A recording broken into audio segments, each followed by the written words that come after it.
Chapter 51 Stories and Wine. At the door of the mill, George could only see the huge millstone turning. But he could not see anyone. On the weed pile on one side, the weeds are still weaving their own baskets. It's such a hacking bullshit. Those golden lumps have been polished a lot. In the basket on one side, there was a lot of black soil and meat paste. The huge millstone was constantly flowing with pus, and exuded a burning stench. It looks very disgusting. George walked over, fanning his nose, and sang a holy hymn. Although this hymn did not use magic power, it had some effect. After the millstones were purified, the stench immediately disappeared, and the golden rubbish became much drier. You too. Mix the unburned ones with weeds and burn them. Remember to grind them as finely as possible, and then sift the broken pieces again to remove all the large bones that cannot be burned. Pick them out and throw them back to the cemetery. Mix the usable ones with feces. Plant ash and black soil to ensure that the people in the territory cannot easily identify them. The servant of heaven seemed to understand the Lord's words and bowed to accept the order. After saluting, they stood motionless. But the weeds suddenly flew up out of thin air, wrapping up the skeletons and piling them into a pile. Then it automatically burned with a faint blue fire. This fire seems to be very special, as if it comes from the underworld or heaven. The pile of bones was quickly charred in the blue flames. Looks like they are two good cooks. Smelling the aroma of the barbecue, George secretly screamed evil in his heart, and did not intend to stay in this disgusting place for another second. He gave some instructions to the servants of the kingdom of heaven, telling them that after they finished getting rid of the golden grass, they should not forget to get rid of the 2 baskets of grasshoppers that the children in the tavern secretly said at night use those clean of millstone. Then he went directly to the cemetery, and put the 3 ghosts into the tomb, and prayed for them. Seeing that the divine favor was consumed from Divine Favor 87/267 to Divine Favor 27/267, George's heart twitched slightly. At present, it seems that even if all the citizens believe blindly, the foundation of divine grace will only be 330 at most. This couldn't help but make him feel very inadequate. It can be said that it has greatly restricted the development of the territory. There seem to be 2 small villages over there from the lumberyard. You can drop by and have a look tomorrow. As long as there are not many new people coming at one time, and the old people take care of the new people, they can quickly integrate into the group and increase the resources of divine grace. George thought it was a good idea, because after he deceives those people out of the village tomorrow, he can take them to the lumberyard and help him do some work first. After making up his mind, George unfolded the scroll and conducted experiments on the servants of the kingdom of heaven, confirming that the scroll could store them. This couldn't help but surprise him. While a servant of heaven is in a scroll, he is considered to be in a sanctuary, so it doesn't consume time. This way, he could take the servants of heaven directly to the lumberyard. Although they can only work for up to an hour after stepping out of the scroll, they have to return to the scroll. But George felt that time should be enough. There is not much work for the servants of the kingdom of heaven to do at the lumber camp. Their main job is to help him with river transportation. The school does not require a lot of wood. If you are lucky, it will be transported to the site tomorrow and construction can begin. As for my castle, thinking of this, George couldn't help but burst into tears. According to the current situation of the territory, the work of repairing the castle can only be postponed. The first batch of wood will definitely not be wasted on the castle. After sighing, George's hand slid over the scroll. During the sliding process, the new servants of heaven immediately received the instructions on the scroll and went to the mill. When I left the cemetery, I took a bunch of corpses with me. When George walked out of the tomb, he saw the scene of corpses flying in the sky, and his hair stood up in horror. It's so damn scary. Wiping the cold sweat on his head, George peed next to the tree and trotted towards the pub. With these 5 guys, everything in the cemetery can be turned into gold garbage tonight. There are a lot of zombies around here, and there is an endless supply of fertilizer in the fields. The servants of the kingdom of heaven are very efficient. In the future, I am afraid that as long as they work for a few hours every night, they will be able to produce the next day's fertilizer. The shelter at night was buzzing with the chirping of insects. George opened the door of the tavern thoughtfully, and smelled the aroma of barbecue coming towards him. He almost spit it out. The followers seemed to be still patrolling, and he was the first one to return. Sitting next to the fire pit, and taking a few sips of wine, George suppressed the squirming in his stomach. He looked at the roasted wolf meat. The corner of his mouth twitched for a long time, and found that he had no appetite at all. Not long after, Alexander and others also came back. These people were dusty, and their hands were still a little wet. They all seemed to have washed their hands before eating according to the story in the Holy Scripture. I thought that these people would be very excited after seeing the wine. But it seemed that except for a few old followers, everyone else had some fear in their eyes. But amid the greetings from George, Martin and others, these newcomers slowly came to their senses, put down their shields and guns, and sat down in their seats. The wine and meat made their somewhat restrained bodies relax. While drinking happily, Martin saw George's questioning eyes. So he leaned over and told the Lord what happened during the patrol. "Boss, everything went smoothly at first. Although there were not many new weapons and shields, they were very powerful. However, when we were cleaning up the east side, two special things appeared. The things were very deformed and covered with tumor. And its body is big on one side and small on the other. It's so high," he gestured, "and it was probably more than 2 meters tall." When Martin said this, he also felt a little frightened. That thing was really deadly when it collided. The most important thing is that it kept screaming, which sounded terrifying. The newcomers were frightened to death and even took weapons. It stopped moving. However, the 6 of us didn't give in. We thought it was a wild boar. After the javelin passed by, we killed one of them directly. Martin said it very concisely, but it could be seen from his eyes that the process of their fight with the monster must be very dangerous. But another monster rushed into the crowd. At this point, Martin swallowed, as if the thrilling scene still remained in his mind. Fortunately, Sir Alexander was there. He kicked it over and chopped off its head. Otherwise, someone would have been there tonight. After Martin finished speaking, he looked at Alexander with admiration. Hearing this, George felt a little chilled in his heart. However, there was a smile on his face, and he patted Martin on the back and encouraged him. "Well done, Martin. He is worthy of being a bear hunter in the mountains before. I will teach you some hymns in a while. Then you will realize that these monsters are nothing at all." After hearing this, Martin's expression became excited. After taking a sip, he couldn't help but pat his chest and began to boast. "Sir, we are not afraid of that thing even now.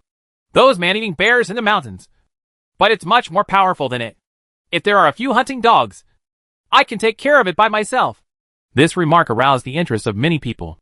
The people in this room used to eat in the mountains, so they couldn't help but participate in the discussion and brag about their glorious achievements in the past. Gradually, no one paid attention to the terrifying monster anymore. Naturally, I will not think about whether there will be more terrifying monsters appearing in the fog in the future. In this lively atmosphere, George was distracted. There are already more and more of this special monster. The kind of thing Martin was talking about was obviously a severely corrupted human being. And it's possible that those who are still alive don't know that the blood moon is coming. Or is there a demon nearby? Both of these things are not very good. But as a lord, George cannot show confusion or timidity. Seeing that the atmosphere was getting more and more heated, he gave another, okay speech. He made up some random stories about the monster based on scriptures, and then blew the soldiers to the point of becoming gods. The originally low morale completely disappeared under his adjustment. After everyone drank a few more drinks and boasted a bit, the thing that almost defeated them before became another asset for them to brag about in the future. And their morale became even higher. George observed carefully. Apart from the followers, only the bad people were the least affected. And among the encouragement they received was also higher. "Humanity is really amazing." George touched his chin. After the newcomers left, George called the somewhat drunk Martin over and gave him some instructions.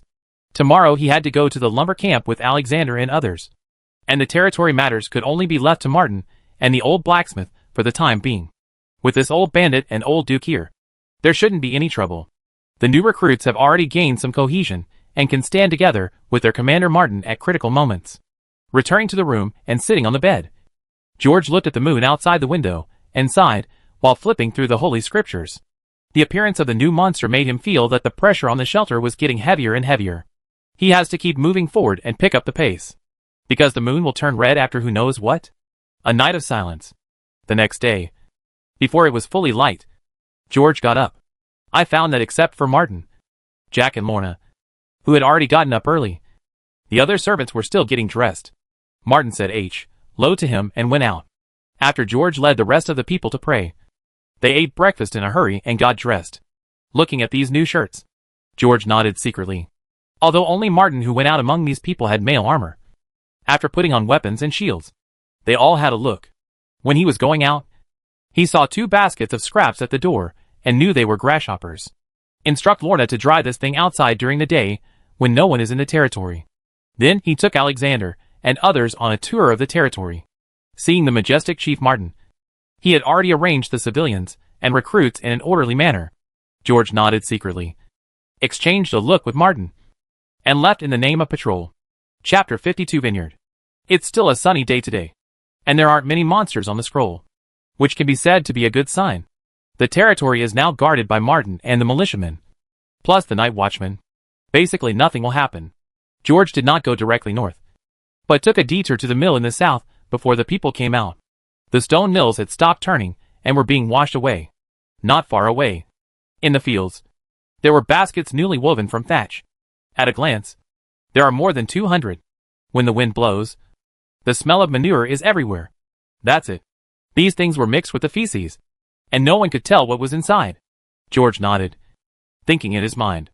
After retracting his gaze, he uttered the mantra to summon the peasants. Then several light groups flew over from the other side of the castle.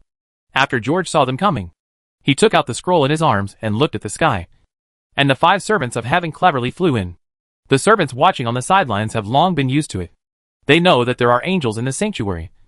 And from the first time, they see the Lord. The Lord often performs some prayer that they cannot understand, trance, rituals, and strange gestures. Now, this group of subordinates, who have completely fallen into the worship of the Lord, no matter what actions their boss makes, no one will ask any questions, and they would stay quiet and act as if they didn't see it. We even prayed together secretly in our hearts, for fear of disturbing the Lord's communication with God. Many people have begun to spread rumors that Lord is the descendant of the Holy Son.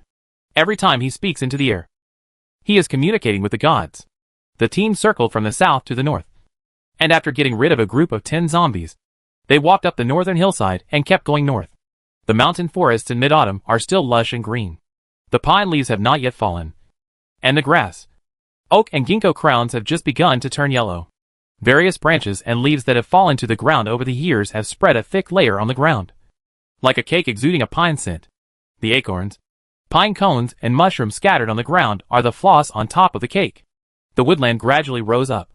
George and others passed through the pine forest halfway up the mountain and came to the vicinity of the vineyard. The scenery in front of them suddenly opened up. Outside the mist, there are clusters of grape trellises. George Chung remembers that when he was standing on the hill when he was a child, the entire vineyard was endless.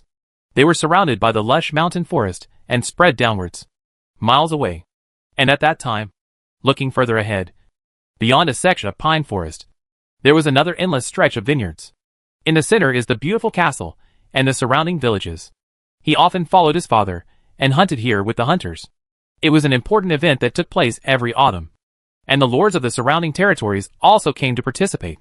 Nobles who hunt black bears and wild boars often receive the greatest compliments, because this not only proves one's bravery, but also eliminates great harm to the people. You know, wild boar is the most capable of destroying fields, and it is also the most difficult to deal with among all kinds of wild animals. The largest wild boar. Even mountain tigers and bears don't dare to mess with it easily. Without 7 or 8 hunters and a dozen dogs, no one would dare to hunt those adult wild boars. It's a good time to harvest grapes. As George and others walked, he looked at the vineyards that were already covered with weeds, sighing in his heart. Many grape trellises have collapsed. The grapes were rotten all over the ground. As I walked by, there were birds flying by. Occasionally, there are some wild animals wandering around in the fog, whether they are wild boars or deers. Although these wild animals are a bit greedy, George also knows that Alexander and his followers can take care of the wild boar. But now they don't have the leisure time. In fact, the reason why I took this detour now is to take a look at the vineyards. And on the other hand, mainly to take a look at the villages not far away. The people living in those villages are all Johannes' subjects. Although the scale is not large, there are only 7 or 8 households in a village. But these vineyards on the mountain are all maintained by them. But because they were all small in scale and very scattered, George had not paid much attention to them before. But today it happened to be on my way. After walking for a while, there were gradually fewer weeds in the vineyard, and some grapes showed obvious signs of being cut. This seems to indicate that someone may have picked grapes some time ago.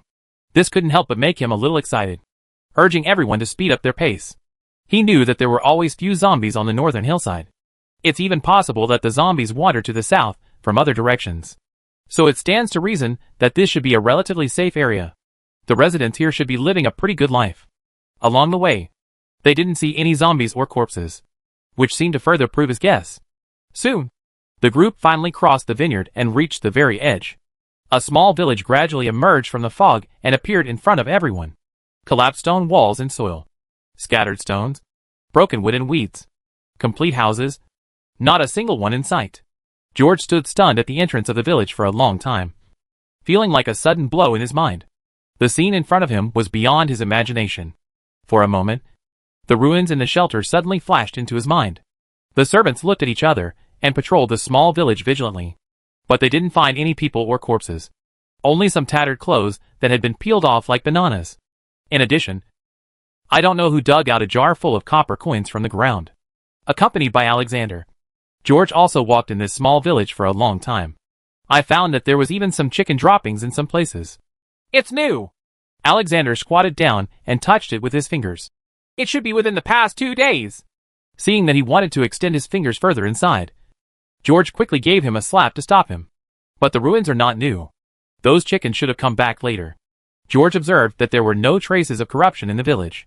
He frowned and looked up at the largest house in the village, looking at the walls that seemed to have been dug out and the broken wooden roof, as well as several nearby buildings that looked like rubble washed away by the flood. Between trees, suddenly I felt heart palpitations. The collapsed castle and the big holes on the roof of the barn came back to him. George turned around, called everyone up, and left the village. Giant. He pursed his lips and said nothing, his face a little livid. The destroyed castle he saw when he woke up came back to him again. Several followers approached him, and George's expression changed. After shaking his head at these people, he sighed and said, I have suggested to my father a long time ago that this place is not suitable for a village. Sure enough, the flash flood finally completely destroyed this place. There are no traces on the ground. Sir, I don't know where the villagers have gone. Sigh. Jack shook his head and sighed. What a terrible disaster. George nodded without making any indication.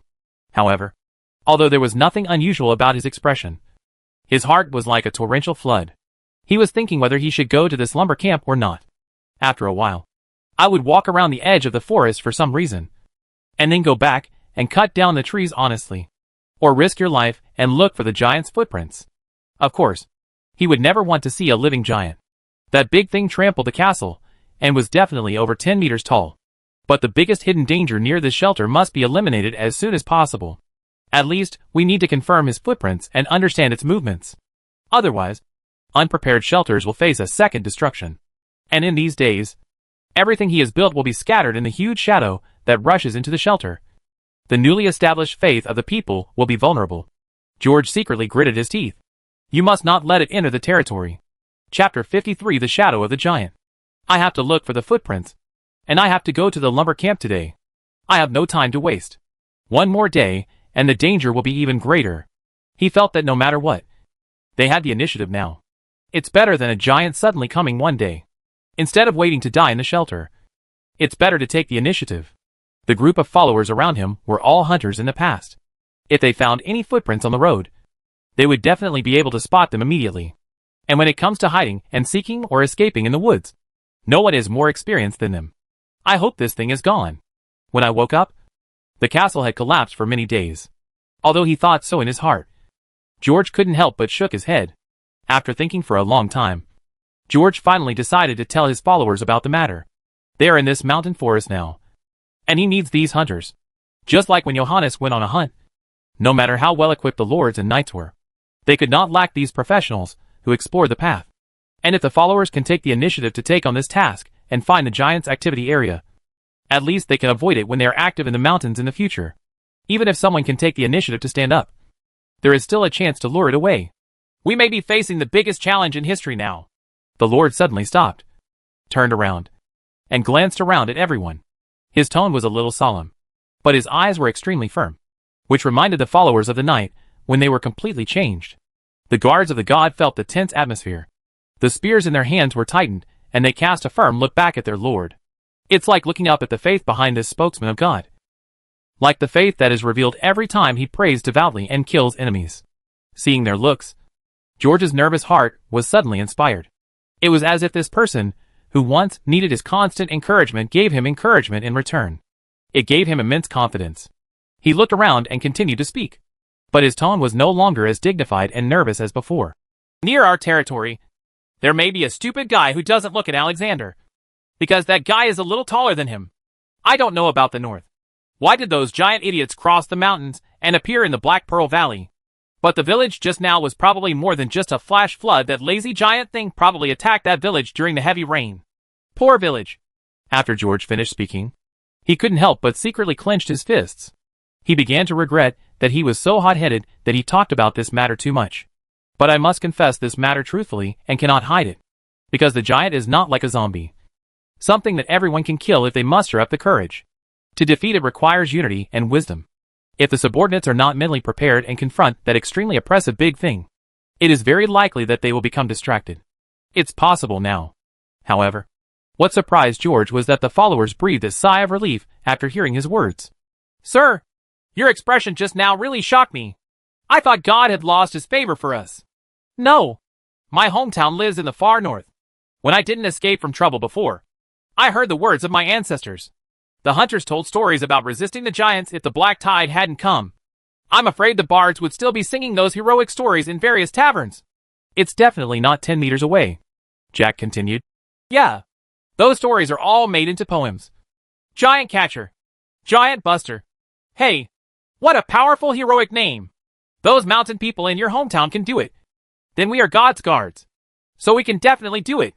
The followers were somewhat trying to cheer themselves up. After all, from the appearance of the village, they could guess the height of the giant. However, these blind believers all believe that they will have God's help in that battle. You brought an angel with you. At this time, the short Aji, the horse thief, suddenly asked, Sir, if we die fighting the giant, will it be recorded in the mythology? The crowd suddenly fell silent. They all looked at George with wide eyes. George stood stunned and controlled his legs to prevent him from jumping up suddenly. He said one word. Meeting. You're a hacking genius. He secretly gave the little skinny monkey a thumbs up. He said in his mind, Sorry, big guy. It's useless to try to motivate you now. I can only paint a pie for nothing. He looked at the attracted eyes of everyone, nodded slightly, and continued solemnly. You are all the guards of God. Naturally, it will be spread in the epic. And this is a battle with the legendary giant. So it will not only be spread in the epic, and your heroic souls will also be born into nobles under the guidance of the God of protection. Otherwise, why would there be such nobles as princes and uncles in this world?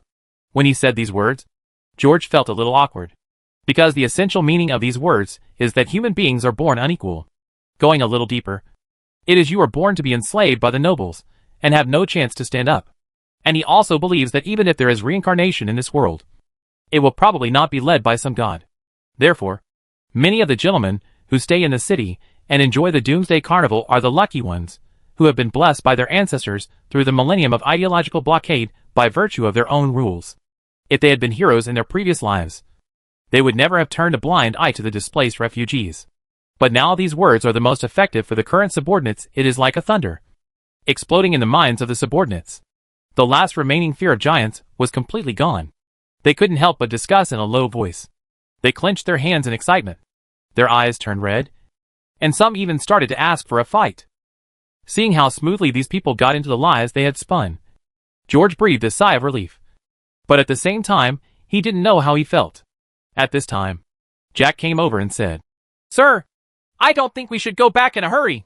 It's better to find the footprints of that thing early than to have him come to the door. Those people in the territory are no more courageous than us. We can't let those people, the skinny villagers, are facing such a big thing. And if we can set traps in the areas where he often moves, we still have a good chance of winning. This guy once hunted bears alone, and he believed that as long as the trap was dug deep, it didn't matter whether you could climb a tree or not. You were doomed. George could see that the followers' positive attitude from the bottom of their hearts did not seem to be entirely due to their own future. Nor was it a noble dream. This made George feel a little surprised and a little uncomfortable. But Jack's firm gaze reminded him of two words: guardian of God and honor. For a moment, George wondered if he had seen it wrong. But no matter what, he had to admit that he was indeed inspired by these eyes. Indeed, we may not have no chance. He threw away the random thoughts in his mind, and his eyes sparkled slightly. That giant is not a zombie. He is afraid of poison.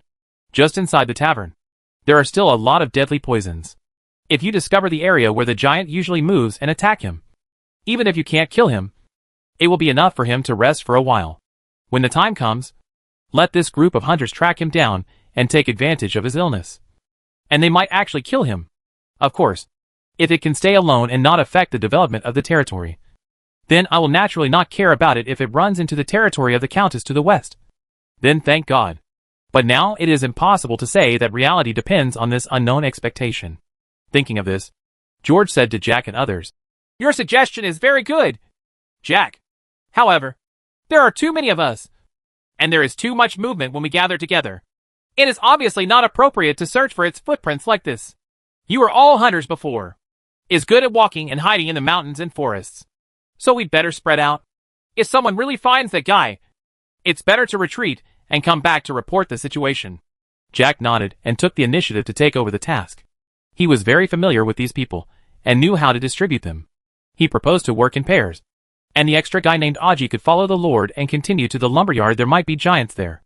Aji is the most energetic and good at finding the way. With him here, you can detect its traces in advance and avoid sudden encounters. After everyone discussed it, they decided to return to the shelter before night regardless of whether they were found during the day. Everyone also copied the map in George's hand. These guys were drawn very simply on parchment paper and buckled tree bark. George couldn't understand it after looking at it for a long time. He believed that if he relied on this thing, he would definitely get lost in the mountains. But he had once been however. The followers of the hunters and the mountain people were steadfast in their vows and full of confidence. "Mist? Sir, this is nothing. Before disaster strikes, there is often fog in the mountains. It's good to have fog. Sir, it's easier for us to move. There's still fog over there by the Black Lake. There are swamps in Miasma.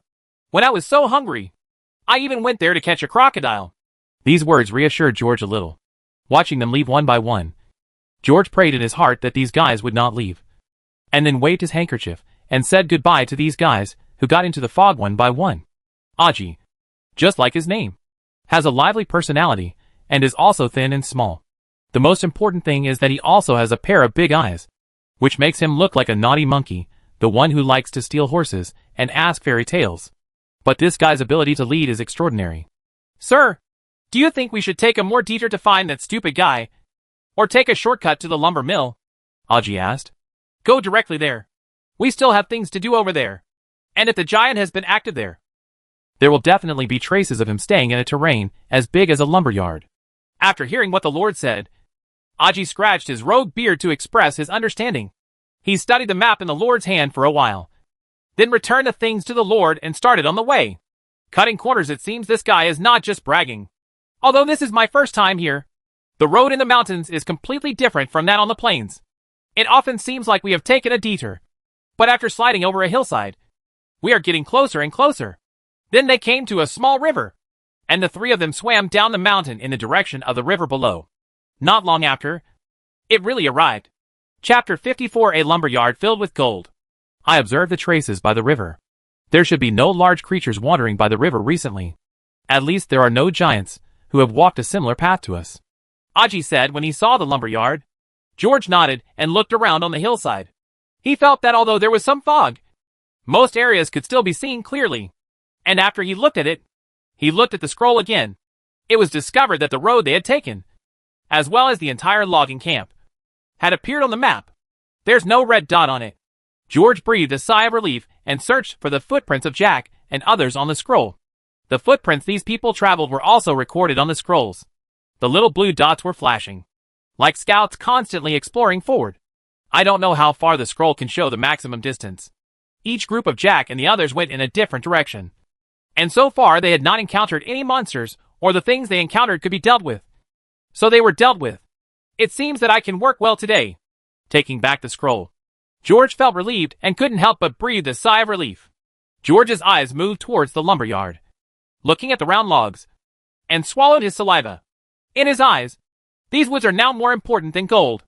Qilong wood, yew, ivory wood, fragrant sandalwood, emerald nan, ironwood, stone pine, and other fine logs, even before the disaster, were extremely expensive and sought-after goods.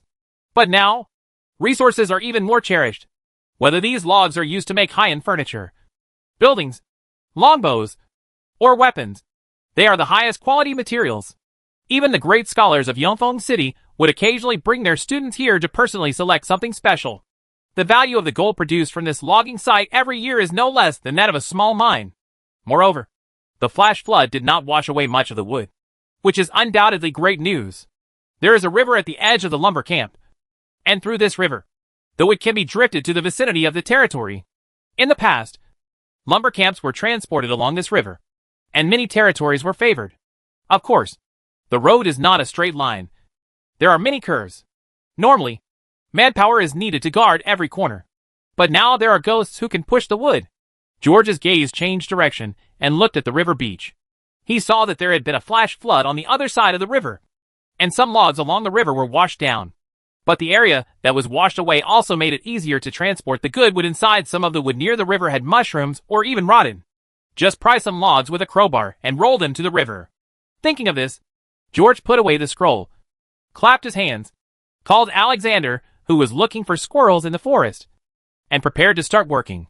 At this time, Aji suddenly came over, blinked and said to the Lord, "Sir, I am not lazy, but I want to go over there and have a look first." After saying that, he swallowed the smear slightly nervously, and then he smiled at the Lord and said, "Don't be nervous. I am a suspicious person, and I will not feel at ease if I don't take a look around here.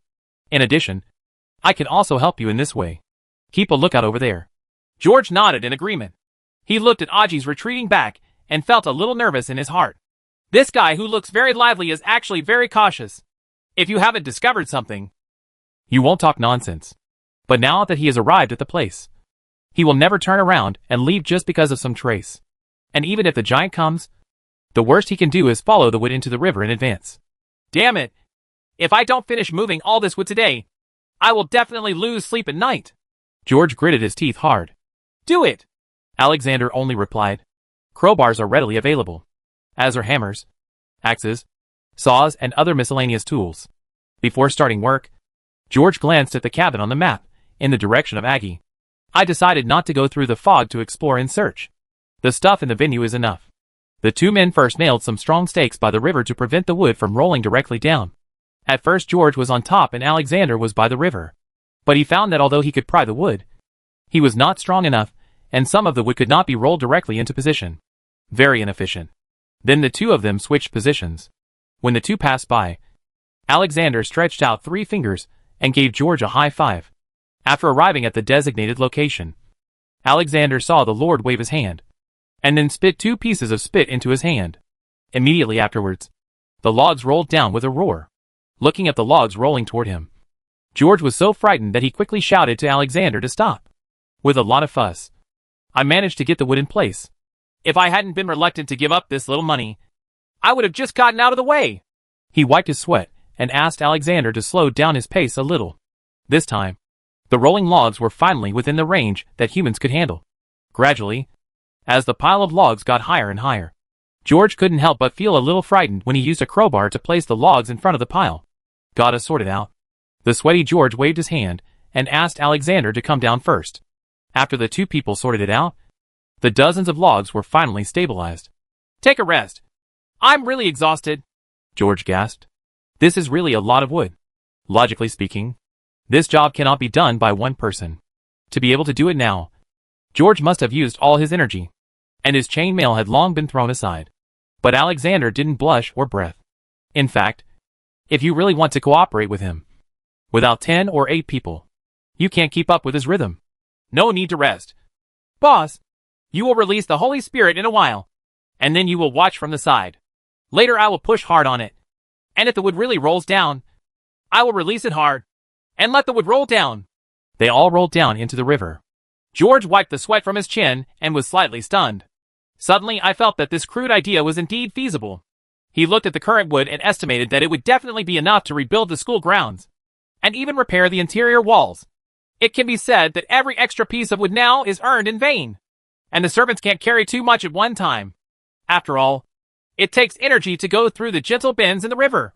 2 plus 3 is divided into 2 groups, which is enough to process 2 batches of wood. Thinking of this, George nodded sharply, sat aside and rested. Taking advantage of this time, he opened the scroll and looked for Aji's location. Then it was discovered that this guy had gone a long way and had stayed where he was. He turned his head and looked toward the mist, but couldn't see anything clearly. I don't know what this kid is doing. Damn it. You're not sleeping over there? Although he said this, George's little heart tightened more and more, praying that the guy was really lazy and sleeping.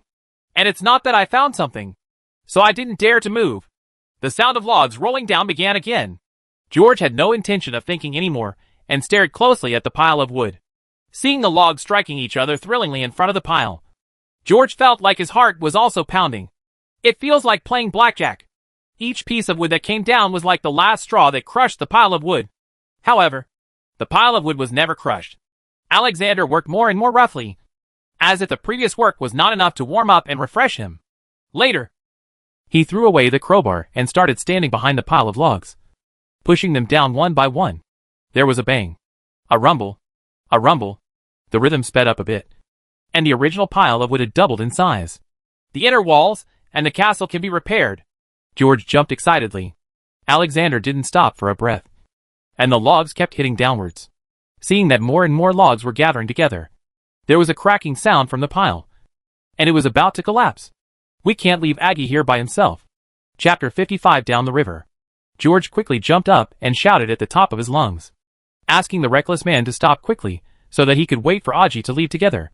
The sound echoed in the valley, and the reckless man who was working hard finally heard it and stopped his crazy behavior. George looked nervously at the pile of wood. It was already diagonally outside. At this time, the pile of wood was already 3 times larger than at the beginning. Don't even ask the servants of the kingdom of heaven to be divided into 2 groups. It might be difficult for them to do it together. After all, they only have 1 hour to move outside the scroll. They have to push the wood hard in the water to get the wood to the vicinity of their territory within the specified time. Damn it. I really let this reckless man talk about it. I was definitely a little too cautious. George opened the scroll while staring at the pile of wood, only to find that Aji seemed to be running wildly this way. There is also a little red dot at the back. Something's wrong. George swallowed the smear, waved to Alexander, and told him to come over quickly. And in the mist in the distance, there was already a loud crackling sound, as if many trees were overwhelmed by some huge creature. Damn it. It's really here. I won the jackpot. George jumped up and almost went crazy with fright. He quickly summoned the servants of the kingdom of heaven and directed one to fly over to bring Aji. Push all the wood down to me. The servants of heaven heard his order and flew directly over. And Alexander was even more straightforward. He rushed down the hillside and slammed his shoulder on the pile of logs. Rumble. Rumble. Like a landslide, the man was almost carried into the river by the rolling logs. But he flew up out of thin air along with some logs still scattered on the ground. Like a swimming frog, the big man grabbed a log in midair and hugged it. And George suddenly flew up and landed on a log in the sky together with his mail shirt. While in midair, he used his shirt to secure himself and his mail armor to the log, while looking towards Aji, and happened to see a big tree flying in the air, passing Aji in midair. The big tree hit a pile of logs above the lumberyard, and the sound of the impact was like an earthquake. In the blink of an eye, another large piece of logs fell down with a loud crash. Immediately afterwards, a roaring sound echoed through the forest in the mist. Alexander seemed to be irritated by this roar. He waved his arms, beat his chest, and began to roar. The 2 roars in the mountains and valleys seemed to drive strong winds, and the fallen leaves hung up in a whirlwind, filling the sky. George grabbed his hair, looked through the whirlwind and fallen leaves, and looked at the huge approaching shadow in the mist. He yelled with dizzy eyes, "Hurry up and put my wood into the river." The words finally worked. The servant sped up and threw Aji onto a log without haste. Immediately afterwards, George watched helplessly as a giant shadow rushed towards the heavy fog in the distance. It seemed that there were only a few steps away from here. He was so scared that he was frightened. The giant finally emerged from the fog, and his figure was almost taller than the pine and cypress trees. Only then did George discover that this guy was one-eyed. There is also a huge horn on the head. Gron? Gron! This is the name given to the strongest Cyclops, compared with those giants who look very similar to humans. Their bodies are out of proportion. The long arms are terrifyingly thick, and the upper body is also extremely burly, far beyond the reach of ordinary giants. When they bend down slightly and use those 2 large columns to support their bodies, they can reduce a lot of burden on the body. Its hands and feet seem to move slowly, but this is just an error of vision. One step is equivalent to a dozen steps of an ordinary human. And it is faster than a horse. We arrived at the river beach in a few moments. At this time, George's log finally fell into the river. The invisible force pushed the log rapidly downstream. George looked at the water passing quickly under his knees and felt a little relieved. With its body structure, it cannot jump, and it should be afraid of water. Before he could finish his thoughts, there was a loud crashing sound and suddenly exploded behind George, as if someone was frying fish in the water. George's eyes widened and he turned around suddenly. He found a wave of water coming towards him, and then he felt a huge shadow pressing on his forehead. George's log swung back and forth in the river waves. Stagnant, he looked up at the indifferent giant under the sun and fog. His teeth began to chatter, and goosebumps fell all over the floor. It seems that I haven't noticed it yet. George put his hand on his forehead tremblingly. After the sunlight was offset, he saw the bird that was staring at a certain branch further ahead than him, on top of the logs. Then he heard a burst of explosions in the air, and the 4-meter-long javelin shot directly into the giant's chest like a sharp arrow. George almost choked to death on the log after seeing it. The giant that originally stood in the river like a huge stone statue staggered in pain, but seemed to be activated and rushed towards this side with a roar. It's like a big mountain rushing towards this side.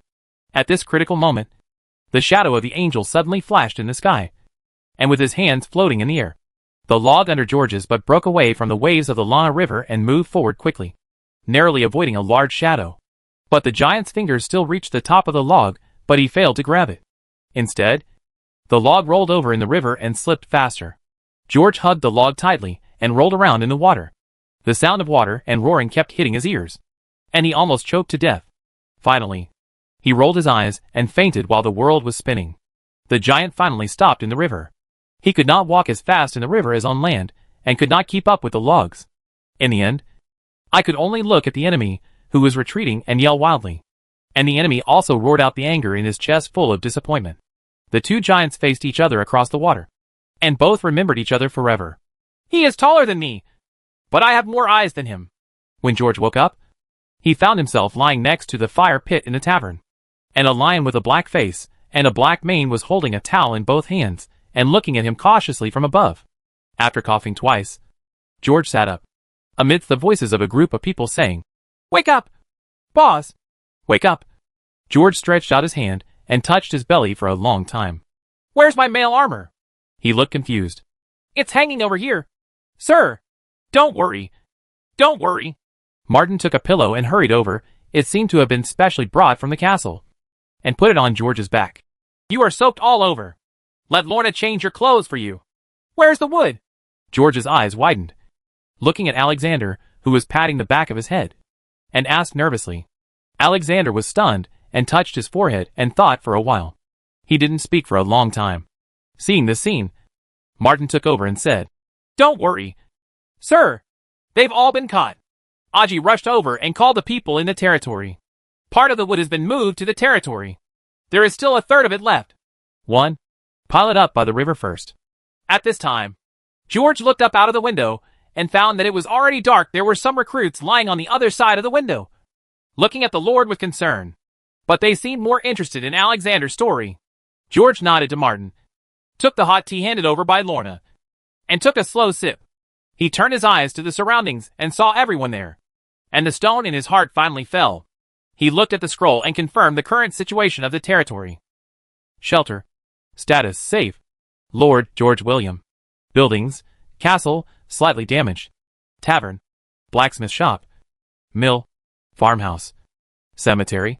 Divine Grace, 83/273.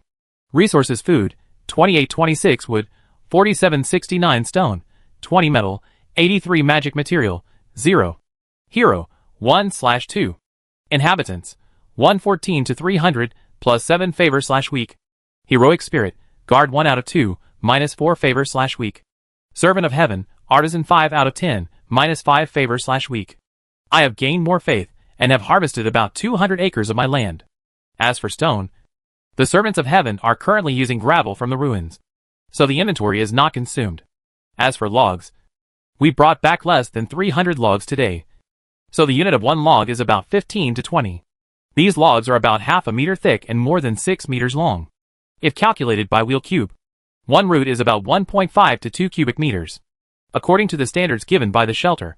Building a farmhouse requires 90 units of wood, including beds and other furniture, and 60 units of stone, materials that can be picked up everywhere such as soil, small sand, and weeds are not included. But building a school field requires 800 wood. And if it is repaired now, it will also require 331. As for the restoration of the castle, 2329 wood is needed. The gap between this building and the building is really huge. Looking at the timber resources in the territory, George felt a lot more relieved. And he always felt like he had become rich overnight. In the past, if I wanted to buy this wood and transport it, 2,000 or 3,000 silver foxes might not be enough. And they are all ordinary wood. But among the logs they transported today, there were a lot of precious woods, especially those that make weapons and expensive furniture. Compared with ordinary ones, the price will be 10 times or even dozens of times different. I specially selected a lot of stone pine, which is the best material for building city walls. In the past, my father was reluctant to use this kind of thing. Green dragon wood can be used as load-bearing beams. Emerald nan and ivory wood domes and decorations. Red sandalwood furniture, bookcases, oil painting frames, yew bows, and ironwood handles. He could imagine that with these fine woods, if he built a church in his territory in the future, it would definitely be very grand. When he thought of this, George couldn't help but giggle. Even the shadow caused by the giant overhead has dissipated a lot. Chapter 56 Tavern and Story. Seeing that the Lord was safe and sound, the tavern gradually became lively again, and the topic slowly returned to the previous ones. George leaned against the fire pit and rested for a while in this lively environment. Just drink wine in this era. The water is not clean, and we are not used to drinking hot water. So everyone has developed the habit of drinking. They drink hot water, but people prefer drinking while drinking potato and sweet potato porridge. Listening to this something to help guys brag about. A crowd of people had already gathered outside the door, squatting in front of the door and window with their ears pricked up. I have more eyes than him, so I am more powerful than him. Yes, sir. What he said makes sense. The blind man in the village before us was very tall, but he couldn't beat me. 7 of the residents. Talking nonsense. Talking indiscriminately. You don't know. Aji waved his arm and kept walking by the fire pit with a wine glass in his hand. With that javelin, if it goes a little higher, the giant will die. But Sir Alexander deliberately left a spear for him. Life. So that I can have a happy battle with him later. Consider him lucky. Next time I see him, I will definitely kick his chin to pieces. Alexander, who was sitting on the ground, slammed his wine glass on the table and said angrily, listening to them blowing farther and farther. Even the Lord's call for angels to come was so vivid that George almost thought he had missed an epic. He blinked hard and thought hard to make sure his memory was not confused. So my head was covered with black threads. He remembered that Aji was so scared that he peed his pants in midair. But now, he described himself as a brave nightingale who went to the giant's lair to lure the giant. As for the followers, it's not like they didn't find the giant. The reason why they wandered far away was to surround the giant. These cow hides were blown to the sky. But the leaders believed it, and looked at the followers with more and more admiration. I don't know when. The unique sound of bagpipes in the hills gradually started to sound. Some people began to try to put the stories they heard into songs. This poem is very vulgar and straightforward, and has no sense of elegance at all. It is not worthy of the beautiful and long melody of the rodent bagpipe. However, it sounds like there is a special rhythm that makes people want to dance. And after the singing started, the people who crowded outside the door had expressions of joy and enjoyment on their faces. It was all for nothing anyway. Now the tavern became more lively. The guardians of God were all drinking wine, while drunkenly dragging Alexander and Aji to dance to the rhythm of the bagpipes. The woman finally couldn't bear the rhythm and jumped in. As they danced gracefully, more people couldn't help but join in the dance. This is the first time the pub has been so lively. George couldn't help but recall the true appearance of the tavern in the past. There used to be that foreign vagabond with a hot figure and a pleasant face, sitting on the table and ogling the adventurers. But those were peaceful times, and although the taxes were heavy on the people, there was no shadow of fog above their heads. For years, these have been searching in desperation for a bite of food. However, all that can be seen is the companions who keep turning into monsters, and the fog that keeps coming towards them. But now, they have forgotten all that and ushered in a new beginning. George stared at all this blankly, wondering what kind of power allowed them to ignite such enthusiasm for life even if they heard that there was a giant nearby. But maybe it all has something to do with hope. That night, George was alone in the house, looking at the scroll in a daze. I finally understand why there are almost no monsters coming down the mountain from the north. They were all eaten by that guy as rations. You can no longer go to this lumberyard. And the giant will never give up. There's no telling when he'll be here. They had to prepare quickly. Looking at the school ground being rebuilt by the servants of heaven on the scroll, George felt somewhat reassured. The guys had consumed all the time in the process of moving the wood ashore, and returned to his scroll. If Alexander and Aggie hadn't already gone ashore and intercepted all the remaining wood, some would have been lost in vain. According to Martin and the others, the moment the people returned to the shelter with the Lord and the wood, a lot of wood flew up and landed on the castle side. Then there was a crackle, and the stones and wood all started to move on their own. Until now, some sleepless citizens still want to join in the fun there and worship the angels and the Holy Spirit. But now the large breach in the inner wall connecting to the school grounds has been repaired, and the gate to the castle is closed. They cannot enter and can only worship outside. The extent of the damage to the castle has not been noticed by the residents. They all thought it was a relic left by God. But today George saw the giant.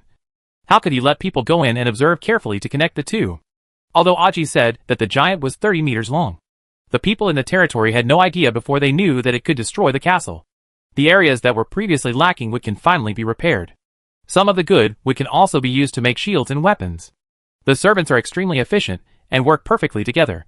However, the degree of damage to the school grounds is still very high, with only 47% intact. Some repairs were done in the past few days, and a lot more were repaired in the afternoon and evening. So it has reached 73%. But according to this progress, I am afraid that it will definitely not be repaired during the day tomorrow. Looking at the reminder of consuming divine grace, George stared for a long time, and finally stretched out his finger. Simple decoration, consumes 10 divine favors. Hardcover, consumes divine grace 30. Luxury monument set, consumes 100 divine grace. Consume 10 points of divine grace to contribute to the Lord. And the school field will obtain a special effect. It looks good, poor guy. Hurry up and recruit more people. Looking at the special effects prompt, George almost spat out a mouthful of old blood. It wasn't until he found that the servants of the kingdom of heaven were moving back and forth a lot faster that he felt a little relieved. It will probably be almost done tomorrow. George wanted to cry when he thought of the giant who had been provoked. Now that guy has a deadly feud with the shelter, and there's no telling when he will come looking for him. Of course, even if you don't provoke him, you can't say when he will come looking for you. There is nothing in this world that cannot be dealt with by a slap in the face. All the villages on the mountain have been harmed by that guy, and they will come down sooner or later. And when you go down the mountain, what you see is the shelter, because the giant was discovered. A side quest was added to the scroll. Side Mission 3, Attack on Titan, hidden, for this guy who once destroyed the territory. You know its destructive power. Take off its head, and avenge your homeland. Reward 1, after obtaining the giant's skull. Hang this trophy in the Night Hall, needs the school grounds and church. The knights in the Night Hall will have a special title. Fearless Knights. This is a group of brave, a warrior, who challenges an invincible enemy. The hero's story is engraved on the giant's skull, and the light of honor that shines down reminds those who come after him to continue writing that story. Title, Fearless Knight. Talent 1, Reckless, affected by the story. All fear effects caused by enemies, who are taller and stronger than themselves, will be immune. Fear will only make them angrier, and anger will become the source of their strength. Let them keep moving forward without stopping. Assessment, immune to fear, conditional. The more you fight, the braver you become. Injuries will not affect combat effectiveness. Talent 2, Strange Strength. LV1, the light of the giant shines on the fearless knight, and the physical fitness of the knight who is sworn under the giant's head will increase by 1 point.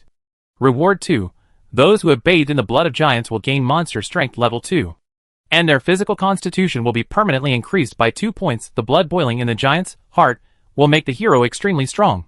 Reward 3, those who deal a fatal blow to the giant will gain monster strength level 3, increase their basic physical fitness by 20%, and permanently increase their physical fitness by an additional 5 points, and will be qualified to obtain the title of Giant Killer, 35 merits from then on. When facing enemies taller than yourself, your combat effectiveness will be extraordinary. The trophies can be superimposed. Collect more trophies, and your knights will become stronger and stronger. Detailed title information will appear on the scroll after the school field is established. The blood of the Cyclops' heart can reshape a person. It seems that this legend is true. The average knight's physique is about 2 points, and the horse's physique is only between 2 to 4. If we really kill the giant, Then the knights under my command from now on may be able to charge like bulldozers on the battlefield even if they don't ride horses. This talent of strange strength is truly worthy of the name. Shaking his head, George put down the scroll, picked up the holy book, and started reading. Both the leaders and the followers believe that they will win this battle. But George was not that calm in his heart. Chapter 57 School Ground. It was dawn, and it was getting lively outside. George walked out of the door sleepily, and found that his followers were discussing something animatedly. But when he walked over, it became quiet, and everyone was carefully avoiding his gaze, as if they had done something wrong. George scratched his face, feeling something was wrong. After walking around the tavern and opening a few doors, he found that one person was missing. "Where's Jack?" "Out." Alexander had 2 sweet potatoes in his mouth, and his words were a little hard to hear. "As expected of my retinue." There was a question mark on George's face. He no longer wanted to take care of him, and turned to ask Martin. Later, through Martin's stumbling answer, he learned the whole story. Before dawn, Jack packed his things and went out. A retinue, who went out to urinate, met him and learned that he was going to pursue the giant. "I can't persuade him at all, sir. You know, Jack is usually very fierce and stubborn. I planned to knock on the door and report to you, but he beat me up and tied me up in the house." The subordinate's eyes were evasive when he spoke, and he was lying at first glance. Maybe he gave Jack a thumbs up when he left. It's impossible that Jack didn't hear about the giant from Aji's mouth, and the description from Aji's mouth was that it was 30 meters long and had 8 hands. But this guy has made up his mind to be the giant catcher. Forget it. Even if he doesn't go, I plan to ask someone to go. I need a tracker to see where the giants are at right now. George thought so in his heart. But he deliberately kept a cold face and sat over the fire pit. Although this behavior of the soldiers under his command shows that the followers have blood and boosts their morale. But for those subordinates who acted without permission, Alexander had already turned a red face. And he had to turn the bad face around. He doesn't want anyone among his subordinates who likes to make decisions without authorization unless he is not present. Compared to Martin, Jack is not as spiritual, but he is the most reckless among them. Ever since he followed Alexander, he has become even more reckless. However, this guy should have a certain sense of propriety. I heard Aji say that he hunted bears alone before, so he should still have some sense of control. George looked at the fire in the fire pit and discovered that Jack had arrived at the lumberyard. He seemed to have wandered around the lumber camp and was currently planning to go southwest. Seeing the Lord's silence, the servants felt very guilty. They ate their food carefully, not daring to make any noise. After a while, Aji quietly came over and said hesitantly, "Sir, don't worry. Jack used to be a hunter who specially hunted for prey for noble gentlemen. He told me that he's not stupid enough to deal with the giant himself. He just went to explore Kiki." Aji turned pale with fright when he realized that he had made a mistake just before. He had acted like he didn't know anything. "Well?" George said no more, turned his head to look at everyone, and said, "Hurry up and eat. Let's start training today." These words couldn't help but make everyone breathe a sigh of relief. The school ground has been set up, and his grace was not wasted. Training can indeed begin today. The territory is now stable. Last night, Alexander led a group of people to clean up outside, and now there is a 24-hour night watchman. So for now, it seems that there will be no problems with the field planned to be harvested today. In other areas, most of them are just wolves. They are also hunting some zombies. While eating and observing the notes on the school grounds, George nodded secretly. After appearing in the school grounds, not only did some changes appear on the scroll, but more information was available to him. The most obvious thing is that there is now an additional merit in the notes on the followers. And there is also a potential value in everyone, George observed while eating, and found that each of these people had different potential values.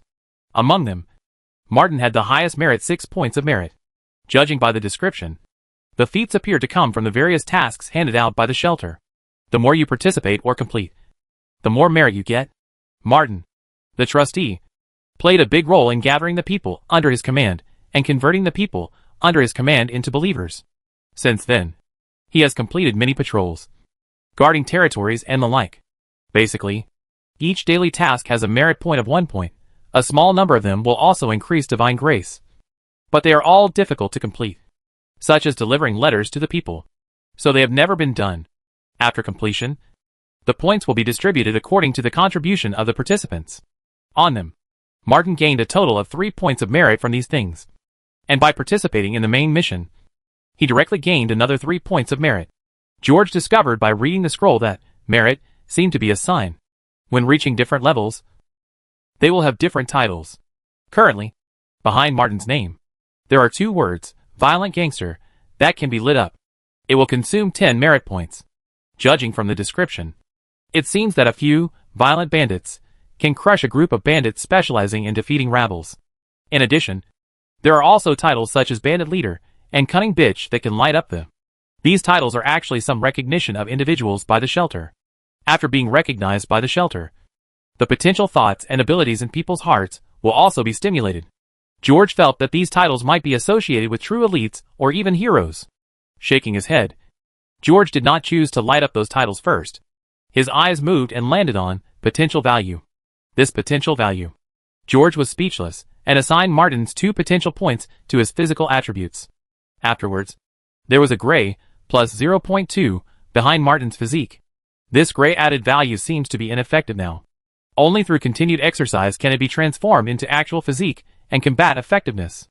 After seeing such a scene, he frowned and thought slightly. The charism of the sanctuary has been purifying the land and transforming the environment. And people who are bathed in divine grace should naturally benefit from this positive energy. The meaning expressed by potential is the potential power in the bodies of the followers. Shelters transform this hidden power into reality. George's summary is close to the real answer. He turned his attention to Alexander and found that his achievements actually amounted to 18 points. The current title is Loyal and Brave Guard, and its effect is Die Loyal and Fearless. In addition, there are titles such as Wolf Slayer and Scavenger Bane that can be lit up. George observed it and found that one of the 2 titles was to increase the damage to wolves, and the other was to increase the damage to scavengers. Each title requires 15 merit points to light up. Apparently lighting them up is a bit of a waste. As for the potential column, it is an R and cannot be added to attributes like Martin. Potential is R? What does it mean? Could it be said that this guy can improve his combat effectiveness just by eating and drinking? George blinked and felt that although his statement was a bit exaggerated, the big man had eaten more and more over the past few days. Not only were the muscles on his body fuller than before, but he was indeed a lot stronger. And there is also an R mark in the big hero evaluation, which means rare and extraordinary potential. Maybe people like Alexander don't need the power of a shelter and can become stronger on their own. Touching his chin, George stopped thinking about it and stared at the fire pit again. On that, his achievements in state were extremely astonishing, reaching a full 33 points. However, there is only one title that can be recognized by the Sanctuary, Walnut Crusher, Walnut Eating Ability +1. The God of Sanctuary recommends that you eat more walnuts. Maybe this will make your smart little head useful for business. Go up.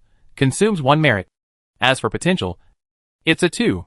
However, it can only be focused on the physical constitution and cannot have an impact on the wisdom. He lit up the Walnut Crusher with an expressionless expression and hung it on his head. Do you think you can discuss me? Hum woo woo woo.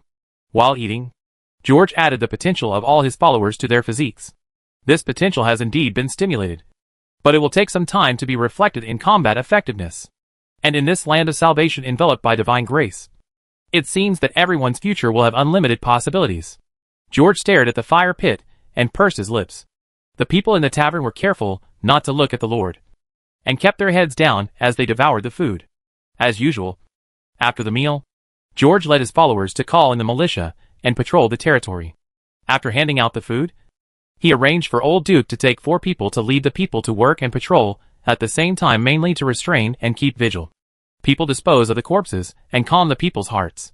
Those 4 people were actually the men who worked in the mill yesterday. They were thin, weak, and a bit older, but wearing the battle robes and in the fog, the leaders couldn't see clearly. Apart from the soldiers, the people in the territory did not know that there was actually no one patrolling outside the territory. The group of people followed the citizens down to the fields, walked around in a pretentious circle, and then headed towards the castle. On the way, George observed the scroll again and looked at the distribution of the monsters, and felt completely at ease. The castle is no longer what it used to be. Although the interior wall on the front is still in some tatters, it has not had time to be completely repaired. But at least it's not the collapsed look before. It's somewhat more impressive, especially the huge door, which has been reinstalled by the servants. Looks a bit majestic. Nodding, I felt that the changes from the outside were quite big, compared with when I first woke up. It was already a castle. I couldn't help but open the door with anticipation. Then, George saw what was inside through the crack in the door, and almost staggered in fright. There are still many big holes in the inner castle, and the servants of the kingdom of heaven are crawling around the inner wall like ghosts. In addition, the sky is still a little dark, and at first glance, I thought it was a ghost castle. But what stunned George the most was the inner courtyard of the original school ground. The ruins are gone, and it's as neat as new. A land of pure white and green. In my memory, there were many open-air wooden sheds in the inner courtyard of the earliest castle. The ground was also mixed with bluestone and muddy soil, making it dirty and messy. When the door opens in the spring, the wind blows and it is full of dust. The ground and surroundings are also mainly blue-gray, looking old and trashed, just like that kind of earth tower. But now it is a road paved with off-white ashlar stones and land covered with green grass. The front of the main hall of the auxiliary castle has been completely restored. Not only did the broken stone pillar stand back to its original position, but there were also many sacred emblems carved on it. The buildings on the left where knights and guards were originally stationed have not only been restored to their original state, but there are also statues at the door. Even the spacious training ground on the right side of the school and the central pool have been restored. There is also a pure white statue standing on it. It is me holding the hammer high in the book and holding the Holy Scripture in hand. The pouted mouth was still spraying water out. Chapter 58 Release and Update Instructions. Chapter 59 Move Forward. Such decoration made George look at it coldly, thinking that he had suddenly returned to the front yard of St. Will Lake Cathedral. That's where I learned how to swing a hammer. This divine favor is not in vain. But my castle is now in 2 colors. This is no different from the patch on the beggar's body. You are maliciously guiding the Lord to consume divine favor. God of protection. He really wanted to put his hands on top of his head, so as to cover his eyes, so that he could not see the buildings above the school grounds, as well as the shabby and strange colors in the inner courtyard. If all the people in my territory see this, I will be humiliated. Thinking of this, George quickly let everyone behind him in, and then asked Alexander to lock the door. Then he looked at the dull-looking servants, and couldn't help but clear his throat. Ahem. Well, this color. George looked at the servants who were stunned on the spot, and opened his mouth, not knowing how to blow. It was completely stuck there, and I couldn't spit out the water. The statue was also very cooperative. I don't know if it was intentional, but the water in the innermost part was stuck there like the last bit of urine. My lord! Martin stared at the dramatically changed castle and said, There is one color missing. George frowned, not understanding what he meant. Sir, our Johannes background colors are 3 colors inside. The inside of the castle must be a gorgeous golden color. High. It's really high. George couldn't help but give Martin a thumbs up in his heart. Then he turned his hand away with a refreshed mind, looked at the off-white square and walls, nodded slightly and said, Well, the God of Protection is not very satisfied with our original castle, and is remodeling it. I will discuss it with him later. It's better to use them all in white. After all, it looks like a temple. Holy Saint. God of Protection. Protection? The servants thought about what the Lord had said inadvertently just now, and their mouths opened like stupid geese. The God of Sanctuary came to take the initiative to rebuild the castle of Sanctuary? Discuss with him? If these shameless words were said by others, these pious followers would definitely raise fists as big as casseroles. But when these words came out of their Lord's mouth, there was only admiration in their eyes. That's right. Their Lord must have this ability. Before the followers with excited eyes could recover, George turned around again and said, You must train well, and don't let down the favor of God. My future Templars, well, this time they have improved. It's a bit too fast. Let's do the temple first. A note immediately appeared on the heads of the subordinates. Train hard plus 50%. George sat next to the pool, staring blankly at the followers, who were fighting against the shadows. He never expected that this school could train soldiers in such a real combat way. In addition to Alexander, the commander, after each battle, an instructor with light wings on his back will appear to summarize and explain each battle. The images of the instructor and his opponent were not chosen by George himself, but they were both angels. With angels as his opponents, he couldn't figure out why Sanctuary automatically made this choice. Because this means that, from the perspective of the shelter, no matter who the trainer faces in the future, as long as it is an enemy, he should take up arms. This made George feel a little strange. But by default on the school field, this was the case. The first opponent was the angel. Of course, the image of an angel is just an illusion, except for the enemy specially chosen by the shelter for Alexander, the commander on the opposite side. The strength of the enemies on the opposite side actually only reached the level of the kingdom's regular army. It's just that they have to be more ruthless, without fear or hesitation, and make no mistakes. It's like a robot. Although it all seemed like fantasy to George. To these soldiers, they were actually experiencing a brutal and bloody battle. Looking at the soldiers who were lying on the ground again, moaning in pain, George couldn't help but feel a little funny. He heard Aji still shouting something like, "Mom." It was as if the gun had really stabbed him in the chest, severely injuring him to the ground and dying. Not long after, an angel instructor came down from the sky, under the light in his hands. The soldiers' pain gradually disappeared. In this warm current, their body aches and muscle strains gradually disappeared. Later, after praying with tears in their eyes, the servants stood up again in full vigor. I just feel that my reborn self is full of strength, and my fatigue is swept away. But in fact, this cure only relieves some of their fatigue. Those holes and bloodstains are essentially non-existent. A line of words formed by water mist appeared in front of George again. Originally, the medical officers/instructors in these trainings were ordinary in appearance. But after being transformed by divine grace, it has special effects. Although it has no actual effect, it will benefit the soldiers' courage and make them more determined. George had read these words 3 times. He stretched out his hand and waved them away with a blank expression, thinking quietly, perhaps the minions of the ancient gods know how to use despair to control the spirits of others. So only the unassailable determination in the hearts of the warriors can defeat those future enemies? Or can we say that only by defeating these angels can we gain their recognition? After George secretly guessed, he slowly came back to his senses. I saw Alexander teaching the new recruits. In Alexander's view, although those enemies wore better equipment and were more well-trained than them, but he thought he could win. Who are those birdmen with wings? Pick up your weapons and tear off your mournful faces. You are soldiers, not cowards. Have you forgotten what I just told you? Follow me. I don't care who is your enemy. Even if there is heaven ahead, you must follow me forward. After Alexander kicked each of them in the butt, the frustrated look on the soldiers' faces disappeared, and they began to reflect indignantly. At the end of the first 2 battles, these resurrected soldiers looked desperate when they thought of the enemies they fought against. In their view, they were facing an invincible enemy, because the enemies they face come from heaven. But Alexander's mentality was completely different from these people. Although his Valkyrie opponent also tortured him terribly, but it only made him angrier. This momentum slowly inspired the soldiers' courage. They began to remember what their commander said: keep moving forward. Although the victory seemed far away, the fire in their hearts was ignited. Indeed, they are the guardians of God, and they should not be inferior to their winged opponents. Slowly, these soldiers also turned from negative to positive, and George saw the changes in their mentality after every battle.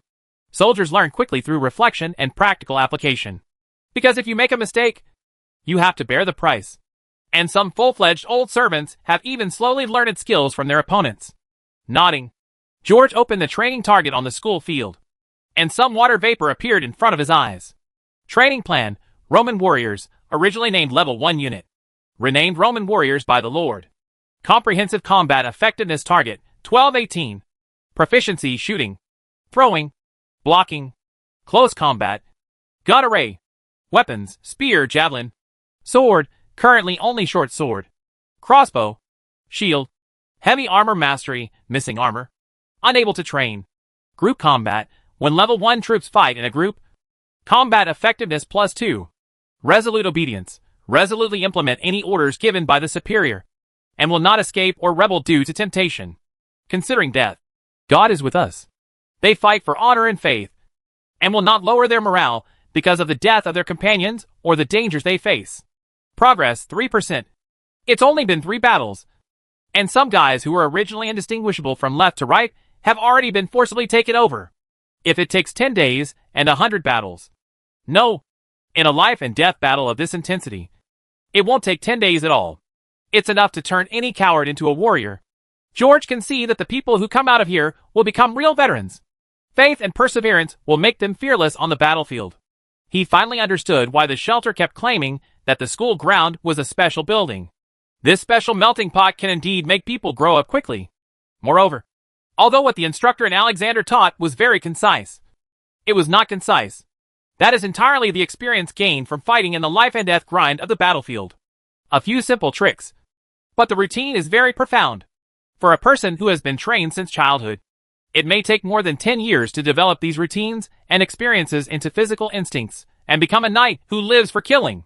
But during the war, those strong men who were forcibly dragged onto the battlefield would crawl out of the pile of dead people from battle after battle. You will soon be able to cross this hurdle. The existence of the school grounds accelerated all this. The few guys in the squadron who originally had relatively high combat effectiveness, since they were equipped with new equipment, their combat effectiveness is not far from 12. In this kind of bloody experience, as they become more and more proficient in the use of weapons and armor, as their physical fitness and experience skills increase, they will soon be able to meet the minimum requirements. If there is sufficient meat supply, these people's bodies should be able to undergo great changes. George looked forward with shining eyes and saw that the battle had begun again.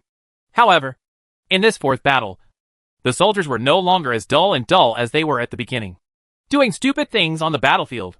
He couldn't help but nodded secretly. The soldiers have begun to learn to think calmly. After a few days, their mental quality was enough to make no mistakes when facing the giants. But courage alone cannot defeat that giant. It seems that the most critical turning point must rely on something. Thinking of this, George turned and walked towards the castle. Chapter 60, Letting Go. George didn't wander around too much, but just confirmed the main body of the castle. At present, there is basically no need to worry about collapse. Although the castle has not been completely restored, the previous holes have been boarded up and covered with thatch and tarpaulin. Even if it rains heavily, there will be no water leakage. After walking around the castle briefly, he called all the servants of the kingdom of heaven behind him and turned towards the tower in the north of the castle.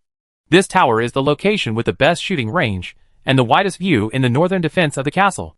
Its other towers are several times larger, and the area on the top floor is also much larger. Through 6 dedicated windows, you can shoot to most areas except the interior of the castle. There are several towers like it in the castle. They are also connected to the interior walls. But apart from being not as tall as it, they have also fallen into disrepair and lost their intended function. So there are no guards stationed there for a long time. Only this one has been in use. And George can also see that this tower has been artificially destroyed. This tower has not been repaired yet. Although it has not collapsed, it is not much different from a dangerous building. Previously, the servants of the kingdom of heaven only cleaned the rubble here and used it as material waste. So when George stood in the center of the lowest floor of the tower and looked up, he could still see the cracks on the spiral stone staircase. After swallowing his saliva, George ordered the servants of heaven to drag him to the top, and gradually flew to the top of the sloping spire. Here, he saw what he wanted to see: 3 city-defending crossbows that were deformed by the weight of gravel. The total length of this thing is 2 meters, and the arrow it uses is larger than a thumb, and its length is only slightly smaller than a javelin.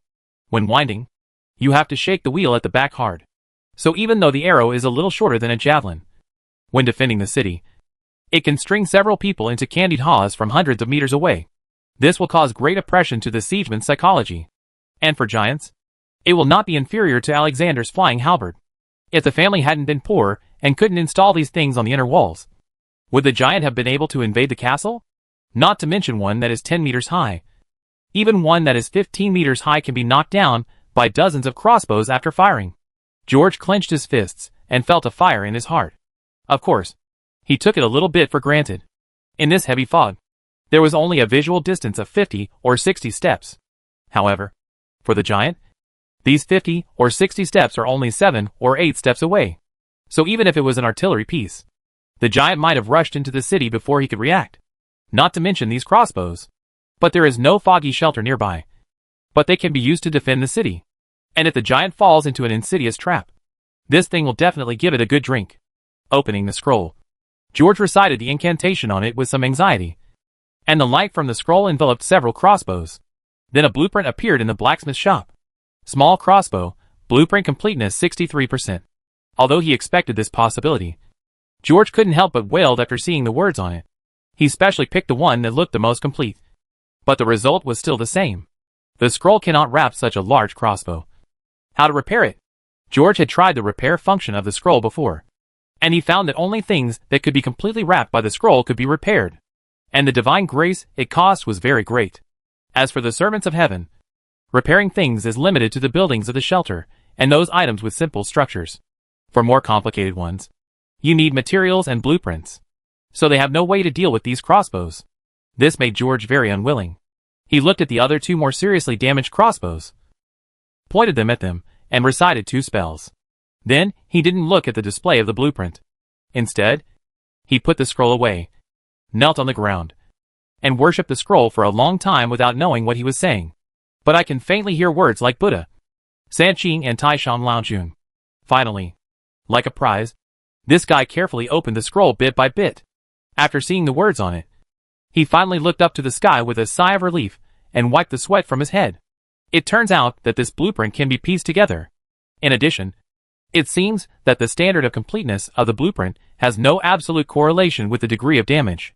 Just like the first crossbow, although it is relatively complete, the bowstring is flown to nowhere.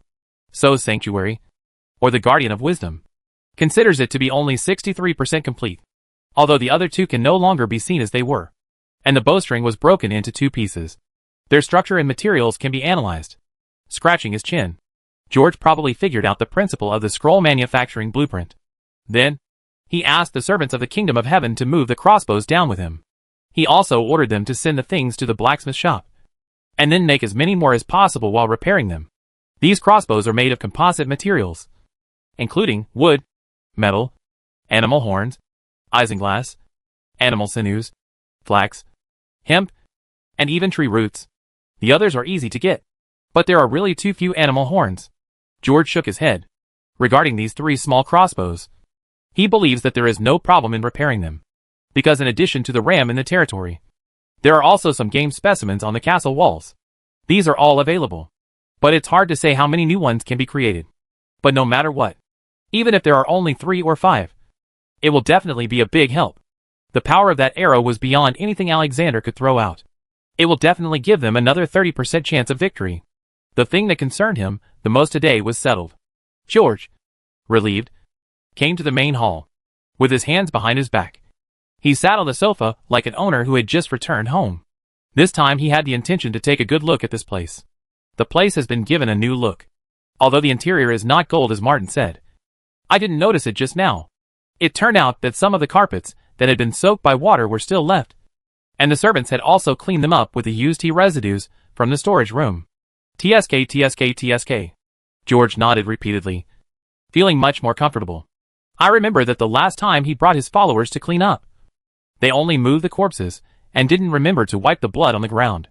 There was a foul smell, but now they are all back to their original state, just like when he just left home. It's just that there are no more old housekeepers and those old servants. After clearing his throat, George resisted his habit of spitting and swallowed quietly. Then he tapped his feet, picked up the scroll, and started observing. After Jack left the lumber camp, he walked in a circle in a certain area. I don't know if I discovered something or lost the trace of the giant. Shaked his head and observed the surrounding area of the territory. I found that there were a lot of monsters coming from the east and west today. But the scope of today's harvest is still completely manageable. It's just that some wolves are always wandering around. Although they won't get close to the people, the night watchman can't catch up with them. What do these stinky dogs want? It's like watching the excitement. The current danger value in the sanctuary is very low, indicating that the wolves are actually full. But wandering around in the fog is a bit scary. The old blacksmiths and others simply arranged work and patrolled at the same time. Although they are of no use, they all have bows and weapons in their hands, which makes the people feel at ease. Shaking his head and no longer caring about the wolves, George observed his own condition. Physique, 1.7 Wisdom, 0.6. Vitality, August 8th. Physique *5. Mana, 6 out of 6. Wisdom *10. Under George's guidance, the people's faith has been growing rapidly, as the number of devout believers increased and the divine grace exceeded 200. George's wisdom increased by 0.1. As for the mantra, after these 2 days of study, there is now a new hymn. With continued communication with God comes a gradual understanding of the faith and the use of sacred hymns and the praise of the holy name. This official priest now has some understanding of the low-level mantras in the Holy Scriptures. But even for a qualified priest, understanding a low-level mantra does not happen overnight. Therefore, although he worked hard to memorize this mantra, it was still in a category that he had not yet fully understood. There have been a lot of dead souls being redeemed in the cemetery these days. After spending 100 prayers the night before yesterday. After yesterday's day, the number of prayers returned to prayer 113. It was enough for him to learn this new mantra and upgrade one of the 3 mantras to level 2. Learn and understand the newly learned mantra through prayer. It has new changes. Mantra Hymn Stigma LV1. 1. Blessing characteristics. Through blessing, the sacred power is poured into the weapons of surrounding partners, within 10 meters, up to 6 people. Judging the enemies, basic damage plus 1 asterisk mana of holy damage, up to 2 points of mana injected. Continuous 1 minute or 3 attacks. 2. Explosive characteristics. As a medium of blessing, the weapons in the hands of the chanter will be specially blessed, making the weapons in your hands like being possessed by the Holy Spirit. Not only can you continuously use the power of the stigmata, but you can also explode the power of the stigmata at once. Basic damage plus 2 asterisk mana's holy damage, up to 2 mana points injected. Plus 15% hit rate. Although the damage is average, it is a rare blessing mantra. This is the famous skill of the war priest. After mastering it to a certain level, the more people around you, the more powerful it will be. All holy knights are selected from priests, including the Holy Church. The stigmata is the predecessor of the Templar Knight's holy seal. The basic damage should be the damage of my hammer. Now those zombies with a constitution of about 0.8 and a vitality of less than 4 can be incapacitated by my hammer even if they miss their vital points. Then my basic damage should be in the range of 0 to 4. Then when I use stigmata and explode with all my strength, wouldn't it be double damage? The word hammer saint suddenly appeared in George's mind. Chapter 61 Cellaring. According to the Holy Scripture, the explosive blow of this stigmata can be controlled. In addition to the waving power of the arm, the damage can also be reduced by dissipating part of the power of the stigmata. So looking at it this way, this is a good flying hammer for catching prisoners. Well, I can give it a try when I'm done with it. George continued reading and checked other descriptions of the stigmata. Element type description. You discovered the element type of the first attribute. There are many more such materials in the libraries of heaven. George raised his eyebrows slightly, opened the archives column above the scroll, and looked for instructions on the types of elements. Currently he can access 6 damage types: holy, dark, fire, ice, poison, and electricity. Among them, holy damage ignores armor, dark damage will deepen wounds and reduce various healing effects, fire has a continuous effect, and ice will slow people down or even freeze them. Poison will make people weak and continue to damage health, and electricity can paralyze people. After observing these types of damage, he discovered that his attributes also had an additional resistance ability. In certain environments, nature can weaken/increase human resistance. For example, within the range of a shelter, all resistances are plus 10. And if you leave the shelter and are in the fog, your dark resistance will be -5. I have only purified the shelter once before.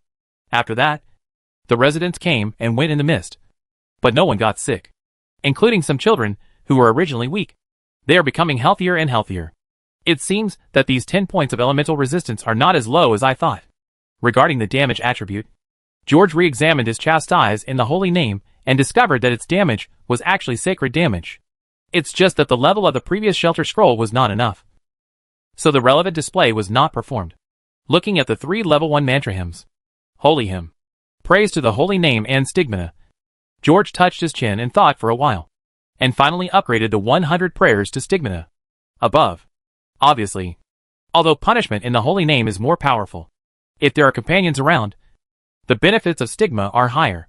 In combat, 1 minute is enough to hit an enemy 2 or 3 times. And even if a javelin is used, it only hits once. Then 6 people also get 6 points of extra damage. Although this may be a drop in the bucket for powerful creatures like giants, it is better than nothing. After thinking about it, George spent 100 prayer points to increase the power of stigmata. Mantra Hymn Stigma LV2. 1. Blessing characteristics. Through blessing, the sacred power is poured into the weapons of surrounding partners, within 20 meters, up to 12 people. Judging the enemies, basic damage plus 2 asterisk mana of holy damage, up to 2 points of mana injected. Continuous 2 minutes or 6 attacks. 2. Explosive characteristics. As a medium of blessing, the weapons in the hands of the chanter will be specially blessed, making the weapons in your hands like being possessed by the Holy Spirit. Not only can you continuously use the power of the stigmata, but you can also explode the power of the stigmata at once. Basic damage plus 4 asterisk mana's holy damage, up to 2 mana points injected. Plus 15% hit rate. The next level up is 1000 prayers. If I concentrate on improving this hymn, it may be possible to improve it again after a while. I don't know if the LV3 level stigmata will produce other changes. George could already see that the victory boasted by the subordinates last night was becoming less and less illusory. But the most critical note is still with Jack. Everything depends on the news brought back by the scouts. Otherwise, the difficulty of the plan will increase several times. Thinking of this, George secretly prayed for Jack, hoping that he would come back safely at night. With a sigh, George put away the scroll and walked towards another place in the castle. There was nothing there to deal with the giant, but there was something that could make him let go of his inhibitions and lighten his mood. The family's greatest treasure is right there. Thinking of the treasure, George shook his head speechlessly, quickened his pace, passed through several corridors, and arrived at the semi-basement where the servants were leading him. After passing the kitchen and storage room, George came to another stone staircase. After continuing down, he opened the thick door and entered the wine cellar. Although this wine cellar is far smaller than the one underground in the brewery, the 50 or 60 50-gallon oak barrels, one barrel holds about 300 bottles, make it a little crowded. But the wines in storage are all 4.5 years old. These wines are not only of high vintage, but also highly distilled wines. Otherwise, even with Johannes' storage technology, it will go sour after being left for too many years. Unlike those wines placed in wineries, these wines are picked from the best fertile fields in Johannes, and are often picked after they mature on the trees and become semi-dehydrated by the sun.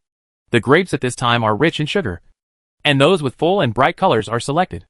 After brewing, they are specially fired. At this time, the wine is transparent in color, has a strong flavor, and can even be ignited. Then it is placed in oak barrels and cellared for 3.5 years. The color is like amber, crystal clear and mellow and fragrant. They are not considered golden wines because they are not considered specialty products. However, this kind of aged wine from the Black Pearl Valley is the most famous, so the price is generally 2 or 3 levels higher than that of other places. This kind of name on the mainland is more complicated. The literal translation means burning wine. Just translate it into brandy. Brandy also means burning wine. Of course, these are Johannes' brandies of the highest quality. In addition to the wine contained in these 50-gallon barrels, there are 3 or 4 25-gallon small barrels. Unlike those high-quality wines, they are aged wines that have not been distilled and are also produced in special fertile fields. However, the conditions for brewing are extremely harsh. The grapes must grow mold in the heavy fog of the pine forest. When the mold penetrates the grape skin and then is exposed to the sun, the water will naturally evaporate, and the grapes can be harvested in a semi-rotted and shriveled state. And even because the time of Pythium infection is different, when picking, you have to judge the maturity and pick them one by one. Therefore, it often takes 8 vines to produce a bottle of such wine. And because the harvest is late, a certain amount of humidity is required. So it is best to be in a mountainous area with rivers, where fog and sunshine are balanced. Otherwise it will be difficult to fully rot and dry up. And if there is heavy rain and the humidity is too high, the grapes will lose their sweetness, and they will be ruined again. After being brewed, the wine is often stored in ancient oak barrels for 10 years before it matures. At this time, the color of the wine is like golden liquid, thick and fine, like honey. It is famous all over the world for its sweet aroma. It has a full body, rich and complex aroma, elegant and round taste, and more importantly, it has no trace of sweetness or sourness.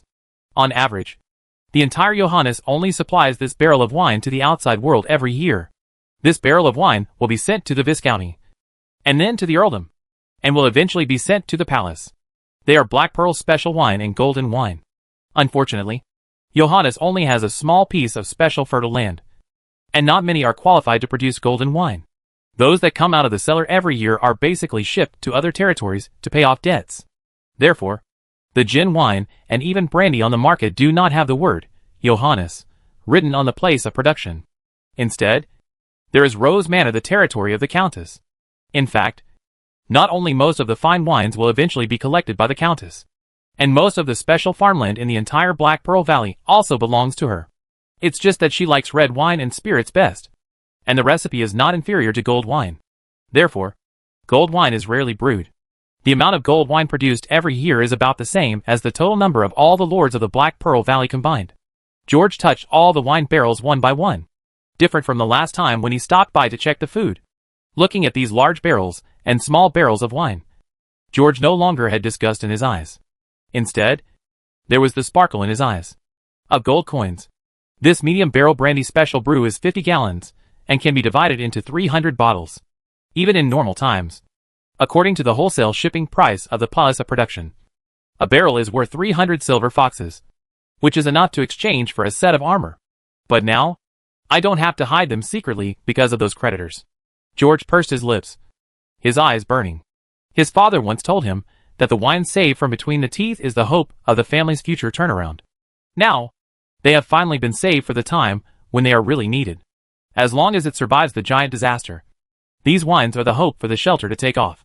George could imagine that the resources obtained through trade would definitely allow the shelter to develop rapidly within a period of time. And at that time, he could even make each of his soldiers equipped according to the standards of a knight. As for those small barrels, George's eyes flickered. And finally, he took his hand back from the golden wine. He will definitely not sell these small barrels easily in the future, because they are a rare commodity. Where's the sun now? And who has the conditions to spend 10 years to get a barrel of such wine? So if you sell one barrel, you will lose one barrel. For some guys who are addicted to alcohol, it is not something that can be measured by gold and silver coins. So grit your teeth and save them for greater use. With the last two shining glances at the wine, Grandit's desire was finally satisfied. Afterwards, he patted his butt and walked out of the room. After returning to the main hall, I looked at the sky and estimated that it would be noon in an hour or two. George simply took long strides and walked straight to the fields outside. In the past few days of harvesting, the fields around the shelter have basically been harvested. Looking around, the mist is full of busy figures. Without the influence of monsters, these territorial residents are very efficient and have harvested more than 200 acres of fields, an average of about 100 acres a day. It seems that those old people and peasant women are not much worse than men.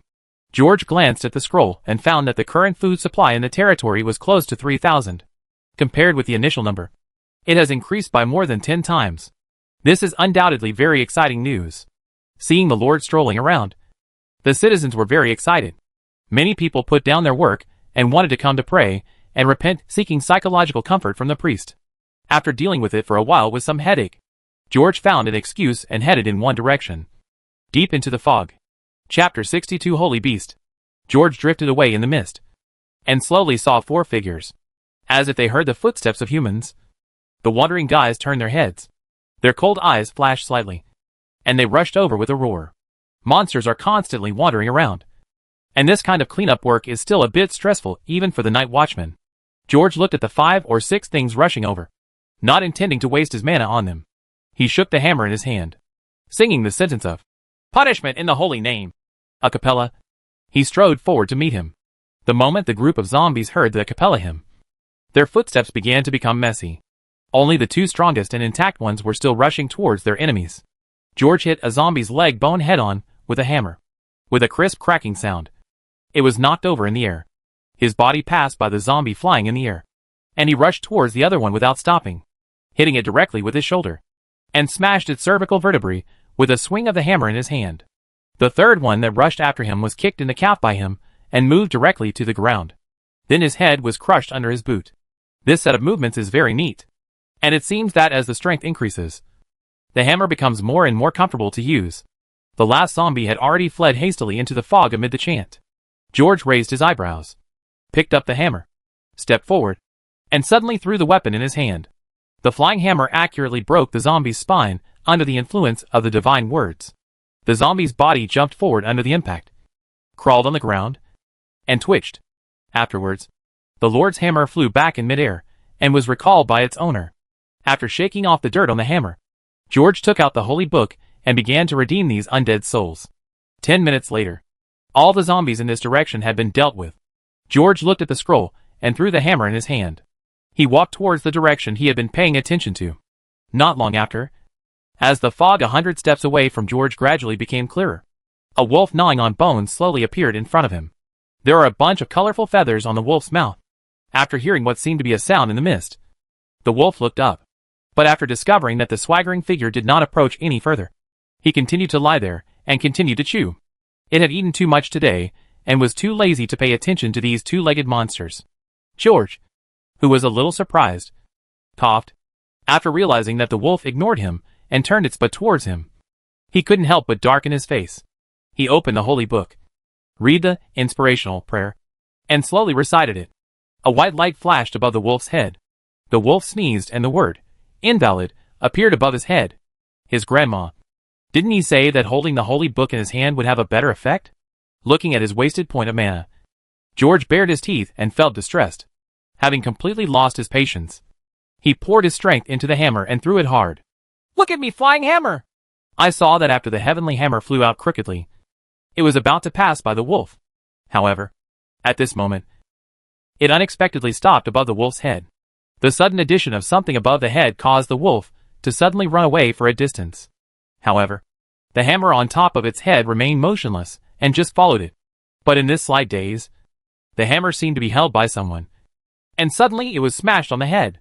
There was a popping sound like a wooden fish being knocked, and the poor wolf rolled his eyes with a scream, fell straight to the ground, and foamed at the mouth, bronze-headed, iron-boned and numb-wasted. "It's true that this wolf's head has been beaten well," George said secretly. He scratched his head, stretched out his hand, and took the Lord's hammer that flew back. When he came to the front and took a look at the wolf's ears, he discovered that there was blood there. Rubbing. It seems like he used too much force. Just now, considering the wolf's physique, he injected 2 points of mana into the stigmata. Although he deliberately dispersed a little bit of the sacred power when he threw it, the damage of this hammer still reached more than 10 points. So the damage is still a bit too high. The wolf was basically dead, but its soul hadn't even had time to fly out. George rubbed his hands, and reluctantly used it to summon it again. This time, the same feeling he had when he summoned the ghost the night before suddenly appeared in his heart. It seemed to have worked. However, after that, a wolf shadow flew out from the wolf's body, stretched out its front paws, and bowed to him like a bow. Then he will fly into the sky. Seeing such a scene, George's eyes widened, and he almost spit out a piece of blood. He hurriedly raised his fist, and sang a sacred hymn. As the hymn started to be sung, there was suddenly an invisible force pulling down on the wolf's soul. However, the pulling down force always seemed to be a bit weak. Seeing that all the magic power in his body was almost used up, George became extremely anxious. At this moment, a shoe suddenly kicked down from the sky. Immediately afterwards, the wolf's soul seemed to have lost the power to rise, and suddenly fell down. The blood on the wolf's ear stopped flowing, and the marks on the forehead began to recover. Licking his tongue, he turned over, as if he was in a dream. At this time, a line of words like this appeared in midair. "Don't throw anything at it. Grateful. Thank you, God." George felt like he knelt down and pretended to pray to his boss. After praying, the font gradually disappeared. Suddenly, the mist in midair condensed, and another font was displayed. "Congratulations. You have taken another step forward on the road to becoming a magic stick. Now you can not only fool fools and ghosts, but also dogs. Invocation proficiency +3. It should be a success. It stands to reason that any ghost can do it. Although this wolf does not have the wisdom root, its strength is not as strong as the ghost. It should be better to inspire. But why does it have to be blinded in order to be effective? Logically speaking, the ghost is an evil creature, and the wolf should be better influenced." George scratched his chin and felt a little confused. He thinks this may be the reason. The minds of ghosts are incomplete, which makes negative effects such as fear less effective on them. But it is precisely because of the incompleteness of their minds that they are more susceptible to the mercy of inspiration, that is to say, there it is difficult for willpower to resist the inspiration with divine effects, and it is easy to be drawn into the kingdom of heaven under a high level of transcendence. However, living creatures like wolves are exactly the opposite. Their thoughts and souls are extremely complete, and it is difficult to easily generate faith under inspiration. But it is very susceptible to the crazy chaos of the ancient gods. It seems that this should be the meaning of some weak creatures may also be forcibly summoned by you. Some monsters such as demons. Their thoughts and souls are extremely complete, so they should be difficult to be affected. The influence of inspiration and transcendence. On the contrary, because they were born with chaos and madness, they became the minions of the ancient god. George secretly made a guess and felt that if there was a chance in the future, he might not be able to try his inspiration on monsters like demons. George was thinking wildly when he suddenly felt a strange gaze. He looked down and found the wolf staring at him with a pair of round eyes. This look seems a bit familiar. George suddenly remembered someone. With a dull expression, he took up the bone in the wolf's arms. It was a pheasant that was almost finished. Then throw it far away. Then he saw the wolf jump out, pick up the thing, and throw it at his feet. He opened his mouth wide, stuck out his tongue, and screamed. The inspiration was indeed successful, but its head seems broken. After touching the wolf's belly and confirming that it would not be as edible as Alexander, George breathed a sigh of relief and led the wolf back towards the territory. There is a solution to this wolf problem, but the efficiency is a bit low. You can only play it once a day. On the way back, the people were surprised to see a wolf playing around the Lord next to him. But the Lord's face didn't seem as happy as the wolf's. Instead, it was a bit gloomy and scary. And every time the wolf pulled up his trousers, the Lord would touch his forehead. Although the citizens were very curious, they wanted to ask the Lord if he had shown any miracles that had influenced the wolves in the mist. But seeing his expression, no one dared to get close to him. When returning to the tavern, George found that there was another thing on the scroll with information about the shelter. Special Unit 1, Guardian Beast. George was speechless for a while, and complained, "You really know how to give money. Can you come up with this name?" George changed the name with a casual stroke. Holy Beast. This is in line with your majestic temperament, isn't it, boss? George said to the air above his head with a flattering look. After flattering him, George continued to read the scroll. He discovered that this so-called Holy Beast was the silly dog next to him. Northland Grey Wolf. Physique, 2.3 Vitality 11 Wisdom, dash. Comprehensive Combat Power, 4. Evaluation. This wolf is not ordinary. It has had close contact with God.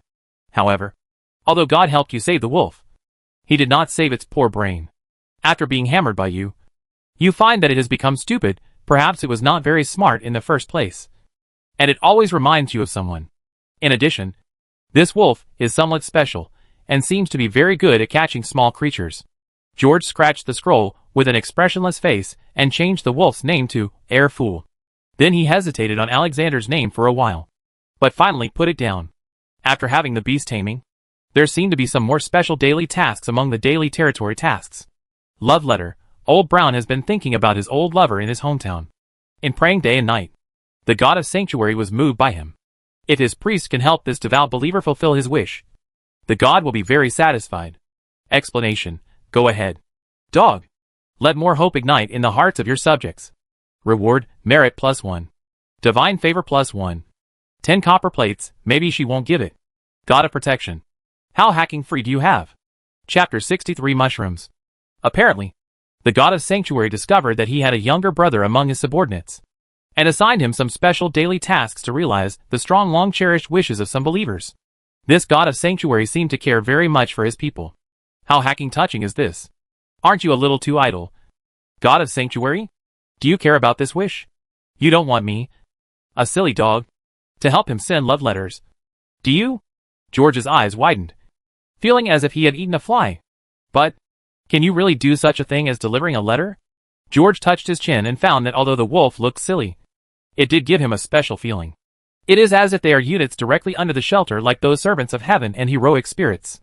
From this point of view, like the heroic spirit, if it is directly assigned some tasks, the shelter can command it to complete it. Of course, forget about such trivial matters as sending letters. I'm not as free as you. For the branch you gave me, I have more important things to do. George simply ignored the sand sculpture task. I looked at something else. There was a daily task that had been on his mind for a long time. After rummaging around, he found what he just saw. Rat problem. Ever since humans learned to farm, they have been fighting against these creatures. And now, your shelter is facing this problem too. Explanation. Rats have become a disaster, and the people have no habit of catching rats, since they have food. In any case, if the food in the shelter does not have rat teeth marks, the people will not only singing praises to those who have made meritorious deeds will bring more and more hope in their hearts. Reward, merit +1. Divine favor +1. Current completion status, 0/50. This task can be performed repeatedly. Hope! Hope again! Can the citizens receive divine favor if they have hope in their hearts? Shouldn't this thing be linked to faith? George shook his head. He was confused and stopped guessing. After all, his boss has always been mysterious in his behavior. Hey! Damn! 0/50 counts as one completion. And it can be executed repeatedly? How many rats are there in this shelter? Locusts in the fields and rats in the territory have always been George's worry. Even if they eat some food, he still has to watch these proteins walking around in front of his eyes all day long. It is really difficult for him to sleep well at night. Ever since those children became keen on catching grasshoppers, George felt less worried. But there has never been a suitable solution for those rats. If you poison mice, It will obviously be a waste of poison and protein. After all, those mice are already so fat. Guardian beasts. These inspired beings can understand divine will just like the servants of heaven. It can be easily assigned under the operation of the shelter scroll. When George pointed Ershaw's name towards the task, the wolf swished towards the two houses next door where food was stored. The pheasants are so well caught. These mice shouldn't be a problem for it. Right. Hey, I don't know if this stupid dog can do it. George scratched his head and muttered, turning his head, and happened to face the one behind the kitchen door. A pair of cautious eyes. Lorna has been observing behind the door for a long time. When the Lord led the wolf in just now, the girl was so frightened. After discovering that the wolf seemed to be obedient, he became very curious again. The Lord's gaze brought Lorna back to her senses. She grabbed the rag in her hand and continued to work, even pretending to be very busy. This girl always cleans the house first and then cooks. Now the pot on the fire pit is almost steaming. It's obvious that she has finished all her work long ago. Although this girl looks crazy, she is quite good at pretending in front of the leader. George touched his chin and thought again. It seems that if there are wolves in the territory in the future, we have to tell the people in the territory. It doesn't matter if it scares the children. If I kill the wolf, master, I will waste my mana. Not in the mood to prank the stinky girl who didn't wash her hair. George walked straight into Lorna's room and rummaged through her bottles and jars. Based on the knowledge about medicinal materials recorded in his notes, he picked out the poisonous ones. Then he went to the storage room and picked up a few bottles and cans and 2-pounders. Returned to the fire pit and started grinding. Some of these colorful mushrooms are powerful hallucinogens, while others contain deadly neurotoxins. I don't know who this girl is trying to poison. And she has collected so many dangerous gadgets. While George was playing with these things, he glared at the girl fiercely. He found that the idiot was peeking at him pitifully, as if he had stolen his beloved. This made him both funny and angry. Did you know that the brighter the colors of these mushrooms, the more dangerous they are? You actually hide them as treasures? George's question went unanswered, as if he were facing the air. But he's used to it, due to some stuttering reasons. Lorna has always been able to stay silent without speaking. In fact, George was quite curious about this smelly girl, especially her weird abilities and literacy. A few days ago, he had already asked the old blacksmith about some of Lorna's origins. According to what old Duke said, when they fished her out of the river, Lorna was not that tall, just a half-grown child. Her behavior is no different from that of the silly girl at the west end of the village. She obviously has not received special education. And in the villages upstream of the river, there will never be anyone capable of teaching anything. But witches are often born knowing a lot of things. And as they grow older, they know more and more. Some witches may not be able to read, but when they see words, even some illiterate ghost drawings, they can clearly understand the meaning. The old blacksmith was literate and had some books. She may have learned it secretly.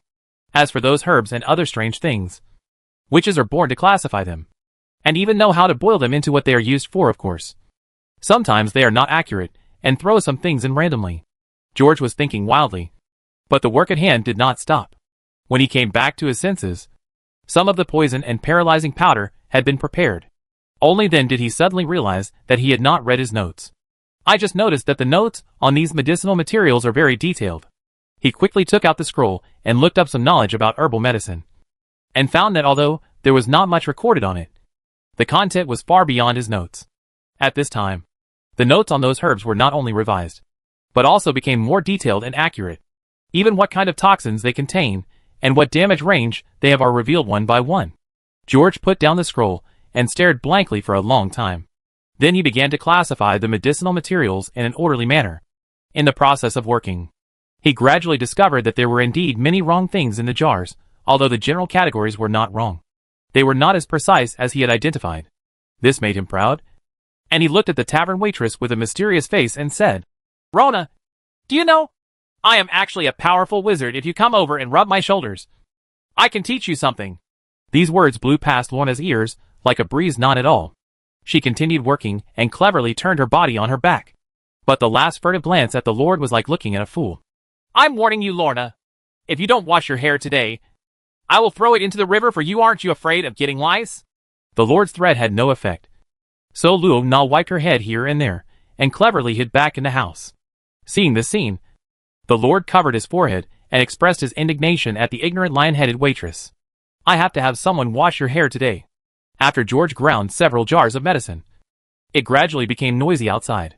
The residents who had been busy all morning had already begun to prepare to light a fire for cooking. The Lord also stood up. Daily food distribution has become a necessity for him. Although there is enough food now, the black-hearted Lord still makes it unevenly distributed to everyone. It just ensures that those who can work can be fed and strong. There are fewer and fewer lazy people now. Some residents even take the initiative to work overtime. And some people are more active in working than eating. This is very difficult for me to do. Seeing those people who came back later, George thought so in his heart, and gave those hard-working guys 2 more spoons of dry food. It's better for you to eat more so that you can work more efficiently. After receiving the food, the people did not start immediately. Instead, they waited for the Lord to finish his work and prayed with him before the meal. While praying, George specifically explained the matter of the holy beast. In his mouth, the mythical beast was said to be sent by God to deal with the rat infestation for the people. In addition, don't get close to the wolves in the fog, because only those within the territory are harmless. After lunch was over, George called the old blacksmith over again and asked if there were any obedient and strong women in the village. My wife is, sir. She will definitely satisfy you, although she is over 40 and a bit old. She can still give birth. Stop. Stop. Stop. Old Duke's words made George feel more and more uncomfortable. He waved his hand to interrupt him hastily. His nose wrinkled and deformed. He really doesn't understand why people in this era like to give their wives as gifts. I asked you to find someone to give Lorna a bath. Listen. Sneak into the pub this afternoon when I'm not in the house. Don't say I asked you to. Your wife has always been very concerned about Lorna. Just say it's hers. Pay attention. In addition, that girl has some strength, so it's best to find 2, George said. Remember, wash her well, especially her messy hair. In the entire village, the old blacksmith and his family were the only ones who were kinder to Lorna, a child who grew up eating the food of hundreds of families. Later, something happened in the village, and the old blacksmith's family still felt a little guilty. His wife often secretly gave Lorna some food. Therefore, it is estimated that taking a bath will go smoothly. Although Lorna resisted taking a bath, her arms couldn't twist her thighs. The blacksmith's wife's arms were thicker than her legs. This child has been such a waste. Lord, don't worry. Stija, the old blacksmith's wife, will take good care of her. The old blacksmith looked like he hated iron for not becoming steel. Your bed is so clean. This girl doesn't know how to clean herself up. George waved his hand weakly and asked him to leave quickly. After George returned to the room, he found that the tavern was in a mess. Am I being robbed? Chapter 64. Long purple hair. If it weren't for the food in the fire pit cauldron, there would be only one bottom left, and there would still be a pile of bones on the table. George would definitely think that some adventurer who suddenly visited had looted this place. Lorna came over and placed 2 roasted sweet potatoes on George's table. There was still some dust on it, which seemed to be secretly hidden. These guys didn't wait for me to eat, and they didn't leave me anything. Looking at the cleanly chewed meat, George felt like crying without tears. These guys are really eating more and more. Big. Today I specially asked Rona to cook half the amount. If the potatoes and sweet potatoes hadn't been freshly roasted, I'm afraid someone would have been starved of food today. Now these guys have an increasing need for protein. And grasshopper and rat meat alone is simply not enough. George shook his head and sighed. Johannes had no pastures and no dairy products such as cheese. The chickens in the village only lay 5 or 6 eggs every day, and they are still waiting to hatch. The Orions had sent him to the school grounds, and now he was the only idler in the territory. The meat problem would ultimately have to be dealt with by him. George already had some ideas in his mind. After rubbing his belly, he went to the blacksmith shop. He needs to determine how much material he needs to prepare for the new crossbow. Meat and these ingredients can be prepared together. The old blacksmith has been absent for the past 2 days, and has gradually transformed into the position of village chief.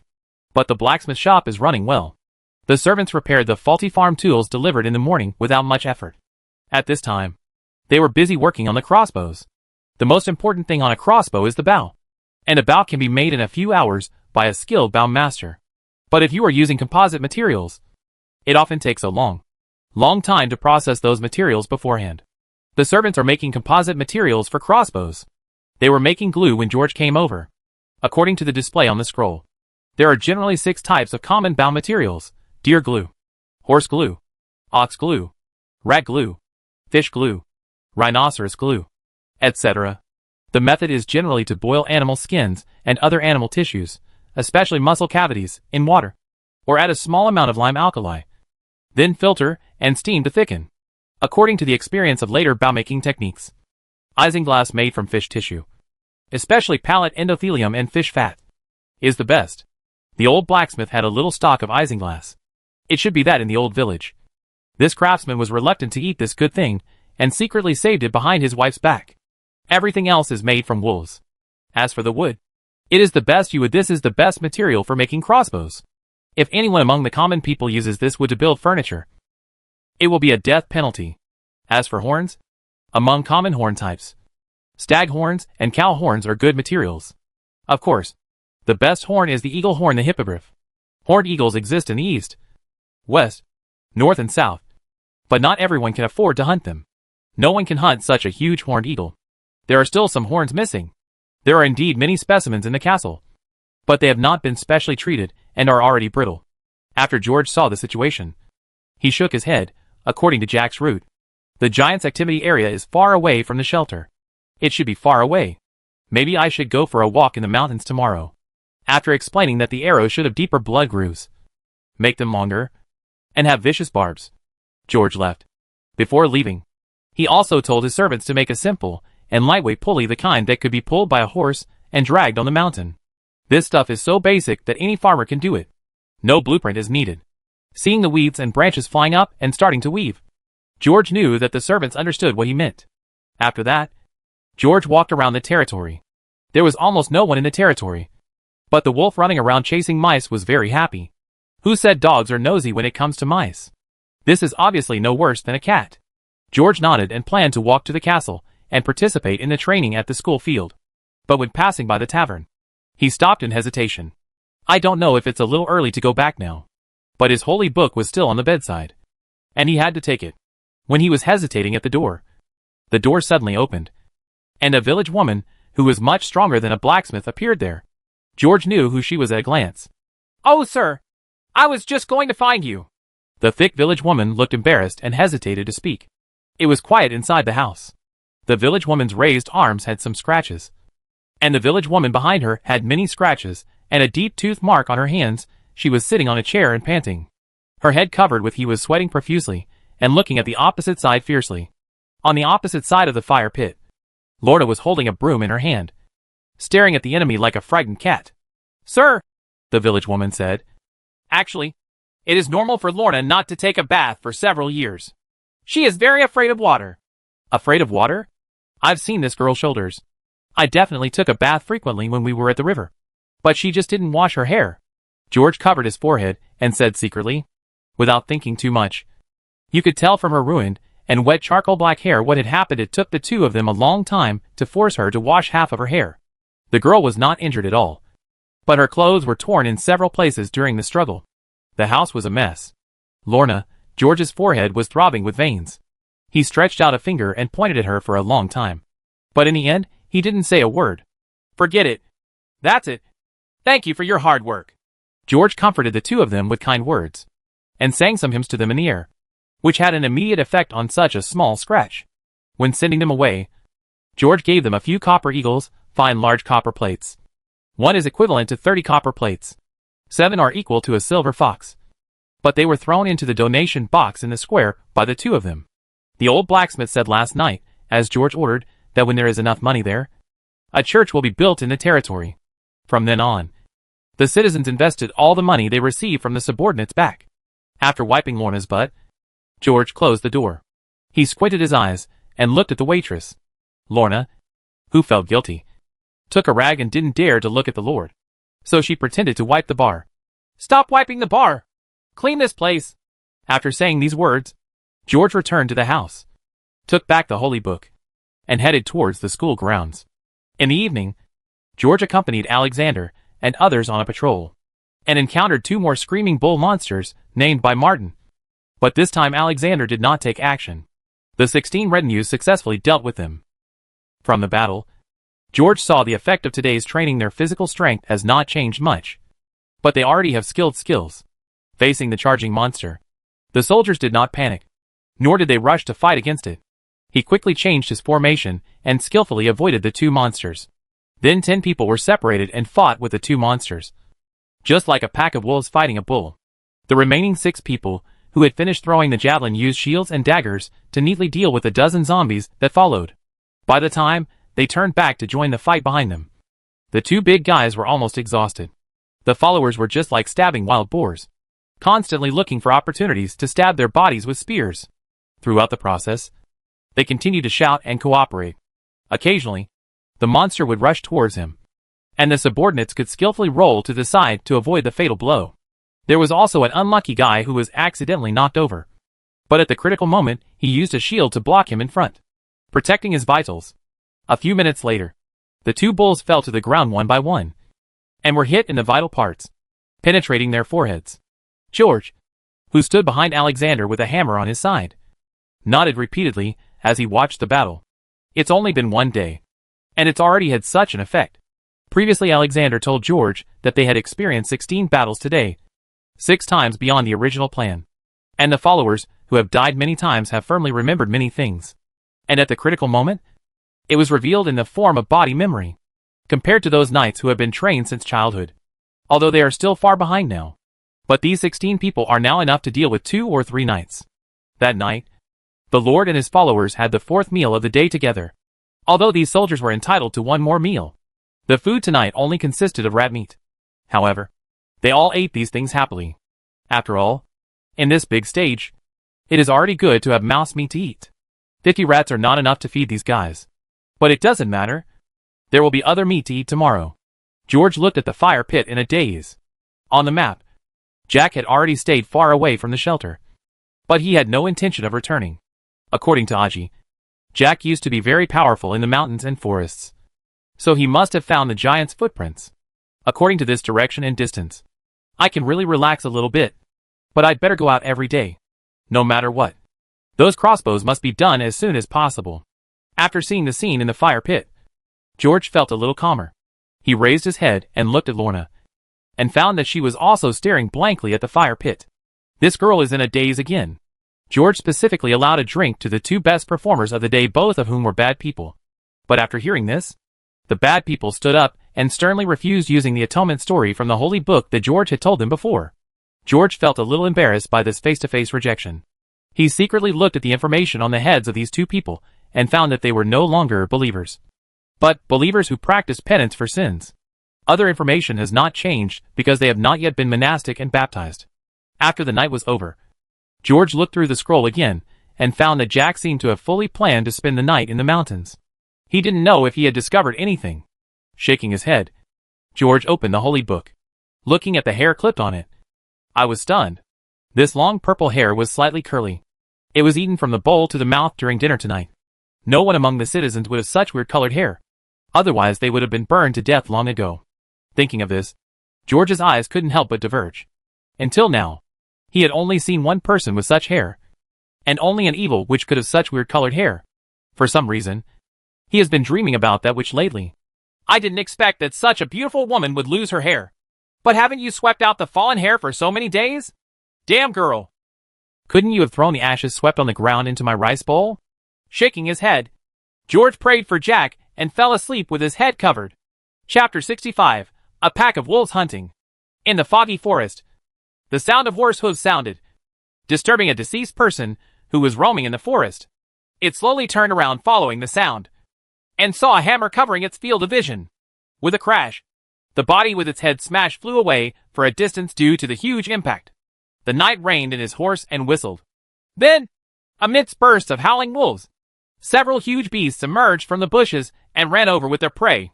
Stop catching pheasants, you fool. Can you understand what I'm saying? What I asked you to find is a deer. A stag. Go and smell if there is any urine smell. George said the third question of the day speechlessly. A pheasant hung from the side of the horse. Of these 3, only the first one has an arrow stuck in it. The rest were caught by the wolf himself. In addition, there are a few squirrels on the horse. I don't know how the guy got them. At this time, several more wolves ran over. They circled around the knight's horse a few times, rubbed their master's boots, and then dragged Airshaw's tail back into the mist. It's almost noon, but the results this morning are not as good as the previous few days. George shook his head and decided not to wander in the forest anymore. He whistled and summoned the wolves. and they went to the vineyard together. It was already the 6th day that the school grounds were open. Every afternoon when he went back, George would catch a wolf.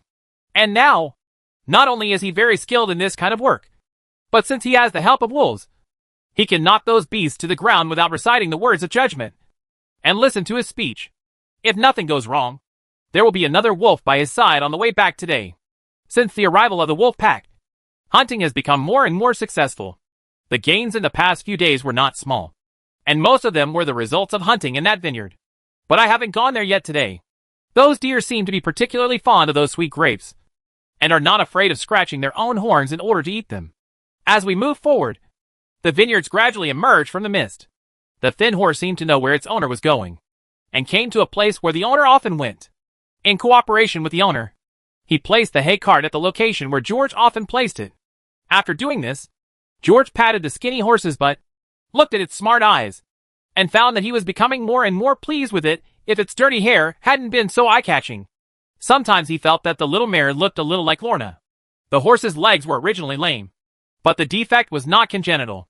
After Aggie had treated it with herbs for some time, George continued to treat it with sacred hymns for several days. So far, it is considered completely fine. After that, this skinny horse did bring a lot of surprises to George. It can be said that for such a large harvest, its contribution must account for a large part, especially the wild boar hunted some days ago. When it burst out of the grape trellis, it was extremely thrilling, and those wolves didn't have much to do with it. However, in the end, when the wild boar was chasing George, it was circled by the horse and hit a tree. This gave George the opportunity to shoot several poison arrows, finally subduing it. Since then, George has concluded one thing: this mare's intelligence is definitely higher than Alexander's. Maybe the little horse thief Aji had some basis for boasting about it back then. I'll clean it for you in 2 days. I can also cure the scabies on your body. George scratched the bridge of its nose and said. The horse snorted as a response. After getting back on the horse, George led the wolf pack and wandered here. However, he didn't meet even a pheasant along the way. It was obvious that George had cleaned up the vineyard very thoroughly in the past few days. But today seems to be a day destined to be fruitful. A wolf found something at the end of the vineyard. This voice did not meet the enemy. George opened the scroll and confirmed it again, then rode over. There were several collapsed grape trellises, but judging from the marks on them, they were not knocked down by wild boars, but by some taller creatures that forcibly knocked down these grape trellises. George dismounted and took a look, and found that all the ripe grapes had been eaten, and many of the leaves also had signs of being chewed. A wolf came over and smelled the wet stain on the ground. Looking a little excited. It's the stag. George slapped his thigh and got on the horse. The doe of the valley also has antlers, and is not small, but it can't be compared with the buck's. A doe's antlers would never be able to hold down so many grape trellises. Only that scary stag with big horns and strength can do this easily. In these 4 days, a total of 1 male deer was caught, and the others were all female. Today, I finally won another big prize. In fact, the number of crossbows in the castle has reached 8 now. But some of them are barely made from the specimens in the castle, and the quality of those made from the female deer antlers will be somewhat worse, far from comparable to the antlers of a stag. But if this stag is also captured and its sinews and antlers are replaced, the power of the 8 crossbows should be almost the same. It would be useless to have more crossbows. After all, these crossbows require at least 2 people to operate them, and he only has 16 soldiers in total. Counting himself, there are only 17 people in the territory who can operate that thing. Go and find it quickly. I'll give you extra food tonight. The wolves seemed to understand what he said and began to pursue the scent.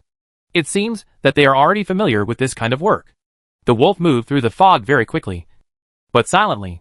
George rode behind, relying on the scroll, following the footsteps of these hunters. Half an hour later, George suddenly discovered that the wolves on the scroll were hiding in the woods and motionless. Based on the cooperation these days, he knew these smart hunters are already lurking around the prey. So he picked up an antler bough on the horse's back and slowed down his horse's hooves. As he advanced, the fog in the distance gradually dispersed in front of his eyes. And 100 steps away, a stag with shoulders higher than a horse's head and antlers almost higher than a small tree appeared vaguely in the fog. It was currently facing George, eating wild fruits in the bushes. Occasionally, it would raise its head from time to time, chewing vigilantly, and looking around with vigilant eyes. However, it was foggy and hazy, And in this forest, it could only rely on its own hearing. No wonder these guys don't dare to move. It turns out he's a big guy. Looking at its antlers, which were several times thicker than those of a doe, George's eyes couldn't help but shine. It's best to shoot in the neck. This thing, let alone a bow. Even a crossbow cannot kill it with one hit, unless the arrow is poisonous. Thinking of this, he slowly pulled out an arrow feather from the quiver. The arrowhead was light green. Then he drew the bow with concentration. His bow is far beyond those ordinary hunting bows, but it also increases the pulling force by 140 pounds. If you shoot those ordinary males, you can pass through them. If paired with those new arrows, they can even penetrate rivet mail without leather lining. But it's also laborious to pull. Although he has a good physique, it is difficult to play with something like a heavy bow without a certain number of years of professional training. So when George pulled it open now, his body was shaking like noodles. You still want to hit like this? With a whoosh, the arrow left a trace in the fog. Too fast for the eyes to catch, but it turned out to be a miss. However, just when the trajectory of the arrow was destined to miss the stag, the arrow deflected by a few inches and hit the deer's shoulder by chance. Chapter 66. Shock in the Foggy Forest. The stag's sensitive ears had already heard the sound of the bow, but it was too late. When it reacted, the arrow had already pierced into its shoulder and was mostly buried. However, although it was hit by an arrow, it did not fall down immediately. Instead, he raised his hooves and quickly jumped into the mist. "I'm such a damn good archer! Chase me!" George shook his arms and yelled. He knew it couldn't run very far. Although the arrow didn't hit the vital point, the three-edged head was extremely cruel, and the arrow feathers shot extremely deep. In addition, the arrow contained a vicious hallucinogen, so the deer couldn't run very far at all. In the past few days, George was hunting. As long as he could shoot, the success rate would be 100%. Some doe would not even be able to run 100 meters before lying on the road. However, this stag was very strong and might have been chased for several miles. The wolves chased after him as if they had been beaten to death. But George turned back to the vineyard and took the hay cart over. On the way to follow the wolves' footsteps again, George observed Jack's movements, and then shook his head helplessly. A few days ago, he saw the red dot near Jack. That was probably the closest distance between the two. Judging from Jack's current trajectory, Jack seems to have been following the giant. But the situation seemed to be much more complicated than he originally expected. Putting the scroll down, George quickened his pace. The wolves had stopped long ago, and as George approached, he heard a wolf howl. That kind of sound was very familiar to him. It seemed that these wolves also barked like this when they encountered wild boars a few days ago. But this time, the voices were even more urgent. George raised his eyebrows, slowed down his horse, and gradually approached there. It seemed that something had happened to the stag carcass during the half hour he had been dawdling. Gradually, those sounds became clearer and clearer, and also became more and more chaotic, and became fierce. And he also saw the big guy surrounded by wolves. That turned out to be a brown bear. After being surrounded by wolves, it ate the deer on the ground regardless. Occasionally, when wolves came up to tease them, it would chase them a few steps, push those wolves back, and then start eating leisurely again. This bear is bigger than the stag, and 3 times bigger than George's skinny horse. It probably weighs more than 800 kilograms. If it stood up, it would be enough to bite off the rider's head. Looking at the behemoth in the mist, George's heart beat suddenly. Holy light! Bah, God of protection! I've never seen anything so big. How could he be so unlucky? Was it attracted by the smell of blood? This thing can't be killed by hammering. The consequences of hammering the wild boar 2 days ago are still fresh in his mind. But poisonous arrows are just right for these large creatures. Ever since he started hunting, George knew how powerful the paralysis plus 3 poison was. Basically, anyone whose physique is smaller than this number can be knocked down in a few minutes with 1 arrow. For larger numbers, if you shoot a few more arrows, the result will be about the same. He quietly tied the rope of the hay cart and opened his bow and arrow again. But this time, the arrow was dark green. This kind of arrow, after being contaminated with a paralyzing drug, was also touched with the juice of a beetle, contains deadly neurotoxins. However, the information in the archives mentioned that some savages in the north use this poison to hunt large creatures, including 4-tusked mammoths. It is coated on arrows, and the poison damage reaches 7. And on the crossbow it is 12. It was originally intended to be used against giants, so it had never been used in hunting before. But since he met the wild boar, George specially brought 3 of them with him in case he encountered a mountain tiger or a bear. It seems that the effect of the poison will be reduced in 2 days. But today it is just right for use. He spotted the gap between the bear and the wolf during the fight, drew his bow, and shot an arrow, hitting the bear's belly and burying half of it. But the bear's skin was rough and its flesh was thick. After the arrow was shot, it roared in pain, but it didn't seem to have any effect. Instead, it became even more furious. The runaway brown bear failed to notice the despicable hunter immediately, and vented his anger on the wolf. He slapped one of the wolves directly into the tree. The unlucky wolf let out a cry, then slid to the ground and became motionless. However, when the bear turned its attention to the other wolves, the corpse shook its body, quietly stood up, and took a bite out of its butt.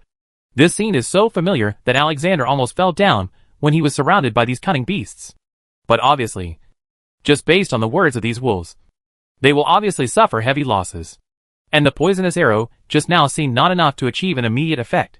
George circled a position and shot another arrow. This arrow hit the bear's hind leg. The bear seemed to have been paying attention to the depths of the mist. When the arrow shot over, it finally guessed the direction of the hunter. He ran towards this direction with precision. The menacing look made George's calves begin to twitch slightly. But he did not immediately slap the horse away. Instead, he gritted his teeth, aimed at the bear's eyes, and shot the last arrow on the bowstring. The arrow whizzed away and landed accurately on the bear's shoulder. Although the shot was crooked, it penetrated half a foot deep, causing the bear to almost fall down halfway in pain. At this time, George waved his riding whip without looking back, and flew away with a puff of smoke. The brown bear was completely enraged. It seemed like it was going crazy. It wanted to kill the hunter, and it didn't even care about the wolves chasing after it. The thin horse also felt the fatal threat and ran quickly in the forest. However, the bear seemed to be no faster than the horse. We are about to catch up. Damn it! Could it be that what I shot was a fake arrow? He really underestimated the brown bear. Not to mention that he only had a bow or a gun in his hand. If these bullets were fired, if he missed the vital point, he might not be able to bring down the bear. Seeing that the heavy breath was almost reaching the back of the horse's butt, George's holy mark was injected into the hammer. He swung the flying hammer, and turned around with a fierce let-go hammer. Look at my Mjolnir! There was a muffled sound, as if the hammer from heaven had hit a heavy wooden bell. And then it became quiet, before George turned around with a happy face. He heard an astonishing roar not far behind the horses, but the birds in the forest were so frightened that they flew away in the heavy fog, and the 2 wolves were thrown into the air in the bear's anger. Immediately afterwards, George heard the sound of heavy and rapid running from behind the horse. He looked back and found the giant beast covered in blood staring at him with red eyes. And the speed of the attack was even faster than before. Such a scene frightened George so much that he complained endlessly on the horse. He hated the horse for being too thin and not running fast enough, and also hated that the horse couldn't climb trees. But this thin horse was much more spiritual. Although it was sweating profusely, and knew that it was in an extremely dangerous situation, it did not panic at all. Instead, it evenly circled a tree with its breath. Although it is not fast, it is very stable in this complicated mountain forest. It has crossed the roots of trees several times, but it has not stumbled once. It even encountered the branches that could knock the owner off several times. But it was derailed. Passed by. But it's still too thin. In the short time that the thin horse bought, George had already untied the scroll. In his hurry, he inadvertently poured all his prayers into punishment in the holy name. Then, with enlightenment, he turned around, facing the brown bear with a big mouth that was about to pounce, and loudly recited the boss's reputation. Mantrahim LV2, Part 2, Chastise in the Holy Name, for 76/1000 in the name of the God of Sanctuary. Defend the weak and punish the enemy. Power, instantly releases 8* mana damage. The current level is LV2. Inject up to 2 mana points. This finally worked. The brown bear, which had just stood up on its feet, staggered and fell to the ground after receiving this sudden blow. After its huge body hit a tree, it took a long time to get up among the fallen needles. Then he seemed to lose all his strength and couldn't run anymore. And the wolves that came around began to attack and tease it constantly consuming its physical strength. The resistance and patience of these wolves are amazing. As long as they are not pinned to the ground by a bear, they will not be killed. Moreover, they are very cunning and dexterous, and only attack the bear's rear body. As long as the brown bear is not careful, the wolves will dig into its vital parts again. This made the giant bear hateful and angry. Those with paralysis are starting to show their effects. At this time, the giant bear began to weaken at a speed visible to the naked eye. It was no longer so fierce and agile in its attacks. After a few moves, it squatted on the ground, panting and protecting its buttocks, shrinking its ears and spinning in circles. He kept roaring at the wolves. But this was a bluff. It was the end of its might. George, who had already flown far away, noticed what was happening behind him. He directly reined in the horse's hooves, made a small circle and hurried over. But the thin horse, which was so tired that it kept neighing, did not show any resistance to the owner's dangerous turnaround. Instead, it was a little excited. "I'll kill you while you're sick." George drew his bow and shot. After a few arrows, he finally hit the vital point, and the bear finally lay on the ground, motionless. George felt happy and rode his horse to go over. But he, who was always suspicious, stopped hesitantly halfway, whistled, and called the wolves to his side. Sure enough, after observing for a while, the bear stood up again. It crookedly got into the fog. "Follow me! Damn it! You're playing this trick with me!" George cursed, then rode his horse and followed the wolves. Not too far away, I saw a motionless bear lying by the river. George observed for a while not far away and found that the wolf had been biting it for a long time and almost took out its intestines. But the bear did not move. This time he finally felt relieved. "Don't eat it, idiot! This meat has not been cooked yet. It will be poisonous." He drove away a few wolves with a riding crop, and dropped 3 pheasants for them to chase each other. Now there were no more wolves trying to grab the bear's intestines. Although logically speaking, when this kind of toxin flows throughout the body, it will not be so fatal. But the poison is a bit strong. So if the raw meat is not cooked, eating too much may still cause problems. After observing the 2 wolves that had chewed their intestines, there was no big problem. George felt reassured. "How the hell are you going to move this? I don't have any servants from heaven, and there are deer on the other side." Chapter 67. Under the city wall. He decided to transport the deer back first. As for this big guy, leave it to Alexander and the others. Even if some wild beast comes over, it won't be able to eat the bear for a while. "Come here. Let me see your injuries." George picked up the holy book, took out the herbs in his backpack, and said to the wolves. These wolves all suffered varying degrees of injuries, 2 of which were the most serious and looked dripping with blood.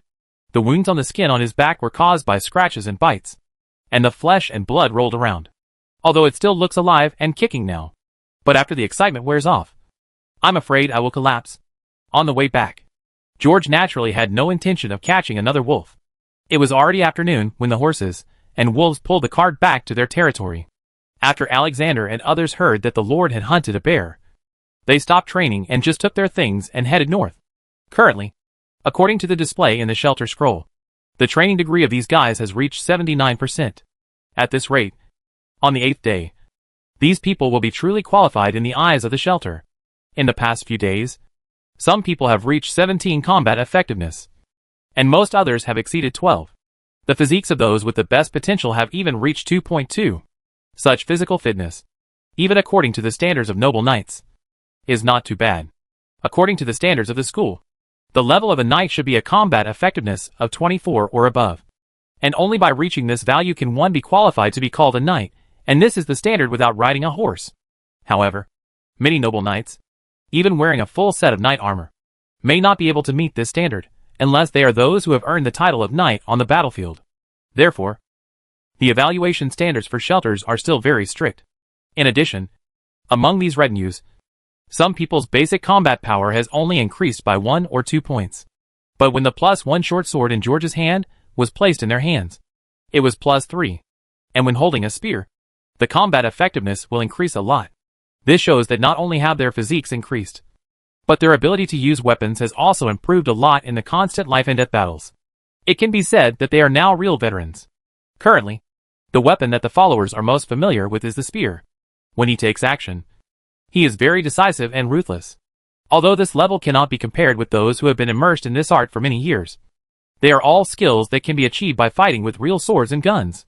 Not fancy, simple and practical, and has been engraved in their subconscious mind. According to George, these people are already qualified. However, in the test of many phantoms, there have always been a few opponents that have not been defeated. Among them, What frustrates the followers the most is the spear formation. Although this spear formation is not the most powerful individually among the level 1 arms, when combined together, it is the most troublesome. The number of followers is small, which makes it impossible for them to contain them from the front, or to attack from the side. In the past few days, the subordinates have found ways to defeat them. But the last few times, they have all failed due to recklessness after all. Although they fight all day long, they still lack basic training. Facing that cold and ruthless opponent who was so eager to go on a business trip, there really couldn't be any omissions.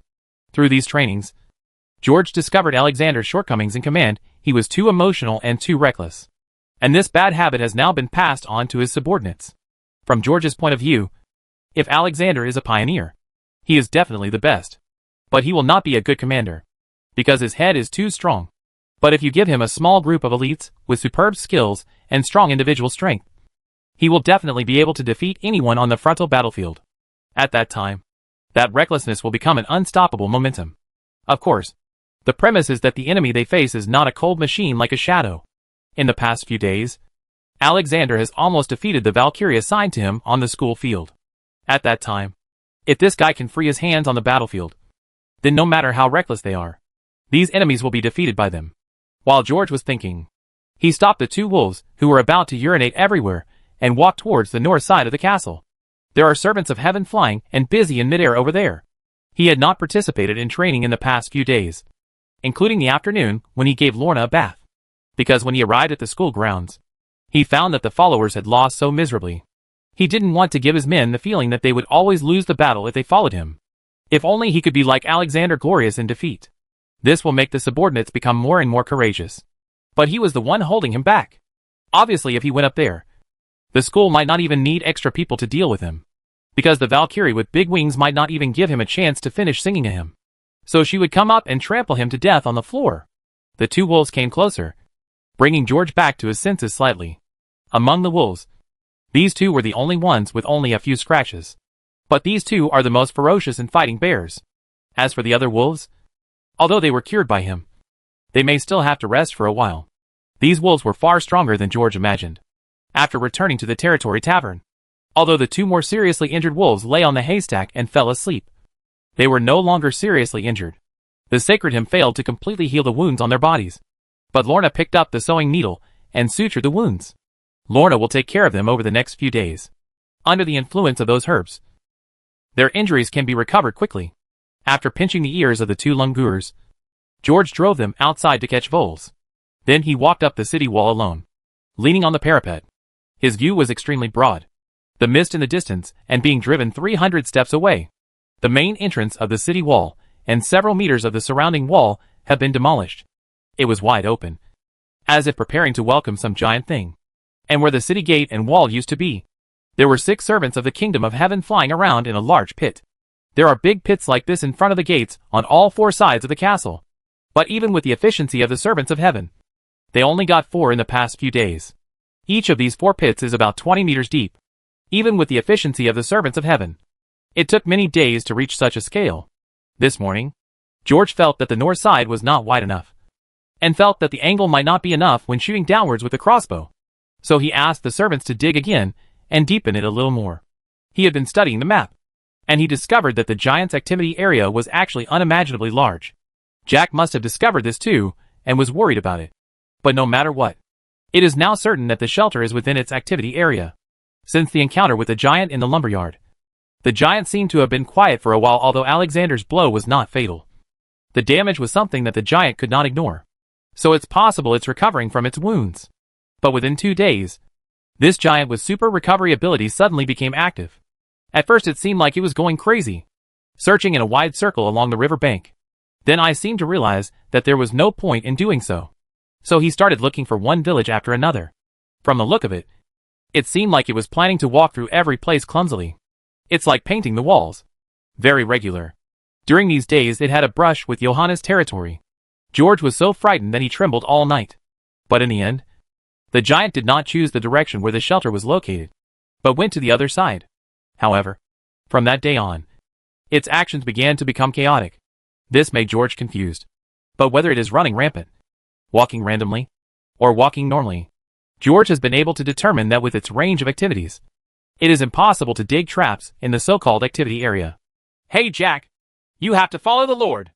Otherwise, I don't know when the giant will come and where it will come from. The scroll shows the extent of the danger zone, which is only a few kilometers. What if Jack lost track of the giant? Or something unexpected happened? I'm afraid that by the time the shelter finds the giant, it will be too late. With its big feet, it might not be able to retreat back to the castle in time. Judging from the current preparations, as long as the giant does not make a surprise attack, he is still sure to attract the giant to the predetermined location. Of course, if something goes wrong, the giant can climb over those little earth walls in front of him with just a hand. I hope it doesn't go around to the south and comes back after having enough fun in the village. Otherwise it will be a bit troublesome then. Patting the big buckets, George sighed. There wasn't enough kerosene at the moment, and there wasn't much resin collected. So some of the contents of these vats were spirits. He has tried these sojas, and they can be ignited. He looked at the other city wall opposite with some heartache, which was also filled with 5 or 6 oak barrels. The amount of these spirits plus kerosene and rosin is basically enough. But his small treasury is about to shrink a lot. Gron! I'll hack you! Wiping the tears from the corners of his eyes, George turned around and headed to the tower. He really had no choice. If he wanted to ignite the thick skin and fat of the Goron, he couldn't do it with just a few barrels of oil. Moreover, the pit below was dug very deep, more than 20 meters deep, enough to bury 5 or 6 floors. If there isn't enough stuff, I'm afraid it will all be spilled on the walls. After arriving at the castle bell tower, George made sure that the bell had been hung up again and walked back. In the past few days, all the food has been moved to the castle. The residents have basically completed harvesting, and it is estimated that they will be able to start planting autumn potatoes in a day or two. When he returned to the tavern, George saw Lorna crouched by the fire pit handling the deer. There were 2 injured wolves next to her, pretending to be pitiful and licking her arms fawningly. There is a lot of food added through hunting. This deer has about 60 units even after removing the bones. On average, he brings back 30 to 50 units of food every day these days. The amount of training has been relatively heavy recently. None of these big-bellied men have to eat 4 or 5 kilograms of food every day, and Alexander can even bear 7 or 8 pounds by himself. But the daily consumption of the tavern is about 11 or 2 units of food. So there is indeed a lot of food left over from George's hunting these days. But the meat could not be stored for so many days, and because of the lack of salt, half of the meat was mixed with grain and thrown into the cauldrons of the citizens. The daily consumption of these hundreds of citizens was only 15 about a unit. So not only has the food not been consumed in the past few days, but it has also increased a little. Of course, if there was salt, more food would be stored. When George came back to his senses, he happened to see Lorna throwing some internal organs to the wolf, which made him look hurt.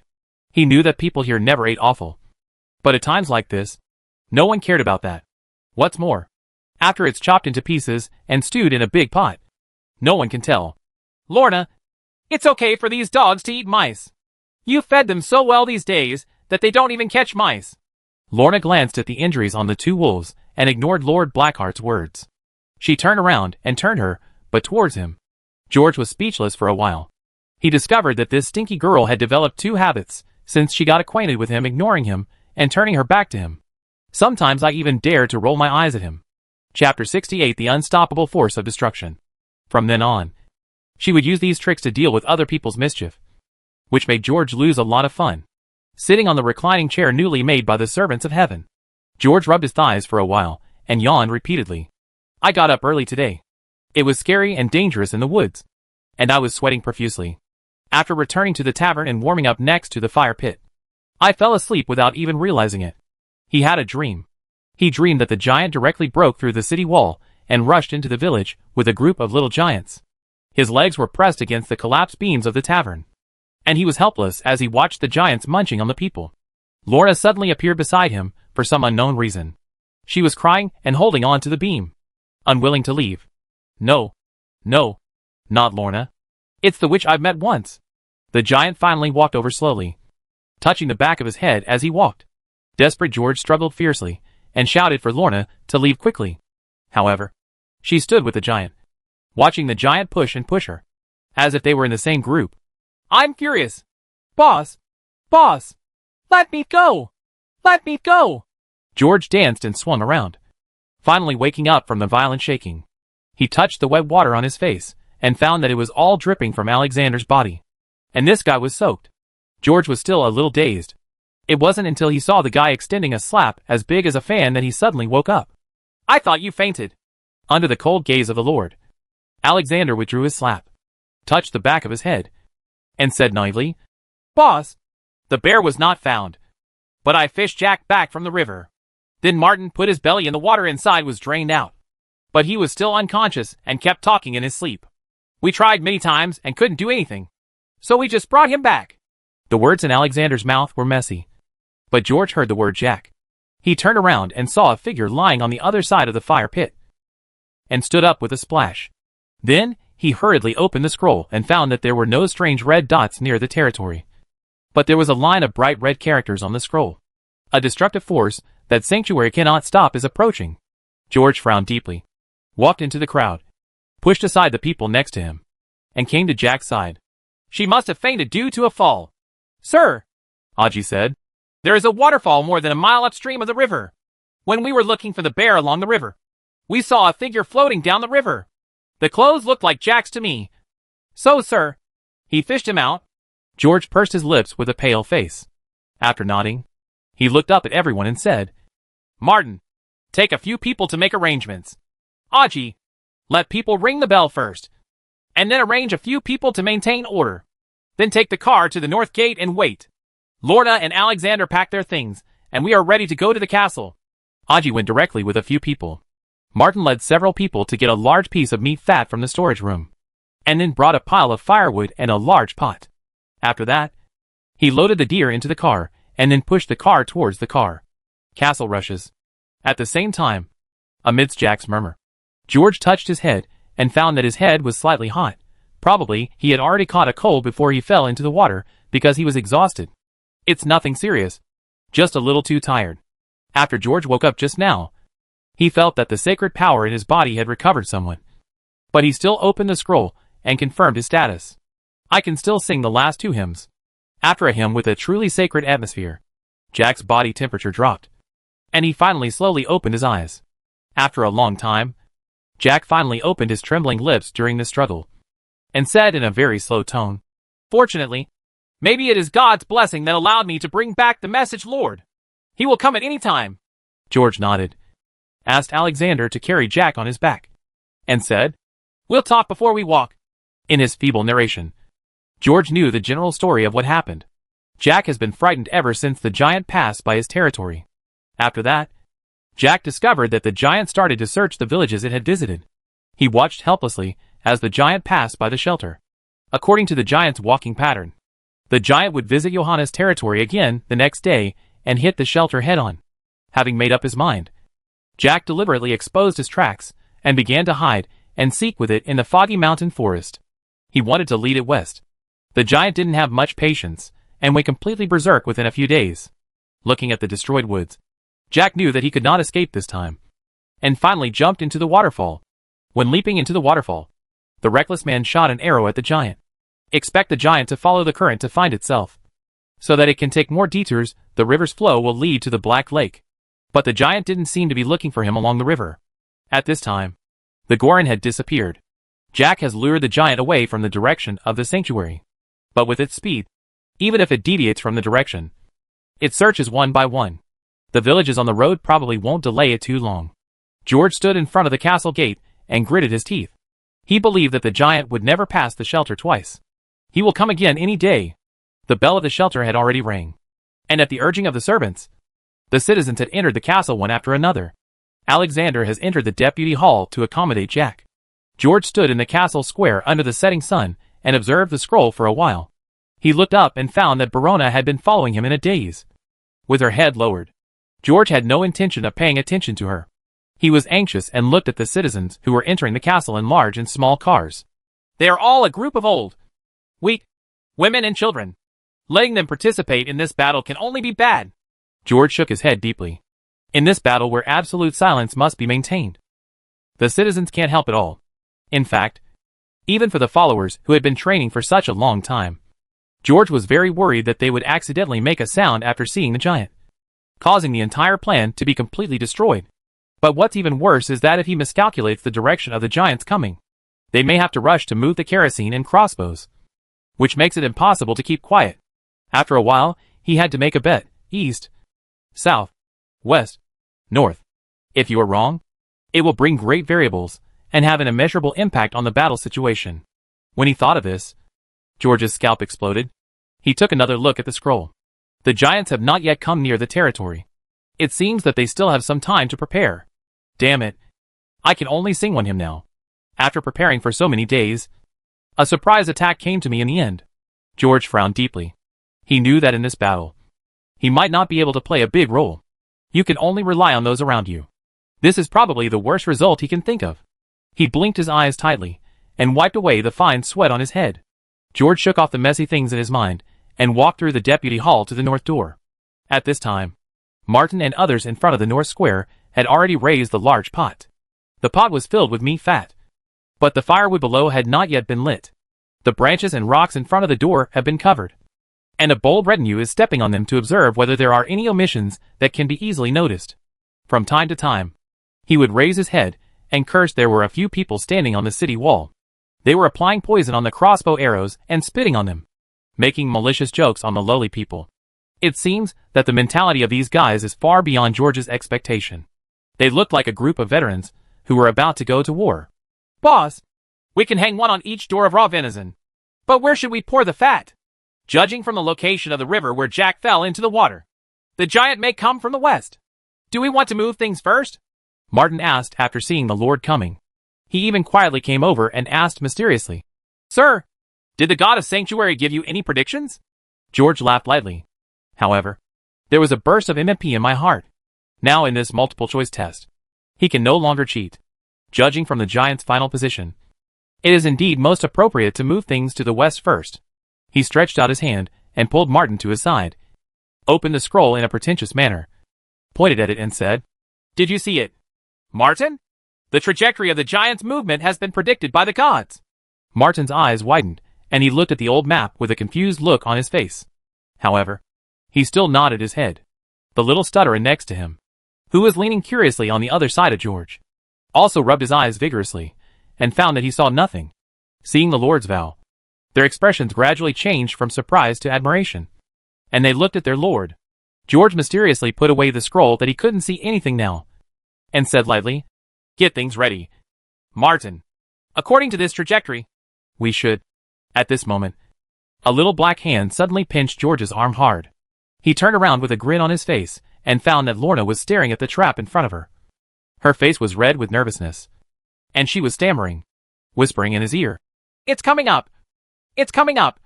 Shoot it down! George! It's too late! It's too late! Ahem. The Lord cleared his throat and continued, Get ready to boil the oil, Martin. According to this trajectory, we should wait in the north. Martin gave the Lord a thumbs up, flattered him hard, and prepared firewood. It seemed that after George finished speaking, Lorna gradually relaxed. She wiped the sweat from her head, and her shoulders relaxed as if she was suddenly relieved. George followed her gaze and looked at the north gate, murmuring to himself, How could it come from this way? After hearing what the Lord said, Lorna couldn't help but roll her eyes fiercely. She was actually looking at this big liar with admiration just now. Chapter 69 Attack on Titan. The sky in the shelter was getting dark, and the mist 300 steps away had turned pitch black.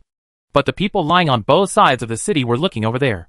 The meat oil in the pot has just been pushed and spilled near the trap in front of the door. The aroma makes people hungry, and can't help but salivate in the mouth. Even the small wooden sticks that the servants were biting were soaked. George wiped the saliva on the scroll and kept scratching on the scroll nervously, and following the trajectory of his fingers. The blue dots in the fog began to retreat rapidly. Suddenly his eyelids twitched, and there was one less blue dot on the map, leaving only 3. At the same time, a big tree suddenly flew out of the fog. The big tree bounced twice on the ground with a creaking sound, and finally stopped in the cold light of the moon. Afterwards, the 2 servants of heaven also flew out of the fog one after another, with 2 large stakes flying beside them. Under George's order, the servant of heaven extinguished the torch in his hand, dragged the big tree, and flew quickly towards the city gate. That guy did have a weapon in his hand. Fortunately, I was a little more cautious. George finally breathed a sigh of relief as he watched the 2 servants of heaven drag the tree to the door. Judging from the distance of the red dot on the scroll, The tree it just threw was probably dozens of meters away. If it swept across the city wall with this thing, or if it fell into a pit with it, then everything would probably be over. At the very beginning, the job these servants of heaven had to do was to lead some giants that had deviated from their trajectory to the main entrance in the north of the castle. Originally, the servants of the kingdom of heaven had led it to the right path. But George couldn't figure out why Lorna said, "It climbed up." George had seen that giant. Its body structure could not complete a very high jump. But judging from what Lorna said at the time, the giant seemed to have risen from the bottom of the pit in an instant. No matter how fast it climbed, it couldn't be like this, unless there's something in the pit that it can borrow strength from. So George ordered the servant of heaven to get closer to the giant. And then he discovered that a servant of heaven, who was still 7 or 8 meters away from the giant, was suddenly dispersed. This made him break into a cold sweat. For this big guy who was specifically looking for trouble was something. George gritted his teeth and sacrificed several servants of the kingdom of heaven before letting him throw out the big tree in his hand. Now the most annoying problem has finally been solved. George looked at the scroll, wiped the cold sweat from his chin, and conveyed his voice to the wolves and the night watchman through the scroll. Ever since the giant appeared near the territory, the sanctuary seemed to be suppressed by a force. After that, although the fog did not spread in, the moonlight dimmed. Many zombies and other monsters have poured into the village crazily. The wolves in the sanctuary are trying their best to attract the monsters so that they will not interfere with the battle. And the night watchman roaming in the fog is also trying his best to extinguish the little red dots one after another. But the small group of monsters closer to the giant couldn't be dealt with. But now, he can't control so much anymore, because he saw that the mist in the distance had already formed a vortex in the air current. Boom, boom, boom. The ground slowly began to tremble, and a group of zombies suddenly rushed out of the fog, including a giant monster more than 2 meters tall. They seemed to be chasing some smell, and they seemed to be escaping from something. He was screaming strangely and rushing towards the open north gate like crazy. The trap can't bear so much weight. Seeing this scene, some of the servants couldn't help but hold the bow in their hands. George quickly waved his hand vigorously and told him to lie down quietly on the ground. Really? At this moment, the fog suddenly moved, and a huge thing came out of the fog and walked into the cold light. If they had taken any action just now, all their efforts would have been in vain. But it seems to be the case now. The zombies will definitely collapse the trap first. However, if they raise their bows and shoot, the giant will attack the city wall first. Seeing the corpses that were about to rush towards the trap, the soldiers almost couldn't help shouting. Fortunately, they had wooden sticks in their mouths to remind them and kept them quiet. The giant was now more than 200 steps away. As long as someone moved on the city wall, he would be able to see it. And there seems to be no solution to this situation. This made the followers clench their fists tightly, and they kept looking forward to the miracle in their hearts. "Keep quiet," George whispered, although his voice was involved in the noisy screams. The followers could distinguish the meaning of this sentence. The adult said that no matter what happens, it will not happen without him. No one can act rashly before giving an order. Otherwise, even if we win, the wrongdoer will be hanged on this city wall. They executed this order, climbing on the female wall, nervously looking at the trap. I kept praying in my heart. The gods seemed to hear their voices and performed a miracle for them. The zombies walked into the trap one by one and poured into the city. But the trap was not damaged at all. Someone suddenly noticed that the steps of these monsters were a little weird, and they seemed to be flying a little bit. It's like walking close to the ground. Their eyes wandered slightly, and they discovered the 2 servants of the kingdom of heaven hiding inside the city wall. They were waving their arms like magicians, making the monsters without the ability to think float past the trap in an imperceptible way. Entered the city. Waiting for them is another giant hidden in the city square. Originally, Alexander was left here by George to finally attract the giant, because George believed that the vengeful giant was definitely more attractive than the meat fat when he saw him. But at this time, he came in handy in advance. Boom, boom, boom. The huge Goron searched for the smell and finally came to the door. It looked at the monsters fighting together not far away, and scratched its face in confusion. It seemed that for a while, he still didn't recognize the big guy in the middle of the monster. At this moment, the giant suddenly sniffed his nose and smelled a more familiar scent mixed in from the scent of sesame oil around him. It suddenly looked up at the city wall. It remembered that it had had an unpleasant experience there, and that familiar smell also comes from there, the smell of sweat and urine.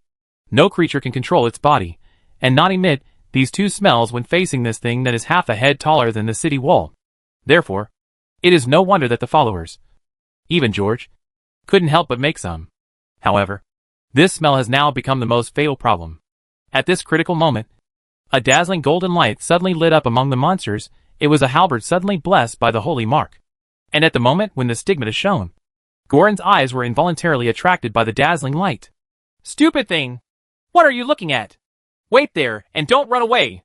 When I take care of these bastards, I'll go over and kick your chin to pieces. Ah! Don't block me! You stupid people!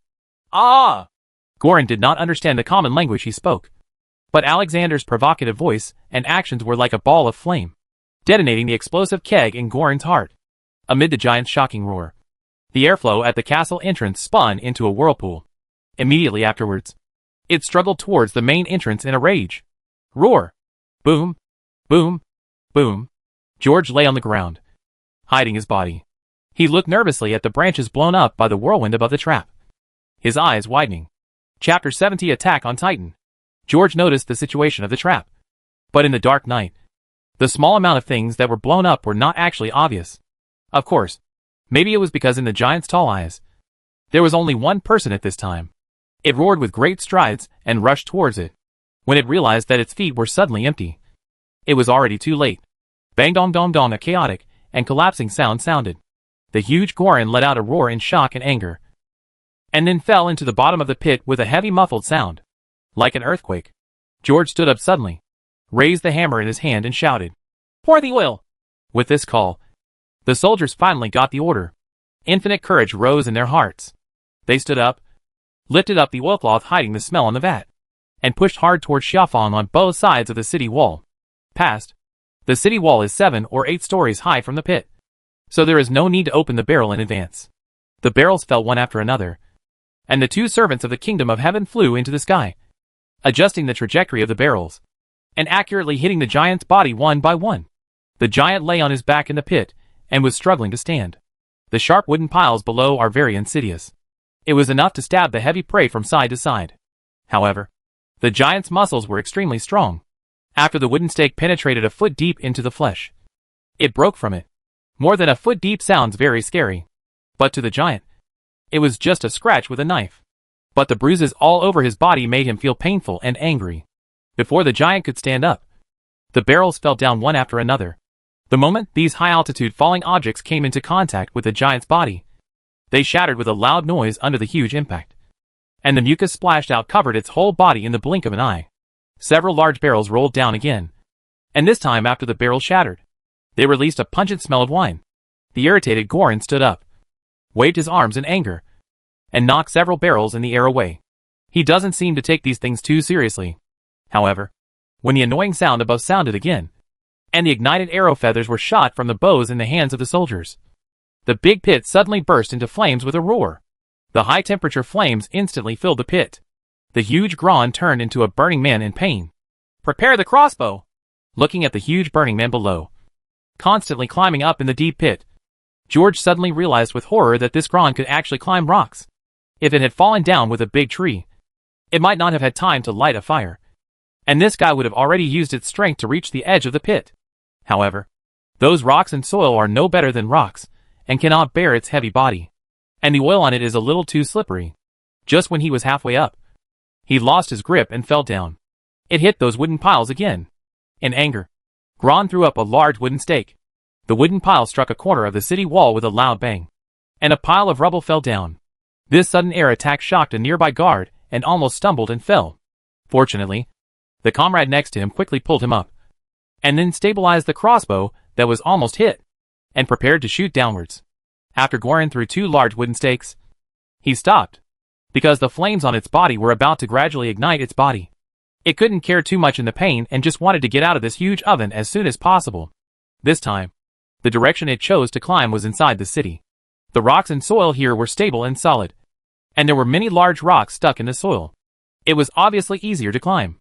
The vigorous Goran came up more than half of the way up in 2 strokes, and he caught the edge of the pit in 2 more strokes. However, the ready-to-fire cannons and crossbows have been waiting for this opportunity under the Lord's insidious command. Puff puff puff puff. 6 of the 8 crossbows fired, and all of them hit the target. And that sharp pencil is not only thicker and heavier, but also more powerful. Even though its muscles were extremely strong, they were penetrated instantly and stuck in the bones. The giant couldn't move his hands in midair, and couldn't protect his vitals in time. Almost got stabbed in one eye. This huge pain caused Goran to retract his arm involuntarily. And he fell into the pit again with a rumble. Seeing this scene, the morale of the subordinates rose greatly. But they, who had been on the battlefield for a long time, remained silent at this critical moment and raced against time to raise the bowstring. The other 2 crossbows, which have not been fired, have been staring at the giant. "Martin! You 2 groups are aiming for me!" The Lord roared fiercely towards the opposite side. The sharp archer was not disturbed by the sound. He controlled the crossbow that had not yet been fired and stared at the giant with concentration. The crossbow was ready to fire, but the operator never pulled the trigger. After the giant fell to the bottom of the pit, he couldn't help but want to scratch the wounds where he had been shot. Those wounds were numb and itchy, making it very uncomfortable, as if all the strength in the body was slowly withdrawing. The hot flames kept licking Goran's body, and Goran no longer cared about the wounds. He shook his slightly dizzy head, stretched out his arms, and started climbing again. And it will go faster this time. But the 6 crossbows were not cocked. At this critical moment, the 2 archers finally pulled the triggers, and one shot into its eye. However, they rushed forward and the giant raised its head and stabbed it in the face. But the other one accurately hit the giant's palm, and the strong spearhead got stuck in its bones, causing it to drop half of its body in pain. At this time, the giant's body was completely covered in flames, and bursts of meaty smell came from it, and the insidious triangular head of the crossbow arrow also made it bleed. The roar in the pit kept echoing, and the people who heard it were frightened.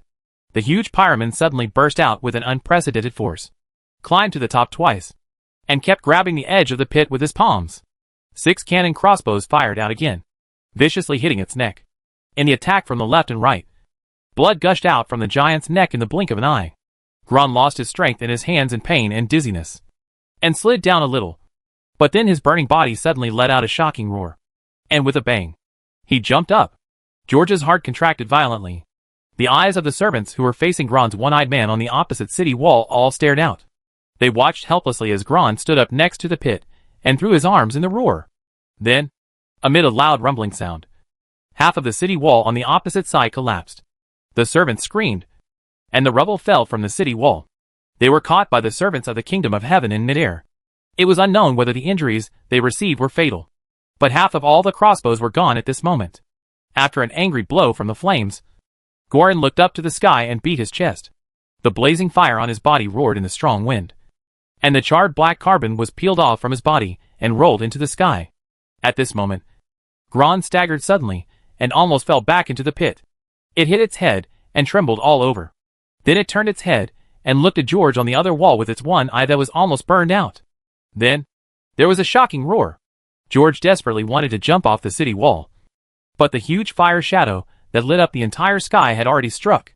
Just at this time, a burst of air-piercing sound suddenly buzzed, and the huge arrow penetrated straight into the giant's ribs. This blow was far heavier than what those crossbows fired. Gron held the halberd between his ribs tightly, and was knocked back half a step. The stone and soil under his feet kept falling into the hole, almost causing him to lose his footing and fall. However, before it could raise its head to react, it felt its knees and waist suddenly sink. As soon as it turned its head, it saw a pair of gloomy and angry eyes. "I told you to stand there and don't move!" There was a loud bang. Amidst the shattering of bones, the big foot crushed the giant's jaw. The flame giant stood up and howled, threw his arms, and fell into the pit again. As the giant landed, fire, wood, and flesh rolled together. Burning ashes filled the sky in the whirlwind. The screams below make the hair stand on end. But Alexander drew out his sword, roared angrily, and took a big step forward. This scene almost scared George's eyes out. But before he could stop him, the figure jumped into the fire pit and pierced the giant's one eye with a sword. The sound stopped suddenly, and 2 servants of the kingdom of heaven flew over quickly and fished out a blackened man from the deep pit. "Lord, I kicked its chin to pieces. Cough, cough, bah, bah." Alexander spat out a mouthful of black ash. Chapter 71 Rich Results. A small slope has been dug out of the deep pit at the north gate. Hundreds of people are sweating like rain, pulling the thick ropes tied to the giant's body as if in a tug of war. The servants of the kingdom of heaven were constantly flying and busy on the slope of the pit. They worked hard with the villagers at the same time to place the logs on top of the huge corpse, so that it could be dragged up more smoothly. Work like this has been done several times in the territory.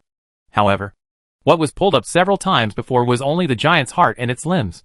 But this time it was its last torso and head. Although the giant's body was much charred, under its thick skin and fat, the internal organs and bones remained intact, which made the remaining parts still extremely heavy.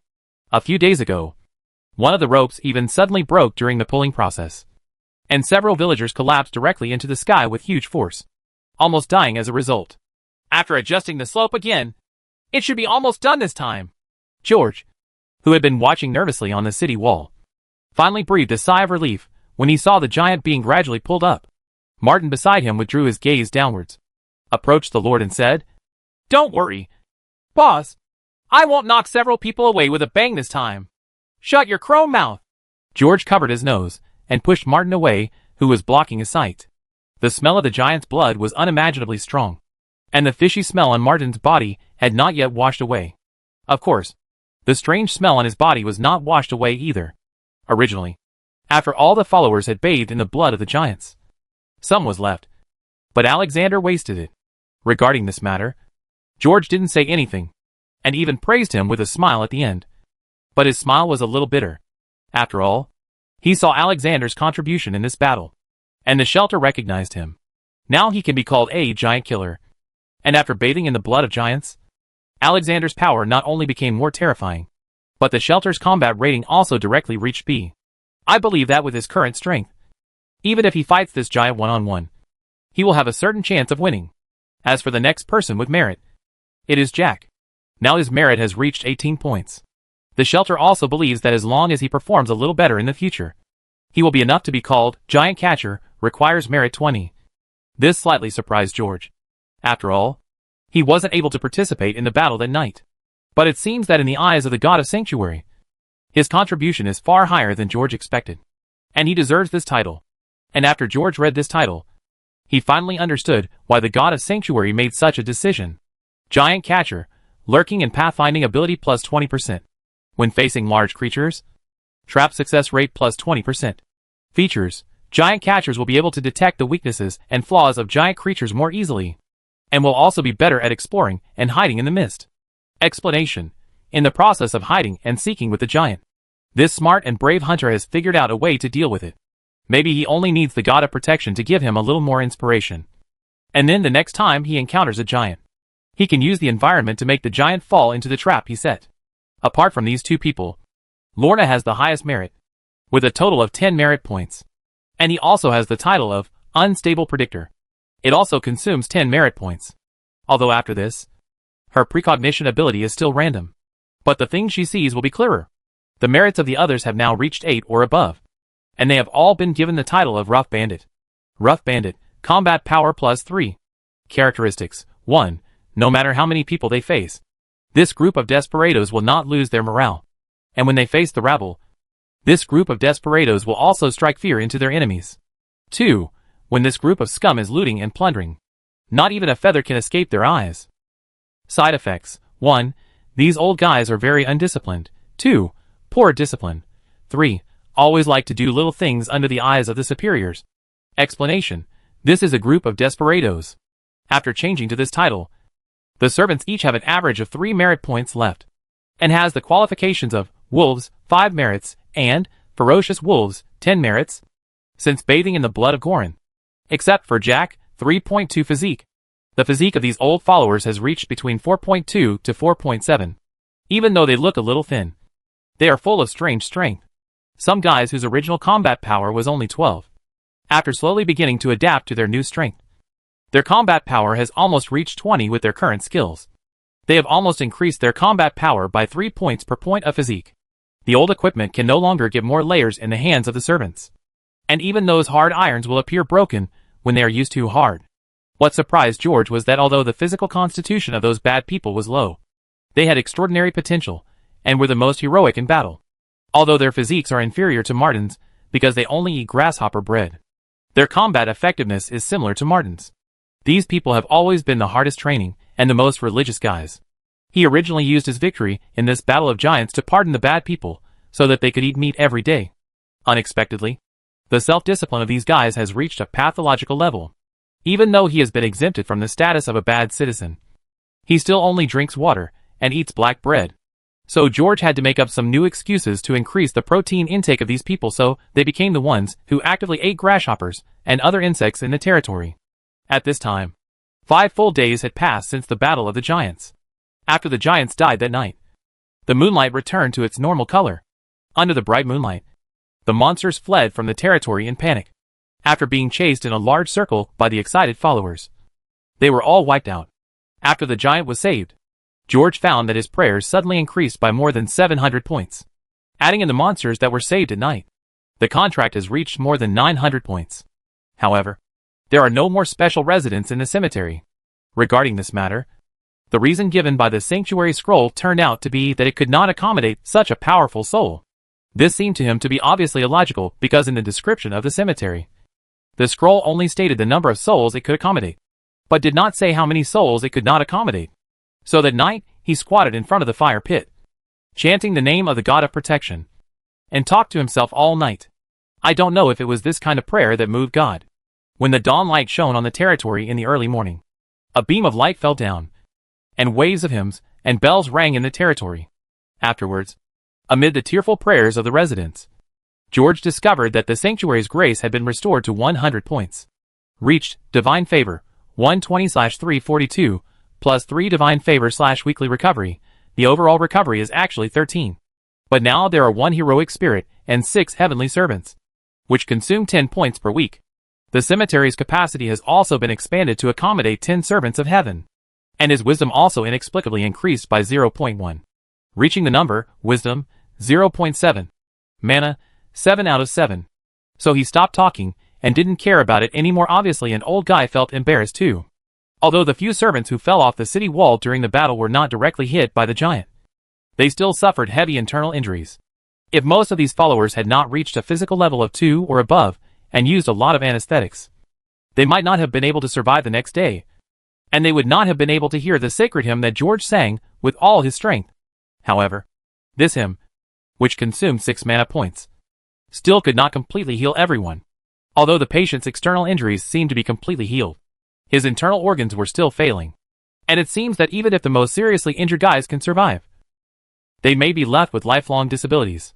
George took his intact followers all the way west that day and hunted monsters crazily for a day. Finally, the sacred hymn was upgraded twice in succession, reaching the level of LV3. Under that powerful force, these patients finally fully recovered. Even the guy who had broken a bone before was able to get out of bed and move around after a good night's sleep. Those guys are recovering their bodies these days, and Martin is one of them. Although various signs showed that they seemed to have fully recovered and were even stronger than before after bathing in the giant's blood, George was a little worried. So the guy started to be reasonably lazy. Bursts of cheers interrupted George's thoughts. He turned around and found that the giant's remains had been pulled into the center of the North Square. After seeing such a scene, George finally breathed a sigh of relief. Finally! These good meats don't have to rot here all the time. Sir, why did we try so hard to pull it up? After Martin shouted excitedly for a long time, he finally couldn't help scratching his neck and asked, Ahem. Of course, we will use its bones to decorate our territory. Martin felt that this reason seemed reasonable given the boss's vengeful attitude. But with his stingy character, the meat would definitely not be wasted just 2 days ago. He heard the Lord say something like this excitedly. That meat is rich in salt and can last all winter after drying. This sentence scared him so much that he didn't dare to eat meat for a whole day, until he discovered that all the meat was fed to wolves. And what Lorna threw into the pot was not the kind of deep red, hard-to-chew beef. Martin then patted his chest and continued to eat the meat happily. The Lord didn't know that his subordinates had so many thoughts. He glanced at the farmland in the distance, threw off the cloak at his feet, turned and walked down the city wall. Go and ring the bell. From today on, we can plant autumn potatoes. After saying that, he remembered something. So he stopped on the stone stairs, turned around and told Martin, who was following behind him. We will organize a patrol mission later and keep an eye on the people. Don't let them plant the wrong things. I will go to the monastery with Alexander later. Chapter 72 Monastery. Martin nodded and walked down the steps. George had been considering the reconquest of the abandoned monastery for some time. Now that the territory is completely stable, there are no hidden dangers like giants around. It's time for the sanctuary to have a monastery in addition to farming. Otherwise, If the trophy of the giant's head is hung in the school grounds, it will not be of much use. But taking back the abandoned monastery was obviously not a good decision, because the divine grace is currently too tight. It would be really uneconomical to use it to recover the church. Moreover, with the current ability, I am afraid that there is no way to defend the area outside the territory. So we might as well rebuild in the territory. In this way, it will be more convenient for the residents to worship every week. With the labor of the servants of heaven, it does not take long to build a church. There is still plenty of wood at the moment. And even if it's not enough, you can still go to the lumberyard. As for the missing stones, there is no need to demolish the old church. In Stone Village in the south, there are many ready-made ones. If the power is really enough at that time, then it will not be too late to regain it. At that time, the church could perfectly serve as a vineyard. After all, the fields there were all prime farmland. As for going there today, it was mainly about making blueprints. Also pick up trash. He remembered that there was a wine cellar near the church. Calculating the time, the traveling merchant should arrive within these 2 days. Hope they have something good in their hands. After the bell rang, some figures appeared in the fog, and it seemed that all the zombies near the territory were gathered. George found Jack in the square and told him the locations of several monsters. After that, the guard captain led the patrol team to clean up. Currently, most of the patrols are led by Jack. In addition to handling defense matters, Martin also needs to handle many chores in the territory. Taking advantage of this time, George gave some more instructions to the old blacksmith and the people, and then ignored Alexander's gaze staring at the horse and led him and the wolves away. As he passed the fields, George looked at them for a while. The locals were pulling the plow trucks and plowing the fields hard. The first plow cart was made by the old blacksmith. According to the old blacksmith, all the big lords with horses used this thing in their territories. Different from the oxen plow carts that George remembered. These plow carts made by the old blacksmith had 2 wheels. When in use, one person sits on the cart, and there are several animals pulling it in front, usually horses. But here, the people pulling in front are people, and they are those thick peasant women. The plowshares are also made of stones. The territory is really short of iron.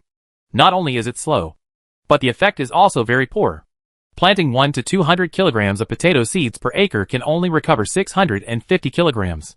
No matter what, it can be regarded as an increase in yield of 100 kilograms. But at this rate, I'm afraid it won't be possible to plant all the more than 300 acres of fields around the territory. George suddenly realized that he had taken it for granted before. The time for autumn planting is still very tight. If there are no cattle and horses, it will be good if there are planting around the territory. As for those fields in the mist, if there is no plow, the cost of growing potatoes may not be recouped. And the most they can do is grow cabbage. And even if you plant cabbage, you may not have enough time. Shaking his head, George felt that he couldn't stand it anymore. He could only sigh and urged his horse to rush to the monastery. "Boss, don't you want to lend this horse to the people for a few days to plow the fields?" As the two of them gradually moved away from the territory, Alexander finally couldn't help but ask the Lord, "It doesn't make any difference if you have one more horse or one less horse. It's in the afternoon. I can borrow it in the afternoon. Oops. My legs. My legs are cramping again." As he spoke, George quietly touched the golden horsehair. After Alexander discovered that the blood of giants could make him stronger, he stole the remaining bits of giant blood and used it for washing horses with the whole family. Now, if this horse gets a little fatter, it might be able to withstand that big fool's ass. This incident almost caused George to faint on the spot. But after the true coat color came out and was exposed to the sun, George no longer cared about his private collection.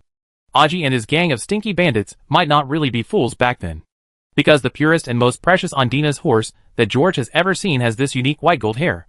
Prince Charming. These words appeared in George's mind. And at the same time, an old man with white hair, holding a magic wand, and riding a white horse appeared in his mind. Bah! This color matches my priest's robe just right. The only thing that made George a little confused was why Aji thought that this horse, which was about 1.3 meters high at the shoulders, was the most standard height for a war horse. The little William ridden by the pampered nobles that George had seen was much taller and more powerful than it. Yes, the horse is now named William. The monastery was not too far from the territory. And less than an hour later, the vineyards gradually emerged from the fog in front of George's eyes. When I first came here, because of the presence of Martin and his gang, there were no wild animals near the vineyard that had the chance to damage the place. And now, in just over half a month, Many grape trellises have already been knocked down by wild beasts. In the fog in the distance, there seemed to be some creatures running around among the grape trellises, as if they had considered this place their home. George dismounted with some distress and looked at the grapes. He found that many grapes had begun to rot and were covered with many small flying insects. "Alexander, there seems to be a wild boar in the fog," George suddenly said to the big man who was about to secretly ride on the horse. George obviously didn't see anything, but he added, "It's very fat, as big as a cow." With a whoosh, Alexander jumped into the fog like a nimble mountain tiger, and the 7 wolves followed him as excitedly as if they had been given blood. The 2 extra wolves were tricked here in the past few days. The main purpose of bringing these wolves and Alexander here today is actually to clean up the scourges in this vineyard. Of course, those meats are also an important harvest. With that big guy, even bears can be hunted back. Hey, that bear skin last time was such a pity. It will get cold in a while, and there are very few clothes in the territory that can be used for winter. In the past few days, George would take Alexander out for a walk when he had time. In addition to harvesting a lot of furs, the soldiers had enough food, but things like hemp and salt are nowhere to be found. It's such a headache. The Lord sighed, scratched his newly shaved chin, mounted his horse, and walked up the hillside. In fact, there is not just one monastery standing alone on this hill. In fact, there are some farms around it. The monastery is actually a basilica, responsible for the entire parish. The people in the area, including Johannes, often came here to worship. But what many people who come to worship here don't know is that centuries ago, this entire area belonged to the first lord of Johannes. He was the one who established the monastery. But after the ambitious lord died, his descendants became increasingly unsatisfactory, until his descendants lost to a certain lord in a duel. This piece of land was officially handed over to others. Duel? That sounds nice. But in fact it was the small-scale wars caused by friction that resulted in territorial cession and compensation. Obviously, it is not a good look for this kind of thing to happen among the lords who rule a kingdom. So the nobles use such nice words. The lord who got this treasure land cherished this fertile land very much. But the lords of Johannes are very disgusting. So after the family had been in business for several generations, they finally couldn't bear the harassment from those robbers, and finally donated the land to the Holy See, and received a large sum of generous rewards and built a large manor. The manor is just south of Johannes, and the current lord is Viscount Geoffrey Johannes's big creditor, the one who owns the coal mine. In fact, in the Black Pearl Valley, there are many independent and free lands like monasteries, but most of it is wasteland and the private land of free people. Together they form this vast mountain forest. In front of the church, George unfolded the scroll and observed it. He had previously checked information about the church in the Kingdom of God archives. In the evaluation of shelters, churches or monasteries are divided into 5 levels: chapel, main church, cathedral, sanctuary, and temple. The corresponding presiding officers are also divided into 5 levels, and can also be baptized into 5 positions: priest, high priest, bishop/archbishop. As for the last temple, naturally it is the cardinal of the Holy See who presides over it. This is where the hub order and the pope stayed. There is of course only one temple, and the cardinals in it are, in the assessment of the sanctuary, virtually the same as the bishops. But in reality, his administrative level is still higher. Generally, they are appointed and removed from various bishops by the pope. As for the pope, he is usually elected by the hub order or according to the needs of the times. The pope comes into being when the guardian among the 7 gods is the main one. Among them, the St. Well Lake Cathedral where George once studied belongs to the church level. Being able to enter the great cathedral was partly based on some ancestral relations many years ago. There had been such a big figure as a Templar knight in Johannes, but that person is an illegitimate child. But fortunately, this difficult relationship can still be solved with money. Of course, on the one hand, it was his father who drained the family fortune, and on the other hand, it was his bad luck. As long as a monastery is established, a big figure like a Templar knight will no longer be out of reach for us. Looking at the monastery in front of him, George's eyes couldn't help but become eager. According to the description of the scroll, believers can become clergy through further training in a monastery, or if they are devout enough, they can also directly become clergy through divine baptism. Of course, a main church is still a bit far away for the Templars, but for shelters, the role of such monasteries is self-evident. In fact, as long as there are manpower and materials, any building can be built. But the current level of the sanctuary is only villages, towns, cities, city-states, royal capitals. So even if a main church-level monastery is built, nor can it be sheltered, that is, it cannot be shrouded in divine grace. But if it is transformed into a divine building by consuming divine grace, the shelter can still accommodate it. Making the blueprints didn't take George much time. After doing this, George walked around the cemetery not far from the church. He found that no dead people had emerged from here, and they seemed to have been saved by the original priests. And if there were no giants, the priests would surely be able to make this place serve as a refuge. But it's not bad now. Without those priests, it becomes more reasonable for me to take back this territory that once belonged to my ancestors. George kicked the horse's belly slightly and walked deeper into the fog, his face looking very happy. But he didn't come here to check out this matter in the future territory. He thought hard and looked through his fragmented memories. Finally, the ruins of a suspected warehouse were discovered in a farm. In memory, this is where the priests and parishioners kept their things. That Goron is really a scourge. There is really no complete village wherever it passes. Looking at the broken walls, George just hoped that the cellar below could be kept intact. But from the rotten and moldy wooden fragments, it seems that the situation is not very optimistic. This place was flooded by flash floods. In the ruins, George found a mysterious treasure. This stunned him, because he remembered that he hung this thing on Alexander's waist with his own hands before leaving. How would it appear here? Chapter 73 Visitors from Afar. Although the size of this big house is not large, it is far from comparable to the large manor villas of the nobles. But it is also mainly built with stone materials. It would be difficult for several people to carry the collapsed wood and gravel. But George felt that he could handle it. Since bathing in the blood of giants, he has felt that his increased strength has gradually become a bit scary. Many things that he could not move even with his teeth can now be thrown aside by reaching out and turning them over. His physical quality has now reached Constitution 3.9, Wisdom 0.7. Now he even has a feeling that he can knock a horse to the ground. And since he started training alone on the school field, he has completely adapted to the power given by the giant. Not only did he feel that he was extremely powerful now, but with the continuous training between life and death, his body became more and more flexible and coordinated. Sometimes, inadvertently, he can even perform difficult moves that surprise him, such as jumping directly on the back of a horse. Although I still can't beat the opponent in the school field. In the past few days, he secretly went to the school field to practice every night. But the opponents assigned to him on the school field made him feel hard-headed. It's the kind of Valkyrie who violently tortured Alexander before. The one George saw clearly looked different from Alexander's opponent. Judging from the patterns on his cheeks, he seemed to be the weakest one in the school. But the school's evaluation of her was also C-grade.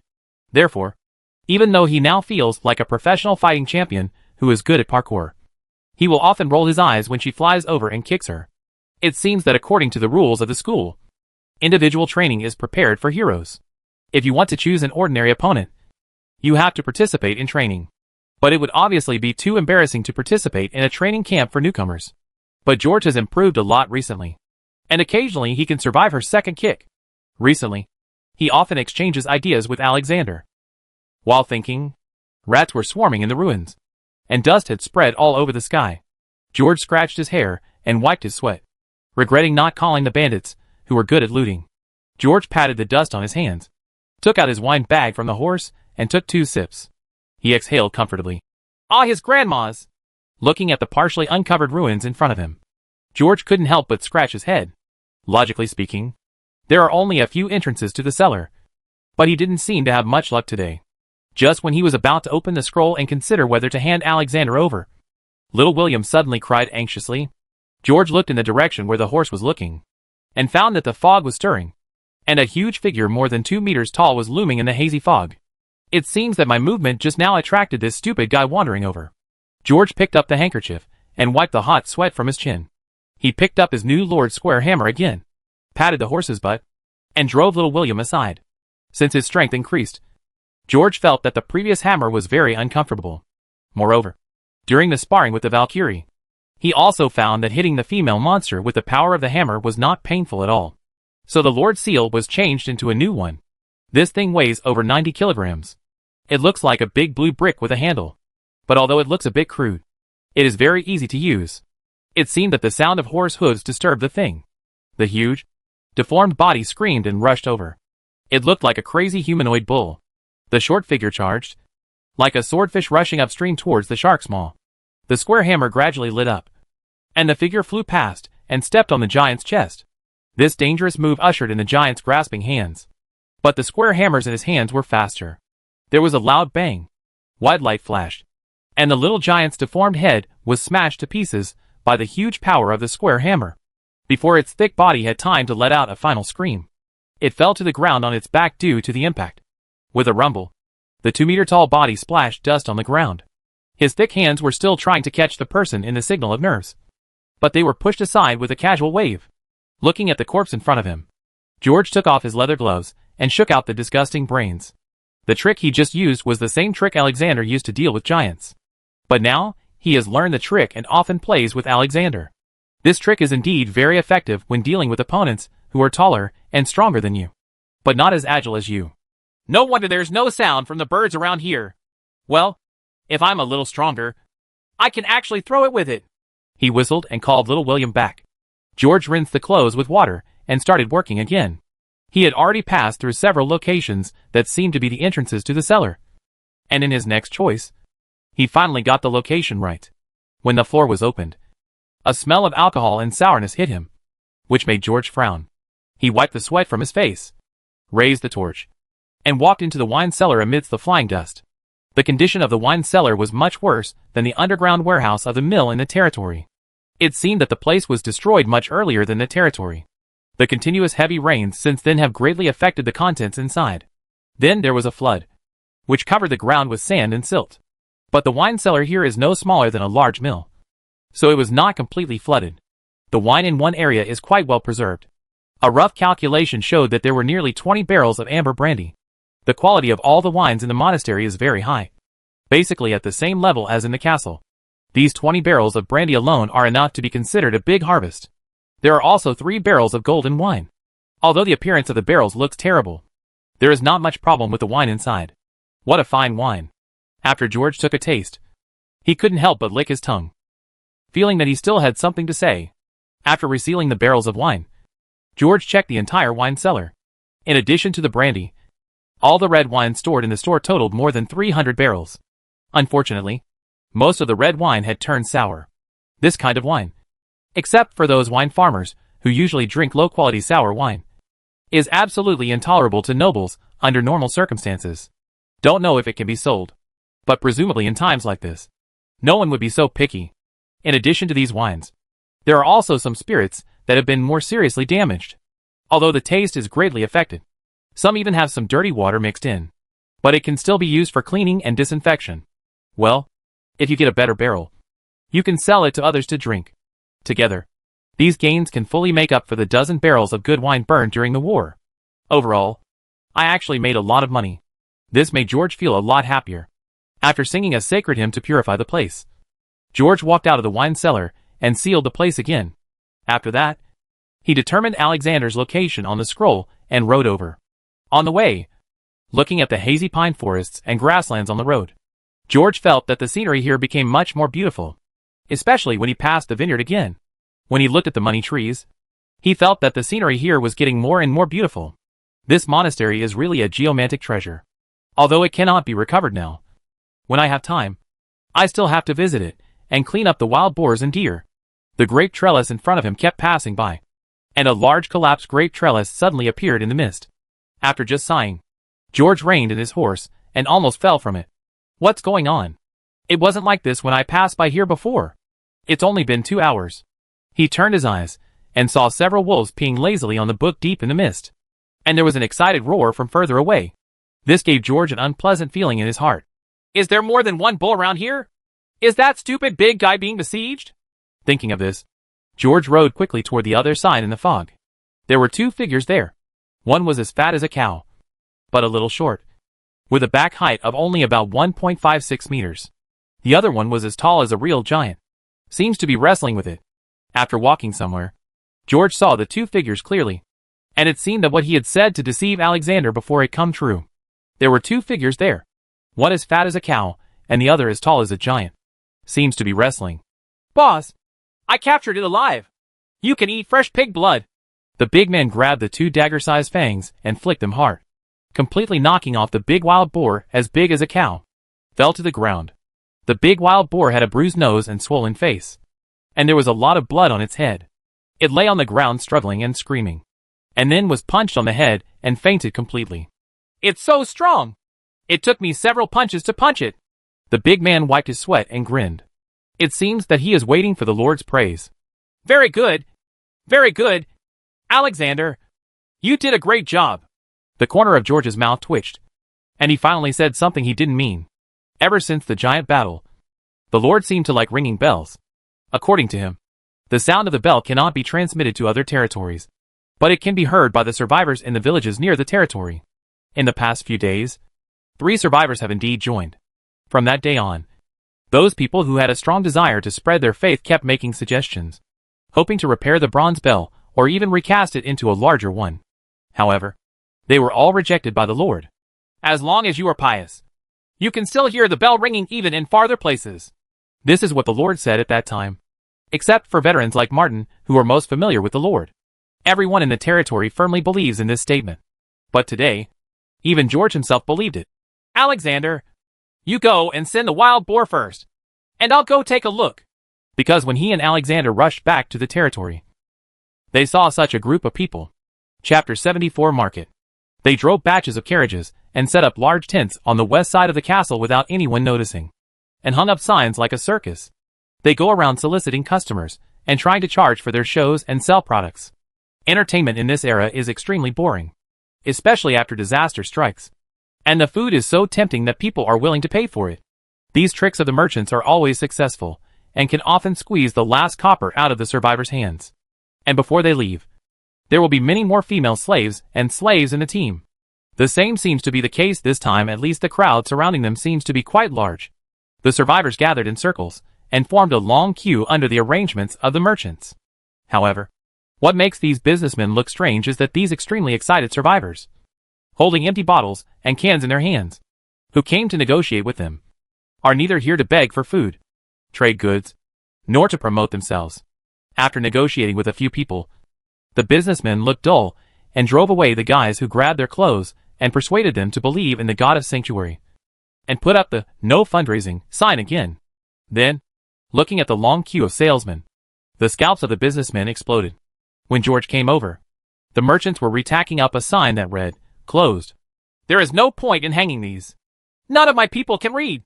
After hearing the words behind him, a businessman with a fat face turned around and looked at the young man riding the Ondina's horse, and the 6 or 7 well-equipped and luxurious guards behind him. His eyes radiated fiery light again. He knew that all the assets in the hands of those people must have been raised to this Lord. "Sir, these words are just for people like you." The businessman is neither humble nor arrogant, and he seems to be the leader here. He had a little smile on his face, and his tone was very polite and humble. "Yes." George nodded, looking back from the lively camp not far away, looking at the expectant eyes of the businessman, and slowly opened his mouth. "You pay taxes." More than 30 heavily armed and fierce-looking caravan guards clenched their fists and slowly surrounded them. George took Aji and others while walking around the camp and looking around. The size of this group of traveling merchants is indeed quite large. There are more than 30 large boxcars alone. In addition, according to the merchants, there are hundreds of spare, tall horses, and more than 40 desperate people following the caravan. Refugees either voluntarily or sold into slavery by their lords. George noticed that the structure of the merchants' carriages seemed to be extremely advanced. Not only did they have suspensions, but they also seemed to have great carrying capacity. Especially the cart loaded with iron ore was actually filled with almost 2 square meters of ore. This is 4 to 5 tons. But what surprised him even more were the tall horses pulling the carts. Normally, such a heavy vehicle cannot be pulled by 5 or 6 draft horses. But in the merchant's fleet, many vehicles only have 2 draft horses. "Boss, these are Sherman horses. In ancient times, their ancestors were indeed war horses. But through thousands of years of cultivation and improvement, they have become specially used for farm work and pulling things. Draft horses, even though they look so tall and majestic, they are also very powerful. But they are a bit bulky and cute. But the most important thing is that they eat too much, which makes them generally only domesticated on farms. No one dares to drag them into battle." George nodded, feeling that what Aji said seemed to make sense. Generally, knights have to bring 2 or 3 horses with them when they go to the battlefield. Considering the terrifying size of these horses, Their appetites are staggering. But he still felt a little strange. Aren't they suitable to be used as heavy cavalry mounts? Has no one ever used them like this? George asked curiously. And I heard that Mrs. Elizabeth's ranch also specially trained a group of special ones. Ahem. Chief ahem. The heavy cavalry has special horses. These horses are specially bred for farms. The difference is very big. Aji quietly said something to George. His boss quickly shut up and stopped questioning him. Aji enlarged his voice and continued. Generally speaking, the market price of a large draft horse is around 30 to 40 silver fox. And a heavy-duty draft horse like Shurfan is 40 to 80 silver fox. But I don't know about this kind of horse. Stealing. Because the black-hearted businessman is only willing to give out a few silver foxes when collecting such dirty goods. But if he is caught, his head will be lost, sir. I am afraid that most of these so-called spare horses will be stolen. Some of them were stolen or robbed. Perhaps they were stolen from Countess Elizabeth's ranch. When Aji was talking, he glanced at the businessman. Aren't all your horses stolen? There are only monsters and dead people there. But no one is doing business. Gale's eyes widened, and he wanted to rush over and knock the little man down with a slap. But when his eyes glanced at Aji's thick arms, he swallowed and stopped this terrible thought. He wanted to explain the origins and excellent bloodlines of these horses. His horses were indeed not war horses. But they were by no means ordinary draft horses of 40 to 80 centimeters. But whether he told the customer that the goods were a business without capital, or that he had stolen something belonging to the customer's allegiance, it didn't seem to be a good thing. Therefore, he felt that the price of these horses should be discussed in detail later. Sir, we are all believers of the God of Sanctuary. How can we do those things of robbing homes? Businessman Gale coughed and said, Don't worry. My goods all have proven origins. No matter what you get from me, whatever you buy, no other lord will come to you from now on. I believe you, Gale. George turned around, patted him on the shoulder and said, With your strength, you can't rob anyone. The 30 or so caravan guards were very well equipped. But Jack and the other 7 or 8 people were beaten with bruises and bruises.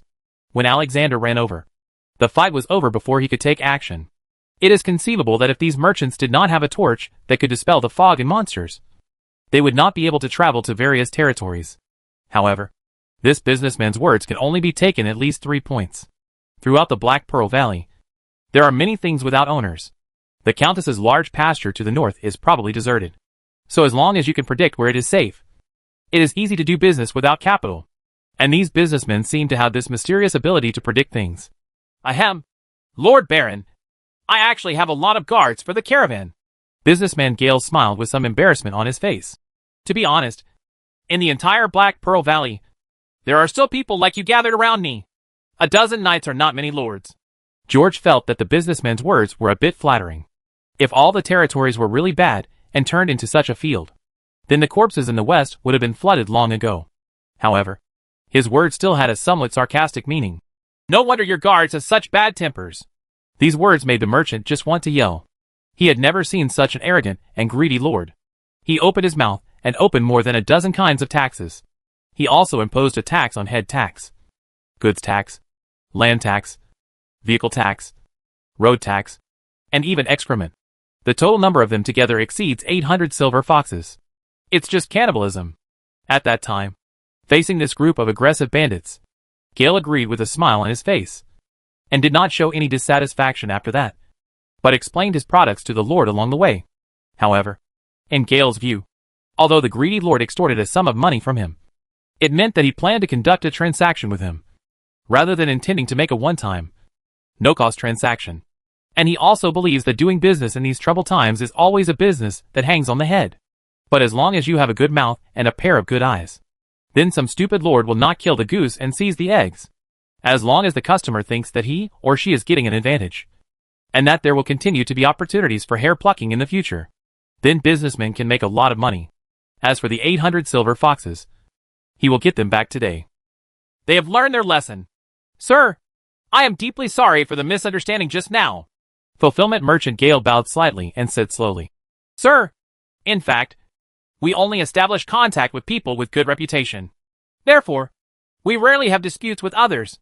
And if any lord has the potential to invest, our joint chamber of commerce will continue to invest in him. And if one day, any lord who abides by order in the Black Pearl Valley becomes stronger, he will also become our staunch friend just like Duke Adeline is now. Businessman Gale put it politely. But he threw out the bait and moved out of his backstage. George nodded without saying anything. He did not intend to discuss this topic any further. After all, if you really want to survive in the fog, no matter who you are, you have to rely on the help of these special businessmen who can travel around the world. What's more, after beating up the guards just now, George saw the words warned by the god of sanctuary: if he conflicts with these businessmen again, a large amount of divine grace will be deducted. You said before that you were the new person in charge of the Black Pearl Valley area? George raised his eyebrows and asked. Indeed. Our merchant guild travels all over the world with the blessing of the god of sanctuary. Businessman Gale smiled and replied. But we do not divide the caravan by region, but by route. This area, the business path, is now in my hands, and the end point is Win-Win City. So, which territories have you been to before? The Lord asked the topic he was most concerned about. And he also knew that the businessman in front of him was probably his only source of outside information. The merchant's answer surprised George. He said, Sir, we came here by boat from the south. We passed by many places and visited many specially, but none of the lords were willing to reveal themselves to other lords. The situation in the territory. And because we have a contract with the god of sanctuary, we cannot disclose this information to anyone. Otherwise we will lose God's favor. But after saying this, the merchant turned his head again and said meaningfully, Why don't you buy some slaves? Chapter 75 urgently needed supplies. George's eyes moved slightly, and he understood what this guy meant. Gale said before that those slaves came from various territories in the Black Pearl Valley. The promises of these businessmen are somewhat credible, because they also rely on divine grace for their livelihood. But the god of sanctuary seems to have left a small backdoor. He seems to be suggesting that the Lord buy the population instead of selling the people, unless he thinks his sanctuary is strong enough and doesn't mind revealing his situation. Has anyone in charge of you died before? Don't be nervous, Gale. That's not what I meant. I'm just curious about one thing. Have you never met those dishonest guys? George scratched his eyebrows, said as he walked. Lord Baron, you are joking. The mainland today is not what it was a few decades ago. When doing business abroad, there is no risk without encountering risks. Gale said, It is inevitable that someone will take risks for profit, or a lord will suddenly betray. But as high as the risks are, so are the benefits. Those of us who eat this meal put our lives on the line the moment we go out. But for those who are unfriendly, we will also make a wanted list. For example, if I die, the next person in charge of the road will definitely hand over the list to you or Duke Adeline, as a friend of the Chamber of Commerce. If you give help to the Chamber of Commerce, the Chamber of Commerce will give remunerated accordingly. George nodded, understanding what he meant. Using profit to drive the sword is a common method used by businessmen. If he knew who killed this businessman, making it difficult for his territory to exchange for urgently needed supplies, then he would definitely make the extermination of the trade bandits his top priority. As we talked, we had seen all 12 tents in the entire camp several times. However, George never meant to stop and continued to stroll leisurely. It wasn't until he saw Martin, who was sweating profusely in the distance, quietly waving to him, that he finally stopped and chatted with the merchant about the price of the goods. The businessman had given him a list before, right after he collected the taxes. When he saw the list, he almost picked up the hammer. The price above can no longer be described as ridiculously expensive. And this businessman seems to really need something urgently. It just hit my own vital point. Slaves should actually be the least valuable now. And the lords of various territories would never take in these useless refugees. However, the price the merchant gave him was 4 or 5 times more expensive. Simply black-hearted. As for those skinny horses, they were sold for several times higher prices than war horses. But what made his heart tremble the most was the iron ore. With the productivity of this world, strategic materials like iron ore were originally horribly expensive. But now, because there are no people to work with and businessmen are deliberately driving up prices, they are simply astronomically expensive. On the contrary, the price of food is extremely low, but they are only collected and not sold. George picked up the list in his hand again, with a mocking smile on his face. He looked at the person in front of him and said, Gale, you do have a lot of things here, but many of them are complete waste. Are you sure you really want it? Have you been carrying these worthless things, eating and drinking all the way to Yonfeng City? Waste? Sir, I'm afraid my point of view is completely opposite to yours. I know what is urgently needed in every place I will visit. Unless it is something like that. The lords and subjects have not prayed to God. Gale showed confidence, with another playful smile. His meaning was very clear. Don't use these inferior negotiation skills with me, he said. Sir, look at those horses. For your sake, I wasted my time and bypassed the dangerous cemetery and went to the desolate pasture in the north of the valley. In addition, I have specially persuaded those lords to get the person you are most looking forward to 20 silver foxes per serf. This price is very reasonable. Of course, if you really don't plan to buy these things, it doesn't matter. Just treat it as guess I wasted a little time and spit. This profiteer spread his hands and made it very clear I didn't spend much on these things. And if you don't buy them, I won't lose much money. But he was sure that the lord in front of him was in urgent need of these things. Obviously, this businessman, like George, is also a loser. He heard everything that George said every night. Indeed, Gale. George nodded. He could not deny that this profiteer had indeed caught his pain point. But do you think, between people and food, which one is more expensive? Sir, it depends on which territory it is. Gale laughed. But, Mr. Gale, there is no waterway from here to Yongfeng City. After saying this, George put his arm around Gale's shoulders. Gale, you are indeed very interested in this first big order. It even made you come 2 days late with this group of people. The carriage will be much slower. Right? Of course. The food on your list is very cheap anyway. So there is nothing wrong with wasting a little more. Sir, I never buy or sell by force. And doing business is risky. If you are really unwilling to replace the useless things in your hands with useful things, then I have no choice but to let you do it. It's no use. Gale, I think your news has fallen behind. The situation in my territory is now very different from the past few days. Several refugees came to my side in the past 2 days and told me that there are a lot of young and strong laborers in the coal mine in the south. And the guards there are not as strong as your guards. So if I want serfs, I don't need to spend money at all. As for the horses, you should have seen them. Soldiers are stronger than horses. Of course, they may not be willing to do such rough work. So these soldiers may be like those refugees, and come to tell me that they happen to see something that can be done without spending money. Get the horses. Speaking of this, George looked at Aji. Aji smiled widely and looked at the horses in the market. So, do you understand what I mean? My friend? As you said, these things are not too important to you. But they are as important as life to me. I can tell you honestly, these are needed. I will do anything to keep my people through this winter. The businessman looked at the lord, who suddenly changed his face in front of him, and felt a chill running down his spine. And the sweat on his head couldn't help but break out. He felt a little unsure. Sir, this is not what a devout believer should say. Damn fat man. Ajipi smiled without a smile, glanced at the fat man from top to bottom with his sinister eyes, opened his mouth and said, Before I was forced to become a bandit, I once be a law-abiding citizen. My friend, as you said, doing business is risky, because the news is different every day, and prices are changing every day. But, I promise, using my trading plan, not only will it not violate God's will, it will also make people happy. Both of us can fill our wallets.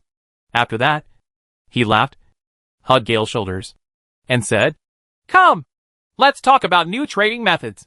Of the 125-gallon large oak barrels of ordinary wine, George eventually sold 100 barrels, some of which were slightly sour. Originally, there were about 80 barrels in good condition in the territorial wine cellar. After George quietly arranged the matter, Martin will a dozen barrels of the monastery's completely rancid wine were brewed. A dozen four-wheel caravans were fully loaded. These wines were eventually exchanged for 5 loads of cotton, 3 loads of linen, 3 loads of wool, 3 loads of coal, most of the load of salt, and a small pile of iron ore. The most valuable thing here is the iron, which accounts for almost half of the overall value.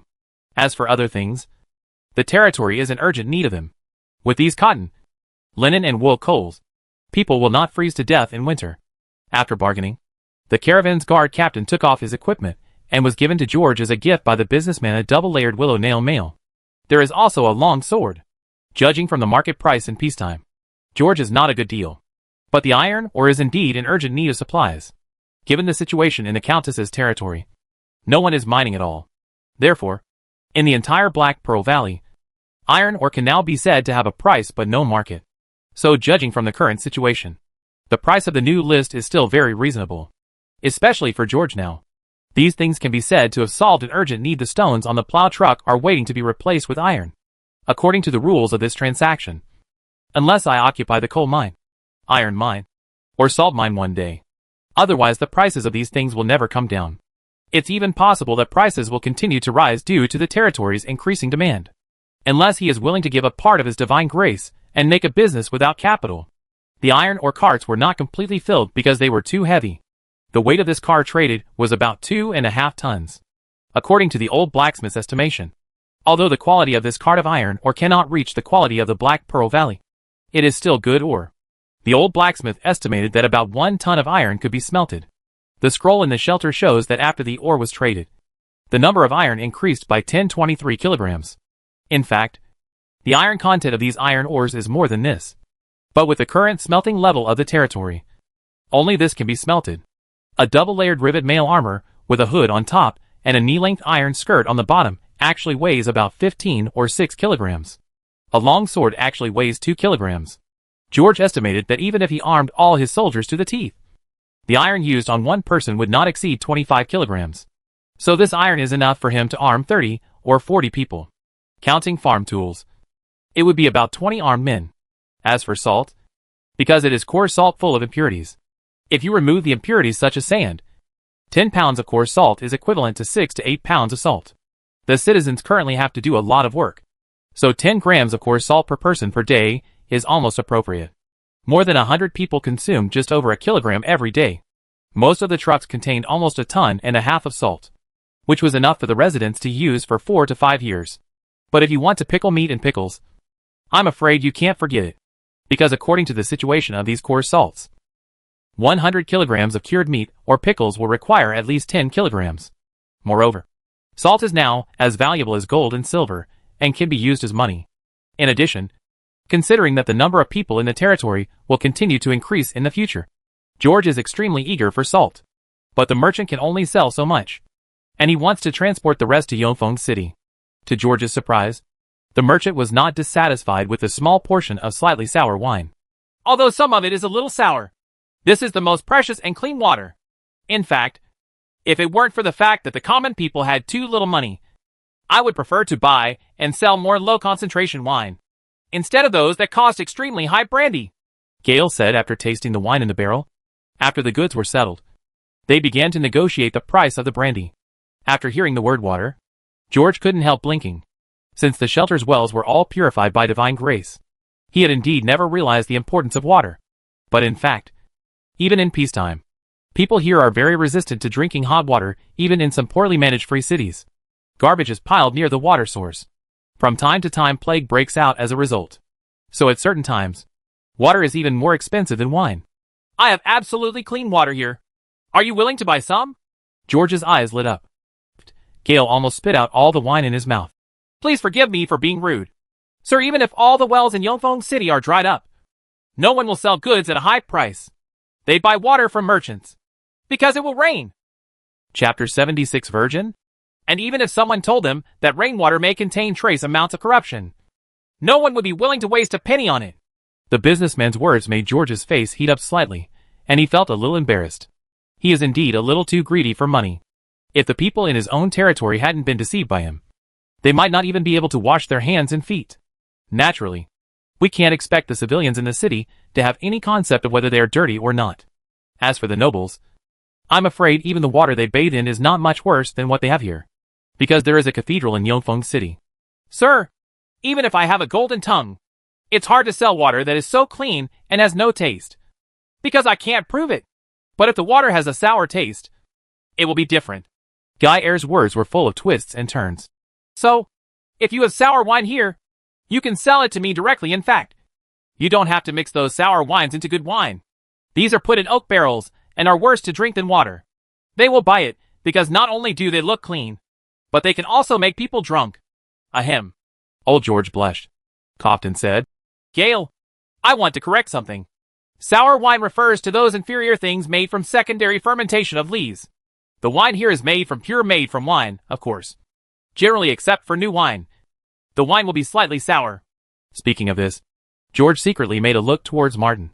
After Martin saw the Lord's eyes, he had just brought back some wine from the monastery. He quickly wiped the sweat from his face, quietly left the crowd, and led the people to the monastery again. The cunning businessman saw all this in his eyes. He smiled and said, "These sour wines are not in a hurry. Let's talk about what we are both most concerned about." Regarding the brandy and the horses, the two of them have been at odds for the longest time. Especially after joining Aji, this guy can find several problems with every horse. In the end, the merchant still didn't sell the war horse for the price of 1,500 silver foxes. At this price, one horse is worth 2 sets of knight's armor or 40 cattle in peacetime. Of course, George also failed to successfully negotiate a price of 30 silver foxes, like the horse from the perspective of the businessman. This is simply too outrageous. Don't look at the appearance of these horses of yours. They all have various diseases. Some of them may even have to work hard to plow the land. Even if I sell all these horses to other territories for the meat price, the price will be 20 times more expensive than this. Are you kidding, Gale? There are several times more prey in this mountain than usual, and they are growing bigger, fatter, and stronger. Do I need to buy your unpalatable horse meat? Ha. Sir, you really take it for granted. Do you know how many troops those lords used, and how many people they killed in order to harvest the little food near their territory? Go hunting in the mountains. This is simply fantastic. You have to know that many lords now would rather acquiesce in allowing their subjects to exchange their sons for food, than lead their people into the fog and go hunting in the mountains. After saying that, the businessman came over quietly. I heard that there is a terrible giant on that mountain. George changed the subject with a strange look on his face. In the end, both sides gave in, as the intact brandy and horses were both things they needed to get. George brought out 50 barrels of brandy and satisfied the merchant's appetite. They were exchanged for 80 horses and 40 serfs. According to the usual prices, these brandy special brews can be sold for at least 4 to 8 silver foxes per gallon. Now they are even more rare. If you buy them in a good place, even if you buy them several times, it is still a small number.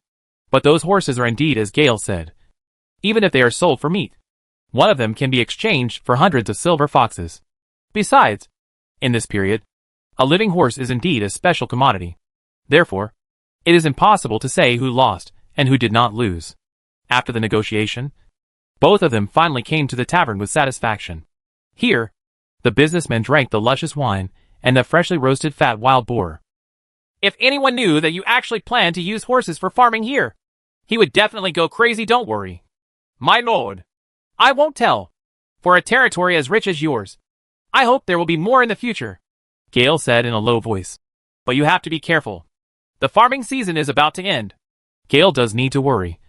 After all, there are not many territories where wine can be sold in the Black Pearl Valley.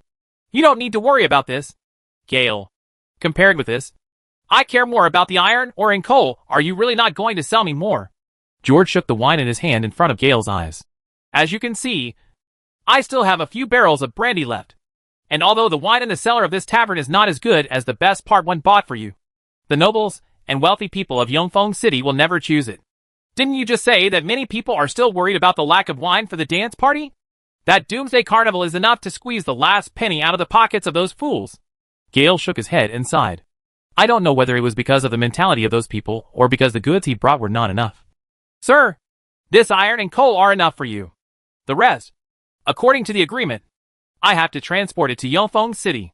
You don't know. Now Duke Adeline has gone from praying to the god of sanctuary 3 times a day to praying 5 times a day. And if no one comes from the Chamber of Commerce, those prayers will turn into vicious curses. However, even if all the dozen or so caravans of the merchants were transported, it would probably be a drop in the bucket for the size of Yongfeng City. But the Duke will remember this time of help in times of need, and will also give the businessman something of real value. Gale. George took a sip of wine, looked away from the fire pit, and stared into the guy's eyes curiously. What are you planning to bring back from Yongfeng City? Looking at George's fiery eyes, Gale laughed. He tapped his fingers on the table. His eyes slowly focused, and he whispered slightly. Antiques, works of art, gold and silver, and all the good things that the nobles have collected for centuries. George was stunned. Before asking this question, George thought about countless possibilities as to what these businessmen would eventually bring back to their hometowns. But I didn't expect that this guy would spend so much time and eventually bring back such useless garbage. Useless rubbish? No. Maybe it's not? Thinking of this, George suddenly slapped his forehead and suddenly understood the behavior of the businessmen. In this world, there are now 2 mainstream concepts. A kind of belief that this so-called doomsday will eventually pass. These people firmly believe in the god of sanctuary. The other kind only believes that this end is just the beginning. What these special businessmen believe in is obviously not the ancient god, or in other words, they place their bets on the god of protection. They firmly believe that the disaster will pass. So they naturally think that the treasures collected from various kingdoms and nobles will make them incredibly rich. On the other hand, if the disaster cannot be overcome, then what is the point of collecting or selling anything? Anyway, it will eventually turn into powder. Therefore, if you want to collect it, you will eventually collect it. And it will definitely be those items that hold the most value and are best collected. Apart from this, what else will you bring back? I mean, Gale, you won't just load up the ship and leave after you come back from Winsong City. Right. You'll have to spend 2 days every time you come back. 3 months. And by that time, I will definitely have something you like more here. George couldn't help but said. The value of this group of businessmen is so precious that George is unwilling to give up any opportunity to trade with them. Indeed, even some guys who believe in evil gods might be willing to selectively conduct special transactions with these people. To be honest, sir, I haven't decided yet whether to bring some extra things. After all, the space in the carriage is limited. Gale took a sip of wine, picked his ears, tapped his fingers on the table, and said, however, I will definitely bring some virgins in silk. Woolen spices. I can sell you some if you're interested. Virgin? George wondered if he heard wrongly. He could understand things like silk, wool, and spices. After all, in the eyes of merchants and nobles, these things are no different from gold and silver. Especially now that it's almost winter and everything stinks. Spices are used in medicine, deodorizing, and even cooking. As for silk, it must be extremely cheap in the north now, but very expensive in the south and coastal areas. Some nobles, even in the last hour of the end of the world, may be worried about what clothes to wear to show off at the last banquet. Incessantly. But this virgin, George couldn't figure it out. The women from Yongfeng City were not that famous. Why do businessmen go all the way to bring these women back? What's more, the most worthless thing now is people, virgin or not. What's the difference? That's it. Sir, you heard me right. Gale put his arms on the table, lowered his head, and scratched his eyebrows. Seems to be hesitating. But in the end, he still looked at George and said solemnly, before setting off, I had a dream. If I want to go back and forth safely on this trip, I will fill my ship with wine and gold. Then you must bring virgins. I did so and brought 10 virgins. I don't know if there is a lord there, but the steward seemed to have the final say. I got what I wanted from him, and found that maybe I can continue trading with him now. If the ship I docked on the Pearl River wants to be full, I have to make another trip with at least 100 more. I'm very curious about which lord is so interested. George shook his head in shock. He really wanted to give that man a thumbs up. He suddenly frowned and asked, Did those horses of yours come from Elizabeth? Did Madam get it from there? Gale shrugged his shoulders and said, Whatever you think, sir. But the person I traded with was just a butler. He provided me with a lot of things and opened the door of convenience for me, allowing me to bypass that place. Necropolis. So next time, as long as my things satisfy him, he will surely open a convenient door for me, so I will not transport iron again next time. You know, this thing is difficult. The cost of transporting it from the south is very high. But in the Black Pearl Valley, there is actually no shortage of this kind of thing. He said wow and winked. Chapter 77, The Most Valuable Treasure. After hearing what the businessman said, George was completely stunned. He opened his mouth, leaned on the chair, and said nothing for a long time. Gale didn't tell him clearly, but he did reveal some information to him. This kind of behavior of revealing information is obviously not in compliance with the rules unless the territory is between order and chaos. The Countess' territory appeared in George's mind, and at the same time, the place surrounded by layers of fog became more complicated in his eyes. Perhaps it is the center of the fog in the Black Pearl Valley. While waiting for the sour wine, the two chatted for a while. During this period, George secretly went to Lorna's room and walked around. At first, George originally planned to sell all of Lorna's collection, but after the Battle of the Giants, he changed his mind and sold only part of it. The girl has been sent away by him, and is now watching curiously at the merchant camp. Now is a good time to steal her treasure and sell it. Gale, before you came, I led my soldiers to defeat an evil, powerful and mysterious witch. I wonder if you would be interested in these treasures of hers. George's eyes shone. He said, That witch is very beautiful. The noble men of Yongfeng City will definitely be very interested in this kind of thing. George's words made the businessman couldn't help but become curious. However, after he looked at these things carefully, his expression became strange. These are rare alchemical products, sir. But to be honest, they are not easy to sell. Don't play this trick with me. Gale, don't you think that negotiating the price will make your mouth dry? There are priests and pharmacists in Yongfeng City, and these things will definitely be sold at a good price. Sir, you misunderstood. Gale shook his head and pushed away the empty bag that George regarded as a treasure. For example, these death essences. According to your description, this empty bag should contain this kind of thing well. Do you think it's easy to sell? Ordinary pharmacists can't use these things, and the priests will sneer at them. Of course, I'm not saying that no one in Yongfeng City understands these mysterious things. At least the Duke's bachelor must be able to, but he doesn't lack these things at all. So, in my opinion, these materials of yours are not as good as wine, because my cost of receiving goods is very high, and my customers are pitifully rare. This is obviously not good for the price. Negotiate. But if you insist, I can give you a price for those common materials. George understood to some extent what the businessman meant. He was indeed not pretending to be dissatisfied with him. In Gale's view, although these things are valuable, they do not have much profit and are not popular. So if you have extra money, it would be more cost-effective to collect more goods. Thinking of Lorna scratching himself again, George finally gave up his thoughts and returned the things to their original places.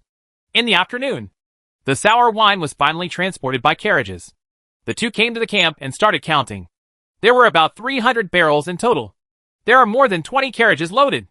This was not all of the monastery, but this was all the merchant took. He had exchanged too many goods along the way, and any more would be too much for him. According to the results of the discussion between the two, the total price of these 300 barrels of sour wine was not much different from the more than 100 barrels of wine that they had initially negotiated. But as for the specific items to be exchanged, George stopped after selecting 2 carts of dye, 2 carts of canvas, 2 carts of linen, and 1 cart of fur, because these supplies are almost enough to last for a long time. He still wanted to replace all the remaining items with iron. Indeed, if there is something that the territory needs most, it is iron. Sir, I really can't sell these iron ores anymore, but I can free up another car of furs for you. Also, aren't you very interested in these vehicles in my caravan? I can give you one as a gift. Come here. The businessman felt a little helpless. You know, Yongfeng City also needs great support.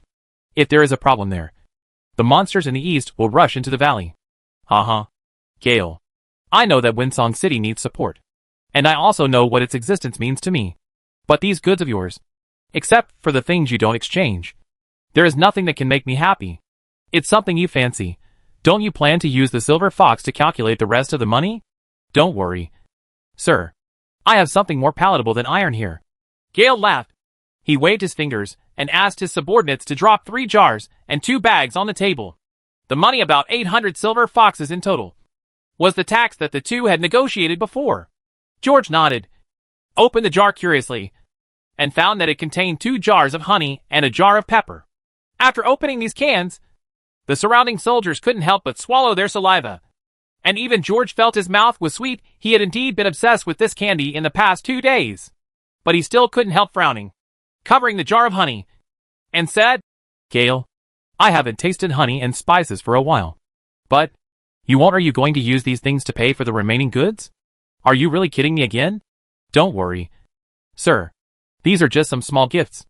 I have never forgotten this honey, since I tasted it in a certain adult's manner. So I specially bring it to you. Of course, if you want, you can buy some with wine.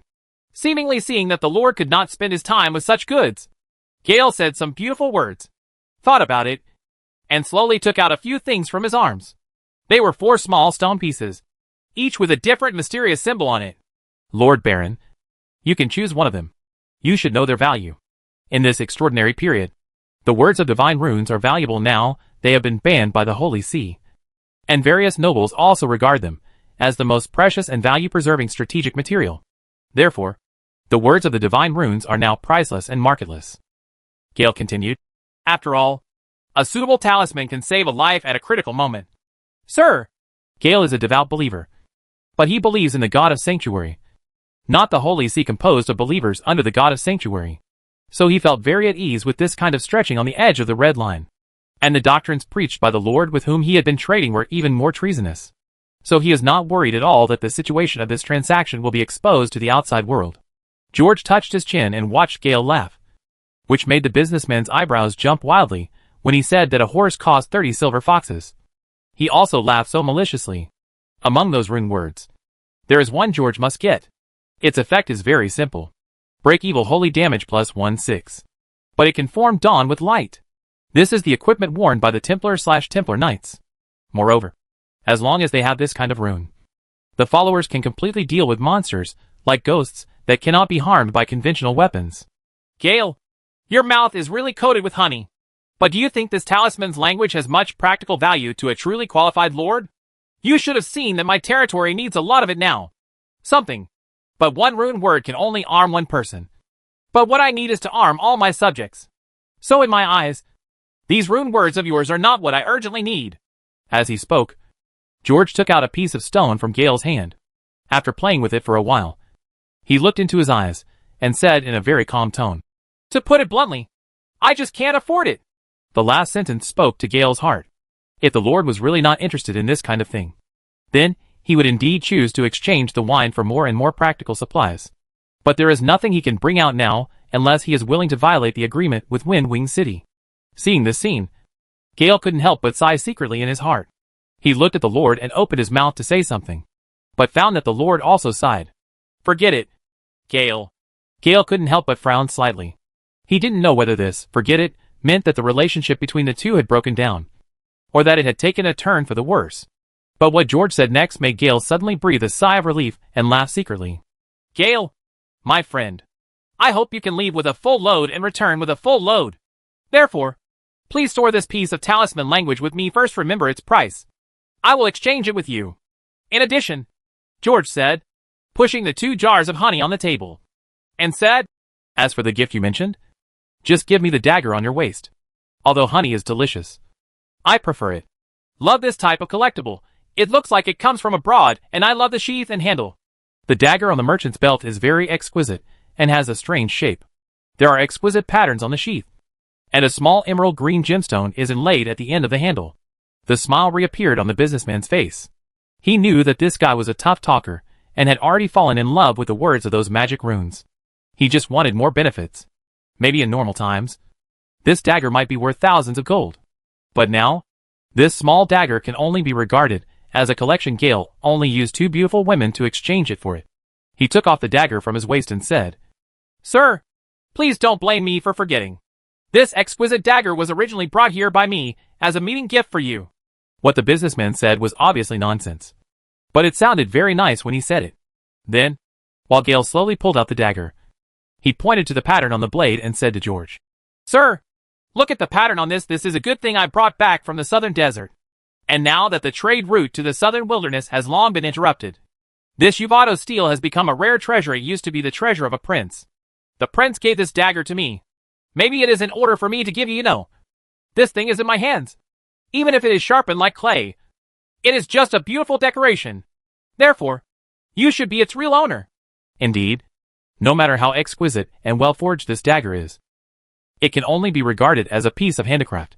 Who would use this kind of dagger to defend themselves now? I'm afraid it's the nobles who fall in love with such fancy, but impractical things. But the words from the merchant's mouth were like touching honey. It was as if the dagger was just a handicraft in his hands. But in George's hands, it turned into a magic weapon that can cut iron as fast as clay.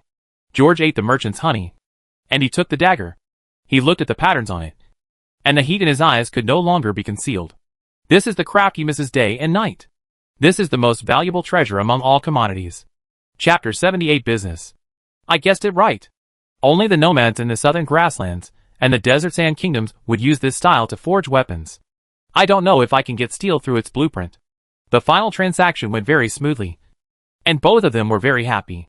It was already dusk when all the goods were loaded onto the truck, and the winemaking oak barrels were replaced with specialty oak barrels. The caravan walked directly into the fog under the afterglow of the setting sun, without staying here for more than a minute. Only a passage was left in the mist, dispersed by the sacred torch. George stood on the city wall, looking at the mist that gradually covered the passage, knowing that after he owned the monastery, he would also have this torch of divine grace. The fog completely buried the passage, and George finally withdrew his gaze. He turned his head and looked there. In the fields, there are many farmers who are leading their horses and plowing the fields for the last time today. In front of the newly ironed plow trucks, each was pulled by 4 horses. It's like trotting while plowing. All the labor force that originally pulled the carts has been liberated. And the efficiency of farming now is more than 10 times faster than before. And those lands were plowed deeper than before. According to this efficiency, not to mention the fields near the territory, even the less than 2,000 acres of land under the Johannes Mountain can be planted with autumn potatoes and cabbage, which is no longer a problem. This time, the fields should be plowed in place. After the fertilizer is fully absorbed, more food should be harvested. For potatoes, it has to be increased by 100 caddies. Right? Today's 300 kilograms is 6 or 7 times different from the modern potato yield. George vaguely remembered that the potato yield should be more than 1,000 kilograms. But even if it doesn't increase by more than 100 kilograms, now that there are more people, the fog can be dispersed a lot. After the winter harvest, there should be no need to worry about food anymore. George couldn't help but feel a little sad when he thought about how he and Alexander spent all day trying to get a bite to eat. 4 horses, 1 plow truck, and 20 plow trucks. We melted the mine tonight, and almost all of them will be replaced tomorrow. Although this profiteer has blackmailed me, he has indeed relieved me. It's urgent. Like George, all the lords who had dealt with the traveling merchant had a love-hate relationship with the guy. Early morning. There had been a few light rains in the past few days, and the road was rather muddy. After George and others returned to the dirt road from the fields, they knocked on their boots. The smell is really strong. Martin looked away from the field and fanned his nose. Although the fertilizer in the field was not mixed with much excrement, too few people, it only had a bit of flavor. But the smell mixed with the human ash was frighteningly strong. After having horses and iron, the land was plowed deeper than before. But after the fertilizer was fully absorbed, the yield did not increase much. Instead, there was a significant improvement in the fields planted with golden garbage without adding manure. Is there something wrong with my handling of the manure? There is now no fog in the area of about 1 mile around the territory, so fertilizer is naturally lacking. And because there were too few people, there wasn't much manure, and no manure was added to the newly added fields. Originally, George thought that the yield of those fields would be lower, but unexpectedly it was just the opposite. This made him feel a little strange. In the past 2 days, he had been thinking about the past memories day and night. He only remembered that the manure seemed to be piled up before use. Alexander stretched out his big hand and waved it in front of the Lord's eyes, interrupting his thoughts. After seeing the Lord frowning and glaring at him, the big man said naively, "Boss, are we still going today? Go, bring more horses and carts today, and try to make the last trip." George patted his cloak, looked at the piled wooden stones in the cemetery the church was being built, and his mind flew to the stone village. Sighed, "I've been going a little too frequently lately and left a lot of footprints." When he came back to his senses, Alexander had already called everyone to prepare things. The group of people gathered around the tall Alexander. The finely woven mail armor shone in the morning light, and the patterns on the gray shirt slowly glowed. The retreating figures looked like a group of holy knights. The divine patterns on their shirts were indeed very thoughtful. Looking at the fog surrounding the sun in the distance, George turned and walked towards the blacksmith shop. After opening the door, a rush of hot air hit my face. The old blacksmith Duke and several apprentices are busy among them. At George's suggestion, the blacksmith shop was slightly remodeled, and the furnace in the original shed was placed inside the house. In fact, the blacksmith shops in the big cities that old Duke had seen also placed various stoves inside the house. This retains heat better and reduces fuel consumption when heating the stove. Because the batch of new equipment that was urgently needed has been built, there are only 2 servants of heaven in the house. Their main job is to cooperate with the old blacksmith and do some research. "How's it going, old Duke? Can it be improved any more?" "Sir." After hearing the voice, old Duke put down the hammer, wiped his sweat, and shook his head slightly. "It's still the same, sir. I have tried to forge the iron as many times as possible, but as you said, there are still too many impurities in it." The new weapon has actually been forged, and has undergone good iteration and quenching based on the dagger blueprint and the experience of the old blacksmith. But the first batch of products were not very good. George studied it with old Duke for a long time in the blacksmith shop, and finally wrapped it with raw wrought iron and placed it in the furnace for re-refining. After that, the effectiveness of the weapons improved a lot. The latest batch of weapons has reached the level of dark iron that Old Duke has seen, and also has some patterns. But it is much different from the steel that George said. The material of the dagger is also somewhat different.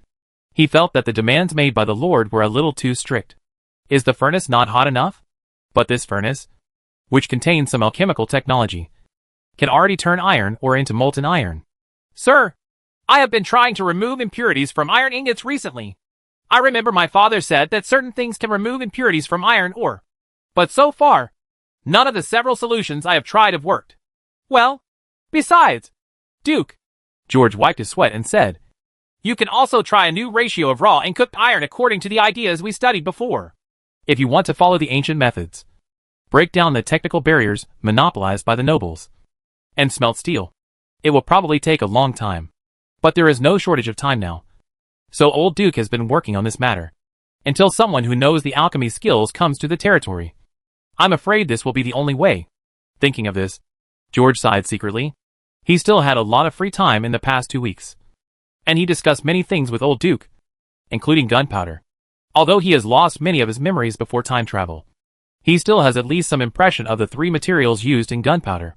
However, he discovered that the gunpowder materials in this world were very different from what he had in mind. He didn't know what else was different. But he knew that even if he brought Baidu here, many things would be in vain. If you want to develop a sanctuary, I'm afraid you can only inherit the civilization of this world. And many things in this world are too magical and cannot be explained by common sense. Recalling the stories about wizards and alchemists in his memory, as well as the alchemical products he had seen in the city before, George couldn't help but be stunned. After standing for a while, George, who was sweating profusely, did not intend to stay here any longer. He went to the school grounds, preparing to inform Jack, who was leading the training for new recruits, to patrol for the old followers. This year's autumn seems to be a bit hot and muggy, which is very different from George's memory. According to previous years, the temperature would probably be the same in late summer. But now autumn has passed for a month. Many of the residents were still wearing short shirts, and were reluctant to change into the newly made clothes. My arms are basically tanned. Old Duke said before that last year there was a terrible blizzard when the weather was the hottest. Walking on the road, George's heart was heavy. Several farmers pulled large carts filled with fertilizer and passed by George. After the farmers saw the Lord, no matter how far away they were, they would wave and say "Lo," which made George feel a lot more comfortable. The changes among these new citizens were much faster than he imagined. He remembered that when they first arrived, their faces were dull, and their bodies were thin and dry. But now, with the supply of food, my body is gradually recovering and my heart is full of enthusiasm. In this matter, in fact, besides the food, the most important role is the old citizens. During these days, George didn't have much time to spread his faith, but the old leaders were keen on it. I remember that on the first day, when George returned from patrolling at night with his people, he saw that the houses in the new residences were all lit up. And many citizens who should have rested in this world long ago are holding torches and knocking on doors from door to door, especially the old ladies, who are the most enthusiastic about this. In fact, it was the older citizens who became devout believers in the first place. Many of them had no children, and the only thing they expected was to do what they did in their remaining years. Everything can make the deceased sleep peacefully in heaven. George suddenly discovered that these people were taking the lead. You may not have to spend so much energy on these things at all. And I'm afraid it won't be long before these newcomers can integrate into the group. Just when he thought that the first batch of priests in this territory might be a group of ants, he didn't know what it was like. No. On the way, he bumped into Anne Hathaway. Seeing this and telling the story of the Holy Scripture to the people in the territory, George's scalp couldn't help but explode again. Sure enough, these guys noticed him and slowly gathered around him, listening to the questions they asked. The sweat on George's head secretly remained. This all stems from the bad thing he did some time ago. During these peaceful days in the shelter, George gradually discovered a drawback. Many people were too dependent on the mysterious gods. On the one hand, this made him feel very unhappy. On the other hand, it reminded him of the priest who had changed his faith. Sometimes he always wonders, even when the goddess sanctuary was at his most glorious, he was not able to play the ancient god. So, if he placed all his hopes on him, would he be disillusioned with him one day? He knew that he might have considered certain things too early, and this idea was a bit disrespectful to his boss. After all, he paid to rent the office building of this branch.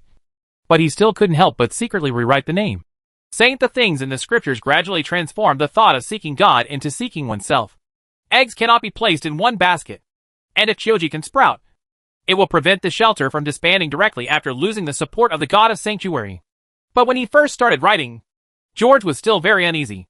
After all, self-reliance in the end means complete independence with people as the mainstay, and the god of sanctuary will also become an auxiliary sustenance for human thoughts. This is not much different from subverting divine authority or, in other words, returning faith to humans. But he felt that since the 7 bodies of the god of sanctuary represented 7 powers, diligence, bravery, wisdom, compassion, justice, love, and generosity, it was only pious to place his faith on these positive thoughts. But he knew that by then, it would no longer matter whether there was a god or not. But how can one defeat an ancient god who is more powerful than him by placing his faith in a loser? When George carefully planted these seeds of thought, he always had doubts and guesses. After he discovered that God's grace had not diminished, he guessed more and more. And when he wrote, he became more and more. It's getting harder and harder. This is a kind of suicide. And it is also a crazy temptation. So far, there has been no divine punishment. But the citizens have more and more questions. After George listened to the questions raised by these people one by one, he thought about it and answered with a serious face. God will never help those lazy people who are not self-reliant. And only the harder you work, you will be like God's help in the face of difficulties.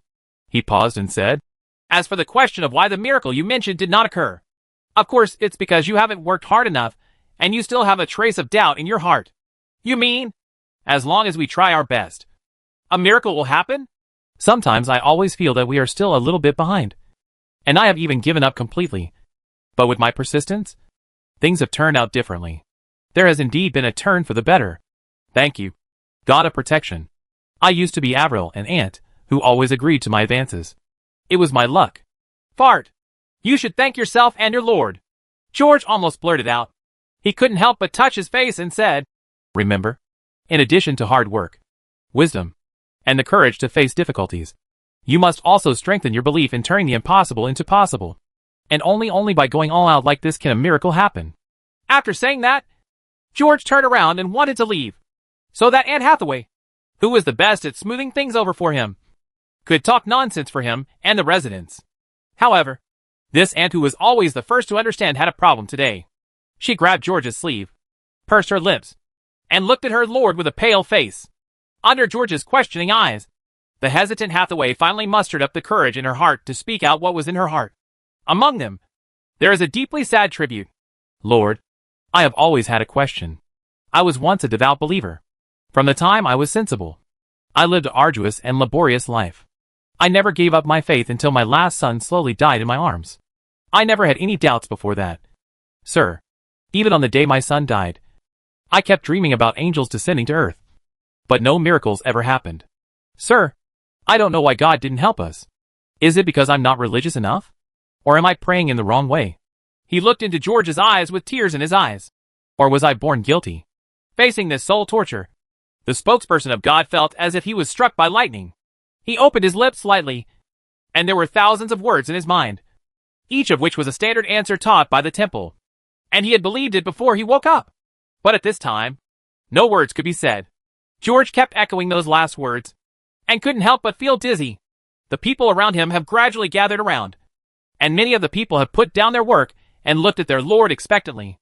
And in the sky, there was that ray of morning light shining on his face. The Lord trembled twice, rolled his eyes, as if receiving some oracle. The sun was dazzling, and finally opened his mouth with a sacred and solemn expression. Anne Hathaway, you are an extremely kind person. How could you be born guilty?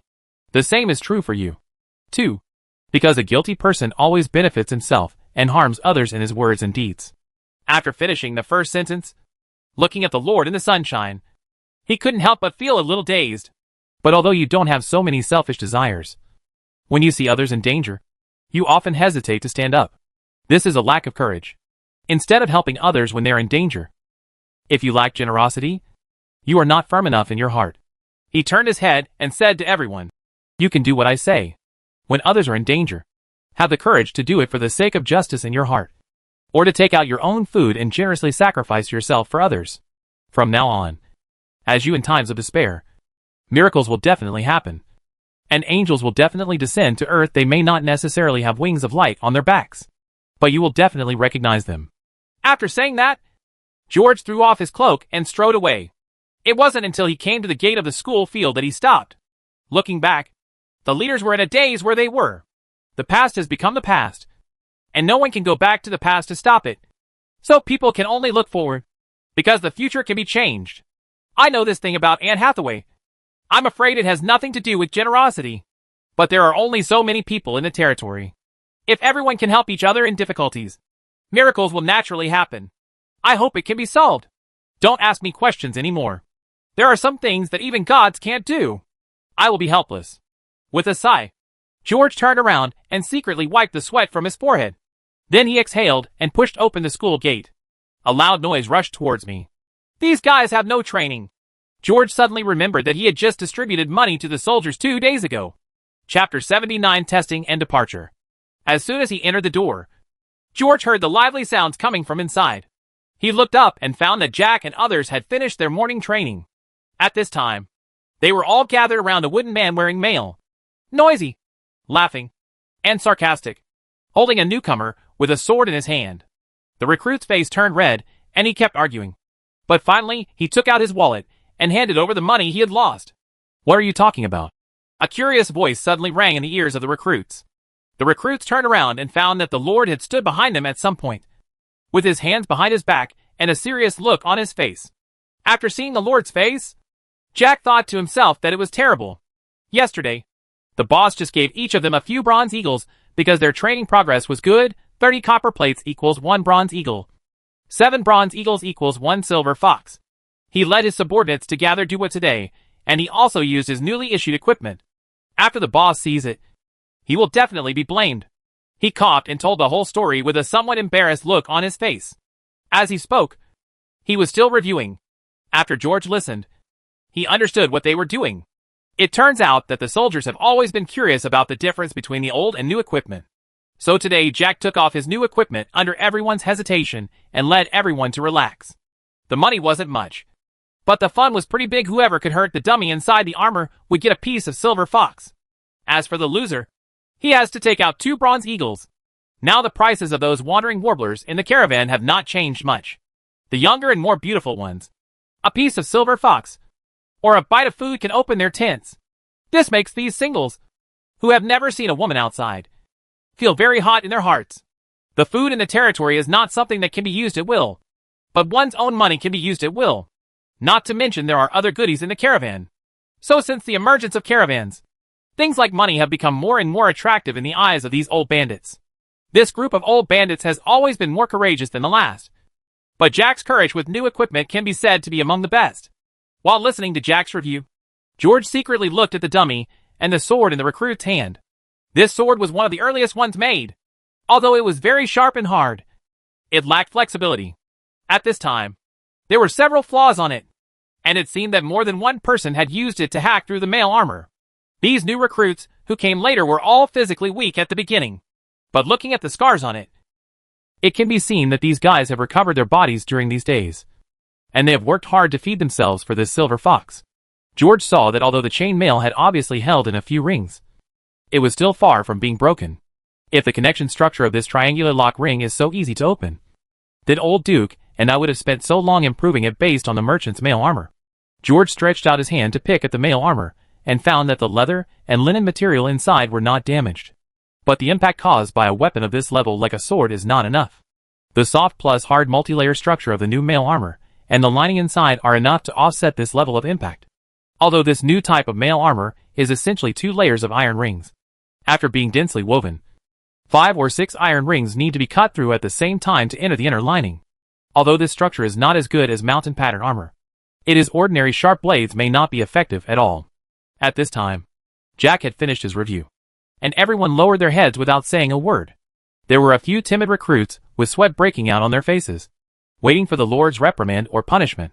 Why not use axes and bows and arrows? The Lord said. Ah? Everyone blinked, not understanding what the Lord meant for a moment. Ah. What? This dagger is obviously not good. If you want to make a silver fox, you have to get something else.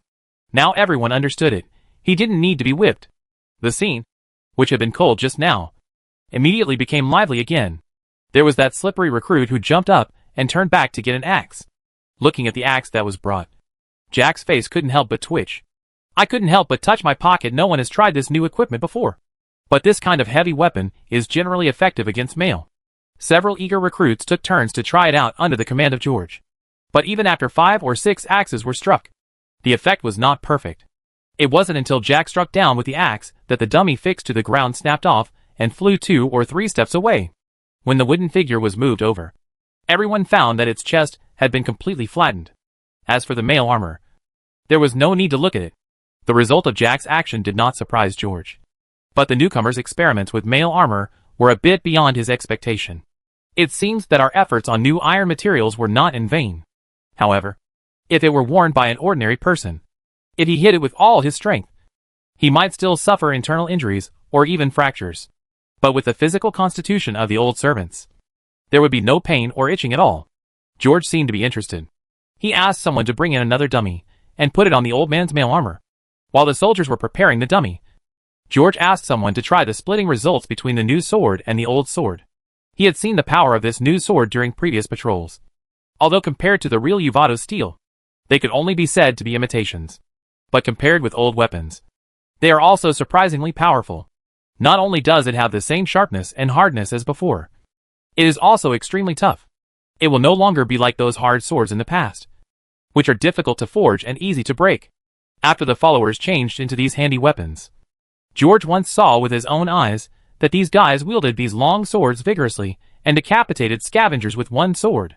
Amidst the chaotic sounds of ping ping pong pong, sparks shot out from the 2 long swords. When they brought the long sword to George, he saw that the new sword was still as new as ever, but the old sword had many gaps. And next, when Jack took over the new sword, he cut off the old sword directly with one sword. Although there is still a slight gap compared with the family heirloom swords of some knights, it can be regarded as cutting iron like clay. This kind of weapon can fully enter the knight equipment sequence. This result has made George very satisfied. After the dummy put on the old mail armor, the old sword was still difficult to split with one sword, but the new sword was effective in one blow. As for the axe, it split the iron directly and cut into the wood. Compared with new chain mail, the structure and hardness of old chain mail are much worse. Then he asked someone to try the bow and arrow, using his antler bow. He had seen Martin playing with his bow before, and the old mail armor basically penetrated it in one shot. And under his strange strength, when the bow is fully drawn, the hard arrow can even penetrate an iron inlaid buckler 30 paces away, and the iron head of the arrow will shatter into the wooden body inside. Only the new iron inlaid oak shield could withstand the 120-pound bow force. Under the test of new recruits, the old-fashioned mail armor basically had the same results. But the new type of mail armor is very different. Ordinary soldiers can't shoot, and the arrow shot by Jack failed to penetrate completely. George observed carefully and found that with the structure of the new chain mail, if those arrows were unlucky, they might have to break through 5 or 6 iron rings at the same time before they could be shot inside. If you're lucky, you'll have to break 3. Even if the pounds were larger, they would probably be trapped in the lining. After wearing these guards with strange powers, they are enough to run rampant on the battlefield. No wonder they dared to deal with scavengers with only 3 or 2 of them. Aji had already walked over from outside at this time. After watching the excitement for a while, he told the Lord that everything was ready. George nodded and turned to glare at Jack. He wanted to ask someone to go to the castle to get the crossbow. We may not be able to come back until dark today. Take your people and patrol the territory well, George warned Jack, who was secretly feeling lucky about his money bag, and turned around. After the rain, the mountain forest was a little damp, and the fog was so thick that it was difficult to see clearly from a distance of 20 steps. Even George could only see clearly a distance of 50 or 60 steps. Without the guidance of the scroll, it would be easy to get lost. Many of the vegetation in the forest have turned yellow, and only the pines and cypresses are still a little green. The road in the mountains is very difficult to walk, with rocks and tree roots entangled on the ground, and there is still a lot of mud after the rain. A conventional vehicle can still move around when empty, but if it is fully loaded with cargo, it will overturn and fall apart in the bumps even if it does not get stuck in the mud. However, the dozen or so carriages brought by George and the others were as if they were walking on flat ground. Ever since the caravan left behind a 4-wheeled caravan, the old vehicles in the territory began to be remodeled and replaced. The dozen or so vehicles specially prepared for transporting stone were made of ironwood and green dragonwood. This allowed them to navigate the bumpy road without any problems. And now the carrying capacity each time is 3 times more than the earliest old cars in the territory. The original old cars had reached their limit when the stone was loaded to 1/3. But now it can be loaded and almost filled. After seeing the river, George shook off his sore hands and took back the scroll, leading everyone along the river. As the layers of fog in front of them gradually passed through, Stone Village was finally revealed before their eyes again. The houses in this village had been set on fire by Martin and Jack before, and were completely blackened. Now, after encountering this group of demolition teams, the surrounding area of the village is filled with unusable small stones, and even the good bluestones on the ground have been lifted up. So now it looks almost like a ruin. Whenever George sees this abandoned village surrounded by fog these days, he always thinks of the ghost village. This always gave him goosebumps. If we use stones again, I'm afraid we will have to go southwest to the quarry near the coal mine. George took one look at the end of the village, then whistled and told the wolf to turn into the woods. After the followers on the other side set up the carriage, they lazily stretched their arms for a while and slowly entered the village. Chapter 80 Ambush. If these guys move bricks, one person can definitely make 10 people's money. After George watched the horse for a while, he kicked the horse's belly slightly and followed the followers into the village. These veterans are much stronger than George. When wrestling 2 days ago, George's face almost fell on the little dwarf Aggie. Recently he has no one suitable to practice wrestling with.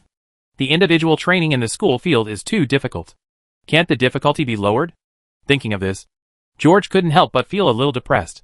Recently, he has done well in the school field, and occasionally he can hit that woman. Damn it! When he thought of the contemptuous look in Valkyrie's eyes, Xiao Daotri felt furious. He waved the new magic reformed square hammer in his hand and hit it on a stone wall with a muffled sound. The stone wall made of stone mounds flashed white and collapsed. A slice. Hammer of Dawn, light plus evil breaking brightness +1. Hit rate +25%. Holy damage +18. Quick strike +25%. This hammer weighing more than 90 kilograms is extremely scary when wielded. However, when it is swung now, it seems to have lost its inertia, making it not only powerful but also frighteningly fast. It is very efficient when used for blacksmithing. If Dawn could be imprinted on the swords of the Rednews, they would become extremely terrifying when they wielded them. George couldn't put it down with this new hammer. He specially made it refer to the equipment style of the Night Watchman, and changed many mythological patterns on it. The overall texture looks like it is made of bronze, with a mysterious and simple charm, just like weapons in myths and legends. This is a huge difference from the vulgar appearance before. A wolf howl suddenly interrupted Xiao Dahami's thoughts. As soon as he raised his head, he saw the veterans picking up oak shields from the big rocks in their hands. As if by conditioned reflex, bursts of sound breaking through the air suddenly sounded, and George saw a figure in the fog suddenly flash past in his peripheral vision. And then he threw him off his horse. The heavy fall caused the iron ring to make a muffled sound. George looked up and found that the person who knocked him down was actually a bad citizen. There was an arrow stuck in his back. The arrow was originally aimed at the Lord's neck, and the archer should have been hiding in the village. Damn it. I'm so careless. There were sounds of breaking through the air again, but the followers were already running over with large oak shields at this time, forming a circular wall around the Lord. Only a little gap is left at the top. The messy arrows clanked on the shield, as if it was raining heavily. Occasionally, arrow feathers flashed through the air above the gap, like flying swallows in the rain.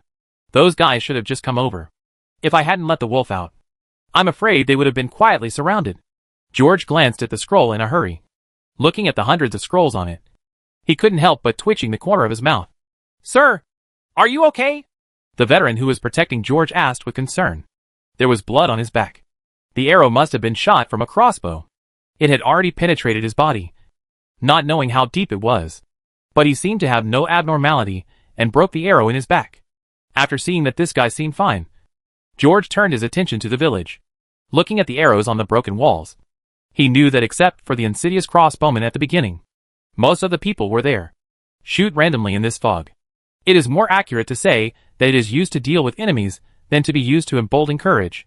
A group of militiamen showing their teeth and claws. George spat and smeared it on the ground, suppressing the anger in his heart and thinking about how to deal with it. After all, it would look too stupid to rush over in the rain of arrows.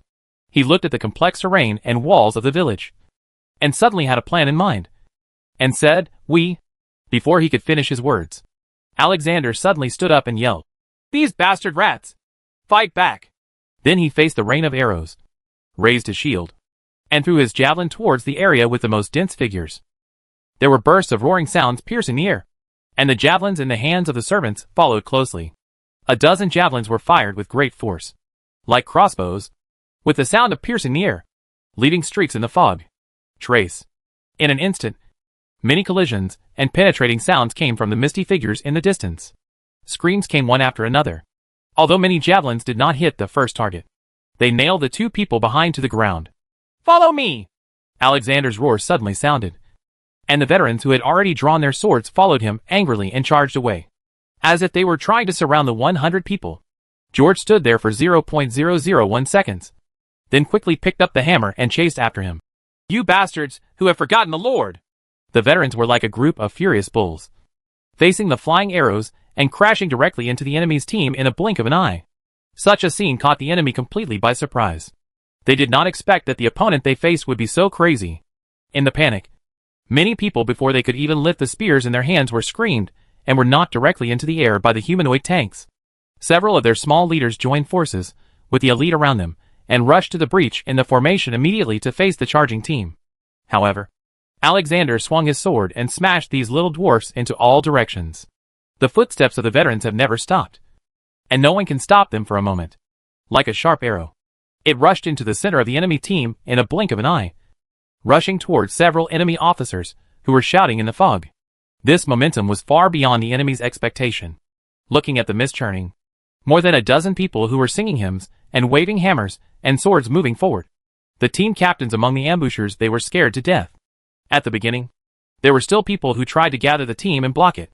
However, when they discovered that no one was the enemy of these guys, they gradually lost their fighting spirit as they watched their teammates being split in half, having their chests smashed, and flying into the air. In panic, he began to throw away the messy weapons in his hands, screaming and running into the fog. However, their enemies seemed to be able to see through the fog, making it impossible for them to hide. As long as he doesn't run out of 100 steps, he will chase you angrily. In the end, more than 100 people were completely defeated, and the battle turned into a farce of a chase. Those so-called ambushers are worse than zombies. "Catch up with the man on horseback!" George swung his hammer and knocked away a passing deserter. He pointed at the only knight 50 or 60 steps away, who was wearing full plate armor and riding a war horse, and shouted. He said, "He must be the highest officer here." After hearing these words, the veterans all looked in that direction, glared angrily, and then rushed over with long strides. The knight trembled suddenly after hearing the roar. He quickly lifted up his iron mask to reveal his fat face, glanced nervously towards the voice, and saw the dozen or so hazy figures rushing towards him. He couldn't figure out why those people could see him clearly from such a far distance, but they immediately whipped up their riding whip and tried to gallop away. "Don't run! Let me blow your head off!" Seeing this scene, Xiao Dachui suddenly flew the square hammer wheel in his hand. He had used this trick hundreds of times. In the words of the holy mark and the talisman, with the blessing of his double hit, he already had great confidence in his routine. The hammer suddenly lit up a sacred mark in midair, traced a gorgeous trajectory, and accurately hit the knight, the horse under the seat, on the back of the head. Drafted, but the crooked hammer had a miraculous effect with a crisp sound of smashing the wooden fish. The horse's head exploded. Then he stuck his butt out, stopped in place, and fell to the ground. The knight was also under the horse. The knight did not seem to have any fractures due to this, and he wanted to get out from under the horse. But an incoming guard had already kicked him, and kicked the armor on his head with a clang. This kick made him dizzy, and he felt it was harder than the one he just fell on. But before he could recover, a big hand had pulled him out from under the horse and lifted him into the air. Immediately afterwards, the knight saw a giant who was touching the back of his head and looking at him up and down. "Boss, I want this armor." By the forest, at the end of the village, more than 30 people in ragged clothes knelt in several rows, and the servants stood around with their thick arms holding their strong arms. At the front, Martin was holding a crossbow with a gloomy expression on his face. He was walking and saying something coldly. This look is very similar to George's attitude when he deceived them. After hearing his cold words, many of the captives felt chills and could not help but tremble all over. But other people have numb expressions and dull faces. George, who was sitting on a stone not far away, withdrew his gaze from Martin. He was playing with an amulet in his hand and looked at the fat man, who was tied to the ground with a pale face and a half-smile. Sir Mizhan, it's not easy to eat like you. It seems that the food in your territory is very good. My lord. You are joking. Sir Mizhan did not dare to look into the lord's eyes. From the conversation just now, he had discovered that the young baron in front of him was even more disturbing than the guy named Martin. Chills. He smiled flatteringly and said, That's pretty much the situation. Sir, I swear to the new gods and the old gods. There is absolutely no lie in what I said. Everything just happened was a misunderstanding. I thought it was a bandit attack. He came here and burned it down completely, so he could bring people to fulfill his obligation to protect the believers. But who knew? He happened to encounter the Knights of the Holy See led by you. It seems that the costumes worn by George and others caused Mizhan to have some misunderstandings. Those battle suits do look very dazzling. But when this guy first took action, he didn't care who the other party was. Clearly an audacious gambler. After hearing what Mizhan said, George couldn't help laughing. His eyes moved and fell on Aji's face behind the knight. Immediately afterwards, the fat man was put in a sack and pulled into the forest amidst desperate struggles and roars. Chapter 81 Humanity is going extinct. George turned a blind eye to all this, touched his chin, looked over to Martin, and started thinking. Mizhan is the new owner of the coal mine. He killed the previous guy. He had just captured the coal mine less than a month ago, and the more than 100 people under him were basically all the men in that survivor camp. In addition to these people, there are more than a dozen militiamen staying in the camp. The only ones left were 30 to 50 young women and a few homeless people. As Mizhan said, at the beginning, there were more than 300 men in that coal mine. However, during a conflict between the original owner of the coal mine and other lords, some people were killed and injured in the coal mine, and some people ran away. Some of the injured slowly died. So after Mizhan took over, there were only so many people left in the coal mine. It seems that there are indeed many survivors in various areas, but there are many conflicts, especially in remote areas like coal mines. There are not many fields around. If you want to eat, other than exchanging, you can only grab it. According to what Mizhan said, the Viscount's territory is now in complete chaos. The few thousand people who survived were divided into 7 or 8 small groups. And there were also some lords from the west who were eyeing this area. And in this terrible environment, if you don't want to be annexed and robbed of food, then we can only rely on constant plundering of the population, constant fighting and bloodshed, so that the survivor camp can continue to be maintained. This is tantamount to drinking poison to quench thirst. But it can only do this. Therefore, although various survivor forces have some verbal agreements, they are completely meaningless. Looking at the leopard, in this environment, the entire world's population is constantly decreasing, and many people often die before they reach adulthood. Some surviving natural villages are becoming fewer and fewer. There is no one to take in the old, young, women and weak, and the survivors continue to plunder food and young people, so they can only slowly die out. As for those people who were plundered into large strongholds, they would slowly die during the war. Humanity is gradually becoming extinct. In his peripheral vision, Martin had finished his lecture. I don't know what he said, but after listening to the captured guys, they started to work very obediently. They began to unload stones from the carriages to make room. Except for a few people. Most are like puppets. I'm afraid that even if Martin doesn't say anything, these people will habitually carry out his orders. George shook his head secretly. He found that these guys were in a worse state than those serfs. Like a group of soulless SHLs.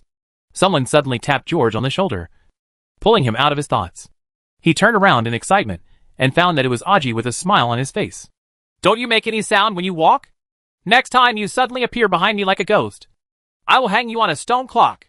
Sir, I really didn't mean to do it. Aji defended with a bitter look on his face. Then, he quietly observed the Lord's face, stuck out his tongue, and continued. Sir, what that guy said is basically true. There is indeed no one at the coal mine. But about the arrow, I think he must have lied even though he bit the bullet and didn't say anything. I concluded that it was him who shot the arrow. And the unlucky guy who was hanged probably just happened to pick up the crossbow that Mizhan threw away. Yeah. George nodded, having already expected this after finding the amulet from the guy. He knew that the guy was a tough talker.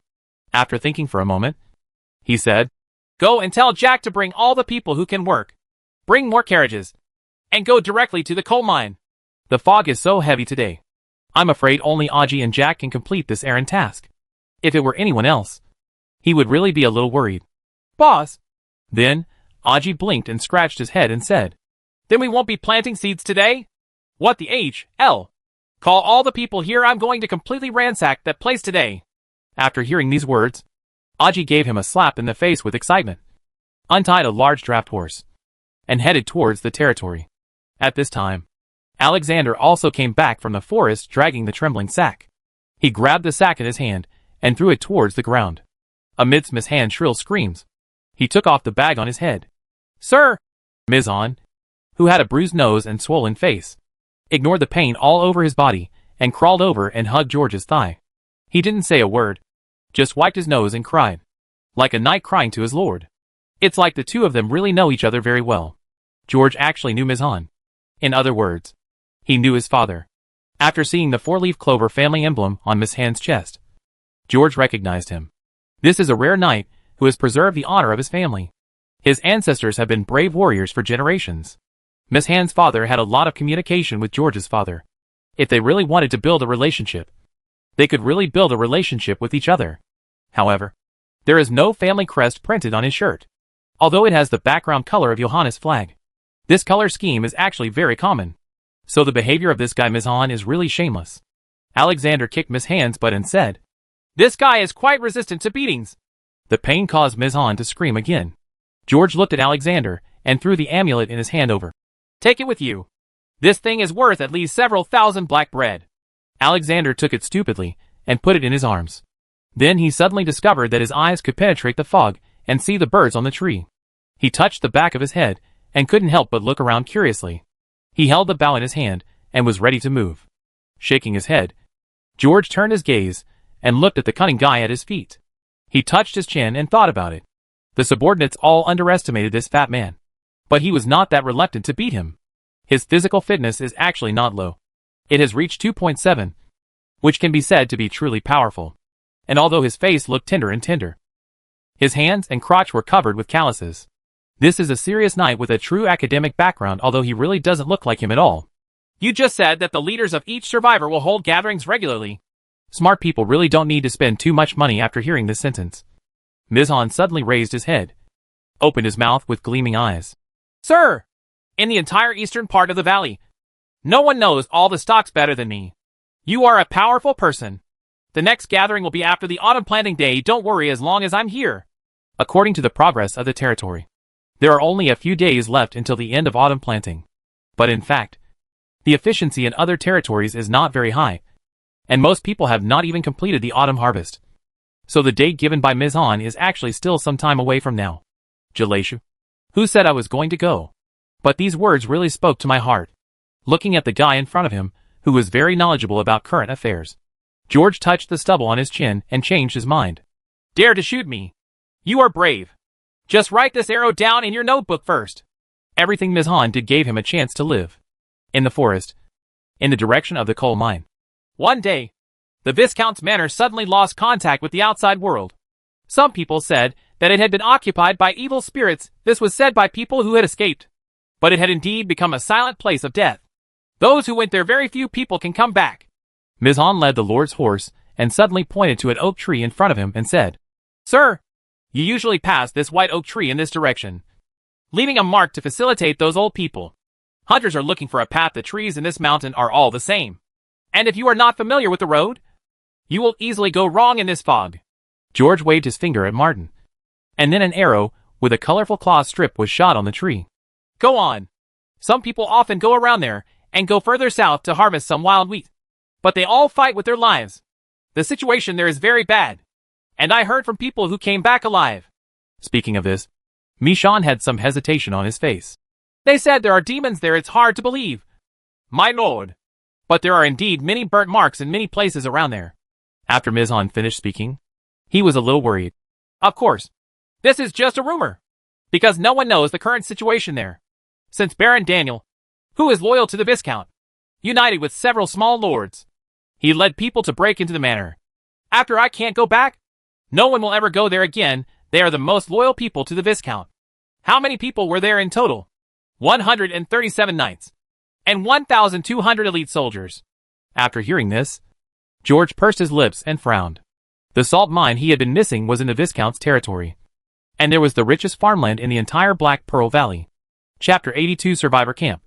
Miss Han's words were met with disdainful looks from the old servants. In their view, this guy who was not loyal to his lord was not only greedy for life and afraid of death, but also shamelessly said such things. And if it were them, they would definitely break into the manor and bring back the lord's body. George didn't know that his younger brothers were imagining the miserable death of their boss. And they didn't pay much attention to Miss Han's original choice. In his view, in this situation, one should not die pointlessly. Moreover, his view is more thorough than Miss Han's. Miss Han at least has hesitated and has always felt guilty. But after all, this is an era where faith and honor are paramount. This kind of concept of interests being paramount is indeed missing. The team continued to shuttle through the fog, leaving one mark after another on the road. As the pine forest gradually became denser, a cliff appeared in the mist in the distance, and everyone finally saw the village that Mishan mentioned. There were some zombies wandering near the wooden fence of the village. There were people on the sentry tower who shrank back. After seeing the group of people in the mist, they didn't even dare to ask questions because they were afraid of disturbing the zombies. However, they recognized Mishan, who led George's horse. The few guys who stayed in the stockade to guard were all veterans, who were fortunate enough to have been injured but survived. Some of them are physically disabled, and all of them are very old. But their eyes are much smarter than those of the mine slaves. Therefore, no idiot shoots the bow and arrow in his hand regardless of life and death. And when they saw below, the dozen or so lazy guys who walked out of the crowd easily cleared away the group of zombies, and then opened the village gate directly. This village, which once accommodated more than 300 men and more than 100 women, was much smaller than George imagined or very crowded. Many houses are propped up directly against the mountain wall, and the courtyard is full of simple, smelly sheds. In the diffuse mist inside the village, many sluggish figures standing or sitting could be vaguely seen. They did not react at all to the strangers who came in. Just like walking zombies. Their clothes were in tatters and looked ruined, and many of them had mud on their hair and faces. Some people even wore nothing but seemed to have lost their sense of the cold. They were standing still, and bruises from being beaten could still be seen on their bodies. There are not many males. There were no children or old women. Most of the people here are very thin, compared with the strong women in Stone Village. These people might be knocked down by a gust of wind. After the vehicle came in, the mine slaves started working directly amid the scoldings of the veterans, without looking around or showing any emotion. It seemed that their relatives and friends had all died long ago.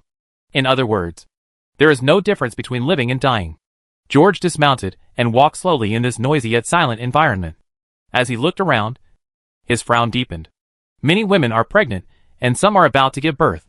Apparently, even though most people were starving to death, those who had enough to eat were not idle. In this era, there were no very good contraceptive measures, which caused people to give birth all the time over the years. But he didn't hear any baby crying. It was dead silent, but filled with sounds of despair. George couldn't help but feel a little depressed. A lame man with rotten teeth emerged from a shack. While tying his belt, he played with the two wandering warblers for a while, then turned around and looked towards Miss Han. Then, he saw the cold-faced young man standing in front of his boss. After seeing Miss Han's blue face, cold sweat suddenly broke out on the lame man's forehead. He hurriedly limped over, knelt on the ground, crawled to George's feet, and kissed his shoes. "Sir, this is my old subordinate Jim. Although he is a little perverted, he has never done anything bad dash." Miss Han's face was a little nervous, and he couldn't help but say with a dry throat, "He used to be my father's attendant. So knowing numbers, and also knowing some words is a talent." Although Miss Han's words may sound a bit ridiculous, in this era, those who can read numbers and know some words are indeed considered talents. It can be seen that this old guy has indeed been following Miss Han for a long time. Perhaps in his eyes, he has regarded this old slave as a relative or even his last relative. So he anxiously spoke a good word for this lecherous old cripple, hoping that the Baron in front of him would not be really unhappy and cut off the head of this annoying-looking guy and rub it on the pole. George didn't seem to hear his words and didn't show any sign. He kicked the dog away from his feet and looked around at the surrounding houses, bowls, and garbage piles. Gradually the brows relax. There is no meat in those people's basins. There are no small bones on the ground. Although it is indeed very bitter here, if there are trading channels, with the resources of the coal mine, there will indeed be no shortage of food. Although the survivors are like empty LS, there are no people who are about to starve to death. Therefore, those babies must have been abandoned. But he was still a little annoyed. what kind of leader there is. There are also what kind of subordinates. George was too lazy to pay attention to the scum who had been crawling and following him. He kicked him away again and looked at the two people who were leaning lazily in front of the door and looking at him curiously. Flowing Warbler. The taller one boldly winked at George and laughed out loud when he saw him turning his eyes with a red face. They were all clean and wore the most complete clothes, they just didn't like to wear them. The ones who live the best are these scum and vagabonds. He probably already knows what the existing survivor camps in this world are like. As for Mishan, who runs this camp, he can somewhat understand it if it were him. He probably wouldn't be able to fully control everyone under his command. The leader cannot know everything they do privately and at night. The leaders oppressed the entire survivor camp. And within the survivor camp, there was also oppression and bullying among the lower classes. As a leader, if you don't want someone to secretly cut off your head at night, sometimes you have to turn a blind eye even if you feel uncomfortable. Just a few wandering warblers are obviously not enough to make his subordinates, who have not become walking zombies, obedient. I am afraid that he can only adopt this indulgent method. After all, even shelters are not completely abstinent. But they always have 3 prerequisites. First, you are willing to be with me. Secondly, there is enough food. And thirdly, one has to shoulder the responsibilities of a father. Since the 3 views of the people have been continuously established, they have continued to possess self-morality. These things, even if he does not explicitly prohibit them, those soldiers who have a sense of honor also disdain to do such obscene things as forcing others. What's more, these brave young men are also fascinated by girls. Therefore, what he saw with his own eyes this time suddenly gave the Lord, who had been sleeping in the comfortable dreamland of the shelter, a bit of a psychological shock. Are other forces living like this? My lord, no matter what time period or territory, there are people living at the bottom. And in every territory, no matter what class, there are people who live well or live badly. Even the lords can't do anything about it. After all, things are really lacking, and order no longer exists. Mayama said with a sigh. The Lord just walked quietly in the territory without speaking. Mizhan followed the Lord's gaze and watched. He saw the veterans placing all the things they took out of the house neatly in the car. Not even a black sausage was hidden, except for the tallest guy who had one in his mouth. If this is because of discipline, then Mizhan can understand it. After all, in that battle, these powerful knights had already shown their style. But they actually showed disgust with many good foods, which made Mizhan feel more and more surprised. He became more and more convinced that these knights were pampered men from the Holy See who could not hold a grain of sand in their eyes. And this lord might be someone from some great church. Suddenly, Mizhan seemed to have thought of something. He was so frightened that he broke into a cold sweat and hurriedly defended himself. Sir, we don't eat meat here, I mean. We don't eat humans. Eating meat? Is this common? George had already walked to a table at this time. He picked up a pot of wine, smelled the strong sour smell inside, and frowned in disgust. George knew this was common, but he needed to appear casual and ignorant to put Mizhan at ease. He wanted to hear what he had to say about it. Sir, it is not only common, but there are also people who buy and sell it privately, although various lords have ordered to ban this transaction. It has not had much effect. Those people call this kind of goods two-legged sheep, but they only buy, no one buys the live or dead ones. One is because the meat is not good enough to preserve, and the other is because he is afraid that what he buys is zombie meat even if it is cooked for a day. It will kill someone if he eats it. George nodded and said nothing. Sir, you should have seen it. This is a coal kiln. Mizhan swallowed his throat and said, Buying and selling coal is much more cost-effective than buying and selling people. Not only me, but also the person who occupied this place last time has never he knows how to buy and sell people. According to his words, no matter how useless the waste is, it can be thrown into this coal mine and squeeze out the last bit of value. This statement betrays the faith of the knights, and I don't agree with it. But in order to survive, it is true that the coolies here are still used. After all, we need to exchange coal mines for food. And we always need someone to do some work, but we definitely don't need people here. Mishan. George suddenly turned his head, looked into his eyes, and asked, How many things can one person exchange for now? 2 pieces of brown bread for one person. George pursed his lips and didn't say a word. In his previous impression, the Black Pearl Valley was an extremely fertile land with no shortage of food. Chapter 83, Living and Dead. 1 person. 2 pieces of black bread. After pondering for a while, George said with some sigh, The current fields in the Black Pearl Valley are really deplorable. Indeed, in his impression, the Black Pearl Valley was an extremely fertile land. Even if some free people in the mountains do not farm, they will not starve to death relying on this mountain. But now people are eating people here. Sir, I'll tell you the truth. At the beginning, everyone ate some wild vegetables. But after all, if you eat too much wild vegetables, you will suffer from vomiting and diarrhea. In addition, as the fog gets bigger and bigger, many things begin to contain toxins, unless it's alive. So the bigger the camp, the more problematic food is. Like here, it's pretty good. George nodded and stopped talking. He found that his life was too generous. He raised his head. His eyes once again passed through the fog in the village, and looked around again. For the first time, he saw what the world really looked like in the midst of disaster. Not long after, Jack and his group finally arrived at the village in great force. There were more than 60 people and more than 40 vehicles. There are indeed a lot of them. And those heavy-duty draft horses with a shoulder height of 2 meters, and the large carriages pulled behind them are indeed very spectacular. But unfortunately, with the pulling power of these horses, one horse is enough to pull a 2-ton cart. But there are only so many 4-wheelers in the territory at present, so we can only bring these. Moreover, if the team is too large, it will be difficult for him and Aji to manage the 10 people. After all, he had to travel through the fog. If he lost a horse, he would be heartbroken. To be honest, in this fog, it is not difficult for the old hunters to find their way home. But without a clear map pointing the way, it is indeed a bit difficult to find this kind of camp. But Jack, the giant catcher, was lucky enough to live up to his fate. Not only did he not lose anyone, but he also gained several more. These people were all former deserters. They took the initiative to follow the team just for a bite of food. The village is not as big as the shelter, but it does have a lot of stuff.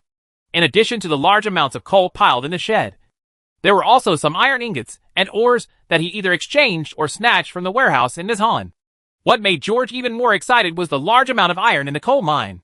Chains, pickaxes, shovels, and other items can fill several large carts. Although many of them are already rusty, if they are resmelted, they will turn into good things. There was also some food. Although it wasn't much, it was a bit shabby compared to the shelter. But there is a lot of high-quality food. It seems that Ms. Han and his close subordinates ate well. And there was even wine, cheese, and red sausage. In addition, this guy also saved a lot of golden lions and silver foxes, which filled a box full. There are also several land deeds. Aji picked up the small box of gold and silver with his sword. He estimated it with his eyes and said, "If you calculate it, there are almost more than 5,000 silver foxes. In the past, you could buy a small manor." After Jack heard this from the side, he couldn't help but glance at the people who were about to starve to death in this terrible camp. He couldn't help but feel more and more angry. He said with a smile but not a smile, "It seems that Mr. Mizhan still enjoys himself quite a lot. This money can be exchanged for a lot of food." In recent days, he has become more and more devout in his faith. And the atmosphere in the territory has made this upright knight less and less able to bear the sight of others suffering. "Sir Jack," the fat man said with wide eyes, "these things are indeed exchanged by me. And they are very easy to exchange. But although they are easy to exchange, they cannot be exchanged for much food. And food is not something if you have coal mines, you can replace them all. For the rest, they only give me these things." Many nobles are knights, especially in the Holy See. It is not uncommon for barons or even earls with strong martial arts and devout faith to work as followers for priests. And Jack has a good face. And Mayama can't tell the identities of these people from Bin now. "I do have some selfish motives. Everyone likes gold and silver. Who knows whether the disaster will be over in 2 years? But even if I don't have selfish motives, I can't throw them all to the ground. Right," he added. "And most of the people here in the coal mine are slaves. And the living conditions used to be very poor. Now since I came, although the people here are not well fed, they are much stronger and better than before. If you don't believe it, look at it. They all have cheese to eat." Aji took a curious look at the moldy black shit in the small basin pointed by the fat man. He couldn't help but stretched out his head and took a lick, then turned his head and vomited all over the floor. "Those good cheeses are the same as gold and silver. No matter whether the food is low quality or high quality, there is a limit." Mizhan grabbed the gold and silver and said, "If I had a choice, of course, I would replace them all with relatively cheap food. After all, cheese it's delicious, and it doesn't make you hungry like black bread or potatoes." Jack and the others pursed their lips, not knowing what to say. They probably all understood what Ms. Han meant. There were a lot of things that could be traded here, but they only sold so much. A few are good, fixed quantity, and most are bad, fixed quantity. After getting the deal in hand, I'm afraid even they themselves don't know what decision to make to give each of the hundreds of poor people a small amount of the good food that can only supply a few people. Or just keep it for yourself. George had already guessed a lot about this matter, so he never asked or even listened. He broke off a piece of good cheese, stuffed it into his mouth, and started chewing it. He thought to himself, they are all aged cheeses. They should be stocked and marketed by various ranches in the South. Only in this way can we continue to suck blood from the small survivor camps, squeeze the labor force there, and obtain more resources. Very good, George said as he patted the dirt on his hands. He said in his heart, the territory can finally be exchanged for some more nutritious things. As long as I can see those guys, I have plenty of ways to make them spit out all the good things.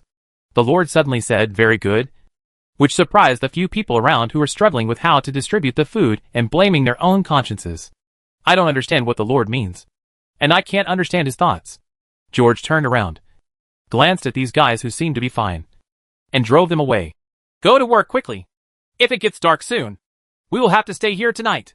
These words frightened several lazy men, and they quickly ran away and participated in the work. Most of those skinny mine slaves have lung diseases, and 10 of them are no match for one of Jack and the others.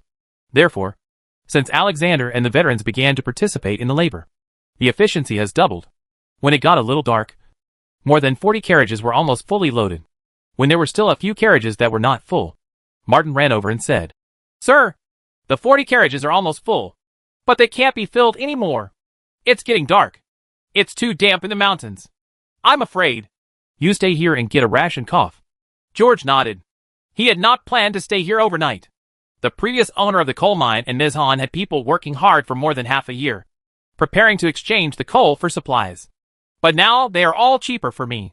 These are not only things that can be burned, but can also be exchanged for iron. George looked at the coal piles in the sheds and guessed that he would have to do it again. He simply asked Martin to ask people to pack things. After seeing the Lord's permission, Martin blew a strange whistle. After the other bandits heard the whistle, they seemed to understand the meaning. It didn't take long for them to start organizing their manpower and prepare to leave. Martin withdrew his eyes from the crowd in the distance, looked at his lord, and then at the pregnant women who stood motionless, thoughtful. Then, he touched his mustache, lowered his head, and came to George's side, and said, Boss, do you still want to take it with you? Some of them are about to give birth. If you want to take it with you, they will have to take a carriage to unload it. A little bit of stuff. Although Martin is as pious as Jack, his scum-like thoughts may never be able to be influenced by faith, so he didn't get emotional at all after he came in. There is no overflow of sympathy. George has been thinking about the issue Martin mentioned. To be honest, before he came here, if he had been asked to answer this question, it would have been a simple and cold word go. These pregnant women have nothing to eat, and the babies born after that are even more useless burdens. But if they are left here, the only thing waiting for them is death. But now when he saw those numb eyes, he felt that the things on his shoulders were getting heavier and heavier, making him unable to breathe. I've taken all the goods away. How can I let them live? If you don't need these people, take them all away. You guys will take care of the business of those wandering warblers later. And by the way, ask them how they are doing contraceptive. Let them teach your old sweetheart. The skinny Aji blinked and didn't quite understand, a 17-year-old virgin. But a few old fritters scratched their faces in embarrassment. One of them had become an expectant father. With the guidance of the scroll, the journey back became smoother. Those fierce bandits were roaming around on large draft horses, like strong shepherd dogs, protecting the team very tightly. Occasionally, they encountered some scattered zombies in the mountains that could not be bypassed by the scroll. The cavalry on horseback also passed by, leaned down, and cut them into 2 pieces with a wave of their swords. And because of the carriage, the team moved much faster than the one in Stone Village. When everyone was heading towards the coal mine, they had already cleared away the zombies on the road. But they still encountered a group of corpses. These newcomers were in ragged clothes, and some of them were carrying crude weapons in their stiff hands. The wounds on their bodies were all very terrible. Some people had almost been split in half, and some people's sternums had been completely crushed. But they still stood up again and moved numbly and slowly towards the direction with the breath of the living. When the patrols ahead discovered these living dead, George, who rushed over, recognized these people at a glance. Under his leadership, More than a dozen people galloped past while singing hymns loudly. 2 trips back and forth allowed these dozens of sleepless people to rest completely. The scene in the coal mine of Killing the living! Killing the living! Seems to have not dissipated in Jack's mind. The words in his mouth couldn't help but feel a bit sad. Maybe one day I will become like this. Don't be too pessimistic, Jack. Martin spit out the wheat straw in his mouth and laughed. You are much uglier than them. After saying this, the guy rode away. Jack was stunned on the horse for a long time and couldn't help but touch his face. Thinking back to the memory of when I was by the river, I felt that I was better than these zombies. He felt a little discouraged, but all the depression in his heart dissipated as he wandered away, looking at the Lord who had transcended the souls of the dead and closed the holy book. Jack suddenly felt a surge of courage in his heart. He rode his horse again and followed the team. Chapter 84 Doomsday Carnival. After the interlude, the team hurried and finally rushed back to the area where the territory was located at dusk. The moment they entered the shelter, the people who emerged from the mist felt like they were in another world. This sacred sanctuary without fog is in sharp contrast to the world in the fog. It is like a paradise island surrounded by fog, with sunshine, clouds, and blue sky. In the distance, the tower in the center of the castle stands tall, and the big stone bell is buzzing. When the veterans stepped into the territory and heard the sound, they couldn't help but dismount their horses, prostrate themselves to the ground with the old people, and kiss the land that smelled like sunshine. However, among the newcomers, only Nami-Shan, a few soldiers, and the wandering warblers still had brilliance in their eyes. Others had no reaction. The vast majority of people are no different from zombies. They have already extinguished the last glimmer of hope and are living just to survive. George turned his eyes away from those people, looked at the fog surrounding the shelter, and felt a deep depression. In his eyes, the mist was constantly attacking the shelter from the surroundings, just like the surrounding hurricane and heavy rain, which might sweep this paradise island into submergence at any time. I hope that winter and the blood moon will come later. After returning to the territory, George took inventory of the goods. There are more than 60 bows, more than 80 long swords, more than 150 spears and other weapons, and more than 300 iron tools. There is also a small pile of iron ore and iron ingots. Altogether, the available iron in the territory has increased by more than 800 kilograms. The other thing is the coal. This trip brought back a total of 33 carts of coal, counting the 2 more carts of coal left in the territory. It is roughly estimated that the coal in the territory now has almost reached 70 tons. At present, including the 86 new people who arrived today, the territory has 243 residents. There are also 8 young children, which is less than 100 households. In winter, a farmhouse can burn 5 to 10 kilograms of coal a day.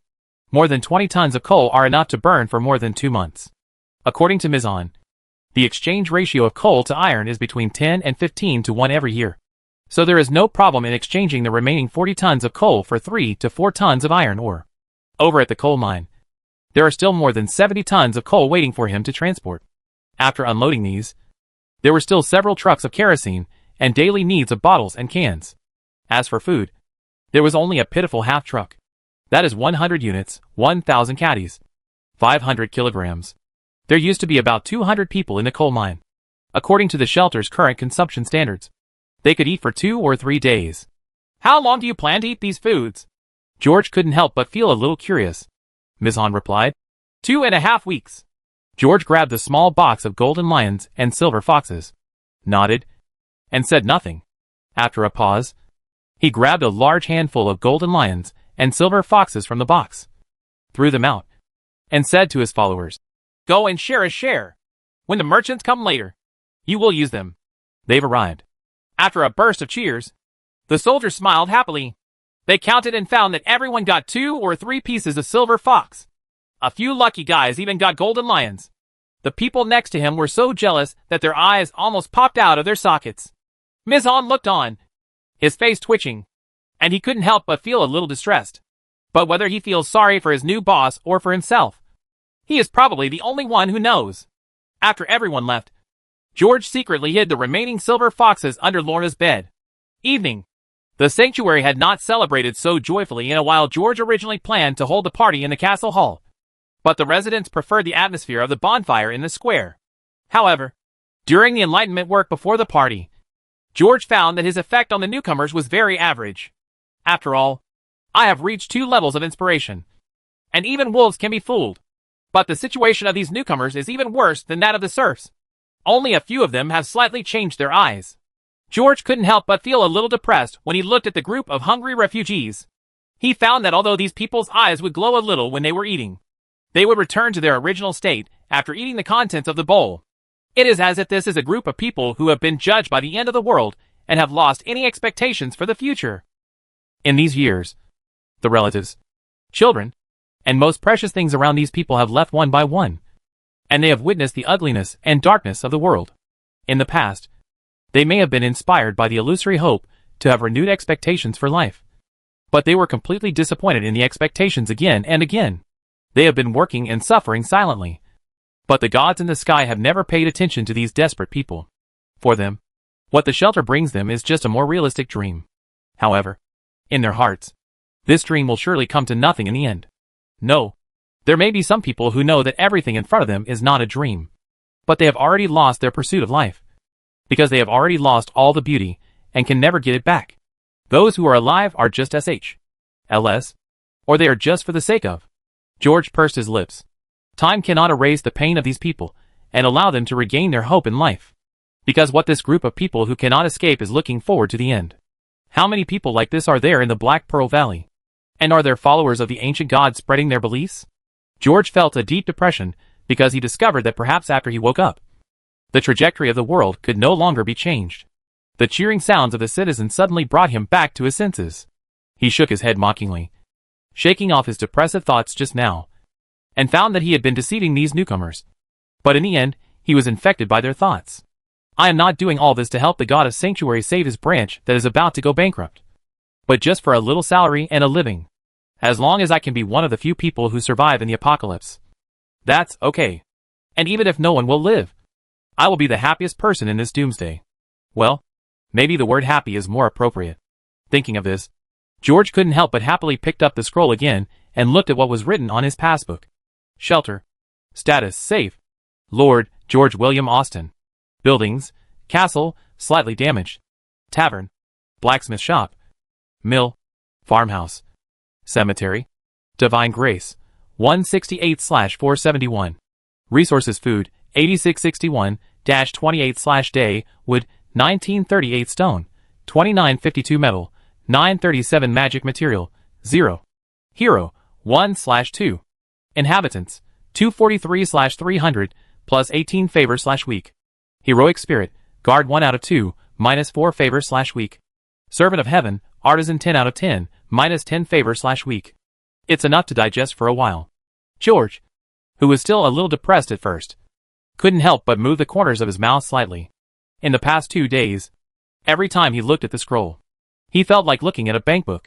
By the way, he took a look at his current physical condition. George William Austin. Professional title, priesthood, pastor of the god of Sanctuary. Physique, 4.1 wisdom, 0.8. Vitality, 20/20 mana, 2 out of 8, healed some people. Consumed mana. After putting down the scroll, George stuffed a small piece of cheese into his mouth, picked up the glass, and took a sip of wine. I wholeheartedly joined in the festive atmosphere and enjoyed the feeling of being a boss. Every time a new person joins, the old leaders are very excited. This time, their emotions were particularly high. Everything they saw in that survivor camp made these people cherish the present and love this land very much. The wonderful sound of bagpipes filled the night shelter, and the large bonfire in the center of the square was filled with men and women dancing to the rhythm. The soldiers had already joined the cheerful team. And for those who returned to their seats after being tired from dancing, the soldiers would also come over to offer toasts. While the subordinates responded to the poured wine, they took the time to make bets with the surrounding comrades. A few guys got the golden lion today. These bets were strange and devoid of skill, but it was a lot of fun, like kissing Alexander's butt and getting a slap from him. Or he could win over Sherwin's horse, or get kisses from 10 girls. There will always be people who come up with strange tricks to achieve the impossible. And there will always be people who secretly make other people lose their money. The boldest one was a guy who ran over to confess his love to Lorna, but he was glared back fiercely by the lord next to him. However, he won money. It seems that he was not betting on whether the confession would be successful at all.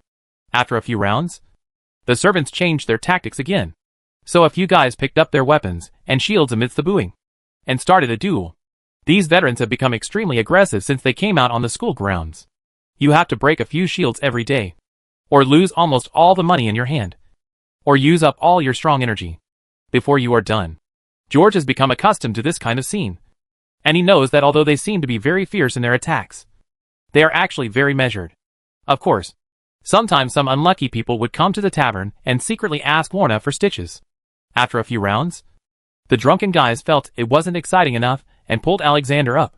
As a result, all 10 of them were beaten easily by him. Originally, Michonne had been staying with George to watch the excitement, drinking and chatting with him. But after that, he was pulled down by several subordinates who wanted to play with him. These bastards may have made a mistake this time. George touched his chin with interest. Along with the silver foxes, there was also a mysterious little box placed under Lorna's bed. Chapter 85: The Miracle That Rises from the Ground.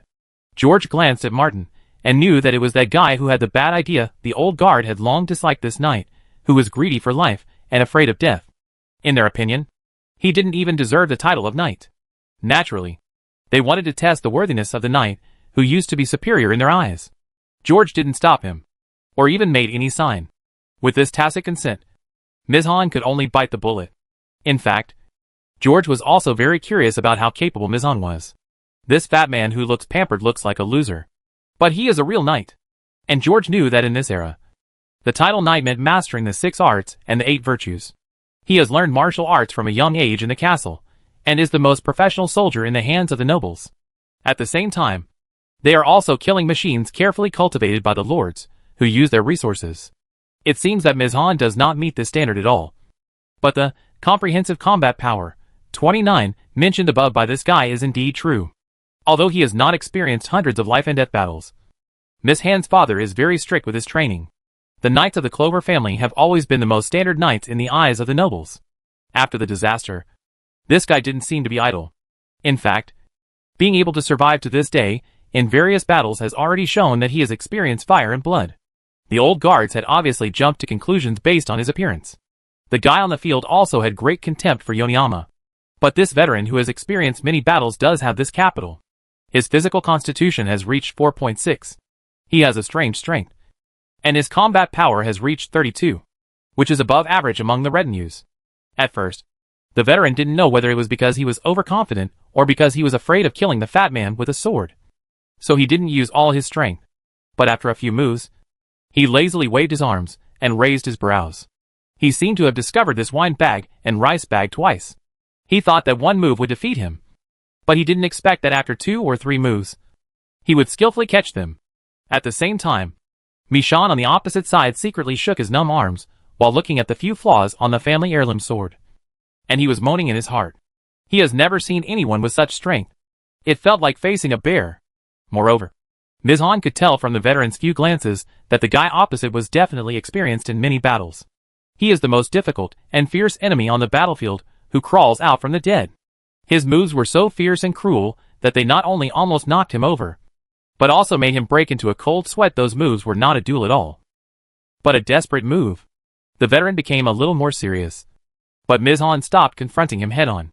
What no one expected was that this fat man in heavy armor was actually very flexible. After a few narrow moves, he almost defeated the old guard with a graceless sideways sneak attack. Damn it. 3 axes. George, who had been watching in the outfield, secretly shouted. Indeed, the training for soldiers in the school grounds only involves a few tricks. If it is a battle on the battlefield, these 3 axes are definitely enough. You can even cooperate with your teammates to fight from start to finish during the charge, and determine the outcome of every enemy within a few moves. But in this one-on-one play duel, there is some hesitation about taking action. On the contrary, noble knights like Mayama, who have been fighting and competing in the castle all year round and know more skills and routines, are better at this kind of thing. He was already completely familiar with the veteran's moves. The battle started with the veterans gaining the upper hand, but it actually started to become a bit stalemate. The cheers and enthusiastic looks of the surrounding residents, who couldn't see the doorway and were watching the excitement, also made the veteran feel very ashamed. The fat man took advantage of his distraction and suddenly struck with his sword. Facing the stabbing sword, the old soldier can turn sideways to avoid it. But Ms. Hahn made a subtle turn, raised the sword in his hand, and stabbed the old soldier's ribs with the long sword like a poisonous snake. At this critical moment, The veteran's eyes flashed with fierceness. Amid the exclamations of the crowd, he faced the sword edge. The long sword in his hand came first and pointed at Miss Han's eyes. Facing this attack that looked like they were going to die together, Mishan's heart was beating wildly. He looked at the biting cold light, and couldn't help but raise his face and dodge the sword. However, the sword in his hand was off by a few inches. In his peripheral vision, Miss Han saw the veteran continue to move forward without hesitation. The mail on the soldier's back rubbed sparks with his sword, but the hilt of the sword in his hand was also dull. He was beaten until his nose was bleeding, and he lay on the ground with a thud. Amid the cheers of the crowd, Mishan sat on the ground and calmed down for a long time. Still feeling frightened. For a moment, he felt that the person he had just fought seemed more like a throat cutter who had contempt for life, rather than a Templar. Afterwards, when he sat back in his seat, he said to George, "You are a Templar." "Sir, I am convinced that I have never fought against such a vicious person." There was no hint of dejection after defeat in his thick skin. However, after the victory, the veteran returned to the crowd silently. Afterwards, he faced the ridicule of his companions, and his face turned red. He didn't ask for his stake, he was serious. He lost. The fun ended with laughter after all. Those melon-eating people who had never fought didn't know what was going on. So the onlookers kept having fun. After the competition, they not only applauded and shouted, but a few idiots also fell down a lot. For those idiots who were trying to adjust the atmosphere, the Lord threw out a handful of silver foxes, and those who were robbed rushed to stuff them into the donation box. Since that night, some old guards have slightly changed their impressions of Miss Han. Although he often still has a cold face, he already has some recognition of him in his heart. It's just that he rarely takes the initiative to talk to him. But Fatty Miss Han is not only very thick-skinned, but also very good at communication. Others speak human words, but ghosts speak nonsense. Whether he is a proud noble or a vulgar bandit, everyone can feel that chatting with him is very interesting. They are not like the noble nobles in the rumors at all, but in fact, all smart nobles are like this. Slowly, everyone discovered that this fat man was not only very knowledgeable, but also knew a lot of things. And he is also very good at being a good person. He knows how to do what he likes. And his attitude is always so humble. No matter whether he is in front of others or behind others, the words he speaks are only compliments and publicity. It is as if no matter who he is, the fat man can find his advantages and praise him. The itch comes. Gradually, more and more people hung out with Miss Han. In the end, he actually got along with everyone, often drinking together arm in arm, and telling jokes with the wandering people. With the deepening of the interaction, the veteran's vulgar conversation and firm and pious beliefs gradually made Miss Han more and more confused. Occasionally, he would remain stunned for a long time while listening to what the veteran said while making insinuations. Because the most common words that the servants said when they were drunk was this sentence: "We are all God's guards who were inspired by your excellency Mishan. And so are you." With Miss Han looking confused, the work of spreading the faith of the magicians quickly began according to their own teachings and logic. At first, Miss Han, who knew something about theology, always felt that something was wrong. But within 2 days, he suddenly found that he didn't care about it all, because none of that matters anymore. Especially after seeing all the miracles and facing the devout believers of Wuyong. Everything I knew before turned out to be wrong. It turns out that he is also the guardian of God, who is inspired by the Lord. All this is arranged and destined in the dark. He soon began to study seriously, and the teachings that those people preached to him. For those newly joined territorial residents, they started to work spontaneously from the first day they came, and they were completely accustomed to this kind of numb life. Accustomed to orders and orders. So they are not for faith and hope. After George taught him a few times without any effect, he put it down and got busy with other things. He went to the lumber camp, coal mine, and stone village several times. However, the old leaders never stopped their enthusiasm. Almost everyone among the more than 150 old residents had communicated with the newcomers many times. It's like there is something new and good in my heart that I can't help but share with these new people. They opened their warm arms to these new people and cared for them from all angles. This behavior does not entirely come from faith. But happy people can't help but share their happiness with others. And people who have stood up again can't help but help others stand up again. George saw it all, but never paid much attention. Because he knew that these stupid citizens had not found the root cause of their illness. They were just using their sincerity to be kind to others. At the same time, he was a little too busy. The castle has been almost restored and a monastery is being erected. And every requirement in these jobs must be met as soon as possible. when the monastery started to be built, in order to speed up the progress and satisfy his own vanity, George made a fortune, spent 70 points of grace, and adopted the hardcover plan. This time, the shelter did not call him a poor man, but praised him. But then, he frantically discovered that not only was the progress slowing down, but the various requirements for the construction were also becoming increasingly outrageous. Ordinary wood cannot satisfy the decoration of this chapel, and the stone must be large, complete granite or marble. For these things, he not only had to go to lumber camps and stone villages, but also had to search everywhere. After all, although there are many materials in these two places, there are only so many exquisite ones. Therefore, some wood must be cut down immediately, and some stones must be mined immediately. What makes him even more desperate is that often only a small amount of a large piece of stone or log is used. Seeing the large amount of unlucky stone and rare wood that was wasted in the carving, as well as the extended construction period, George's heart bleeds.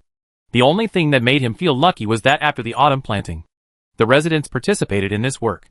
Although they were unable to carry out detailed work, they became the main force in infrastructure construction and transportation. This greatly accelerated the progress, and this miracle gradually rose from the ground in their hands.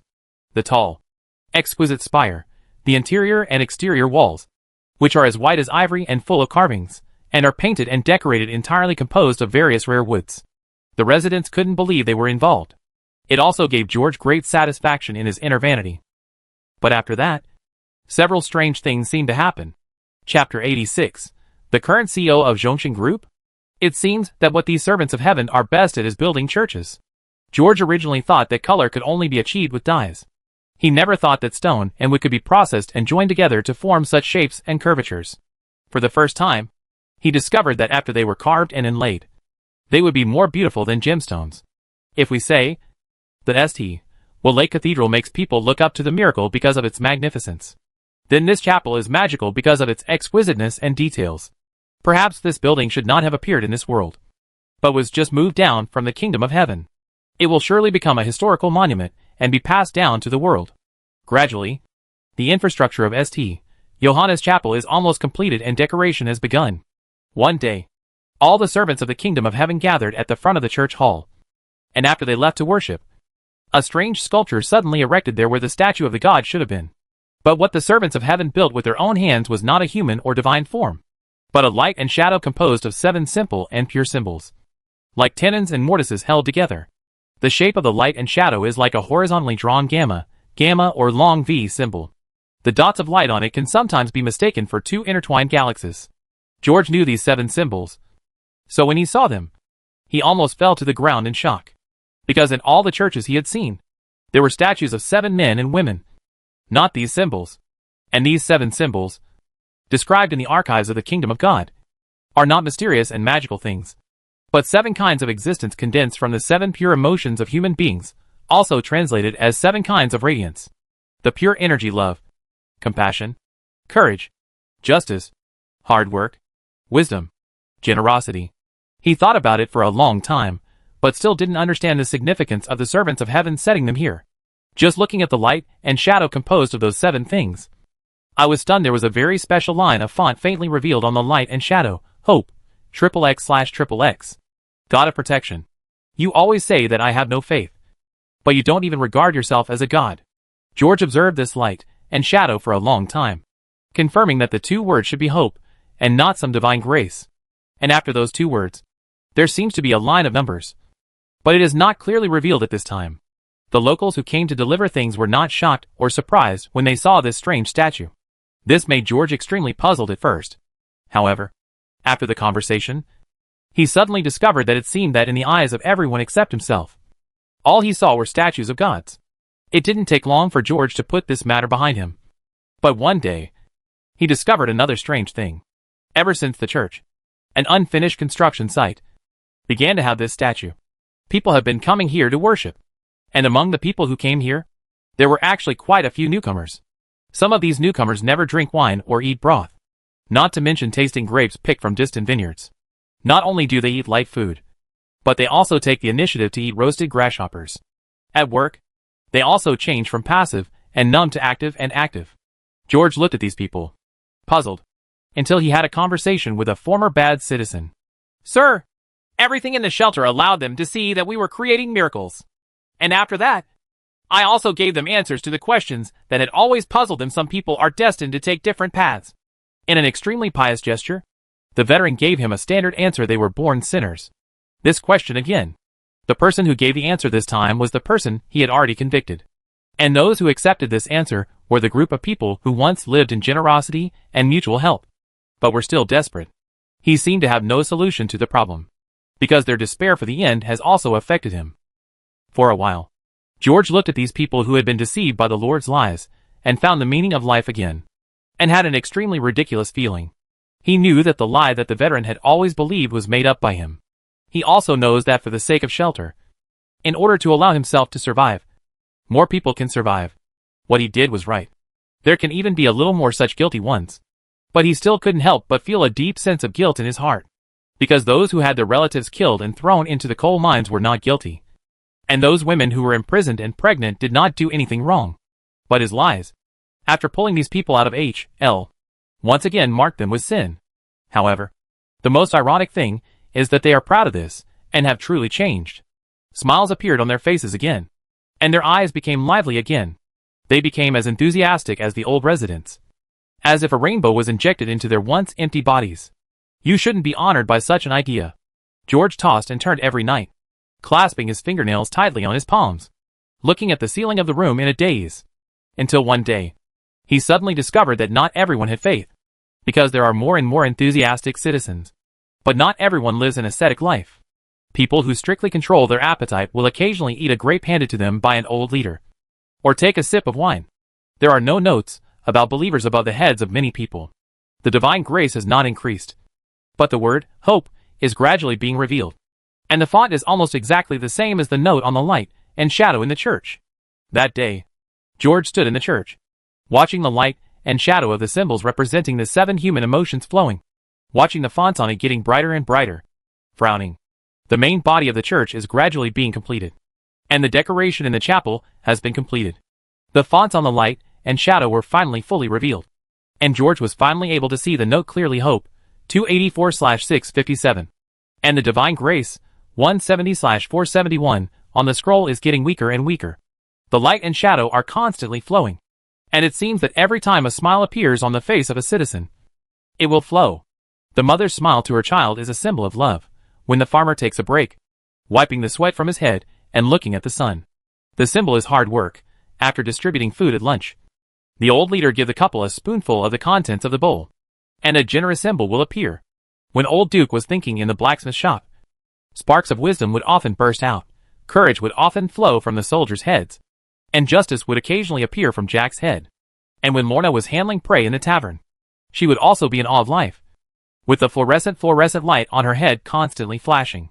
George suddenly discovered that these people's sudden hope for life did not seem to be because of their belief in God, nor was it the damned sin, but in their despair. They have gradually found their own light of hope. George began to talk to those new people and find out what was really going on in their hearts. He gradually discovered that those people did not eat meat, but just wanted the soldiers to have one more bite. I didn't go to drink just because I heard that you could exchange that thing with a merchant for the things you need for your territory. These people don't eat grapes because they are reluctant to part with the fruits that they have traveled a long way to collect in person, going to eat roasted grasshoppers. I also heard from others that the Lord hoped to save more food in this way. They are indeed hardworking, but that's because that's who they are. They are active because they want to make those who are good to them live a better life. They have indeed lost all goals in life, but now they want to live for everyone, in order to let those relatives and friends who have sacrificed for them, even sacrificed, see that they are still alive and well. People always have to look forward even if they once looked in the opposite direction and thought that was where they would end up. But what if they find that everyone around them is moving forward and unswervingly? Once upon a time, these people lived like zombies, just waiting for the last moment of the end. However, who knows?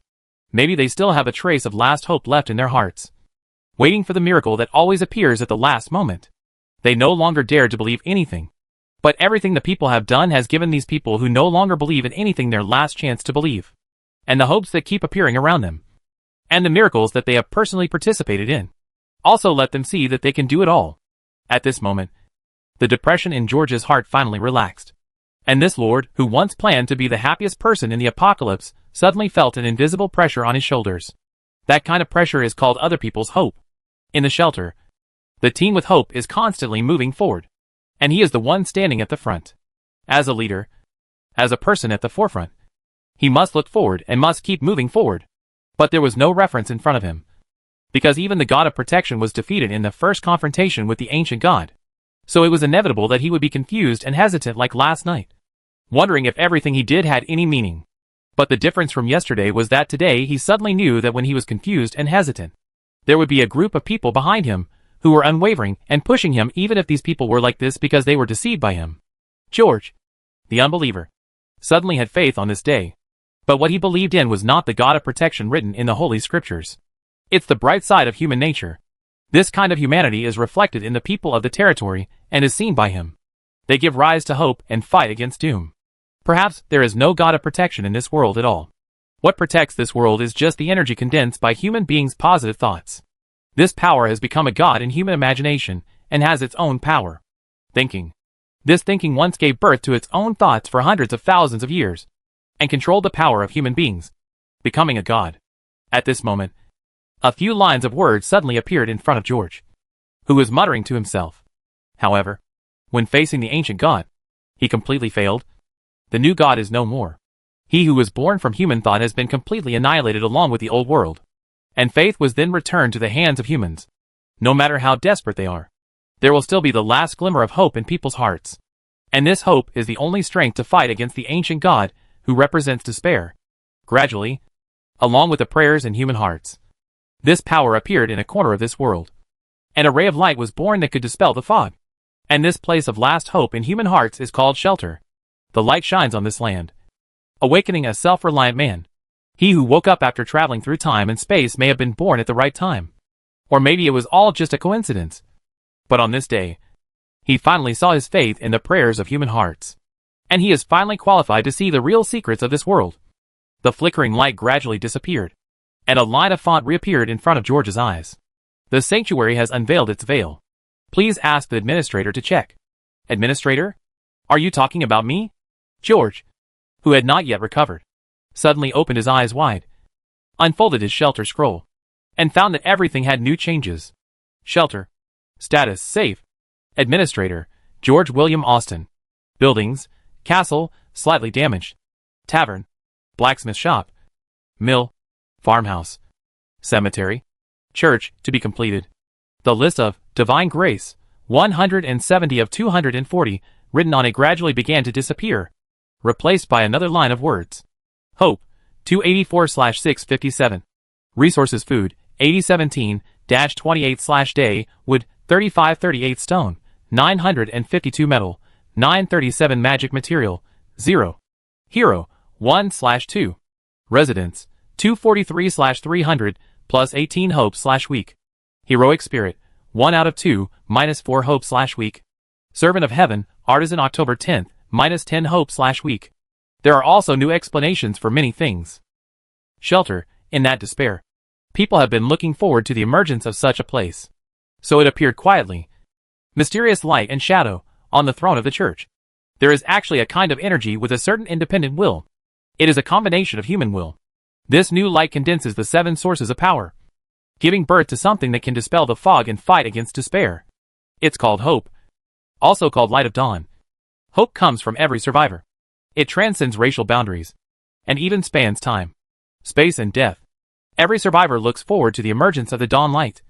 And as the first person realizes that this power should be created by himself, it can gradually be used by others. You are its first believer. As you said, this is a pure belief. The source of power of this belief comes from the user himself. As the user becomes more pious and firm in what he insists on in his heart, this power will become more and more pure. Go and spread hope to this world. Tell them that although the old world has been annihilated, a new era will reappear in the creation of human hands. At this time, in George's eyes, the light and shadow had a new name, Light of Dawn. This company turned out to be crowdfunded. Seeing this, George raised his head and looked at the dawn light where the light and shadow were flowing. Its 2 arms rotate slowly like nebulae. The body in midair is only slightly taller than Alexander, placed in the main seat of this large church. It looks like a baby. During this period, when George saw this thing, He always felt that it was alive. At this time, he was able to confirm that the thing in front of him was the true consciousness of sanctuary, or, in other words, it was the god of sanctuary that had been drawing words in front of his eyes. The word Nereus suddenly flashed into George's mind. So, this is the thing that has always been fooling me. Is there really no god to back me up as a good lord? The so-called increasing investment in the future. Are you hacking fooling me? As if feeling George's gaze, a figure suddenly appeared in the dawn light. Dot! George was speechless for a while. He pretended that he was not thinking randomly just now, whistled, shook his legs, and looked away. A bitter feeling could not help but arise from his heart. He forcibly suppressed the idea of asking Dawn Light about something, and continued to observe the scroll to distract himself. Church, maybe. You should name it now. Cathedral of the Dawn? The light of dawn resides here. If you want it to penetrate the entire fog, you need to gather the hope of more people. Since you are the first guardian of the light of dawn, you can be baptized by the light of dawn and become a knight of the dawn. Perhaps you are vain and prefer to call it a Knight Templar. But the fact is the above two are fundamentally different. So don't call them wrong. And master the ability of Seal of Dawn, but you have to be recognized by certain people in the school first. Explanation. When the sanctuary has a cathedral and a knight's campus, clergy knights will be able to be baptized under the light of dawn and become knights of the dawn. George's hand moved and changed the words Knight of Dawn into Knight Templar. Dot! George ignored the note on the light and shadow and continued to look down. Heroic spirit, the legendary contract with the world. The guardian soul condensed by human faith. Some heroes will also turn into heroic spirits after death because of people's belief in them, and continue to protect their people. Some heroic spirits have been elevated to a new level under the power of people's faith. According to your understanding, they should be translated as heavenly arms. Okay, let's call it that. Heavenly arms, that is. The armed force that protects human beings and is transformed from the hope in human hearts. You should be familiar with them. Servants of heaven, also known as spiritual power or obsession with hope. This is an obsession that consists of hoping that relatives and friends can continue to live a better life. It is transformed by thoughts and has a magical power after being supported by the power of human soul. George looked at the scroll in a daze. In his daze, he silently took action and wanted to change the word administrator to Lord. However, in the scroll, a note of failure appeared. I am the Lord of Johannes. Baron! Baron! Do you understand? The scroll did not answer him, but only showed some notes. You are just a stinky part-time worker. Dot! Veins appear on forehead. The light and shadow flowed, and another line of words appeared in front of his eyes. Actually, as a CEO, you still have some rights and benefits. The wage earner George's eyes widened and he continued to read. In that light and shadow, there is a group of armed forces, waiting for you in the future to receive it. But you have to remember that these armed forces are not working for you. They and your boss are the people in this world who are still suffering in the end of the world. The struggling survivors.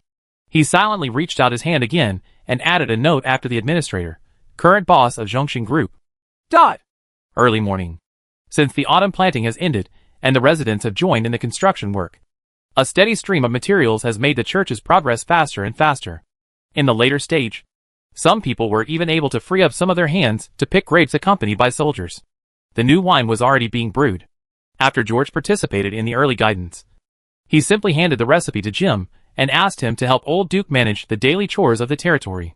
Although this guy has many shortcomings, his mind is very clever. Together with Old Duke, a down-to-earth guy, he manages the territory in an orderly manner. Since George became the boss, he has gradually freed up a lot of time. Individual training on the school field has become his main daily routine. But he still has to go to and from church several times a day. Whenever he saw the empty church window, he always thought, damn it, if you remove the glazed glass from the old church and forcibly install it on the new church, it would be too ugly. He looked back at the church in the distance. George thought about his Picasso-style church and rubbed his head. While walking towards the tavern, George went to church early this morning. The purpose was to confirm what was missing so that they could be exchanged at the noon Lord's gathering, according to the date given by Ms. Han. Today was the day for the gathering of the survivor leaders. But the problem of Lily cannot be solved unless it is done now. Gu Mizhan said that the lords nearby probably did not have the ability to make such a thing. Of course, even if the glassware is empty, it can be used after the church is completed in a few days. But that seems to be the only way it can be done for the time being. The glaze technology in this world is completely monopolized. No one knows how to make it. But I remember it should be something like sand or quartz, made through high temperature. And the color can be through metal, such as copper, which is green. After purchasing some materials from the Lord, you will definitely be able to try it out. But if you want to cross centuries of technical barriers and achieve transparent painted glass technology, it may be a bit fanciful. George understood that knowing and practicing were completely different things. I'm afraid that even if I had the formula in my hand, it would be a dream to get the qualified color glaze in a moment. I guess the most likely thing to come out of is a bunch of weird, turbid, bubble-filled stuff. George felt that he needed to drink to relieve his sorrows. The beautiful Orioles in the tavern were very comforting. But you still have to go to the party. Maybe there will be surprises. That location is not too far from the territory, and it won't take long to ride there. There's no rush to go back after a while. George shook his sore arm and pushed open the door of the pub. The tavern is much quieter than usual today. But when George opened the door, the servants who usually couldn't calm down were all sitting there with serious faces. And those Orioles who usually stick around, today they just sat on the table, glanced at their little lord, and turned their attention to the seats opposite the fire pit. This serious atmosphere made George slightly startled when he walked in the door. Then his eyes followed Lorna, who was holding the plate, to the tables of the guests. He wears a bamboo hat on his head, and there are 3 swords of different lengths on the table, wearing an oriental black swordsman robe with bronze shoulder pads, waistband, wrist guards, and iron boots. There is no iron in other parts. But the most eye-catching thing was the gourd and flute around his waist, as well as the long black hair. When he saw these things, George's scalp exploded. Chapter 87 Black Shop. Great swordsman, Lin. Specialty, not drunk after 1,000 cups. The term, great swordsman, is used to refer to knights who have titles, and Lin's life can be described as a legend. He was born in a war-torn era, and entered the world when demon sects were everywhere and foreign enemies were invading. His name is feared. But no enemy has ever seen the third sword of this first swordsman, because before they could be pulled out, they were already dead. The war finally subsided, and the demon cult was destroyed. The emperor was generous with rewards for this knight, who had the merit of following the dragon. And Lin also fulfilled his wish. But after that, Lin began to become increasingly depressed. He threw away all his belongings and began to wander around the world. However, I can no longer find the passion and impulse I had before, with the woman who was by my side.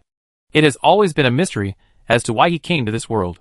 He only remembered that he suddenly appeared on the battlefield after being drunk and falling into a lake. But a new beginning gave Lin renewed fighting spirit, because he heard that in this world, there is the so-called invincible enemy.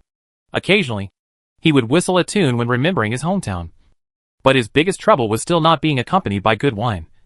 Currently, he is temporarily staying at Duke Adeline's mansion. After hearing that there was good wine here, he came here specially. However, this tavern made him a little disappointed. Comprehensive Combat Power, SS. More than a month has passed since the day Alexander arrived. Nowadays, the tavern has a wandering warbler, and the castle bell rings every day, and new adventurers were finally attracted. There's really no sour taste. It's just too much water. The swordsman muttered something, but George at the door couldn't quite hear it. But he could tell that what the guy said was definitely not the language of this world. He stared at the swordsman intently, and when he walked to Martin's desk, he almost stumbled. He was too excited, because the note on this Lin is so thought-provoking. He couldn't believe it, but he couldn't help but wonder, could this Lin be from his hometown? Although I don't know which dynasty it comes from, or maybe a parallel plane. He quietly picked up Martin, gave him a set of keys, and asked him to quickly go to the castle. Then he looked at that Lin nervously. Lin was handing Luo Na a gourd at this time, and using common language that was so simple that it was difficult to understand. He told her to put some strong wine in it. Then he popped his nose and continued eating and drinking. George really wanted to communicate with this Lin. He could confirm from the seal characters on his shoulder armor that he definitely came from the same world as himself. This is simply God's arrangement. But we will be more confident when Martin comes back. He anxiously looked out the window of the tavern. It seemed a bit cloudy. It stands to reason that if it rains, guests should stay in the tavern for a while. But Lin looked at the sky and sped up the movements of his hands. Although, he came here specifically to drink and deliver a message to his sister-in-law for the Duke. But if you delay for too long and affect your business, you will lose face in front of that friend. It won't take long to get the wine. It should be enough time. I can't be too hasty. Thinking of this, George settled down and looked at the other 2 tables. Only then did he notice the other 2 people. A man was sitting at the table, smoking a pipe and looking at a map in front of him. He wore a felt hat on his head and a red scarf around his neck. A long musket hung on the back of the brown leather coat, and a small one was stuck on his waist. The beard on his mouth was trimmed very neatly, and he was so handsome that even little Lorna looked at him several times. Sharpshooter, Remus. Speciality, treasure hunting. This Lone Ranger who once came from the most notorious Red Turban mercenary group has understood what the law of the jungle means since he was a child. So the changes in the world have not had much impact on him, because he has already learned how to survive in the extremely dark, how to survive in it. But it is a fact that food is constantly decreasing, and disagreements are gradually beginning to arise within the mercenary group. Until one day, he saw two companions who grew up together raising pistols at each other. In the midst of unbearable self-questioning, he disappeared. Since then, the mercenary group has lost a fearsome gunman. There is a reliable watchman in the team fleeing due to the black tide. After he came to Winsong City, he saw the bounty on the Cyclops. So he came to the valley. But he doesn't know that the giant is dead yet. Comprehensive combat effectiveness, A-. He has a very special pair of eyes. Even if the enemy enters the fog and darkness, he cannot hide from his eyes. Moreover, even if he closes his eyes, with his sensitive ears, rich experience, and superb marksmanship, it can also hit any enemy with its sound. I am afraid that the detailed combat effectiveness will only be known after the recruitment. But this guy is obviously also an extremely powerful adventurer. As for firearms, George knew that their value was probably no less than lens. A powerful gunpowder formula has never been developed, but Remus has such a thing. Moreover, I am very interested in his alchemy gun, and I don't know the difference between it and the one on Earth. I heard that it can be used without impact. If it can be copied, this kind of technology will definitely be of great use. But all alchemy equipment, including alchemy guns and even alchemy cannons, are too expensive, and almost everything requires precious metals such as mithril. And in this fog, even if it is equipped with the words of divine runes, it will be difficult to play its role. George secretly shook his head. He knew that if used to defend the city, firearms would definitely be a more reliable force than cannons and crossbows. But before the shelter reaches a large scale, there is no need to think about alchemical weapons at all. Remus's attraction diminished in his eyes. But the giant thing is an entry point for recruitment. So this guy can be my backup tire. The last guy seems a bit ordinary. He looks to be in his 30s, has long brown hair, and a bookish look on his face. The temperament of this kind of person is obviously not that of a wanderer or adventurer. Logically speaking, he should not appear in this wilderness. However, from the ruined robe on his body, it can be seen that this guy has indeed been drifting outside for a long time. The robe also had a few pieces torn off, as if it had been damaged by zombies. There was also a nondescript long sword on his waist, but there were no calluses on his hands. Instead, there were many signs of wear and tear. Obviously this guy has no strength.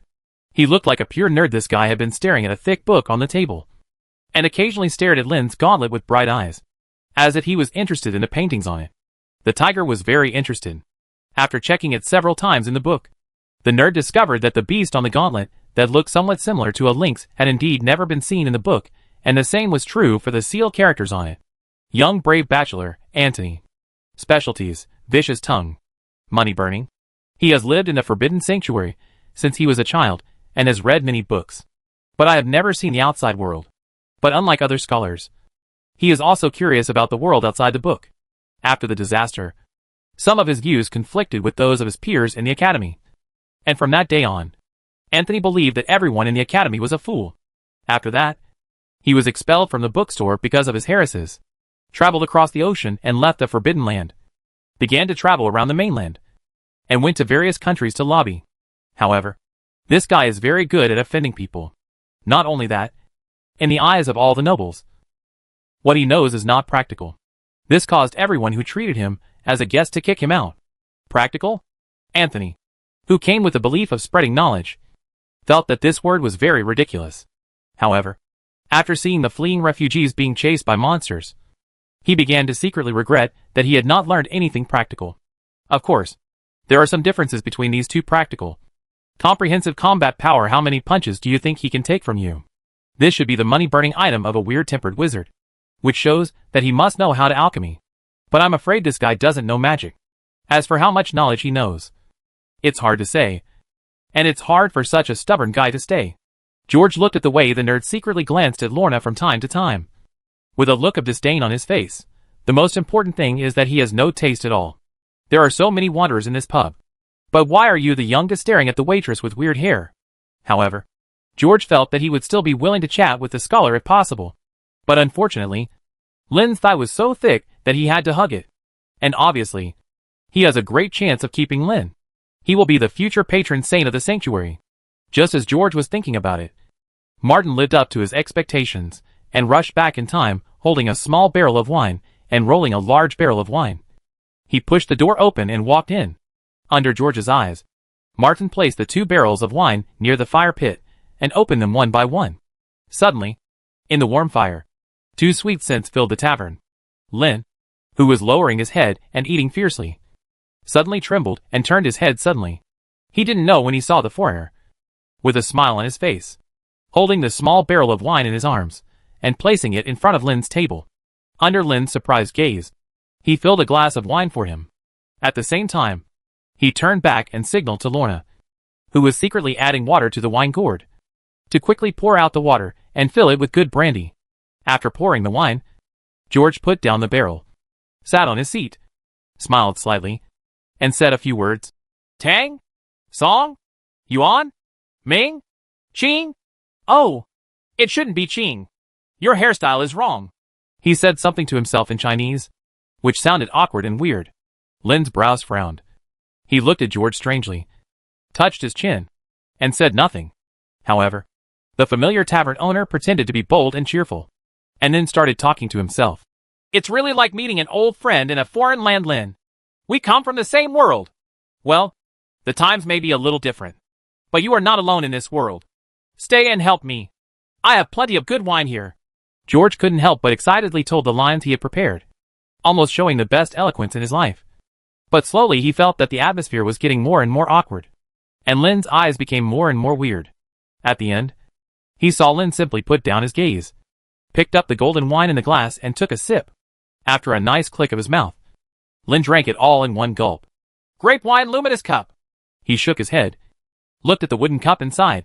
I always thought that this wine was red, but I didn't expect that there is also golden wine in the western region. But although this wine is good, it is not enough. Strong. After saying that, he took the gourd, took a sip. His eyes lit up, and he put the gourd on the table. Happy! This time, George heard all Lin's words clearly without missing a word. However, he didn't understand a word. It seems that the words Lin said were indeed in Chinese, but they were some dialect of the ancient South, perhaps. This was the official dialect of that dynasty. So George suddenly realized a problem. At this time, Lin looked at George in front of him and opened his mouth again. I don't understand what you said, but thank you for your wine and enthusiasm. It's finally worth the trip. It's going to rain. I still have to deliver a message to Adeline's niece and sister-in-law. Whenever I think about the relationship between the nobles here, Lin will be incredibly moved by the degree of incest among these barbarians. So I won't stay here any longer. If you have anything to do in the future, you can come to Yongfeng City. When you come to me, my surname is Lin, and they all call me Lin.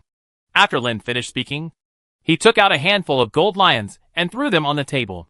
Then he thought about it and seemed to feel that it was an insult for the tavern owner to entertain him so warmly with such vulgar gold and silver things. So he reached out and took back the gold and silver, took it out from his arms, and threw down a jade pendant. Finally he raised his head, patted the stunned George, and turned away. Your inferences are correct, but he may have come from before the Ming and Qing dynasties, and may not even be from the same parallel time and space. So don't waste your time.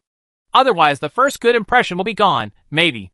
Next time you should fill the whole tavern with good wine, so that maybe after he sees the wine, he will work for you as many days as he thinks he can drink Duke. This is how he stayed.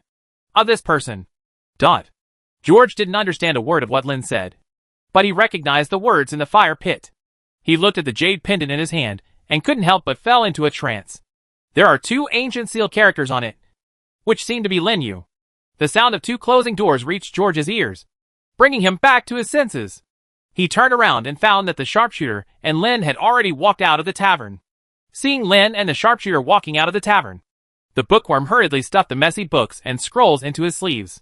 Then, he stuffed a handful of money into Rona's hand and wanted to follow those two people.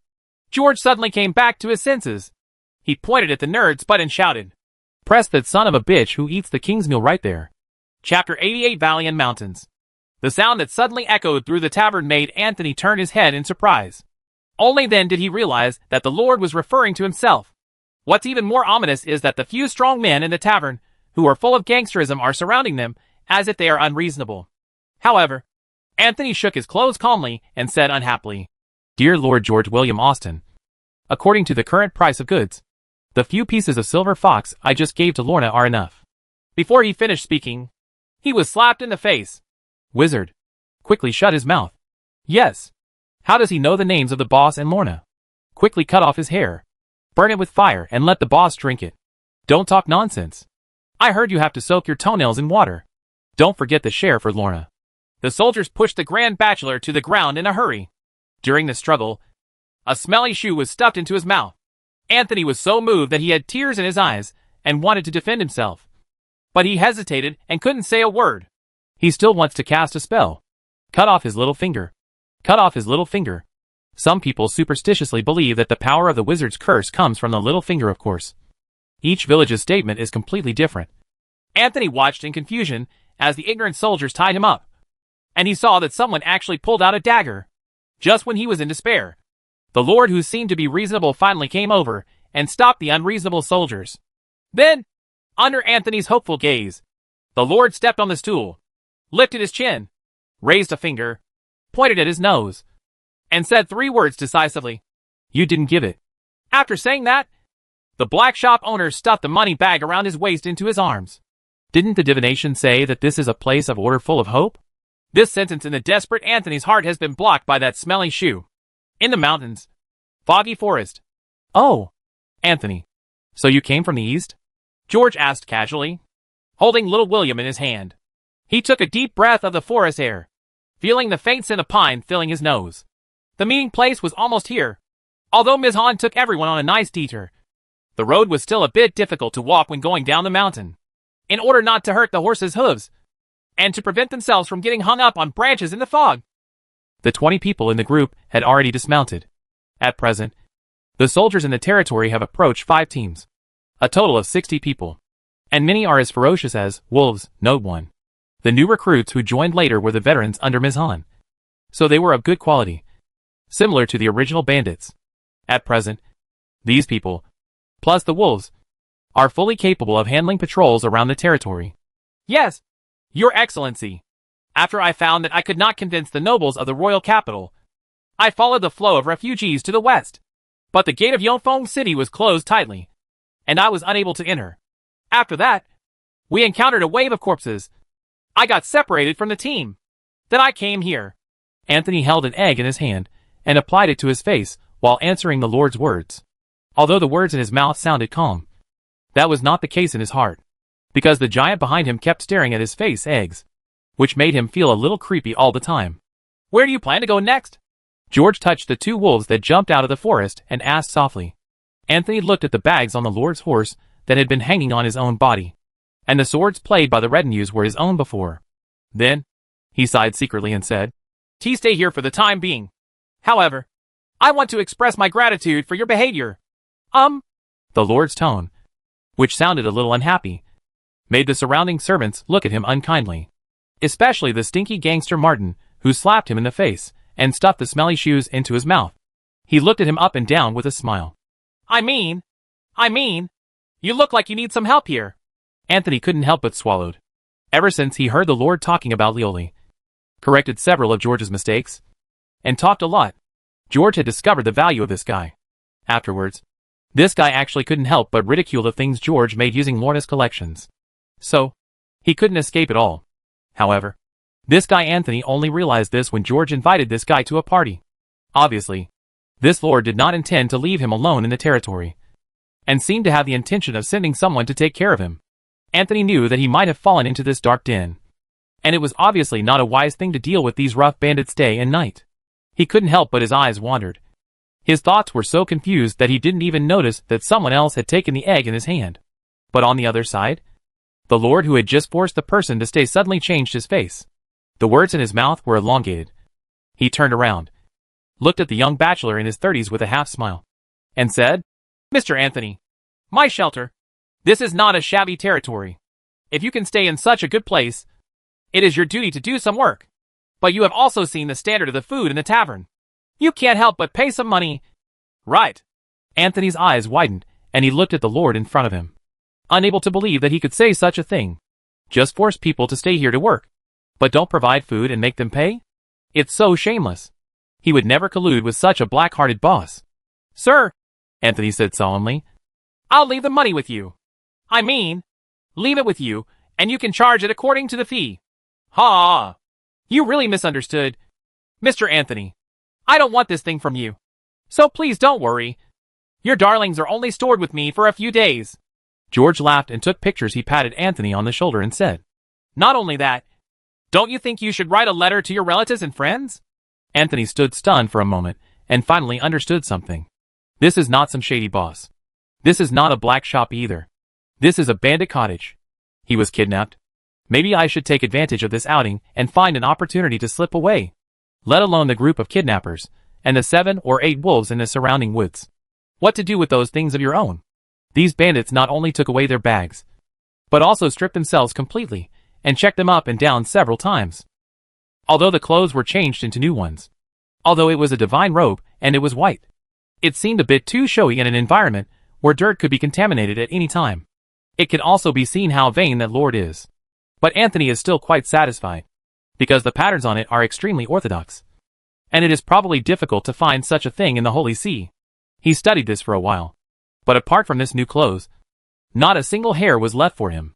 "Those books of mine are all unique." Anthony burst into tears. Moreover, Ms. Han is still telling a story about this foggy forest, the werewolf. Even in the books about the Forbidden Sanctuary, there are not many descriptions of werewolves. They hide among ordinary people. But they have an evil, crazy, and bloodthirsty heart. When their hair sprouts from their flesh and their fangs and teeth grow, their huge and powerful figures are enough to scare anyone. We felt at the scene that there was a wreckage, leaving only a complete picture of the Iron Boot. Even a devout and steadfast person with a pure heart will inevitably turn into a bloodthirsty butcher on that full moon night as long as he is cursed by a dark wizard. Mizan boasted to his followers. And even with strong armor, will also be torn into pieces in their crazy claws. Their silhouettes shuttle through the forest faster than horses. And if you think that with just a few weapons or some magic tricks, it would be a big mistake to be able to deal with this kind of thing. Mizan pulled out a dagger from his waist and said with excitement, "The only one who can deal with them is Jin. Of course, the priests and knights of the God of Protection can also deal with them easily." Speaking of this, Mishan also deliberately glanced at Anthony. Of course, smart Anthony could guess that the scary story was probably told specifically to him. As for the many habits of werewolves, the guy who made up the story, in Anthony's eyes, was full of mistakes. Strictly speaking, it was entirely based on folklore. Therefore, Anthony dared to conclude that the guy had never seen any corpses mutilated by werewolves, let alone anything like that. But after hearing the howling of wolves in the forest, he couldn't help but shrink his collar and get closer to the extremely powerful and tall knight. Indeed, although Anthony feels that he is somewhat good at finding his way in the fog, and avoiding monsters is not that difficult. But walking alone in this deserted forest is obviously not a good idea. And the food and shelter here seem to be okay, although a little worse than those at the Prime Minister's house.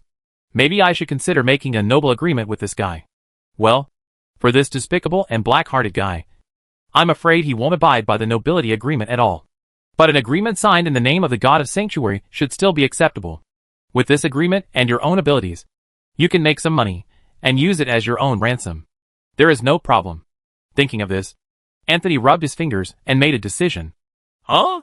Where are my eggs?" It didn't take long to walk on this last mountain road, and the ground immediately became flat. After checking the goods, everyone got on their horses again and started walking through the fog. At 3 o'clock in the morning, an abandoned manor gradually emerged from the fog. The group of people circled the area near the manor, and after making sure there were no ambushes or monsters, they left the wolf outside and entered the manor with their subordinates. This manor is a typical holiday manor, with few fields and many gardens. The square and surrounding supporting buildings are very particular. The manor and castle house in the center also has a simple, pattern, which looks very grand. It is not the complex and closely connected defense system building deployment of the back type of Johannes Castle.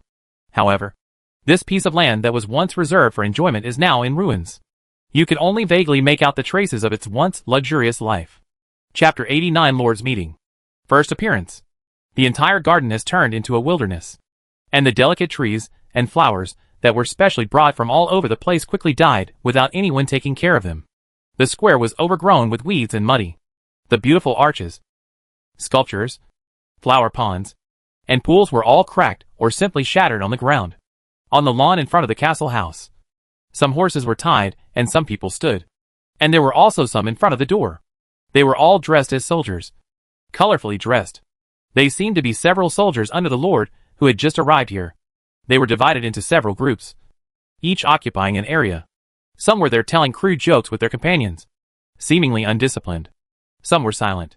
Several knights wearing armor and different colors of shirts were also surrounded by their subordinates and were talking at the door. The mist stirred, and a pair of tall and sturdy figures suddenly appeared amidst the sound of horse hooves. They stopped their horses in front of the manor at lightning speed, and the surrounding fog could not help but be blown away. The soldiers in front of the door suddenly came back to their senses in surprise. They looked at this group of mighty knights wearing white shirts and slowly closed their mouths. I couldn't figure out which territory they came from, although the coats of arms and complex patterns on those men's shirts could not be understood by these soldiers who had never been out in their lives. It was obviously not something that the gentlemen of the Black Pearl Valley could afford to wear. Is this the matter you were talking about? George raised his riding crop, raised his head, and looked behind the knights, who stretched their heads and stared. That arrogant attitude was exactly the same as that of the great priests in the temple. Yes, my lord. After Yoshiyama nodded slightly and replied. He turned his gaze to a knight in a red cloak in front of the door, with a half smile. He couldn't help but reveal a trace of disgust and joy in his eyes. Sir Alf. We haven't seen you for a long time. Dot. Alf's face was a little pale. He pursed his lips and walked into the door with the two knights beside him without saying a word. The meeting place for the surviving lords to discuss was in the main hall at the entrance. There are cobwebs hanging here and dust everywhere. The furniture and decorations have long since decayed, and the only ones that are still intact and clean are a few stone chairs. Their placement was not regular and orderly, and some stone chairs and tables were even overturned on the ground, with some dusty and dried blood stains on them. Those stone chairs weighed 300 to 500 kilograms. It seemed that not every gathering was harmonious and orderly, but judging from the dust, it must have been a long time since there was a direct fight at the scene. The environment was terrible, but no one cared. Some lords, who had participated in many gatherings, even chose a place to sit down without even blowing the ashes from their buttocks. The knights beside them also stood casually behind them, but their hands were always on the hilts of their swords. I have been to this kind of gathering many times, so some simple rules have long been formulated. No one will bring too many things. The main thing is to reconcile some things and talk about the list. After confirmation, the deposit is paid, and the two parties agree on a time to exchange the goods with the participation of the notary. If there is a problem, challenge someone to a fight. Don't get into group fights here and get everyone into trouble. Those who disobey will be killed by the alliance. Usually these people are new bandit leaders who do not have noble status. In the eyes of the lords, they were like nouveau riche, ignorant of rules and very vulgar, at the lowest end of the chain of contempt among lords. This kind of people, let alone now, even in the past, were untouchables who could have their heads chopped off just by saying a few words. So there aren't too many conflicts during gatherings. There have never been some unscrupulous guys who led people to surround and rob this place, although the lords were just there. The soldiers would only bring 1 or 2 teams, but it will bring most of the knights here. These knights add up to 30 or 40 each time. So even if there are 1,800 people surrounding this place, these people can still ride into the fog and escape. And if there are less than 400 or 500 troops, it may not be who will defeat whom. The situation will be similar to when George defeated Mizhan. Since the rules were formulated, many unnecessary conflicts between lords have been reduced. But there are also some hungry guys who participate in this meeting just to understand who is the right person to attack. Of course, those who take the initiative often suffer some losses. And when someone goes too far and makes everyone feel threatened, they will join forces to destroy and divide them. However, the winners generally do not occupy the territories of those eliminated. They only want some resources and some useful people. It is rare for lords to send people to stay in certain areas for too long, because there are no stable and reliable transportation lines, and there are not so many useful people, even some villages or camps that can produce resources. will be specially left by the lords in order to continue to suck blood. The lords generally call this taxation. In the big fish eating the small fish over the years, the overall strength of the various lords has become almost the same, as long as resources are not particularly scarce. When everyone gets together, the atmosphere is generally harmonious.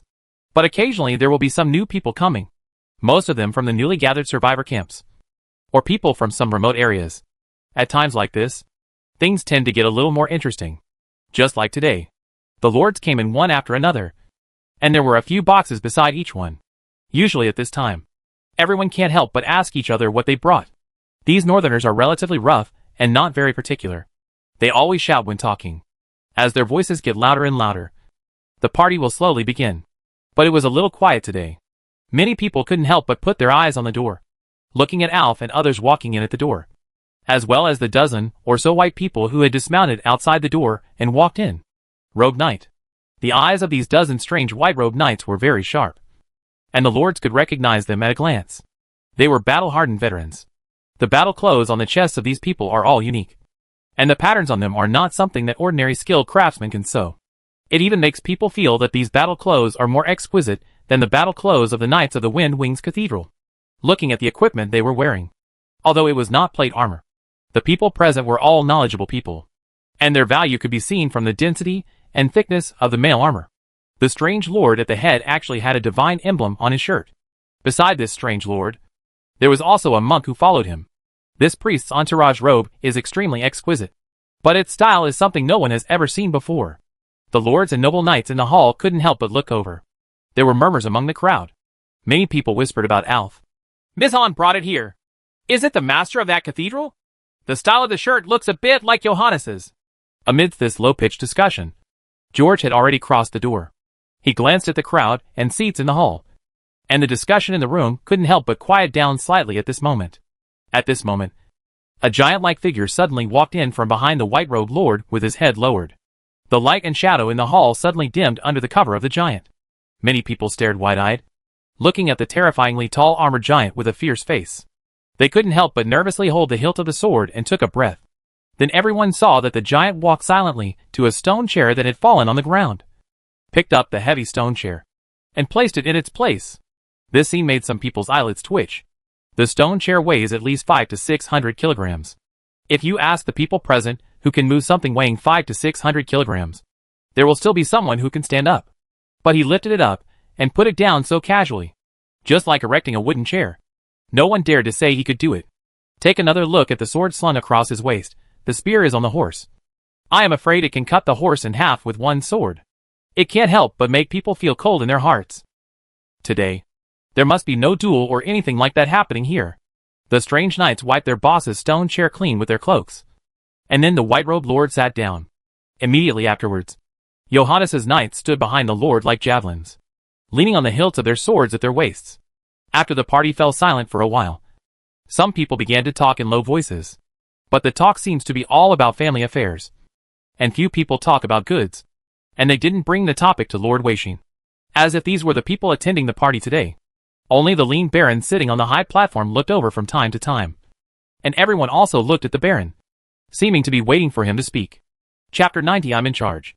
Looking at the group of lords with short-lived parents, George secretly felt a little funny. According to what he learned from Mizhan, the relationship between the guys here, who usually have some hatred, is not so good. Sir, when I came last time, there were 15 lords, but today it seems that only 7 came. Mizhan bent down and said in the lord's ear. It's only been a few months. When Mizhan said this, his heart was still very complicated. As the survivors struggling together in this apocalypse, he hopes to have fewer competitors. I also hope that more people can fight against the fog. Seeing that only 7 people came today, Mizhan, who was still somewhat interested, couldn't help feeling depressed. After a pause, Mizhan saw that his boss didn't speak, so he continued. Not all of the people here have hereditary titles. Many are knights. The person sitting at the top is the Baron Garvey I mentioned. His territory is closest to the west. He has some exchanges with the lords of the west, and he is also our representative for dialogue with the west, or and other resources basically flow out of his hands. He has the most knights under his command, a total of 12. And there are more than 500 soldiers. Today he only brought 8 knights. But many of these knights are not from Banco, and there are not many old people now. Hearing this, George nodded. He knew about this person. His full name is Baron Garvey Aymer. This family has a long history. And the Bienha town it rules is also an important place in the play in the entire Black Pearl Valley. Although every Bienha lord is a baron, every lord is an extremely famous general. Bienha's mercenaries are the most famous in the valley. And the Elmer family is also very good at managing their territory. The ancestors of the Elmer family were actually just herders at the beginning. Later, during the war, they were lucky enough to become the retinue of the Viscount Shu Shu. Viscount Geoffrey was the Viscount Shu Shu. Following the Earl of Black Pearl, he fought everywhere and showed his talents. He slowly climbed the ranks from a retinue to a knight, and finally obtained the title of Baron and a fiefdom. After several centuries, the small town of Bienha has grown into a huge area with a population of tens of thousands. If wealth accumulates for a while, a city will rise there too. The concept of tens of thousands of people is the population of 1,000 households. Those tall and short houses piled together are not much smaller than the city. The Black Pearl Valley itself has a dispersed population. So the Bienha lord is naturally very eye-catching. Therefore, even Lord Chishu, Viscount Chishu, is usually very courteous to his vassal after all. This Lord of Bienha is one of the best even in the Black Pearl Valley. At its peak, its Bienha mercenary knights had more than hundreds of mercenary knights, and more than 3,000 mercenaries. The main source of income for this Bienha lord is being employed by various countries, and fighting in various places. Its reputation was even very loud in the Eldar mercenary country in the south of the valley. Therefore, if Lord Bienha can survive until now, it is inevitable. But this powerful baron now only has a dozen knights left by his side, which makes George feel a little sad. This was many times different from what he remembered. George felt sad, and so did Mizhan. Although the knights in the Rat territory are not loyal to the same lord, they all know each other, and the knights directly under Viscount Geoffrey are all comrades in arms. But now, with the fall of Viscount Geoffrey's Rat territory, there are only a few of these old people left, and in the struggle of the end of the world, they are no longer the same as before. And even some grudges have arisen. Thinking of this, Mizhan looked diagonally across the way. Alf, who was sitting there with a bad expression, was quietly looking at the divine pattern emblems on George and the others. After feeling the gaze, he averted his eyes slightly. "I'm late!" A rough voice sounded at the door. George slowly turned his head and saw a lord who had arrived belatedly. He was very strong, 2 meters tall. Beside him, there were 5 tall and mighty knights, each of them tall and powerful, with a fierce look on their face. The shirts and cloaks of these people were stained with a lot of blood, and the plate armor on the chest of the leader still had signs of being torn, which looked very scary. But that guy didn't seem to care. "It seems that we encountered a monster on the way here." "You bitch! Baron Barber! Why are you here? Damn it! I thought you were dead. You weren't bitten. Idiot! It seems like there are only 8 or 9 of us this time." "Why? Carol, shut up your stinky mouth. Even if you die, I won't die," Bubble said angrily. He wiped the sweat and blood from his face and looked at the new white robes. The knights were slightly stunned and stopped yelling at those people. After snorting at those people twice, they led the knights to sit near Baron Garvey and started whispering with him. "Sir, those 2 guys have been in a tense situation for a while." Mizhan also felt that something was wrong with the atmosphere. These people seemed to be starting to stick together. Xiao Dachui's face was calm, like a high priest in the temple. However, I felt MMP in my heart he brought too many people. He never imagined that the current lords had withered to such an extent. He had heard from Martin before that when he usually brought a few knights and 2 groups of soldiers, he was worried that he would bring few people after all. He only had 2 knights, Alexander and Mizhan, and a group of retinues. But the costumes of these retinues, at this time, are already the most elite knights. Most of the knights in the hall only have a suit of mail armor, and the uniforms worn by the retinues are also a bit too showy. If the new force is strong, it will definitely be able to usher in a fairer deal, and even have people come to win over it. But if it is too strong, it may only lead to the exact opposite result. The lords were outnumbered, so as long as they put aside their concerns about each other, there was no need to take the 20 or 30 knights into consideration at all. The 4 words, "It's hard to get off the tiger," suddenly flashed in the mind of the extremely vain Lord Dawn. Then, George thought about it for a short moment, and the aura of the magic stick on his face became stronger and stronger. Sure enough, after Bobber took his seat, the voices of the various lords in the venue gradually became louder, and the party officially began. After the opening ceremony, Baron Garvey, Lord of the Riverside, brought the topic to George. Thanks to the mercy of the seven gods, the light of blessing has finally fallen on our Black Pearl Valley. The envoy of the gods finally came here from the Hermite Cathedral in Winsong City. Garvey said this, turning his eyes, and looking at he looked at the great priest with a smile and said, Sir Vic White, with all due respect, I failed to remember your identity before as Duke Adeline received my letter. At this point, everyone looked over with their scorching eyes. Those more than 40 pairs of eyes couldn't help but make a mouthful of phlegm stick in George's throat. Who the H.L. is Lord Vic White? George was speechless for a moment, and the eyes of some lords gradually became unkind. Wanting to hear if there was any misunderstanding, these people had been fortunate enough to meet the priests in the Hermit Wind Chanting Hall. Maybe it was just a brief encounter with those noble adults. But those special signs, although complicated, were orderly. So impressed. But they couldn't recognize the things on these guys. Moreover, there are a bit too many things to draw. Although the painting seems to be in line with the rules of the Holy See. The status of Hermite Cathedral in Rotunk is one of the best. How could there be anyone wearing a higher standard of clothing than the priests and knights there? Facing these looks, George cleared his throat slightly, and after nodding slightly to Garvey, he said, Sorry, Baron Garvey. It seems there is some misunderstanding between us. I am not from the Hermit Cathedral. The envoy of God does not know Lord Vic White either. After the words fell, the hall was filled with surprised voices, and this frank confession also made everyone look weird. And Baron Garvey also narrowed his eyes slightly, wanting to hear what was going on. How deep is the misunderstanding? George suddenly stood up amidst the commotion and started walking slowly. The hall was quiet, and the doubtful eyes around him gathered again. George glanced at the looking eyes, opened his mouth and said, Because I just arrived here from the St. Will Lake Cathedral not long ago, and was assigned by the Oracle, my Templar Knights, and I did not have a formal visit. Windy City. After all, the situation here is more urgent. And Yang Fengqing's neglect of those refugees also makes me feel chilling. There was a crash, and the quiet hall was suddenly broken by the sound of falling. Some people opened their mouths and became speechless for a moment. George met Gavin's stunned gaze and nodded slightly. Holy? Huh? Sorry, I didn't hear clearly just now.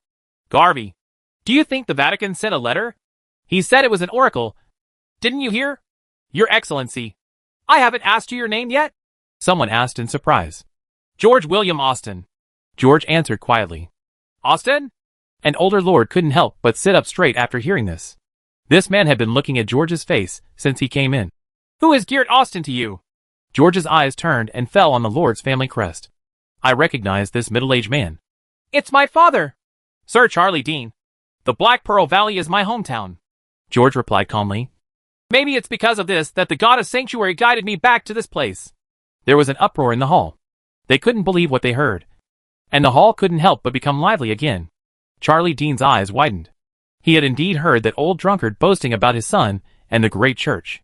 But the stories told by the old drunkard are a bit too magical. Quiet, gentlemen. Garvey seemed to have come back to his senses. After he suppressed the noise in the hall loudly, he couldn't help but look at the priest knight in front of him again. Sir, please forgive us for being a bit rude just now. After all, this all sounds a bit too nice. Garvey frowned slightly, hesitant about how to express the meaning of his words. Destiny is always so wonderful, Mr. Garvey, George said calmly, seemingly unfazed by what the people around him were saying. However, after Garvey heard his words, he couldn't help but take a breath and sit up straight. The world is always so wonderful. And sometimes the more unbelievable things are, the more unbelievable they are. It just happens to be true. He straightened his face and looked at the priest and the group of knights beside him again. Although the knights stood like javelins, they secretly revealed a sense of laziness. Come. But those eyes are very special. Everyone's eyes are firm and like an eagle. There were even a few people who kept their eyes blazing, just like the fanatical believers who practiced asceticism. At this time, in Garvey's eyes, that sense of laziness had turned into an arrogant attitude, and the words from the priest's mouth became more and more convincing to him. Sir! But he couldn't help but ask the last question. Did you just say that you are from the Great Cathedral? That's right. George turned around, faced everyone, raised his head proudly, and said with a serious expression, Now I am in charge of the parish in the Black Pearl Valley. After speaking, a white light suddenly flashed in his hand, and an angel appeared among the sacred sounds. Immediately afterwards, Bobber suddenly felt a slight heat in his chest. and in the eyes of everyone, he healed as before. These words and the holy light were like a thunderous flash, and the hall that was noisy just now suddenly fell silent. In charge of this parish? These words kept echoing in everyone's minds, and they were unable to react for a moment. Mizhan twisted his thick waist hard, recalled what he had seen and heard before, and finally understood. He suddenly roared, "I haven't seen the Archbishop yet!" Chapter 91 I Don't Want to Care. This sound was like the explosion after a flash of thunder, suddenly bringing everyone back to reality. Each of these lords slowly stood up, but no one performed the chest buttoning ceremony. No one got down on one knee. Just when George was feeling a little nervous, someone suddenly fell to his knees and shouted nonsense. Afterwards, the entire hall rioted with shouts and wild laughter. Thank God for his blessing. My brother can close his eyes. Finally he is saved. I was about to give up hope. Ahem. There's no need to be so excited. I'm just an archbishop. George looked at the group of people with blazing eyes, as if they were crazy. In the midst of embarrassment, I never imagined that this pussy would produce such an effect. It shouldn't be. That's right. Lord Bishop. Our situation here is indeed extremely urgent. Garvey slapped the stone chair hard, stood up excitedly and said, That oracle must be for that matter. George suddenly had a bad feeling. It is indeed imminent. If no one comes, we will all have to wait for death. We are gathered here today just to talk about this matter. And the divine envoy just came. The 7 gods must have seen us. Danger? Now someone can finally deal with those demons. Wait, what did you just say? George stared, picked his ears, and looked at the person who spoke last. Yes, it's the devil. We have already killed 6 lords for this matter. Bobber took the words and said loudly, Your Majesty, it seems that only you can solve this matter. George looked at the soldiers carrying supplies not far away and took back his mind, looking at the lords who were following him for a walk in the garden. They asked, Is the food supply really so low? Baron Garvey kicked away a vine under his feet and took over the conversation. You know, sir, the best fields are further south. In addition to the salt mines, there are also many farms here, but they are all used to raise livestock. As for the land suitable for producing food, it was all destroyed in the wildfires and floods. George nodded and motioned for him to continue. Garvey sighed and said, In previous years, we would rush to the south to harvest those wild wheat during the autumn harvest. But since Daniel's gang ignored the advice and broke into the manor, someone hidden there, these things seemed to wake up, and they became blasphemers after death, wandering in the south with those monsters. Since then, it has become a completely forbidden area. We have tried to go around there and harvest some wild wheat, but the things in that area have begun to wander outside. Not only have they polluted the food and land, but they have also caused us heavy losses. I'm afraid we can no longer sustain this year. But no matter what method we use, it is no different from drinking poison to quench thirst. I don't know what kind of fear the lords have about that place, which makes their faces turn pale when they think about it. My lord, only you can solve this matter now. Yes, lord, your Templar Knights will definitely be able to destroy those things. My lord, wildfires and floods are coming one after another, and now there is pollution. The land has also been polluted. Sir, how many priests have you brought? You can definitely purify it. Right. George stopped and turned back to look at these people. The cold gaze made them all shut up in fear. After glancing at the group of interfering guys, George looked at Garvey and asked, How many people do you have on your hands now? I'm afraid there are only about 10,000 people left alive in the entire area, and most of them have been gathered in the hands of the 7 of us. About 2,000 of them can bear arms. Seeing George's slightly narrowed eyes, Garvey coughed unnaturally. After a slight hesitation, he said, Less than 1/20th of a real soldier. George nodded. He probably understood. This is a group of people who are extremely good at running away. Judging from the personnel structure, there should be 100 knights in the hands of these people. And among these 400 real soldiers, I'm afraid most of them are servants, who followed them back from many battles. In George's memory, although the population of the entire valley was scattered, the total number of residents totaled 500,000. Among them, the east side accounts for 1/3 of the population. But now there is no one out of 10. He could somewhat feel the despair of these people. That matter is the source of everything. If it is not solved, there will be more and more terrible things. Baron Garvey knew more about the matter, and thought further and more. According to the previous situation, if before the heavy snow came this year, the area was not cleared, so even if everyone has food to eat, The monsters that emerge will flood all the territory. Indeed, Your Excellency Bishop. The other lords seemed to know something, but they did not go into details. Instead, they paused and said, We have asked Countess Elizabeth for help, but the situation in the east is not optimistic either. This sentence made George feel a little surprised. He opened his mouth and asked, Elizabeth? Is she still alive? Of course. My lord. Of course your lordship is still alive. A messenger was sent a few days ago. George frowned and looked into the distance without saying another word. He handed a list written by Anthony to Garvey and said, Get these things ready, and I will help you solve this matter. Looking at the eager eyes of the lords, George knew that they were waiting for his next words. I will give you what you need. The pine forest at dusk was a little damp, and the horses' hooves were sparsely trampled on the soft needles. Occasionally, there were a few snapping sounds of branches. George looked away from the trees in the distance that emerged from the fog, and couldn't help but sigh. He looked at Michonne, who was riding alongside him, and couldn't help but ask what he just said again. You said, these people together originally had a strength of 2,000. Absolutely. Sir, there are more than 200 knights. Mizhan pursed his lips, with a serious face. It seems that they lost at least half of their men last time. Those things are really not that good. It's easy to deal with. The situation there seems to be more serious than I imagined. George turned back and looked forward with divergent eyes. And even if they only have more than 1,000 militiamen left, my sanctuary is now I'm afraid it's difficult to deal with these people. This world is so interesting. 1,000 cowards will definitely not be able to defeat a giant, but they can defeat the warrior who defeated the giant. Therefore, George could only adopt a cooperative attitude towards the Lord's request to help them rob. And there is no way to go back on your word. The time cannot be delayed too long. Indeed, my lord. If you had us, I'm afraid it would be a cough. I feel. Mayama sighed and said, I feel like they are all scared out of their wits. George remembered that there were records about demons in the Holy Scriptures. Boss, they are riding on wild boars. Yeah. They treat us as life-saving hunters now. A bunch of wimps. I thought how big these guys are who have survived until now. How brave. If these cowards saw that giant, wouldn't they pee their pants in fear? The followers didn't notice George's face darkening. Ha ha ha. The surrounding servants were talking and gearing up, excited about the Lord's final decision. Obviously, compared to Mizhan, these old bandits, who had their heads knocked over by Joe's sledgehammer, were not as calm and rational as him. The man riding on the boar is now me. George shook his head secretly. All he wants to say now is I don't want to care. Demons are not comparable to giants. That's something extremely weird.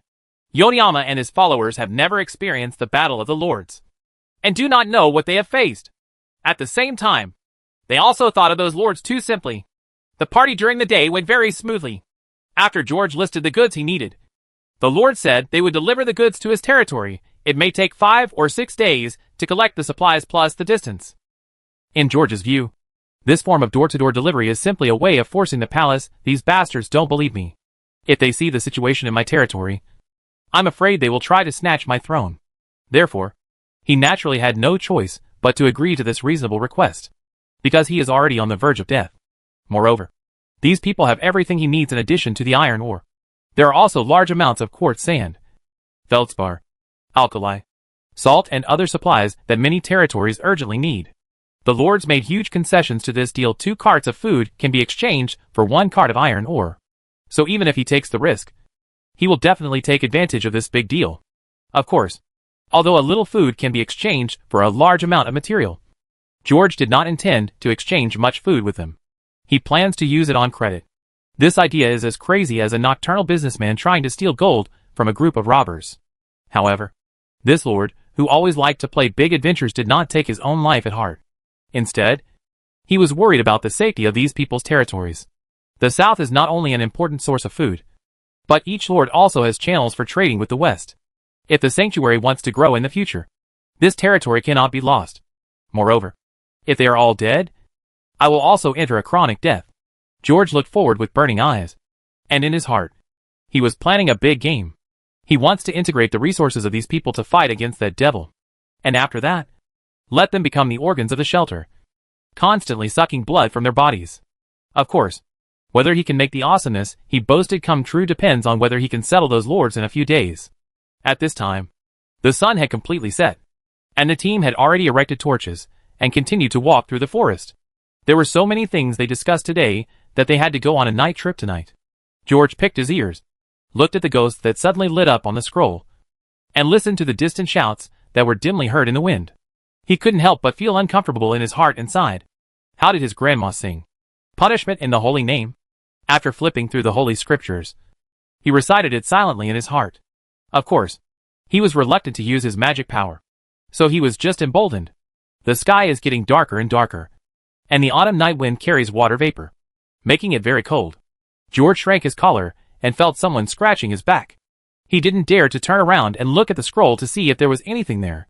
I couldn't help but start thinking wildly in my mind again. Several wolf howls interrupted George's thoughts. He opened the scroll and found 2 red dots near the wolves in the distance. One of them was a giant brown bear, and because I had learned about this beast, I could see it clearly.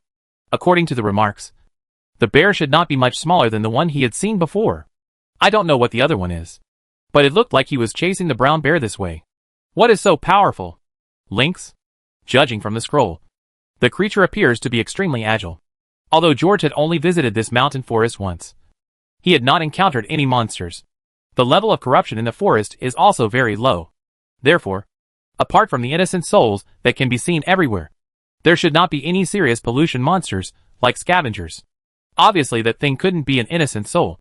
Although the lynx can fight bears, it will not corner such a giant brown bear. This guy Mizhan really has a crow's mouth. Chapter 92. There are also dark wizards in our village. At this time, the 2 creatures had stopped not far ahead. It seemed that the giant bear had discovered that its speed could not compare with it, so it turned back and prepared to fight to the death with that thing. However, not long after, a shocking scream came from in front of him. The surrounding servants drew their weapons and rode their horses to surround the lord. Alexander kicked the horse's belly and walked in front. George put down the scroll and stared at the foggy forest in the distance. After a moment, a pair of lantern-sized red eyes illuminated the surrounding trees while panting. The giant bear rushed towards the team in a frenzy, and the huge wounds on its body spurted out blood, spreading in the forest. The followers could not clearly see the giant shadow in the mist in the distance, so they could only turn their heads based on the sound, exchange their swords for guns, and prepare to fight. But at this moment, George suddenly saw a very fast shadow suddenly falling from the sky, landing on the bear's back, directly pressing it to the ground. Then, the shadow started scratching and biting the bear's body crazily. In the blink of an eye, mincemeat and blood sprayed everywhere amidst the giant bear's shrill roar. Werewolf! Anthony blurted out with wide eyes. He suspected this when he saw the wound on Bobber's chest during the day. But unexpectedly, there were indeed traces of werewolves in this dense forest. But now, it seems to be certain. He hurriedly reached out and took out his cuff, and suddenly remembered that there was nothing in the cuff except a few herbs he picked on the road during the day. He couldn't help but angrily rolled up his sleeves and said, Quickly go! Your weapons can't kill it at all! Even if you poke 10 or 8 holes in it, it will heal in the blink of an eye! However, he found that except for Mizhan, who looked at the Lord in a panic, everyone else was staring motionlessly at the fog ahead, as if they were planning to open here before the demon war. The team was still moving forward unswervingly, and Anthony's hands holding the reins were covered with sweat. He saw the fog in the distance getting lighter and thinner, and a huge and broken corpse appeared in front of him. Go! Go! At this moment, there was a sudden sound of branches breaking above, and Alexander suddenly accelerated his horse's hooves and rushed in one direction. An afterimage in the forest suddenly fell from the sky and rushed towards him. The cold light in Alexander's hand flashed away, and afterimages intertwined in the air. With a pop, 2 things fell from Alexander's horse. After twisting on the ground for a moment, they became quiet. You still want to step on me? Alexander stared with big eyes and shook the halberd in his hand. The blood stains on it caused a burst of rain to come from the forest. If you don't have wings, I will admit it. Aren't you coming out? Dot. Anthony silently moved toward the thing on the ground with its head and shoulders cut off, and the corners of his mouth twitched. He does know how terrifying the werewolf's healing abilities are. It seems that only silverware and mithril refined from silver can prevent their cell regeneration. But if a werewolf is split in half, it seems that 2 werewolves cannot grow out. A flash of light brought Anthony back to his senses. He saw George on the horse raising his hands over the bear, and in the midair beside him, several phantoms were burning up. It's a pity that the skin and meat are wasted. George circled around the bear and looked up at Anthony. Is the saliva of that thing poisonous? The weapons in the hands of several retinues were shining, and they were tapping left and right according to the Lord's fingers, while following the Lord in circles with confused expressions on their faces.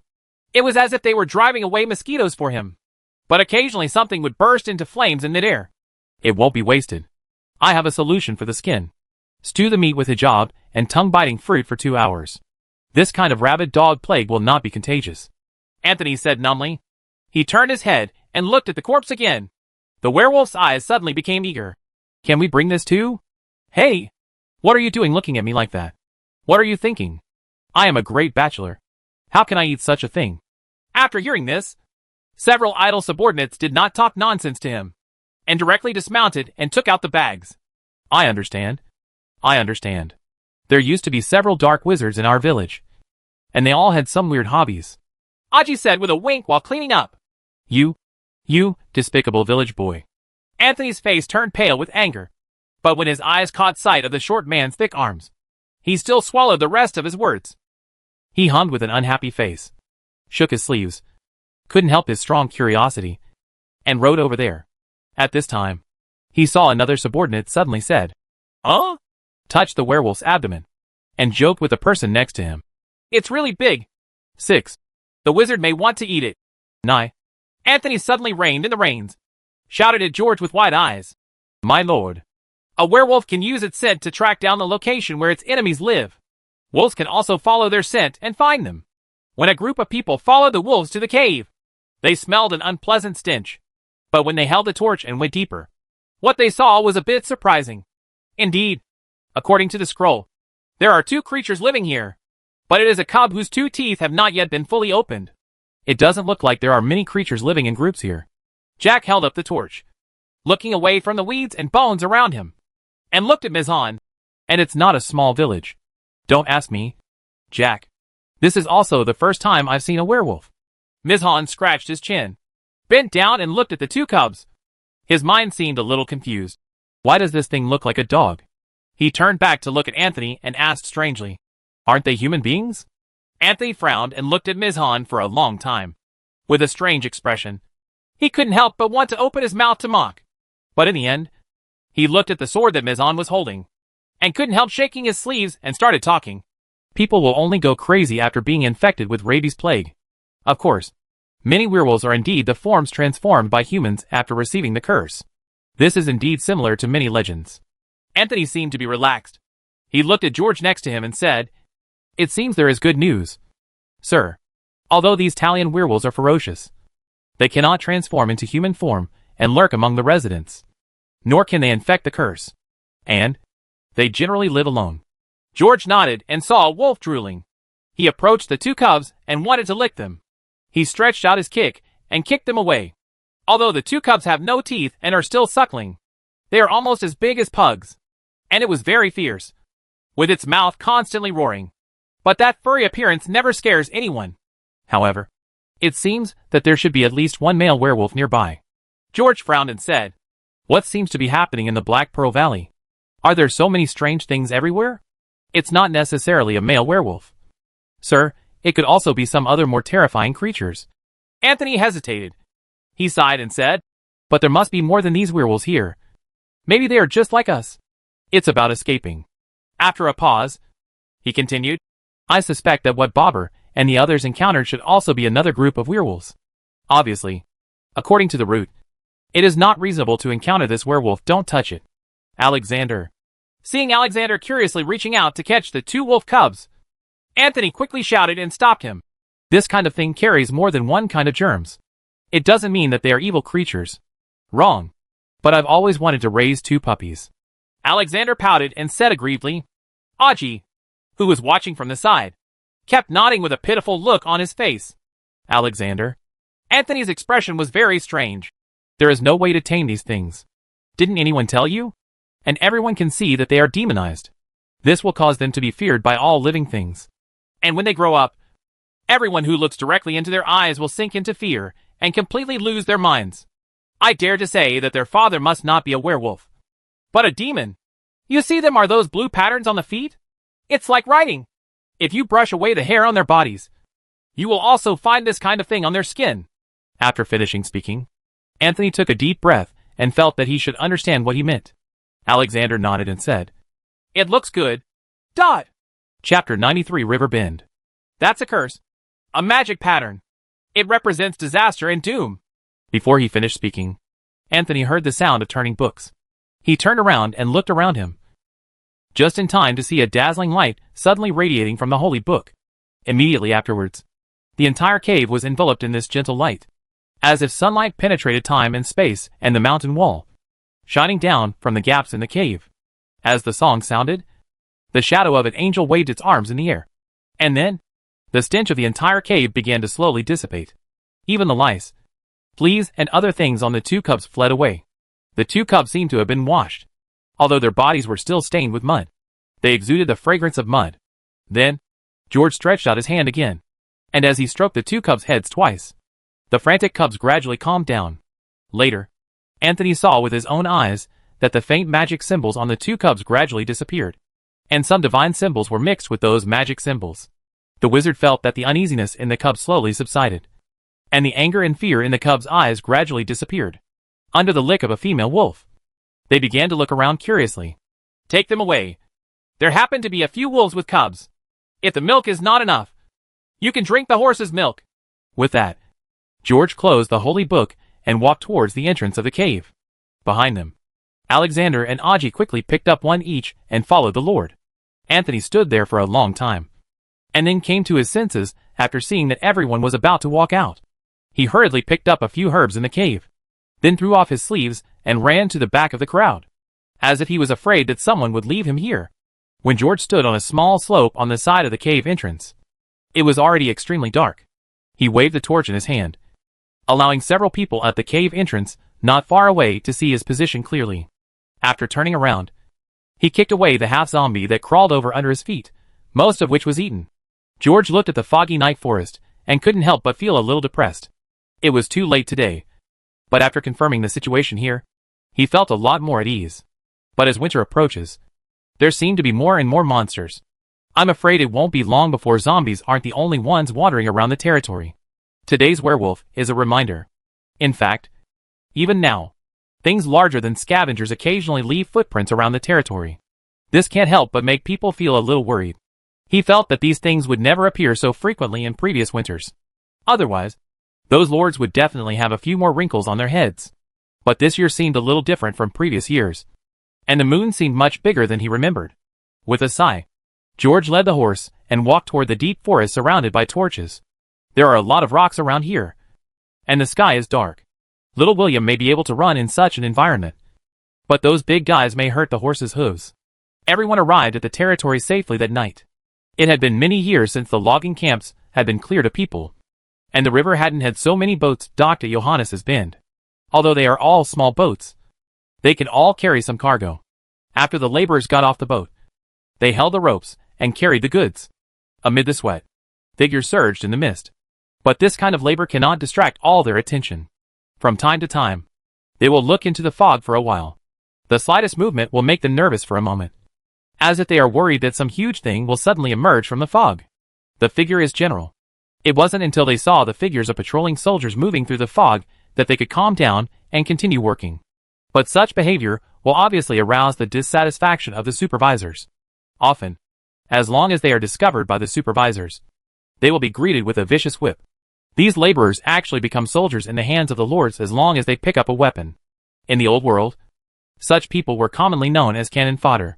The number of cannon fodder often accounts for a large proportion in the entire army. But some are high-level cannon fodder, and some are low-level. Those who can only be given a broken weapon, even a stone hoe, are naturally the lowest-level cannon fodder. However, the army in the hands of the Lord only consists of these people. Of course, Baron Garvey's situation was much better. No matter who follows him, they can usually get a good set of armor and weapons, as if his territory is not short of iron at all. However, something has been different recently. Although he is indeed not short of iron, he does not have so many craftsmen in time, and the consumption of weapons is really too high every time you lose a battle. You have to lose a lot of them. When thinking of this, Garvey and several other lords standing on the river bank felt a headache and heartache. He couldn't help but talk about this matter again.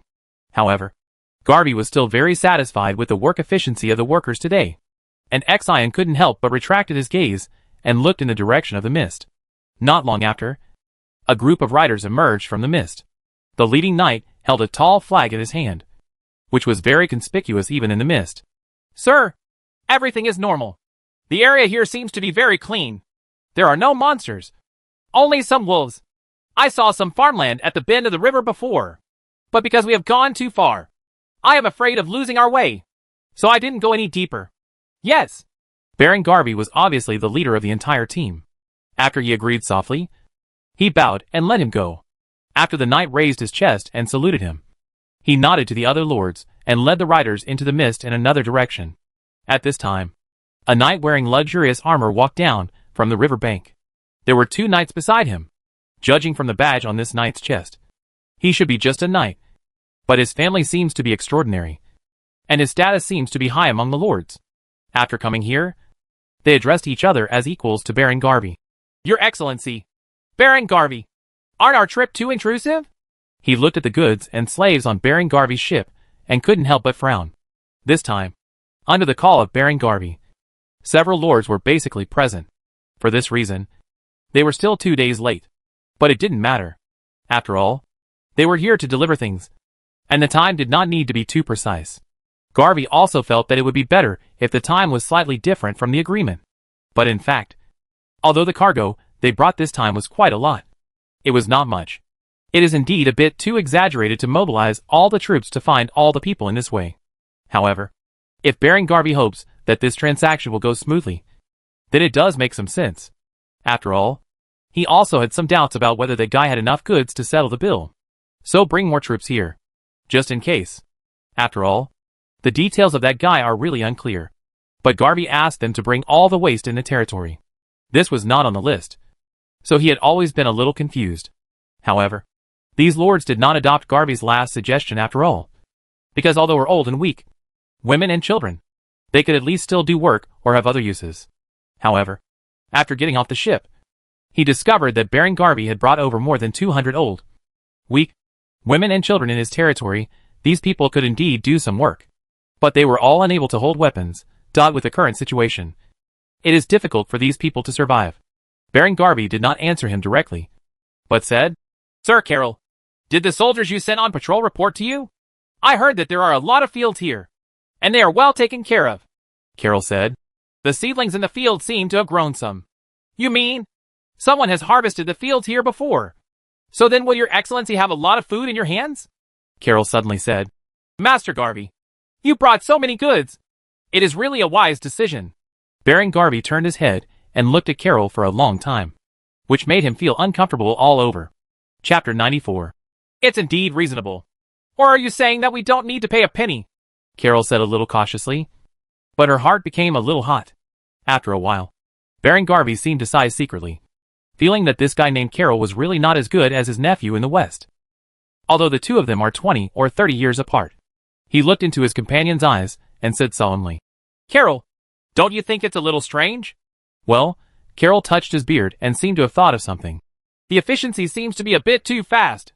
My territory has just harvested food not long ago. There is no time for autumn planting. I have brought people here before. Carroll. Baron Garvey was not going to beat around the bush anymore. He looked at the soldiers in the distance and said, You know, some time ago, all the territories in the north of the valley were closed, destroyed by giants. After learning the news, I brought people here to collect some refugees, actually only young adults, and collected some supplies in several territories. Among them was Johannes. Baron Garvey took a deep breath and said, At that time, all I saw was desolation and ruins. However, now, it is full of farmland, and it is almost reaching the river bank. Such a scale is enough. 1,000 acres, and all the monsters around have been completely eliminated. After listening to this, Carroll seemed to have figured out something. Suddenly his eyes widened and he asked, How much land do you control now? 8,000. Garvey repeated. 8,000 acres. Carroll's eyes suddenly widened. Although they suffered heavy losses in the last defeat, Baron Garvey still had at least more than 500 young and strong laborers in his hands. And these laborers are not only able to work in the fields, they become excellent soldiers when they hold weapons. Relying on these people and knights, and constant patrolling and cleaning. He could barely maintain the land in his hands. And I heard that only a small part of the land in this guy's hands has just been planted in the autumn. And most of the fields have not yet been taken care of. But even for this, many people died. But the fields here have already sprouted. After a pause, Baron Garvey said, That man said that he only brought a few groups of knights, collected some refugees on the road, and then temporarily stationed here. But with just this few people, I'm afraid he can't do it at all. To this point. Moreover, this is the activity area of a giant. Hasn't your excellency the bishop never encountered a giant? Lord Garvey, what do you want to say? A small amount of sweat suddenly broke out on Carroll's head. He couldn't help but pick up a handkerchief to wipe his head and said, Mr. George, did you lie to us? There's going to be some action in the south. Baron Garvey said calmly. That Lord George didn't visit Wind City because he brought an entire knights with him. Garvey's eyes burned brightly as he looked to the east. The Holy See is going to take over this place. Sir, what are you talking about? This is impossible. After hearing these words, Carroll's scalp suddenly exploded. His eyes widened in disbelief, looking at the guy in front of him who was talking crazy things, and said, Duke Adeline's faith is unquestionable. The Holy See sent the Knights Templar here to assist him. Defensive. Indeed, in his opinion, if the Holy See really intends to take over this place, it means that the Holy See has completely lost trust in Duke Adeline. This means that, like Viscount Geoffrey, he has degenerated into a devil. And I think this is normal. Mr. Garvey, Carroll said, as if he was trying to convince himself. But there is some truth and logic. With the number of the entire knights plus the attached soldiers, laborers, and mercenaries, I'm afraid it will be difficult to supply them with the current situation of Winsong City. Let them stay in the valley. It is indeed reasonable for the entrants to take care of each other while reclaiming the lost land. I hope so, Baron Garvey said calmly. We will find out when we go and take a look. Maybe he really just brought 2 teams of knights, a large amount of supplies, and a group of refugees. At this point, Garvey couldn't help laughing at himself. However, he did see the destruction of certain territories in the east before. But this did not mean that the giants had been wandering here. So whether the truth of the matter is as he guessed, and whether the person really told the truth, you still have to see them to find out. Thinking of this, Baron Garvey couldn't help but narrowed his eyes slightly. At this time, all the goods on the ship had been moved ashore and loaded on carts. Because their boats were small, they didn't carry many horses, so they mostly used manpower. This time, they mainly brought 5 tons of iron ore and 5 tons of quartz. In addition to these 10 tons of cargo, other items such as hemp and other large amounts of fodder used to keep out the cold in the winter and feed horses, as well as alkali, feldspar, and some of the herbs, utensils, and tools from Anthony's list.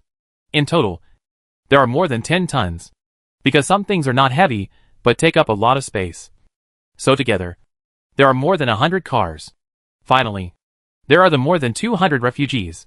They will also be an item in the transaction, although Garvey only has 500 young men.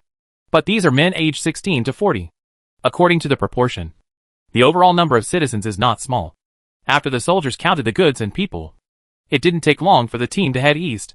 The most skilled knights led their bodyguards into the fog first, and began to explore the road ahead. Each rider held torches and flags and kept shuttling through the fog, while reporting the situation ahead. They also conveyed follow the orders of the Lord's walk on the dirt road, and don't trample those fields. On the one hand, this is to avoid unnecessary misunderstandings and resentment between the two parties in the future. On the other hand, the Lords do feel sorry for these fields. The further they move forward, the less weeds they found in the field. And some fields where potatoes are grown seem to have traces of medium cultivation and fertilization. This shocked the leaders of various territories. It had been years. They hadn't seen fields like this again for a long, long time. If there is such farmland in the hands of some lords who know how to farm, it will be in the area around the castle or within the high walls. Because no matter how much control they have over the people in the territory, they can't let them go back and forth between the fence and the fence of the shelter all day long. No one knows when or in which direction the monster will come. Therefore, even the most elite soldiers in their hands would not be so obedient to farm day and night. Not to mention the people who couldn't obey even if they were whipped with whips. They didn't care much about farming before. But the fields here are almost reaching the river bank. Gradually, the lords had to start to doubt whether the area they saw existed in the past. It had not experienced any disasters. It was just a thick fog after the rain. If I could have a territory like this, if I could grow so much food in my field. Those who are greedy, those who feel nostalgic, and those who are hopeful look ahead with enthusiastic eyes. The eyes of those who are worried about giants, those who are worried about traitors, and those who are thinking about the windy city are flowing in the fog. The people in the team were thinking a lot, and everyone was thinking about something different. But the people patrolling the team were waving more and more whips in their hands, and the shouts and curses were becoming more and more constant. Duh. Bursts of horse hooves suddenly sounded from the front. Several angry shouts, and the sound of heavy objects falling passed by. The marchers looked forward with concentration, but could not see anything clearly. The lords frowned, and they could hear it from the chaotic sounds in front of them. It seems that the knights who were marching ahead to explore the road got into a dispute with someone. We should have encountered their patrol guards, Baron Garvey said to the several lords around him. He turned his head and looked at a knight beside him. Go quickly. Don't let those unreasonable fools. Sir George's militia was injured. Chapter 95 Cross Halberd. After the knight received the order, he drove forward quickly. The lords looked at each other and sighed. Bobber is so impatient that he shouldn't be allowed to go to the front. How could it be such a coincidence? Could it be that they still have people patrolling outside at this time? Maybe they just met some ignorant people who are not discerning. You see, here we are. There are no monsters around here. The farmers may go to and from the fields more frequently. I really didn't see any monsters. It seems that the entrance to the valley is really a good area. During the conversation, the horses under the lords had quickened their pace. The road ahead gradually appeared in front of them, and some knights riding horses wandering left and right on the road near the field gradually revealed their figures. Baron Garvey recognized the dark-faced Baron Barber on the horse at a glance. The knights who were reining in their horses seemed to be frightened. On the road in front of them, there was a horizontal line drawn, and on the ground outside the line, there was a large pool of blood and a headless horse corpse spread out on the ground. The knight who was pinned to the ground by his horse seemed to have his head and shoulders cut off with a knife. There were also 2 knights who fell from their horses, clutching their abdomens and screaming. The armor on their chests was deformed, and they didn't know if they were beaten off by something. You are so arrogant! Bobber's beard trembled with anger. However, this lord, who had always had a bad temper, tightened his horse and did not dare to cross the line on the ground. Apparently, opposite him, there seemed to be someone even more irritable than him. The man was riding a huge horse, and his chest was already higher than Bobber's head. The dozen or so knights beside him, led by the man with a mustache, still had a broken spear in his hand. And when he glanced over here, he was extremely arrogant. But what is unbelievable is that just after hearing a word of dissatisfaction from the other party, the terrifyingly tall knight glared, rode forward, picked up the bloody and weird weapon, and shot it. I'm going to chop off his head. This tendency to kill someone for any disagreement caused Bobber to die. The horse under him seemed to feel the fear of its master. It whined and raised its hooves, almost knocking its master off the horse. Stop! Baron Garvey's scalp exploded when he saw the scene. He wondered if he was dreaming. He could never guess what kind of thing could lead to such an unexpected situation. But his roar obviously had no effect. The terrifying knight rushed towards Bobber without stopping. Fortunately, Baron Bobber did not wait there to die. After raising his hooves, his horse followed the order and led its owner into the mist on the side without looking back. Several knights were dumbfounded, not knowing whether to follow their master and leave, or to resist here for a while to buy time for the lord. But their hands holding the weapons couldn't help but tremble, and the horses under them were also screaming and retreating continuously. Perhaps thanks to the blessing of the god of protection, the terrible knight finally reined in his horse and stopped on the line. He looked at Baron Barber's retreating back, spat disdainfully on the ground, then pointed at Baron Garvey, widened his eyes and said, "Who are you? Are you coming here too? Sir Alexander." Baron Garvey's face was livid. He pursed his lips and waved his hands, asking the nervous soldiers to rush their bows and arrows to the ground so as not to cause a greater conflict. Then, he spat out a few words from between his teeth. What on earth happened here? However, this sentence received no response. The tall knight seemed not to have heard what he said. He glanced at the increasing number of soldiers in the mist on the opposite side and snorted. A bunch of cowardly cowards. Then he rode back to his original position. I want to see the bishop. Baron Garvey roared angrily with his eyes wide open. He must give me an explanation. My lord is gone to Yongfeng City. Baron Garvey looked forward following the sound, and saw the knight named Martin. He was picking out his ears, and his unscrupulous eyes made the chests of the lords almost explode. However, his next words were like a sudden splash of cold water. making the lord suddenly calm down in great surprise. Come down. As expected. You stupid betrayers want to get out of the valley. Deku? Several lords behind Baron Garvey all stared at each other with wide eyes. From the looks in each other's eyes, they seemed to have captured some incredible information quietly. Those who step into this line will die. A deafening voice suddenly sounded, like a giant roaring to the sky. The horses under the knights in front were shaken and neighed. They looked pale and restrained the hooves of the horses. But one knight suddenly fell off his horse and fell to the ground. After the horse got rid of its owner, it rushed out like crazy and got into the fog and could no longer be seen. The crowd on the lord's side instantly began to gasp and panic. Some soldiers who had never been on the battlefield were even pale-faced. Their legs were weak, and they didn't even notice that the bows and arrows in their hands fell to the ground. At this moment, they suddenly felt that they were not facing an enemy, but a legion. They couldn't help but panic and looked at the surrounding fog. But they were horrified to find that there seemed to be something running back and forth in the fog. And there were constant footsteps and rustling sounds, which intensified the panic in their hearts. Sir! Carol couldn't help but subconsciously grasp Baron Garvey's robe. And several lords looked at him, as if they had no idea. Their eyes were dull, and their minds were in confusion. What is going on? Sir Alexander, we took the risk of being attacked by giants, transported the supplies you needed, and came here in accordance with the agreement. But this is how you treat guests? Baron Garvey asked loudly with a livid face. His voice didn't sound a trace of panic, but instead sounded like there was a suppressed anger in his chest. And whether this momentum was fake or not, it did calm down the chaotic thinking of the lords. That's right. They have reason to come. Even the unreasonable Vatican gentlemen must follow the rules. Right? What's more, there are so many of them. You should be the one angry. But what Alexander said next made them stunned again. Attack? Isn't that stupid thing's head hanging on the wall? There's also a giant?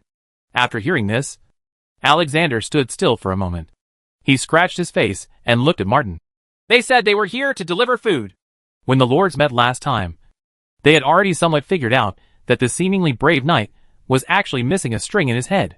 But the words from this fool's mouth were clearly transmitted to their ears.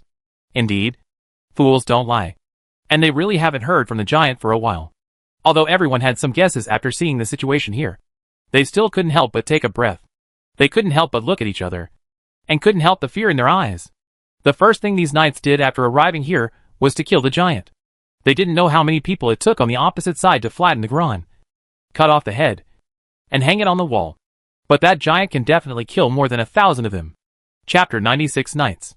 Amidst the voices on the other side, the lord saw that the knight named Martin whispered something to the Alexander knight, and then looked here with a sneer on his face.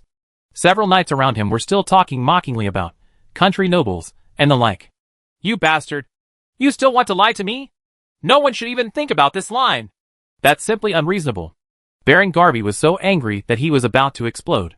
He had never seen such arrogant and rude knights. But the more arrogant and rude these people were, the more reasonable the lords felt that their actions were. Is this the bishop's order? Baron Garvey said angrily. But this time, there was a hint of resentment in his anger. Of course. This time, the deputy knight named Martin spoke slowly. He reined in his horse and wandered on the edge of the ground. He scanned the lords on one side with his eagle eyes and solemnly said, You are the lords of all parties in the Black Pearl Valley. Your job is to guard your territory and take care of your people. The southern region of the valley is rich in food and is not allowed to be lost. And we are here to appease this place. Refugees, no one is allowed to leave this place. As for that devil, we will naturally lead people to kill it in a few days. And your only use is to cultivate the land, support the valley bottom defense line, and contribute food. Naturally, you should also it's important to do this task well. His tone seemed to be teaching these people a lesson, and it sounded extremely harsh. But among the various lords, except for a few who were not smart, their expressions gradually became weird. Baron Garvey pondered for a moment, looked away from the corpse on the ground, looked at Martin, nodded and said, It seems that everything is a misunderstanding. Sir Martin, we are only here to exchange supplies. We will return after this matter. In just a few breaths, Baron Garvey calmed down, as if he had forgotten what he had just seen. He didn't even seem to hear Martin's harsh words just now. At least, you can't see the emotions in his heart on his face. He continued, Look, we have brought so many people and so much goods. It is not appropriate to stay here waiting for the bishop to come back. And there are so many people, and it is difficult to avoid injuries when living and cooking here at noon. These seedlings in the sky take us to Johannes, and after taking a rest, we can talk about business. These words can be said to have given enough face to this group of Templar knights. Sir Garvey. But Martin opened his mouth with a smile, as if to show off his face. There are only about 100 refugees in our camp, and the environment is simple, and we cannot entertain people like you. I'm sorry. You can have it shipped here. If you want to trade, just do it here. From the perspective of many lords, this is simply a lie? Who would believe that they only have 100 or so refugees? But Baron Garvey's expression became calmer and calmer. He nodded and agreed with the Templar Knight Master's decision. Gather your team together.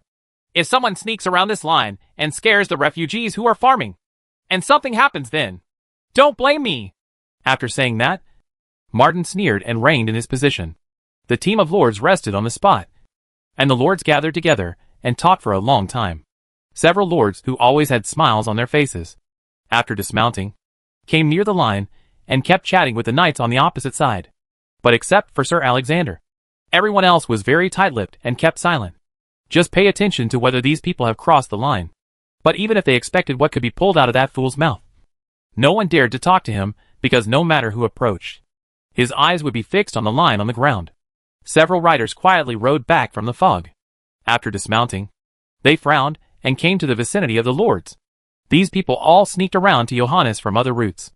After they saw the farmers working in the fields, they didn't go too deep, but they did see vaguely knights patrolling on horseback in the vast fog. And no matter which direction they approached quietly, they can always encounter patrolling people. This is definitely not more than 100 refugees. More than 100 knights are definitely not enough. Some people almost came face to face with the patrolling team. They were so frightened that they reined in their horses and ran back. Fortunately, the knights didn't seem to notice them. The patrol continued according to the established route. It seems that Yonfong City may not know that there are so many people here. I think Yonfong City should know a little bit. But I just don't know the exact number of people here. I don't know about the Duke and the Holy See. What happened? These people we sent out will not let them mistakenly think that we are spying on military intelligence. Right. Don't worry, Lord Carroll. No one will silence you. These people are still we have to rely on us to supply materials. What should we do? Lord Garvey? We are not really here to deliver goods. The people in the territory are still waiting for the rice to be cooked. If they really collect all our things, will we all starve to death? Garvey sighed. He had not expected this situation. They no longer need to confirm the territory. The matter is basically laid out in front of them. Don't be too pessimistic. At least if there is really a knighthood stationed here, we don't have to worry about those demons. As for this transaction, I don't think there may be such a bad result. The lords looked at each other. They shouldn't covet the pitiful things we have in our hands, Baron Garvey said. But he does need supplies. Doesn't he? Indeed. Baron Garvey nodded and said. But what he needs more is this land, people, and order. The lord suddenly seemed to understand what he meant. The guy with the brains widened his eyes even more, thinking that if it were him, he wouldn't do it so well. Besides, there are more than 1,000 people here anyway. Will he really drive them to a dead end? My lords, Baron Garvey raised his voice and said, you should know the significance of the Kingdom of Rodon to the 9 kingdoms. And you should also know the importance of the Black Pearl Valley to the north. The demonic tide has been eroding the north. King, there has been no news for a long time. If it has fallen, then this place will become the last nail in the north blocking the minions of the ancient god. I don't know what's going on between the Holy See and Duke Adeline, but you are an important leader supporting the rear of Winsong City and an important organ in the Black Pearl Valley. Therefore, the Holy See sent people here to take charge of this parish. Its significance is self-evident. Gentlemen, Baron Garvey said, I just want to express one thing: we are all devout believers. And those stationed here are the guardians of the believers, not bandits. So, please count your goods. These words made each lord fall into deep thought. Baron Garvey raised his head, looked at the group of knights, and sighed secretly. He never really saw the so-called entire knights, so I have always retained a trace of due doubt in my heart. But he knew that if the dozen or so people in front of him were added together, with some wisdom, they could indeed defeat the giant. He will definitely be able to rush into the crowd and kill the person who first opposed them with one blow. Chapter 97 Unexpected. Johannes's knights were very efficient. Not long after those knights left, they brought back a group of fully armed warriors, 2 carriages full of goods, and a dozen empty carriages. The decoration of those soldiers is similar to that of the knights, except that the color of the shirts is gray and the patterns are slightly less. But from their every move and their aura. But it can definitely be seen that this is a group of people who have experienced hundreds of battles. Obviously, the dozen or so white-robed Templars are the leaders of the knights, and those warriors are ordinary Templars.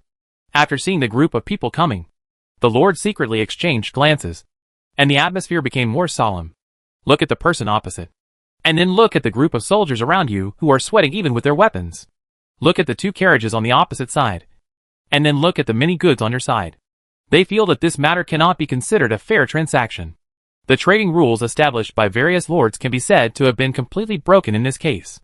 Moreover, it seems extremely ridiculous, because no matter where it is and who does justice, I'm afraid it will all end in the same way. How do we divide this? We shouldn't have come, there will never be a second time. Just these two carriages, according to their demand at that time. It was 800 bushels of grain, almost 22 tons of wheat. If some were saved, it could feed 1,000 soldiers for more than a month, coupled with their autumn harvest. Even if the autumn planting production is greatly reduced due to the interference of monsters, it will be enough to last until next autumn. They had already seen the two carriages. They were indeed very big.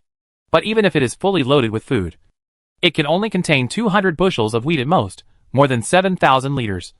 Almost 4 tons of grain after excluding the weeds and sand that may be intentionally mixed in it. This was far from the 800 bushels they needed. I have already read your list. Martin's pleasant voice interrupted the lord's quiet conversation. He glanced at the carts in the hands of the militiamen and workers, nodded and said, "But I have to check again." After saying that, he waved his hand and asked his soldiers to go and do the counting. This kind of behavior is no different from that of bandits. However, no one in this group raised any objection. Even if someone came out to check the goods on the opposite side, no one suggested it. Martin seemed satisfied that the grim-faced people made no sound. He walked around in front of these people like he was patrolling a group of lambs waiting to be slaughtered. It wasn't until he saw these people avoiding his gaze, lowering their heads, and completely succumbing to his lustful power that he raised his whip and asked someone to bring the carriage over. "Very good. You are all obedient. This gives you a chance to survive." Martin loudly repeated the words the bishop gave him. "Remember, this is a gift from the bishop. These things there was no need to exchange it with you in the first place." "Thank you, sir." The extremely arrogant expression, so vividly imitated, made the lords feel extremely humiliated. Some of them even couldn't help but want to raise their weapons. But in the end, they let go of their hands dejectedly amid the sweat stains on their hands. And as the hands loosened, their bodies were drained of all their strength. But when the two carriages came over and the canvas of the carriages was lifted, the feelings they had before completely disappeared. I also suddenly understood the meaning of Martin's words. There are not 2 carts of grain. There is actually only 1 cart of grain. And it's not particularly full. But the other car is full of weapons. The arrows, spearheads, and sword blades are all of very good quality. And as long as they have wooden handles, they are all excellent weapons. That adds up to 300 or 400. The lord stared at these weapons in stunned silence. Some were so excited that they couldn't help but step forward to pick up one for inspection. I found that although they were not as good as those in the hands of the Templar knights, they were no different from the ordinary weapons in the hands of some knights. There was a clanging sound, and a lord grabbed the weapon he had just tried, raised his head, and said to his companions, "It's a little brittle, but it's very hard and sharp. Although it's not a sword, it's definitely a good weapon. It's different from anything made by the blacksmith under my command. It's definitely not produced in the Black Pearl Valley. Where did you bring this from, sir?" Martin looked at the guy who asked the question and sneered. His speaking eyes revealed 3 words. Redneck. However, at this moment, these 3 words no longer looked so dazzling in the eyes of the lords. As for the lord who spoke, after seeing the mocking expression of the temple master in front of him, he couldn't help but blush. These things might be weapons or accessories that have been eliminated by the knights. Stuff that soldiers use. They did understand the meaning of Martin's words. These knights could have exchanged them for other things. But they took out these weapons. "Sir Martin, these things are indeed urgently needed for us. But are their prices a little too high?" Baron Garvey couldn't help but whispered, his face looking a little hesitant. Indeed, they brought more than 100 cartloads of things this time. Those large carriages could hold more than 20 vehicles. Although the weapons in half of the vehicles are valuable, this ratio is too exaggerated. Moreover, in the previous transaction, For pieces of silver fox and 1 laborer were also agreed upon. There are 200 here, although they are all waste who cannot take up arms. But the agreement didn't specify that it wanted people who could hold weapons. I saw that the expressions of these knights had not changed much. And the terrifyingly tall knight was minding his own business, eating black sausage in the distance. The other lords finally couldn't help but interrupt. Sir, can we exchange some of the things for food? Many people are already starving to death.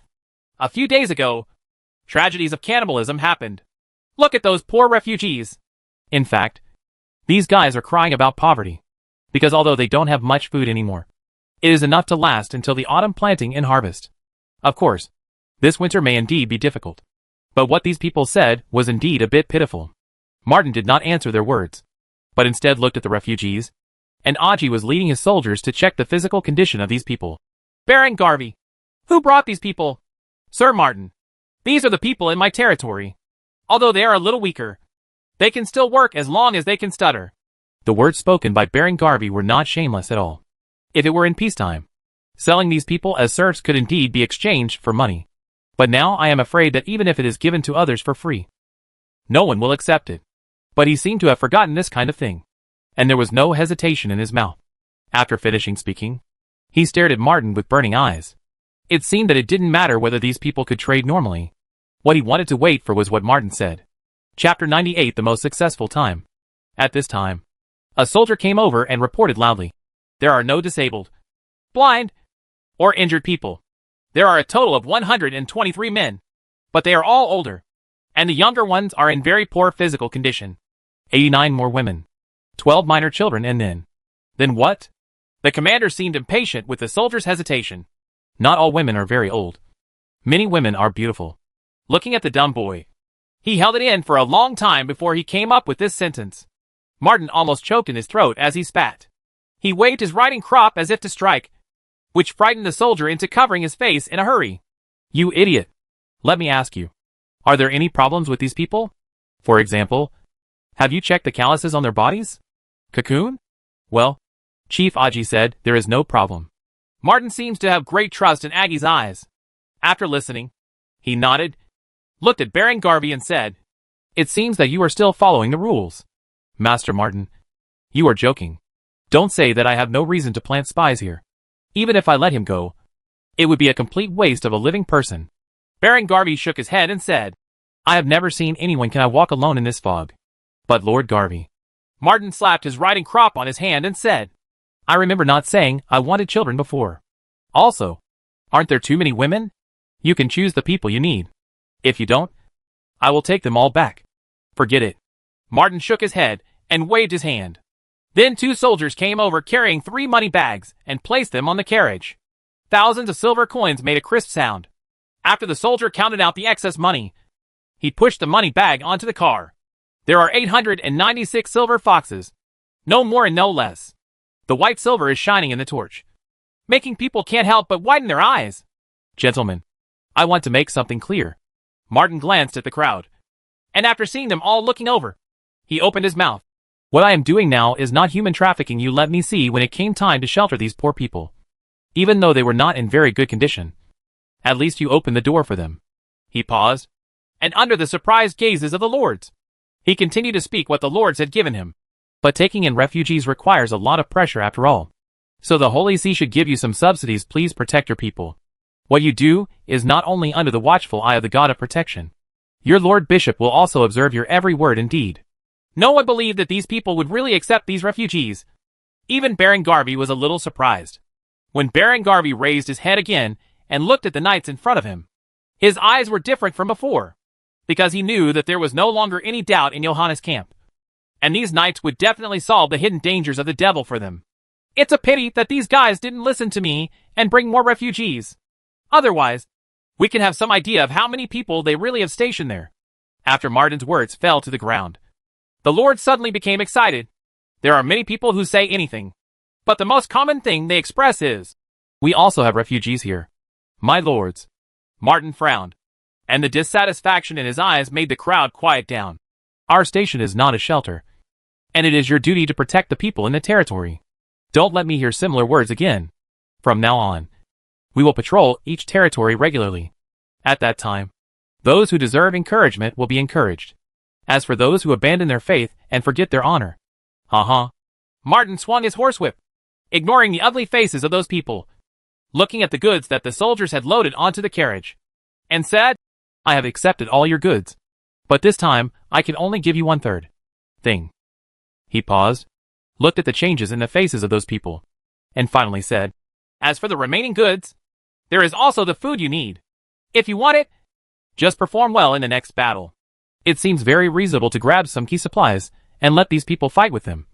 But these people can't help but say anything as their expressions change. What's more, these arrogant and rude knights in front of them don't like to hear doubts. Lord Garvey, calculate the time, and we will visit you on the set date. After saying that, Martin glanced at these people meaningfully, then reined in his horse, turned around, and followed the people who had arrived to change. Good goods are gone. The lords and their soldiers remained there in a daze. For a moment, they looked at the backs of these people and felt like they were bandits who had just plundered. For a moment, it felt as if he had just paid this month's taxes to the master servants. But no matter what, when the team gathered up and started to retreat under the shouts, they started to retreat. The lords on the horse felt that the pressure on their bodies and the worries about the future were relieved. Jack, do you know? On the way, Martin looked at Alexander's back and the lord in the church backyard far in front of the big man, who was walking to inspect the training of the new knights. He wiped the sweat from his head, took a deep breath, and said, This is my most successful robbery. I, too, call this tax collection. Jack wiped the sweat from his palms, breathed a sigh of relief, and corrected him. He looked at the empty windows of the church in the distance and couldn't help but think, the church in my heart can finally be covered with glass. Blah blah blah. The pounding rain soaked through the mail, washed away the blood, and washed the rolled wounds until they turned white. George, who was cold all over, was holding the square hammer and breathing heavily. His eyes were fixed on the front, constantly searching in the hazy mist in the distance. But what I saw was the showers blown by the cold wind and the rolling dark clouds. As the heat from his body continued to be taken away, he felt increasingly weak. The scenery in front of him became darker and darker. This is the final blow. He must not close his eyes. Suddenly a long dragon-like lightning appeared on the horizon, and the dark sky was instantly illuminated. A figure descended from the sky clutching a spear. In the blink of an eye, it passed through the heavy rain and swooped in front of him. George's body suddenly turned, and he waved his arms with his eyes wide open. The square hammer flew out like lightning, but missed the enemy. Then, he was penetrated by a huge force and lifted into the air. Rumble, rumble, thunder exploded, and the spear penetrated the shoulder bone, drew a trajectory in the heavy rain, and was nailed to the wall. With a look of contempt in her eyes, the Valkyrie looked at the enemy, who was about to lose to her for the 267th time. However, this time, the dying person stretched out his hand towards her chest, and his eyes revealed an unprecedented madness. You are a despicable bastard with no faith. When you are about to die, I hope you will never touch the hem of my clothes again. The woman under the iron mask showed an icy murderous aura in her eyes. She flapped her wings and stirred the spear. Under the power of her arms, the spear bent in an arc, making a squeaking sound as it rubbed against the wall. The man who was nailed on it let out a painful roar. At this moment, a whistling wind suddenly sounded behind the Valkyrie, and then she was hit hard on the back by a huge force with a face full of surprise. The heavy impact caused the woman's eyes to blacken, and she spurted a mouthful of blood.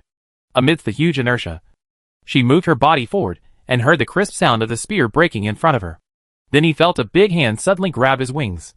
I didn't mean to grab your breasts, George yelled with his eyes split open and clutched the wings in his hands. Then, during the Valkyrie's frightened and angry struggle, George raised his feet, gritted his teeth, and kicked her in the abdomen with all his strength.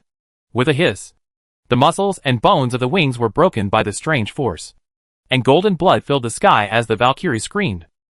The angel with broken wings fell from midair and hit the ground with a painful sound. She was trembling all over and supported her body with her arms. Then she saw the person leaping over and the square hammer getting bigger and bigger in front of her. With a bang, the roses bloomed under the iron surface. The watermelon shattered, and the discus was embedded in the bluestone. The headless corpse twitched twice and never moved again. George, who was breathing heavily, wiped the golden color off his face and lay on his back on the corpse. I'm not that horny. Hee hee. Last time I just thought you would hide.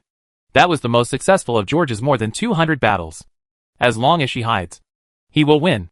That night when Martin and others were counting the loot, Aggie discovered a strange thing that looked like a mysterious tarot card. Auggie. What is this? I don't know, Martin said. But keep them away. The boss collects them as treasures. I heard it can make stones bloom. Chapter 99. It's called the Era of Death.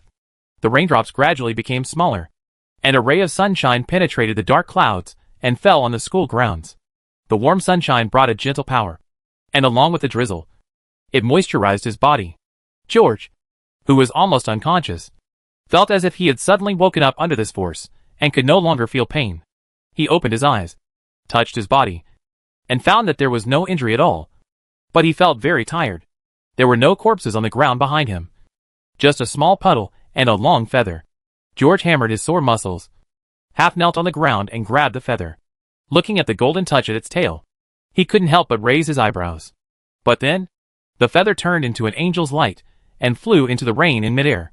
This angel was the Valkyrie who had just fought with him. But what he was holding in his hand at this moment was not the spear, but an exquisite long sword.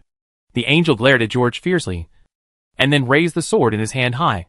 After seeing this scene, George was shocked to find that his body seemed to be imprisoned in the beam of light falling from the sky. He watched the sword fall, and couldn't help grinning and squinting his eyes. But then he felt a tap on his left and right shoulders. And then he saw the angel turning into water vapor in his smile. With a smile on his face, a holy power baptized his whole body. A text was left in midair. Soraya recognized you and baptized you. From now on, you can finally be considered a true knight of Le Templar. This stinky woman just needs to be dealt with. This woman was able to deal with him quite hard during this period. Her strength was slightly lower than George's, but her reaction speed, physical agility, coordination, as well as her ability to respond in battle and her rich experience, were all perfect. Hang him up. Alexander's previous opponent was much more powerful than her. After muttering something, George took out the scroll from his waist. For the first time, you won an impossible battle, and your unyielding will was recognized by Soraya. Overall combat effectiveness, C+, potential value +5. George William, Lord. Hero. Professional title, Priesthood Knight Templar. Priest of the Light of Dawn. Don't change it to Archbishop of the Cathedral of the Dawn. Obviously you are far from qualified. Title, Baron. Fearless Knight. Physique, 5.1, 2.1 + 1 + 2, Wisdom, 2.0. Vitality, 25-25, Physique *5, Mana, 20/20, Wisdom *10. Potential value, 5 Merit, 87 Prayer, 1532, Sacred attacks are immune to Valkyrie. So he is never wasted. Song of Hope. Punishment in the Name of Dawn LV2, 536/1000 Hymn of Courage LV3, 17/10,000, Scar of Dawn LV2, 236/1000, Inspiration LV2, 106/1000, Undead Transcendence, NA. Holy Seal. You have not yet learned how the Templars use the Holy Seal, and your holy book is incomplete. So it seems that there is no such thing. However, if you pray devoutly in the church, bathe in the dawn, the holy book in the light may be able to complete it. Title. 1. Walnut Crusher. Ability to eat walnuts +1. 2. Fearless Knight. Talent 1. Reckless, affected by the story. All fear effects caused by enemies who are taller and stronger than themselves will be immune. Fear will only make them angrier, and anger will become the source of their strength. Let them keep moving forward without stopping. Assessment. Immune to fear, conditional. The more you fight, the braver you become. Injuries will not affect combat effectiveness. Talent 2. +1 Physique. The light of the giant shines on the fearless knight. The physique of the knight, who has sworn under the giant's head, will be increased by 1 point. Reward 2. +2 Physique. The blood boiling in the giant's heart will make the hero extremely strong. 3. Ferocious Wolves. Leader when there are companions around. Each additional wolf has combat power +1. Up to a maximum of +6. Characteristics. 1. Dare to challenge more powerful enemies. 2. When the leader of the wolf pack exists, the wolves will be full of courage and have the confidence to win. Comprehensive combat effectiveness, D+. It's only D+? So how powerful was Alexander back then? George thought for a moment and felt that he was confident that he could dodge the javelins that Alexander threw at the scavenger. Even considering that he was in the battle now with his reaction ability, he could also fight with Alexander in a few moves. But even with Alexander's original strength, he probably wouldn't be sure to follow through. And although the big guy is usually silly, he is very spiritual in battle. Once it breaks out, he may kill him instantly at any time. But there is still some chance of winning. This is somewhat exaggerated. After all, Alexander is Johannes's #1 gold medal hitter. But since playing more and more with Soraya, George's mentality has also changed. I would also play with Alexander from time to time. The highest level of training in a level 1 school is C+. I believe that with my second and third victory, my rating will rise. George glanced at the perpetual calendar on the scroll and calculated the time. It has been a week since the last exchange of goods. George glanced at the perpetual calendar on the scroll and calculated the time. Now it has been a week since the last exchange of goods. And there is still 1 week before the date he agreed for all the lords to gather. He didn't know whether they would be able to win the battle in the future. But George felt that he had to at least be sure first that he and the elite members of the shelter were strong enough to escape with their lives. In fact, it has been almost a month since Miss Hand's group of people arrived in the territory. All the new residents have been integrated into the shelter, including the third batch of soldiers, who have also grown enough. If he asks a group of people to go over now, they can be said to be the vanguard of the knights. At least the number is decent. Thinking of this, George sighed and decided to go out for a walk. He stimulated all his potential, then stood up, patted himself, shook the water, and walked towards the church. The rain has become lighter, and black smoke is rising from the chimney of the expanded blacksmith workshop in the rain. The residents were already wearing canvas coats, braving the rain, pushing vehicles, and carrying farm tools to the fields. Many people who arrived earlier were already busy in the fields. Looking around, the wall of fog surrounding the shelter has receded to a kilometer away. The dim fog in the distance kept rolling in the wind and rain, as if a storm was brewing. But here it is like the eye of a hurricane, with sunshine, rain and dew, tranquility and peace. Sunlight and rain continued to fall on the fields, nourishing the earth. Wherever George looked, there were busy figures everywhere, and among the fields where potatoes are grown, there seems to be a lot of wheat straw covering them. George took a special detour and walked into the field on the west side. While greeting the people passing by, he observed the fertile land and stepped wantonly in the muddy water, feeling extremely comfortable. But the manure still smells a bit. Looking at the dewdrops hanging on the golden wheat straw and green potato seedlings, George couldn't help but be stunned. "Boss, are you here to see the field again?" A gentle and pleasant voice sounded in George's ears. George turned around and found that it was Martin, so he nodded in response. Today he was on patrol duty, and Anthony was not far behind the team, talking to a few farmers. Those farmers always looked at the camellia tree that Anthony was holding on his hand from time to time. "I heard that this staff, which is more than 3 feet long, although it smells like tea, is actually made of werewolf hair and blood." After the rumors became more and more exaggerated, he was completely confirmed as the Dark Wizard. But this guy doesn't seem to cherish the mysterious wand in his hand. Martin covered the Lord's head with his cloak. After George nodded, he looked into the distance again. Today, half of Johannes' territory beneath the hillside has been cleared of fog. The arable land has reached a huge figure of 3,700 acres. In addition, there are less than 2,000 acres of land, which are all wasteland that lacks seeds or is difficult to cultivate. At first, because potato seeds were limited, there were only more than 300 acres of land for planting autumn potatoes. Others are cabbage, spinach, radish and other crops. There are also some wheat scattered in the fields during the autumn harvest. Although some of these wild wheats have grown, I am afraid they will die after a while. But even so, this winter harvest will yield nearly 15 units of crops. Among these harvests, potatoes, cabbages and radishes were the main outputs, accounting for more than 90% of the total output. The reason why there is such a big harvest is not only due to the diligent citizens and the sunshine that shrouds here, but the most important thing is Anthony's work. If Anthony knew how to get rid of the aphids that covered the seedlings, George could understand. After all, wizards are good at playing with poison. But on the potato seedlings, some wheat straw was covered in a strange way, which increased the yield a lot, which made him a little confused. According to Anthony's words, this is called wiping the butt of this country lord. Of course, if translated into Chinese idiom, it can also be called making things right. In fact, Anthony believes that much of the work should begin at the very beginning. In the current territory, not only cultivating are not carried out, only simple weeding is carried out. The division of the fields into farming areas also made him feel extremely vulgar. "I have always heard that the barbarians in the north have very rough farming methods because of the fertile land. But I didn't expect that you were still in the farming method of these primitive people. Well, but fortunately, I can teach you how to do it. I don't know when. Anthony's annoying voice sounded on the other side of George's ear, making the veins on George's forehead twitch violently. But you actually know how to fertilize in other areas I have seen. They would rather throw human feces into the river than use it in farmland. This is really sad. So I can't blame you. Even the fermentation of manure is difficult. I don't understand. It's a good thing there's not a lot of feces. Otherwise those crops would be poisoned to death. When he heard these words, George couldn't help but have a dark look on his face. This matter is indeed his fault. And because the land here is mostly black soil, it is very fertile, and the population is not densely populated. Therefore, residents have almost no habit of using manure.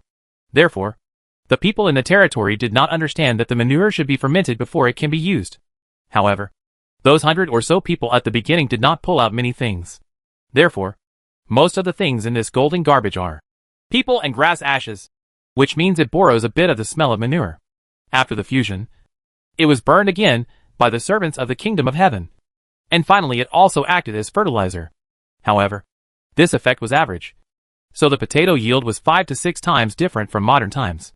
And if you follow the method proposed by Anthony, correct fertilization will definitely increase the yield by a lot.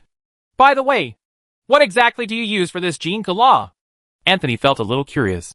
I haven't analyzed its ingredients yet, but I can see that it has great potential.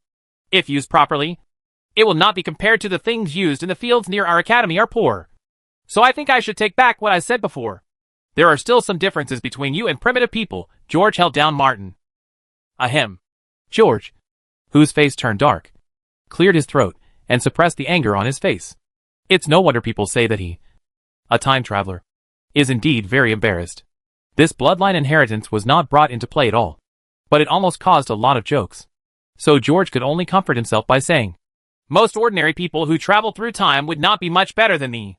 Skills have specializations. What if I didn't study some major in my previous life? Thinking of this, George felt very depressed and blushed a little. However, as a modern person, even with blood inheritance, there are indeed fewer and fewer people who know how to farm. Otherwise, I will definitely let him see what farming is. But some of the proposals Anthony made are extremely reasonable, and it's well-founded. For example, the methods of farming and soil cultivation, although this annoying guy learned them from books, are indeed somewhat close to those influenced by George. Medium cultivation and cultivating have indeed increased yields. According to Anthony, the degree of fertilization should be different for different crops. Excessive fertilization will reduce the yield of some crops, and reasonable distribution can also optimize the use of limited fertilizers. At this point, George did not prepare the most perfect plan in the mill. After all, if you really want to match them one by one, I'm afraid you will have to face thousands of multiple choice questions. Thinking of this, George became kind-hearted. As long as I can do things, it's okay for me to support you like a grandfather, like an aristocratic gentleman. He nodded slightly to Anthony and said, Master Bachelor, last time I told you, have you come up with the idea of the shack you mentioned? The great nobles in the north still understand some advanced concepts. If you use a shed, it is extremely useful whether it is fermented fertilizer or used for farming. But unfortunately, it only appears for small-scale enjoyment, and most people don't understand it. The real value. Anthony suddenly shook his head and muttered.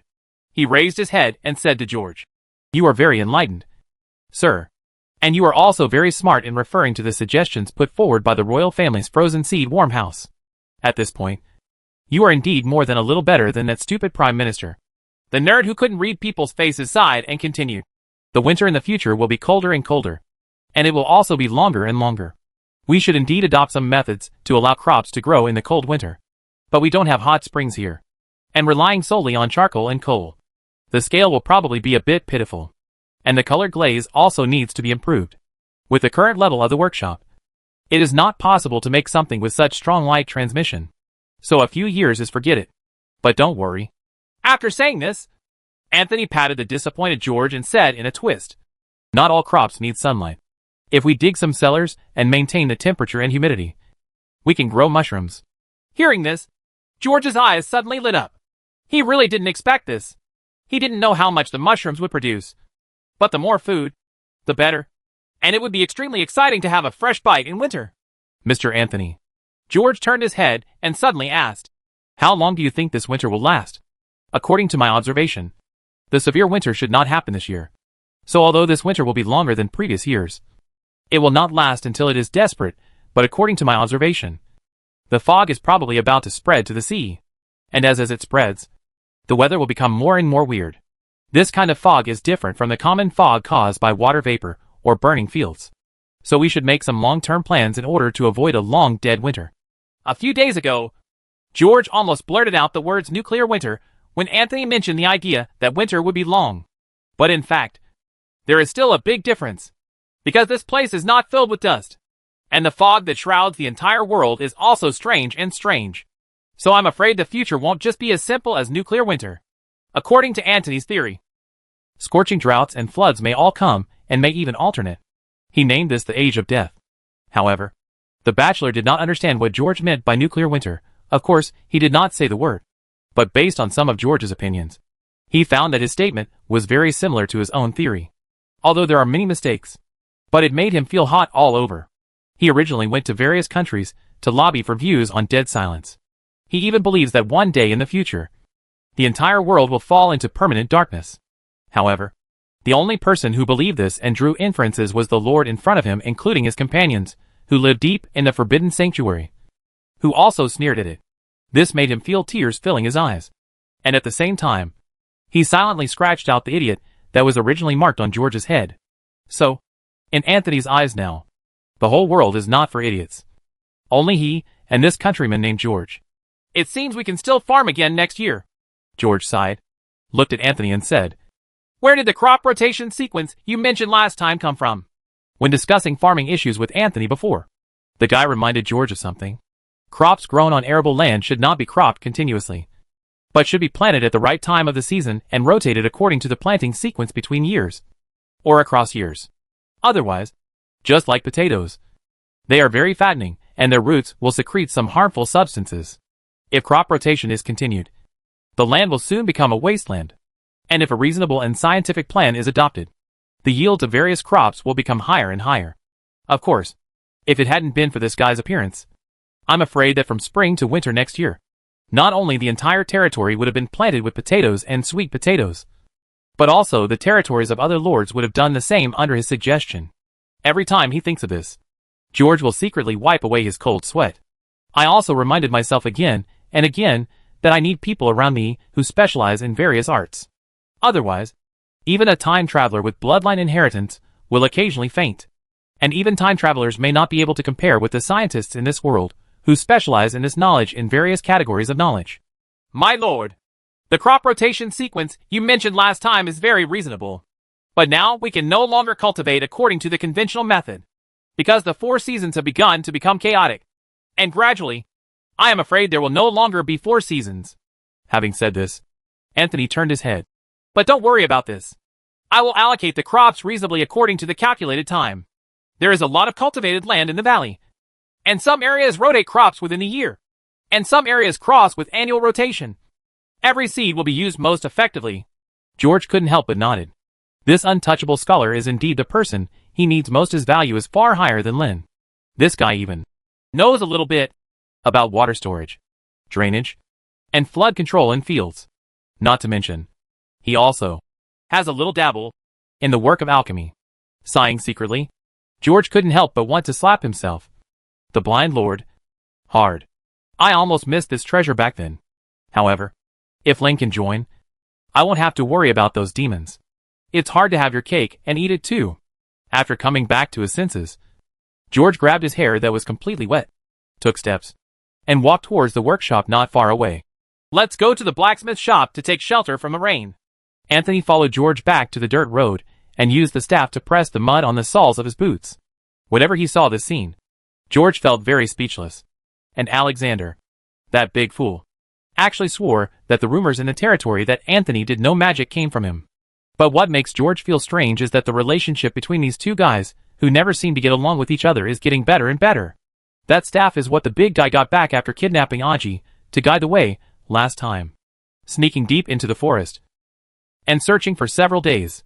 Chapter 100 Funeral. Martin continued patrolling with many guards, and George and Anthony came to the workshop. The blacksmith shop has been expanded into a blacksmith workshop. It was almost finished the day before the lords were due to deliver it. Although there are not many things renovated, they are very detailed. In fact, compared with the original blacksmith shop, the current workshop is just an expansion of the shed outside to indoors. The overall area actually increased by 30%. But the things and utensils inside are more reasonable than before. And according to Anthony's design, the heat from some stoves can also be used by other tool tables. Anthony used his wisdom and combined with the experience in the academy to utilize the heat cycle.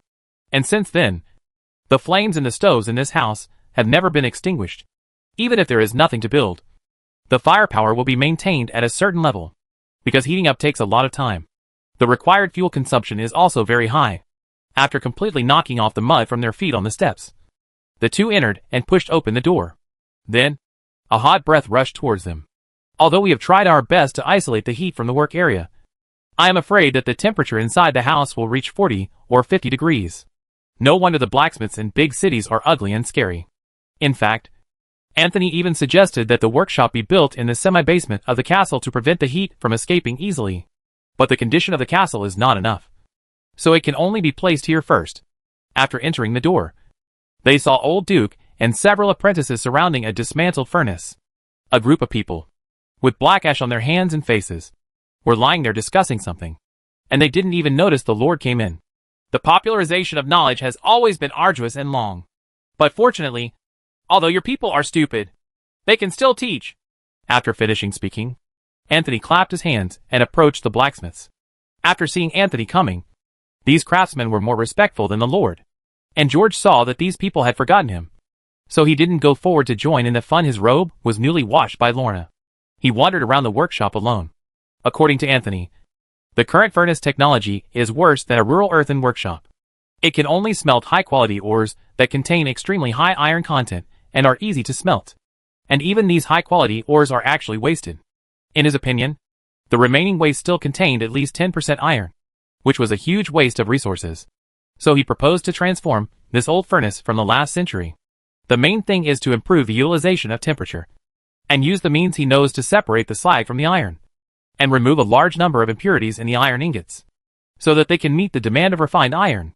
The so-called fine iron here should actually be steel. However, the raw and cooked dough method mentioned by Anthony cannot be expected in the near future. Steel has been around for centuries. However, production has been low. Only the great nobles have been able to refine it. But with the development of alchemy, the production of steel has gradually increased. But the ratio of steel to iron is still 20-1. According to the alchemy technology that George learned from Anthony, he knew that the technological development of this world may have taken another path. The highest tech alchemy furnace studied in the academy, combined with other equipment, has created a brand new ecology. They call those things the demonic nexus. The energy cycle supply can even make the forbidden sanctuary levitate. According to Anthony's description, this must be a reference to weightless technology. Every bit of knowledge is completely different from the science that George understands. But this technology tree, or the magic tree, is not low. After thousands of years of development, the Forbidden Sanctuary has recorded the inheritance of the disappeared civilizations in the history of the mainland, and continues to study forward. But the bachelor has always been self-conscious, and no one can enjoy the fruits of the growth of civilization except the people of his own 1/3 of an acre of land. And because of the monopoly of this technology, many things that in George's opinion could have more development have remained at the level of toys. And as Anthony said, the spread of knowledge has always been long and arduous. The development of knowledge lies in openness, and the inheritance of civilization belongs to everyone. But if you don't break the door of the sanctuary, let those idiots have a good taste of the whip. They will never take out what is in their hands, even if you bring these things into the coffin with the doomsday. In terms of the level of the sanctuary, Anthony's research on alchemical technology can only be considered moderate according to him. This is called knowing a little bit, but not being proficient. In his opinion, the raw and cooked dough method is also a technology that should have been eliminated long ago. But this is something that only the great nobles and royal courts in each kingdom understand. The equipment of the reserve knights was just finished last night, so the transformation of this first furnace began. As for the second furnace, it has not been included in the renovation plan because it still has great uses. All those smelted inside are silver foxes. In Anthony's view, burning money is his true calling. Before this, George had always believed that mithril was a natural mineral. But Anthony subverted some of his imagination. According to Anthony, 100 silver foxes can be alchemized to produce a piece of mithril the size of a thumbnail. In the shelter's calculations, it is almost a unit of magic material. The words used to outline a piece of talisman are almost perfect. After hearing this, he almost slapped Anthony on the spot. If he had known that this thing was so expensive, he would never have paid those Lord Silver Fox when Martin exchanged those refugees. According to this progress, my money will be burned out today. George felt a little on the verge of tears, but at the same time, he felt that he was not efficient enough, because after the Silver Fox is burned, what is produced is still the basic raw material. And even with the servants of the kingdom of heaven helping the bachelor with chores, it would take Anthony 10 times more time to refine mithril than burning money. It also takes some time to draw the rune words on those weapons. But Kankin can still catch up with the plan. It was very hot here. And after a while, the water vapor on George's body was about to evaporate. I even couldn't help but wipe the sweat from my head. I couldn't tell whether it was rain or sweat. When he was almost done, he finally felt like he couldn't bear it anymore. So I walked out of the sauna and stood at the door while the cool breeze blew. He couldn't help but let out a comfortable breath. The rain was still falling, and he didn't bring any rain gear. So he simply unrolled the scroll under the eaves. Furnace transformation, 1 smeltable iron ore types increased from 23% to 57%. Or smelting rate plus 10%. Researcher, Archmaester Anthony plus Duke Blacksmith plus 7 blacksmith apprentices. Completeness 17%. Explanation. Use alchemical technology to increase the combustion rate, increase the temperature, and add limestone to form slag to separate the iron. The effect of the next improvement. 57% of the smeltable iron ores can be increased to 78%. And the raw and cooked steel method can be realized. Dyeing, 1 Anthony's recipe makes the church very beautiful. I heard that the Lord likes emerald color the most. But what everyone doesn't know is that it's just because every time he sees emerald nan, he will think of gems. Farmland transformation, 1 labor saving plus 10%. Output plus 10%. Program provider, Bachelor Anthony. Explanation, this work, under the guidance of a certain erudite bachelor, can be regarded as a way to make up for the situation. In today's fields, in the farmer's daily farming, the temperature, moisture, and fertilizer of the young crops are all used in the most reasonable manner according to his plan. In this kind of cultivation, the yield has been greatly improved. Of course, if there weren't those locusts, the yield would be even more. The next improvement effect, irrigation and drainage facilities will enhance the ability to maintain harvests during droughts and floods. And flood disasters will be reduced by 20%. This is probably not possible with the labor force of the territory at present. Let's pray that there will be no floods before the harvest. Herbicide, 1 yield plus 10%. Researcher, Maester Anthony. Currently Anthony is using the knowledge from this project to teach apprentice Lorna. Completion, 87%. Explanation, after the completion of this research work, the most common weeds in the fields will no longer exist. Although Anthony understands the relevant knowledge, it will take some time to apply the things in the book to practice. Next improvement effect, various weeds will disappear, and dead grass will be turned into fertilizer. Yield plus 20%. Mushroom poison to eliminate aphids. 1 aphids reduced by 65%. Potato yield increased by 15%. Researcher, Apprentice Rona, guided by Anthony. Completed. Explanation, in addition to locusts, those aphids on potato seedlings have always given you a headache. However, thanks to the guidance of Archmaester Anthony, Apprentice Lorna has already experimented with the formula. The new recipe is currently being prepared by the servants of heaven. Effect, a 3500:1 modulation can kill so many bugs. This shows how scary those collected strange green poisonous mushrooms can be when added with some weird things. Next improvement effect, aphids reduced by 95%. And dead aphids will be turned into fertilizer. Potato yield plus 30%. Killing cockroaches, unknown. Cockroaches, flying insects and other things are the most annoying. Anthony, ever since he ate a big cockroach in a bowl one day, he has made up his mind to get rid of the infestation. But since several medicines have failed after that, as of now, he can only adopt some kind of physical solution. Eradication of locusts, unknown at present. There is really no good plan. We can only rely on physics to reduce this disaster. Pray that locusts don't come before the winter harvest. Greenhouse technology, unknown. Anthony is still working on the idea you proposed. Obviously, glass alone is not enough. What is needed is a complete set of environmental solutions. Since Anthony came to the territory, there have been many research plans on the scrolls, which shows how knowledgeable Anthony is. And this bachelor from the Forbidden Sanctuary can be said to carry the most advanced technical knowledge in the world. But the funny thing is that the nobles think that what he knows is not practical, or that he doesn't bother to please those nobles. After the rain subsided a little, George put away the scroll and walked towards the church. The steeple of the church stands in the distance, and the colored glass above emits colorful brilliance in the light rain. The residents were all working, so it seemed a bit cold in front of the door. Only a few children were digging into the grass and catching grasshoppers in the rain near the pool in the small square in front of the door. George remembered that there seemed to be a baptism in the church today, and it might be in progress at this time. So he circled around and prepared to go to the back door. When passing the cemetery, he saw what seemed to be about a dozen people from the territory surrounding it. George quietly leaned over and looked inside the fence.